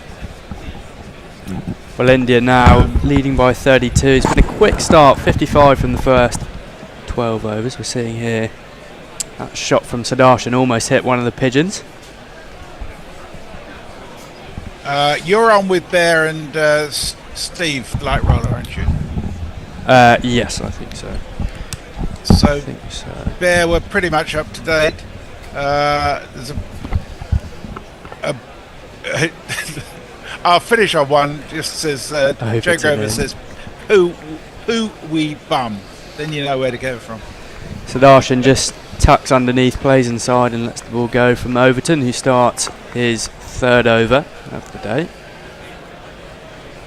So Yes, he wouldn't be our first choice. Overton's? Yeah, Overton. First choice, change bowler, would he? No, I don't think he would be. But then we are bowler down. Yeah, you've got to make do. With what you've got. And poor Atkinson has put in a bit of a shift today. Yes, he's done well. No, Overton's looked all right. Last over, just a bit wayward, but in he comes here, and that's well directed, sort of into just above the thigh pad. Sudarshan plays that down for no run into the onside. Sudarshan's very good at playing inside the line, isn't he? Anything outside the off stump, he just brings his bat in. Yeah, I was saying earlier, he's very methodical, structured, yes, very methodical. yes. He's got a notebook where he writes everything down. He's almost like the Matt Fitzpatrick of cricket. He writes every shot down and sort of learns from them. Shubman Gill waiting. But again, if the ball comes at the ribs... then he might struggle. Overton in and wide, and again just left alone by Sudarshan. And he's played at the Oval last season, definitely. I think he was here the season before, so he's batted here. Knows what to do, playing against his former teammates. Well, I have 5 players on the field today. It's incredible, isn't it? Yeah.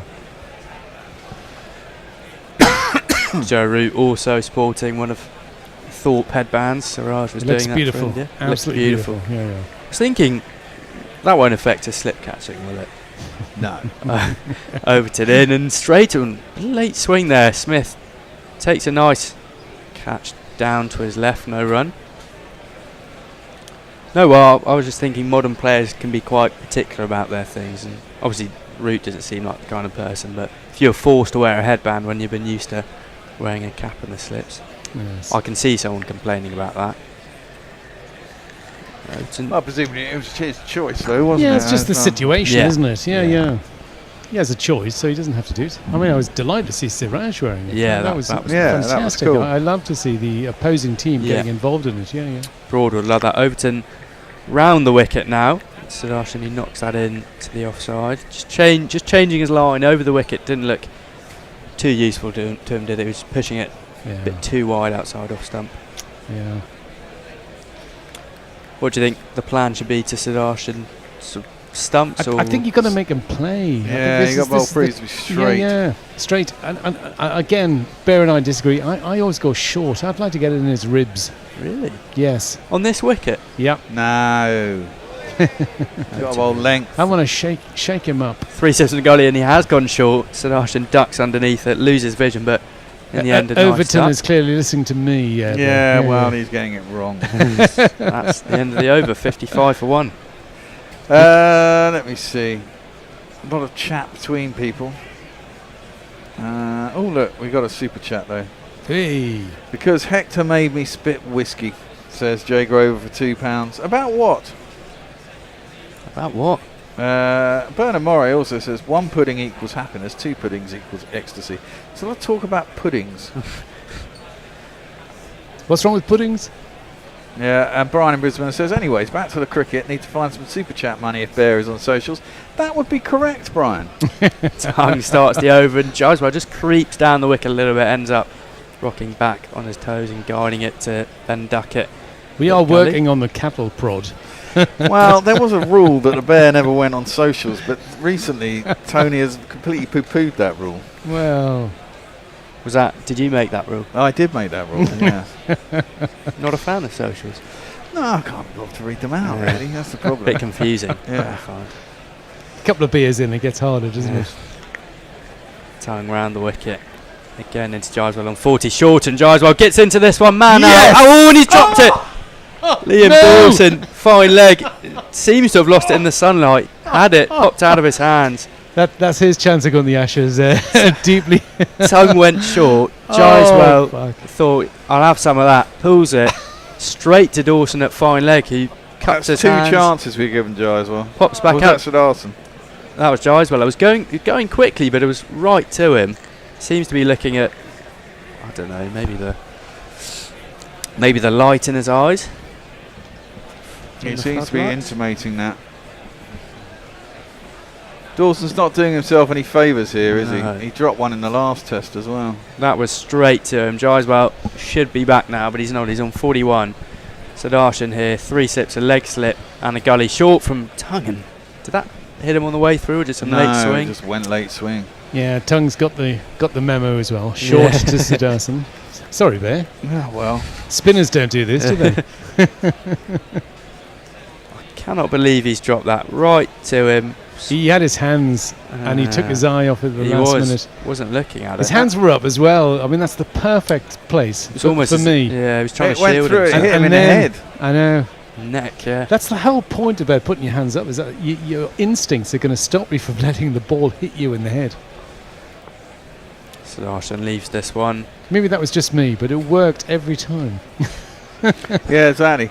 Please you don't want to be hit don't on want the to be head hit in the head by a ball. When I've got 2 hands, I can take the ball. Wow, it's sunny now at the Kia Oval, but I don't understand how he split that. He's got his shades on. He's got shades on. Yeah, actually, the sun is quite low there, so maybe he's put them on after. Yeah. 2 balls to come from Tongue. He's looking menacing. Sudarshan 7 from 16, round the wicket.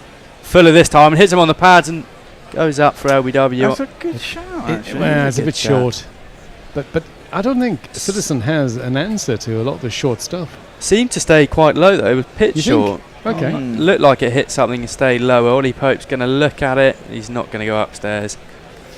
Going to save his reviews. He's showed some restraint in this innings. Hasn't gone up for a couple of them. We'll have another look.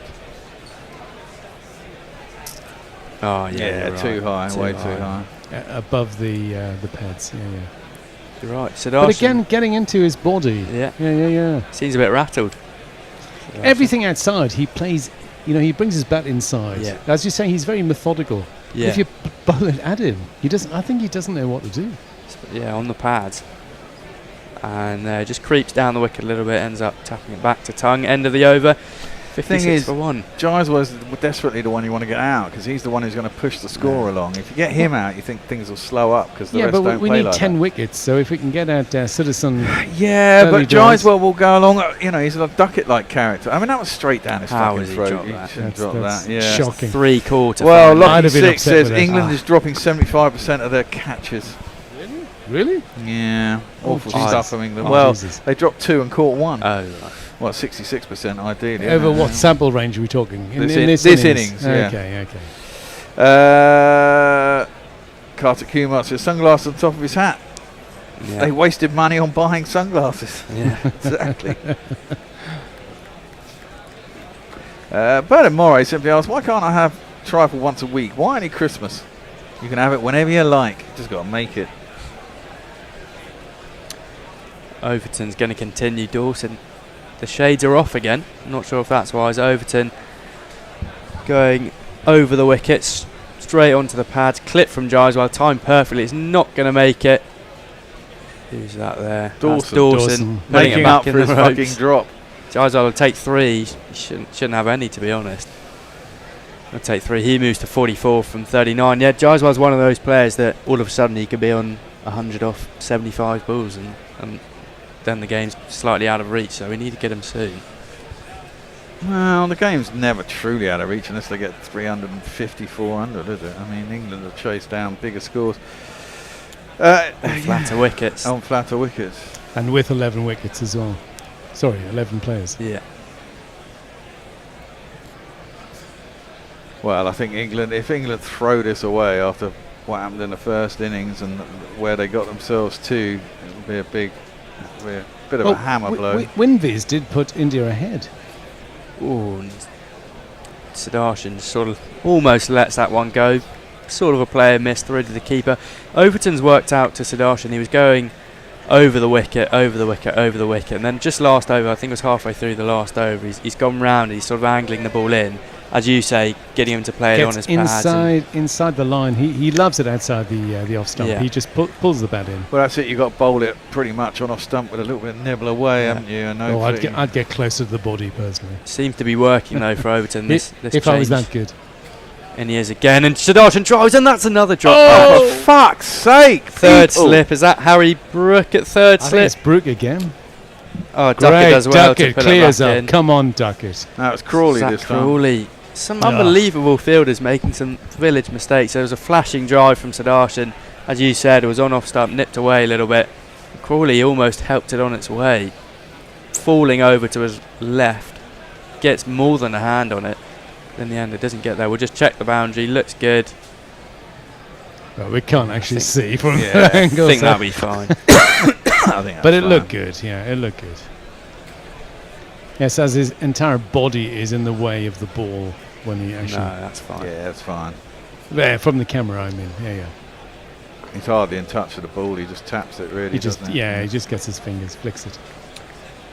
Fuck's sake, That's though. another drop. That's now 75%. That's now 80% then. No, we've dropped 3, caught 1. So that's 75%. Plus that Over one. to Jaiswal now. Jaiswal knocks that into the offside. Just be a That would be drop 4 and No, got it's one. only dropped 3. Only 3. Yeah. So it's now 75. Brook, Crawley, Dawson, and Root caught 1. So it was 66% beforehand. Yes, exactly. It wasn't 75% before. Yeah, should have been caught, really. Oh, yes. Should have been caught. Perfect height. He sort of just yes, dropped he to his should have had knees, that. though. What is going on? Crocodile hands past it. Fuck me. They do hurt. I mean, I have been in this situation as well. They hurt more when you miss. Overton in again. Angled in really nicely to Sudarshan. Onto the pads. Just dropped into the offside. And he'll scamper through for 1. Lead now 40. 41. 41, yeah. So Jaiswal could have been out once, and Starson's been dropped twice in 11 runs. Mm-hmm. Fuck's sake. That's not good. No. Can you imagine the pitch, the heavy roll will start to wear off about now, won't it? Well, they said after an hour, didn't they?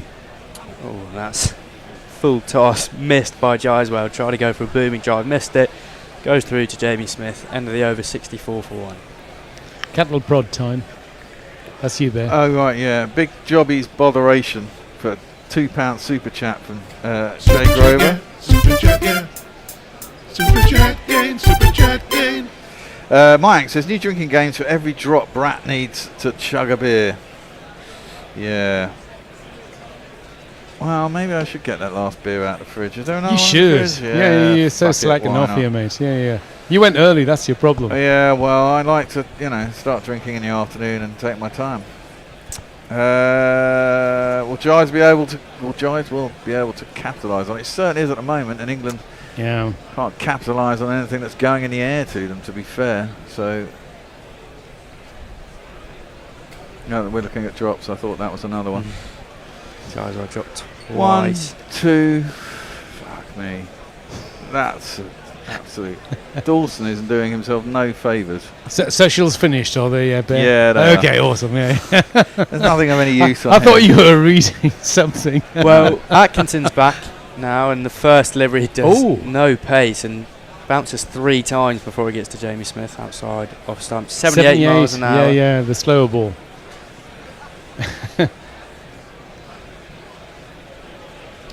This is so village. I mean, every time I used to bowl, the wicketkeeper would say, "Are you bowling it like extra fast or extra slow? Let me know." Yeah. You know what I mean? It's not hard. But I mean, those are slip catches. They should be taken at this level. All 3 of them are actually pretty regulation chances. Exactly. Atkinson in again to Sudarshan, who fends it off to Ben Duckett at gully. Duckett saving the day again. I want to see him bowl. After all the discussion and all the requests we've had on YouTube. I want to see this guy bowl, Well, he was just for the hell of it. He was going to last Test match if He was. if Brook Yes, he was next. didn't lob him up. If Brook got a bit tired Who do you want? after Brook or 20 Duckett? overs. It would have been genius if we'd have bowled after all the chat we've had, exactly. Would have been awesome. Well, Stokes offered it to Jadeja.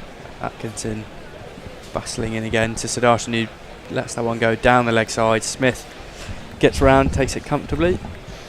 It was the right idea, but he just pushed it too much to the leg side. Again, I think the ribs is a real challenge for Siddharthan. I mean, it's a challenge for most batsmen, but I think particularly Siddharthan. Yeah, I think you're right there. He's looked very comfortable outside off, apart from that drop catch, of course. It's just on the pad, seems a little bit more rushed. Didn't seem to have as much time as he does outside off stump. Anyway, he has 11 from 24. Atkinson's got 3 left of his 5th over, and that's straighter. That's a really good delivery as defended nicely. And yeah, his pace has just completely dropped off. That was 81 miles an hour.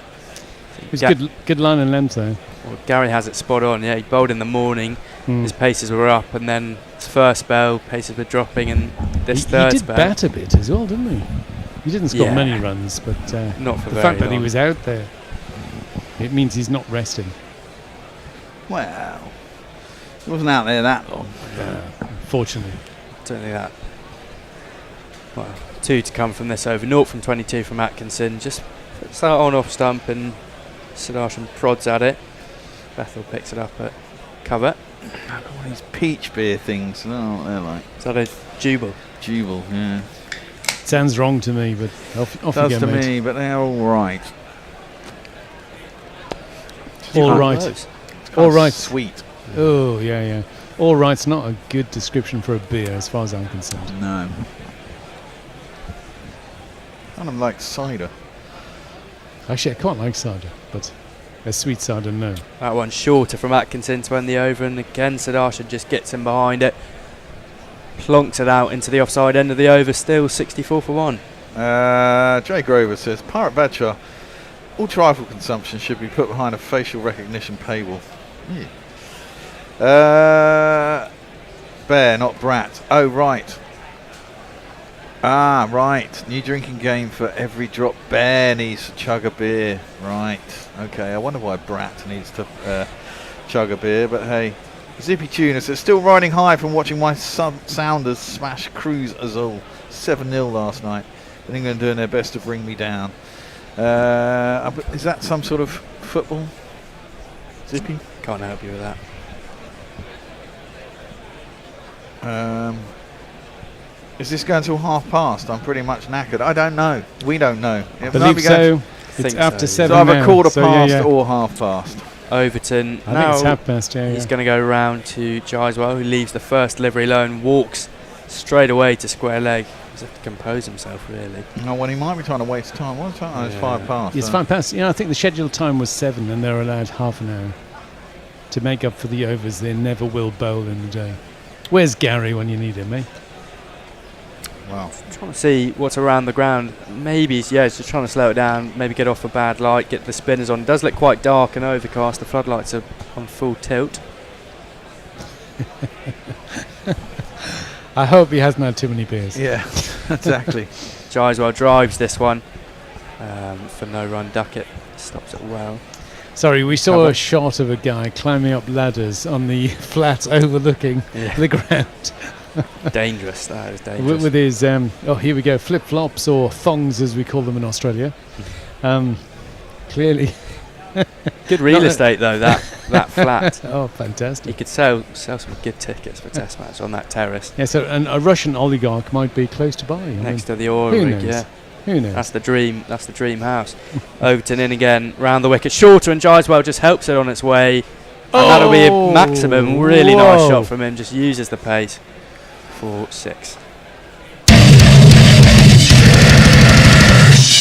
Uppercut there from Jaiswal, wasn't it? It was just beautiful. Saw it in the last Test match. Just really good at just holding his shape and just offering a bit of back to the quick ball and helping. You see, that's too short. I mean, just to correct what we've been saying earlier, that's just a bit too short. Anything on that is going far and long. That was a very good did well, shot, just rock back.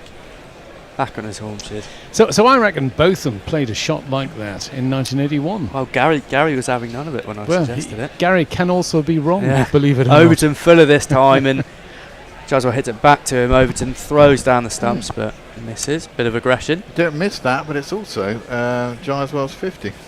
Oh, yes. You know you lift me with your 50. 51 from 44 balls. 45. Wow, sad this one.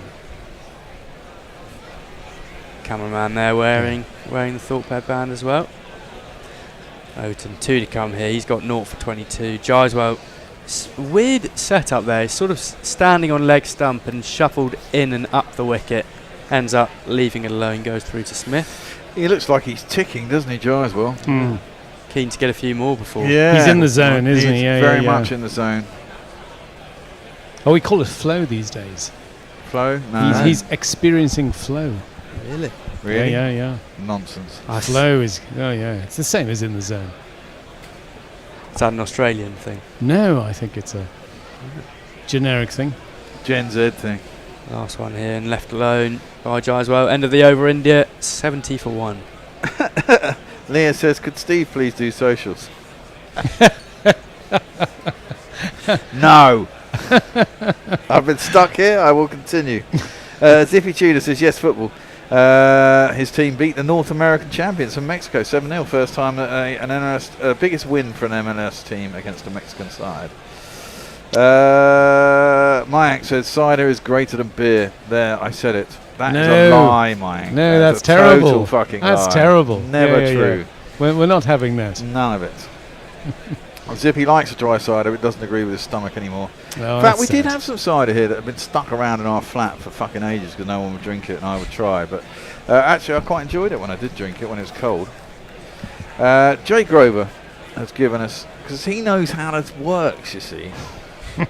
Atkinson starts his 6th overall, and that's beaten the edge of Sudarshan. Just seems to angle into off stump and then nip back away through to the keeps.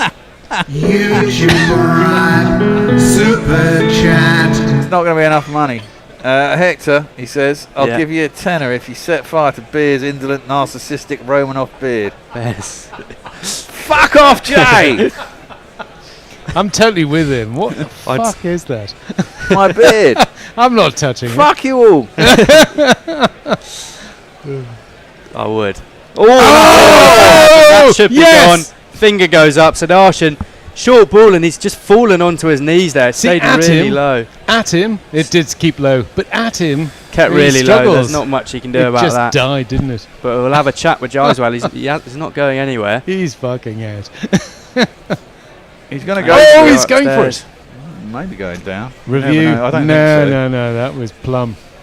Got to feel bad for him. That kept horribly low there, didn't it? Can't do anything about that. Atkinson sort of hit the pitch and almost p-rolled on. He almost fell over it, didn't he? Of the pad. Well, he did, yeah. Well, he fell over in the first innings as well. Let's have a look again. Short-ish length and just skids on.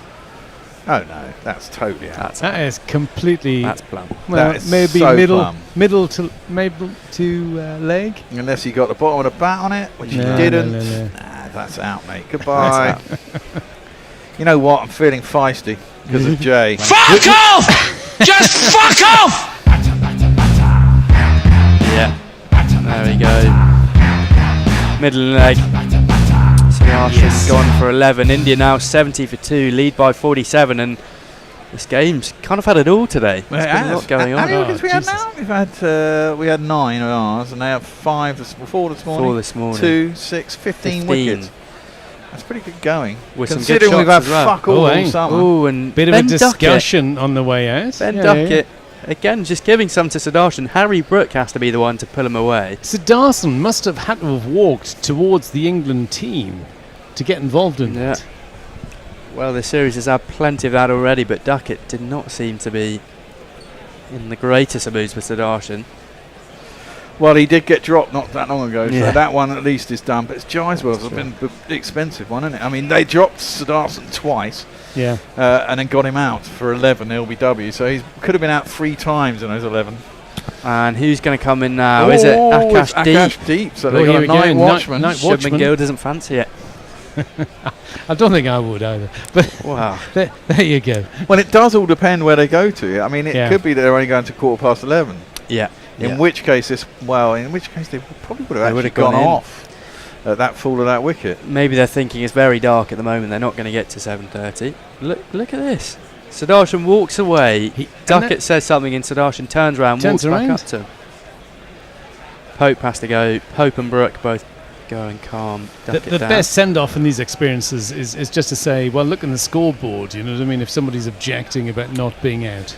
I think it's all a bit. I love a bit of beef, but I think it's all a bit ridiculous. Yeah. I think no, for sure. They're looking for it a bit too much. Akash Deep averages 97 runs. Best of 31 though. Hope for that today, obviously. Yeah. He's not gonna. He's just gonna block, isn't he? Well, hopefully he's going to get out first ball. 3 slips Blocking. and a gully. Atkinson and over the wicket and Oh! chipped up in the air over mid-wicket. Overton will give chase and that'll be 4 first ball for Akash Deep. That skipped on nicely, didn't it? off the Picked up some serious pitch. pace. It did. We'll give it one of these.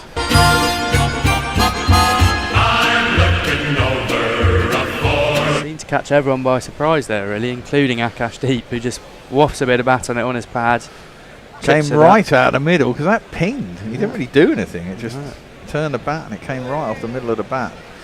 Kicked off the surface in the outfield and rolled on. Over the practice wickets, the nets that they've been using all week. I'm not upset about that, by the way. That's fine. Oh, and again on the pads, and no. again that'll be 4. No. Oh, that'll be buys. Dawson sweeps round at a wide, fine leg, just a 1. Well, I'm they more should- upset about that. Well, surely More they upset. shouldn't take a run because Akash Deep is the fucking night watchman. She's the bunny, yeah. Well, again, Now, that if depends Gyswell how much. gets out now, isn't that fucking stupid? That is. And Gill's Oh, still yeah, got his yeah. pads on, we've just seen, so then Gill's got to go out. Yeah. Someone's asked what's happened to our chairs, and Bears had the chairs recovered. No, they're new chairs. Ooh. Nice They were new chairs. chairs. Nice chairs. Much better than I've the got other a one. cushion on mine, by the way. You have a I don't know if you've Samantha noticed cushion. this. Shall we share it around just for Hendo? No, I don't like the cushion. That's the problem. Would you like to try the cushion, Hector? I'm actually like to alright, try thank Sam. you. Atkinson around, left alone by Gyswell. 1 to come. There you go, mate. There you go. Have a go on Sam. It's quite hard, this cushion. Exactly. I don't like I it. want to sink into it, but I'm Exactly. getting a bit of resistance. Resistance of Sam Fox. Now there's a first. Who's Sandra then? I want to find Sandra. Nice chairs. Are they new? Oh, right. Yeah. As is the whole studio. Someone pointed out we moved Sandra. We're out of my flat now. Oh, Gyswell 51 in and hit on the pads, but nice in swinger. Root wanted it, but that'll be the going end of down the big. over. 75 for 2. So, well, I guess they're not going off now. That looked like it hurt him. So they've got another 15 minutes then, we're assuming. Believe so, unless bad light stops play, which it looks. Are like it there might any be. socials, Bear? Well, there might be. Cattle prod time. No matter what happens, this is the first test match in which side did not make a duck. Huh? That's from Leah. Maybe he's made a duck. I Did think that's not right, make actually. a duck. I reckon there's a knot missing Did there. not. Brian in Brisbane says, "Fuck! My Bluetooth earpiece just exploded." Jay Grove says, "At Bear, square go then. It'd be a fairer fight than you and Kieran Pollard, mine." Nah, I can take Kieran. No, I can't. It looks like they might be going off a bad light. They're certainly going to Yeah. test it at the bowler's end. Got aren't the they? radar out, putting it on the stumps. You think they'll go The off light now. meter. Here Well, we they took go. a reading yesterday, didn't they? Because they went off a bad light yesterday. Yeah, and they Only are off. spinners are off. Oh my word. that'll be it. India will end the day 75 for 2 off 18 overs. Very evenly poised match at the moment. Gyswell still there, 51 off 49. Akash Deep did his job. In the end, only had to face 2 balls, but he has 4 from 2. And India lead by 52. It sounds very even, doesn't it? I mean, a lead. The first couple of wickets have gone down, so they've made up what was lost. It doesn't sound like they're running away though. No, but Jaiswal is the Jaiswal's kind of the key here. If you can get but then him you out, still have Gill and got Jadeja you to do. come. But the thing is, they don't run away at pace, and so with the wicket doing what it's doing, I think you've got pace a chance. You've got a chance to sit on a line and length and let the pitch do its work. But with Jaiswal, he's doing what Duckett does, and look, England got off to a flyer. Yeah, if they can get Jaiswal out and get them to slow down, because the rest of the team don't play like Jaiswal at all. Yeah, then they've got a chance to work through the wickets. And they've got to believe they can do what they did in the first innings. Problem is we're a bowler down, obviously. Yeah. I mean, Crawley and Duckett will, whatever target you put in front of them, they'll have a go at it. Exactly. Well, that'll be the key. You know, if Crawley and Duckett get away again, you'd hope that England don't collapse in a heap like they did in the first innings. There was look, I have to say there were some fucking good deliveries that were bowled to England. Yeah, without a shadow. Yes.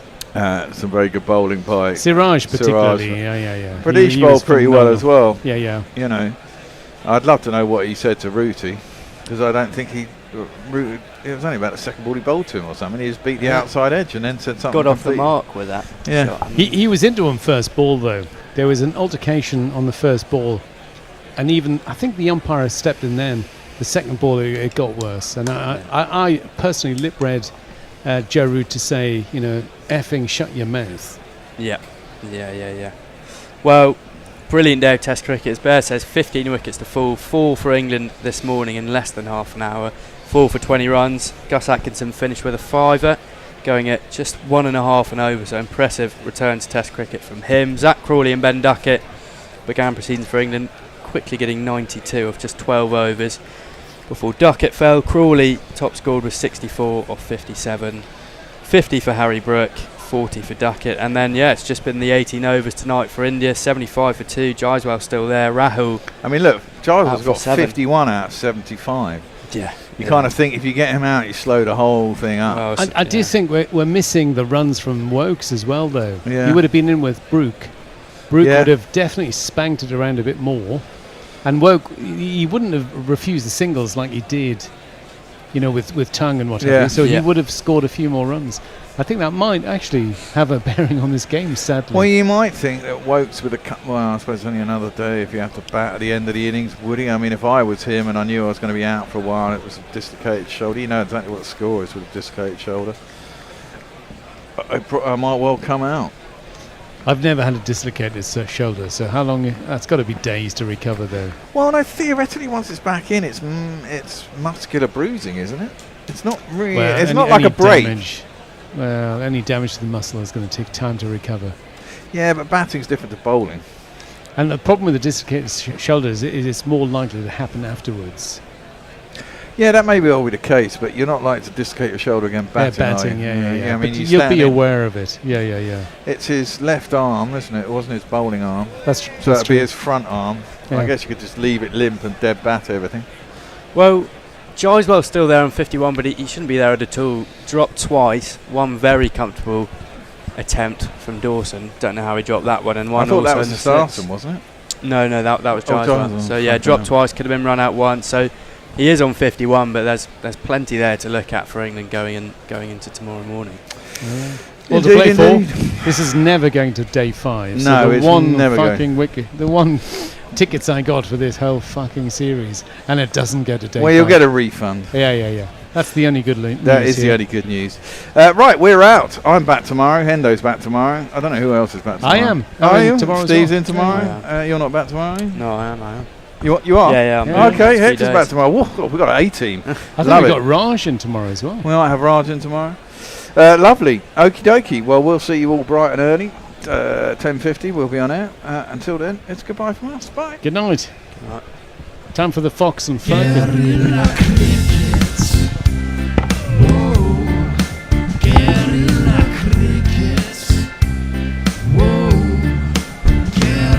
Take guard, man the barricades, patrol the cover boundary. At last the time is come, this is a cricketing emergency.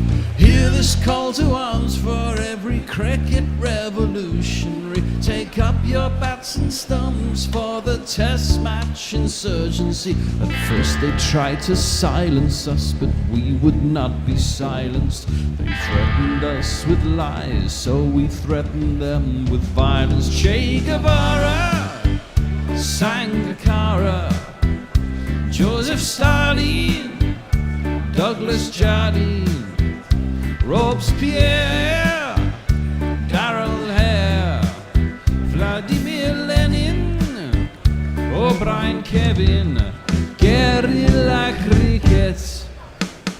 It's not about the winning, it's about how many rules you break. Even in cricket commentary, this is the best advice to take.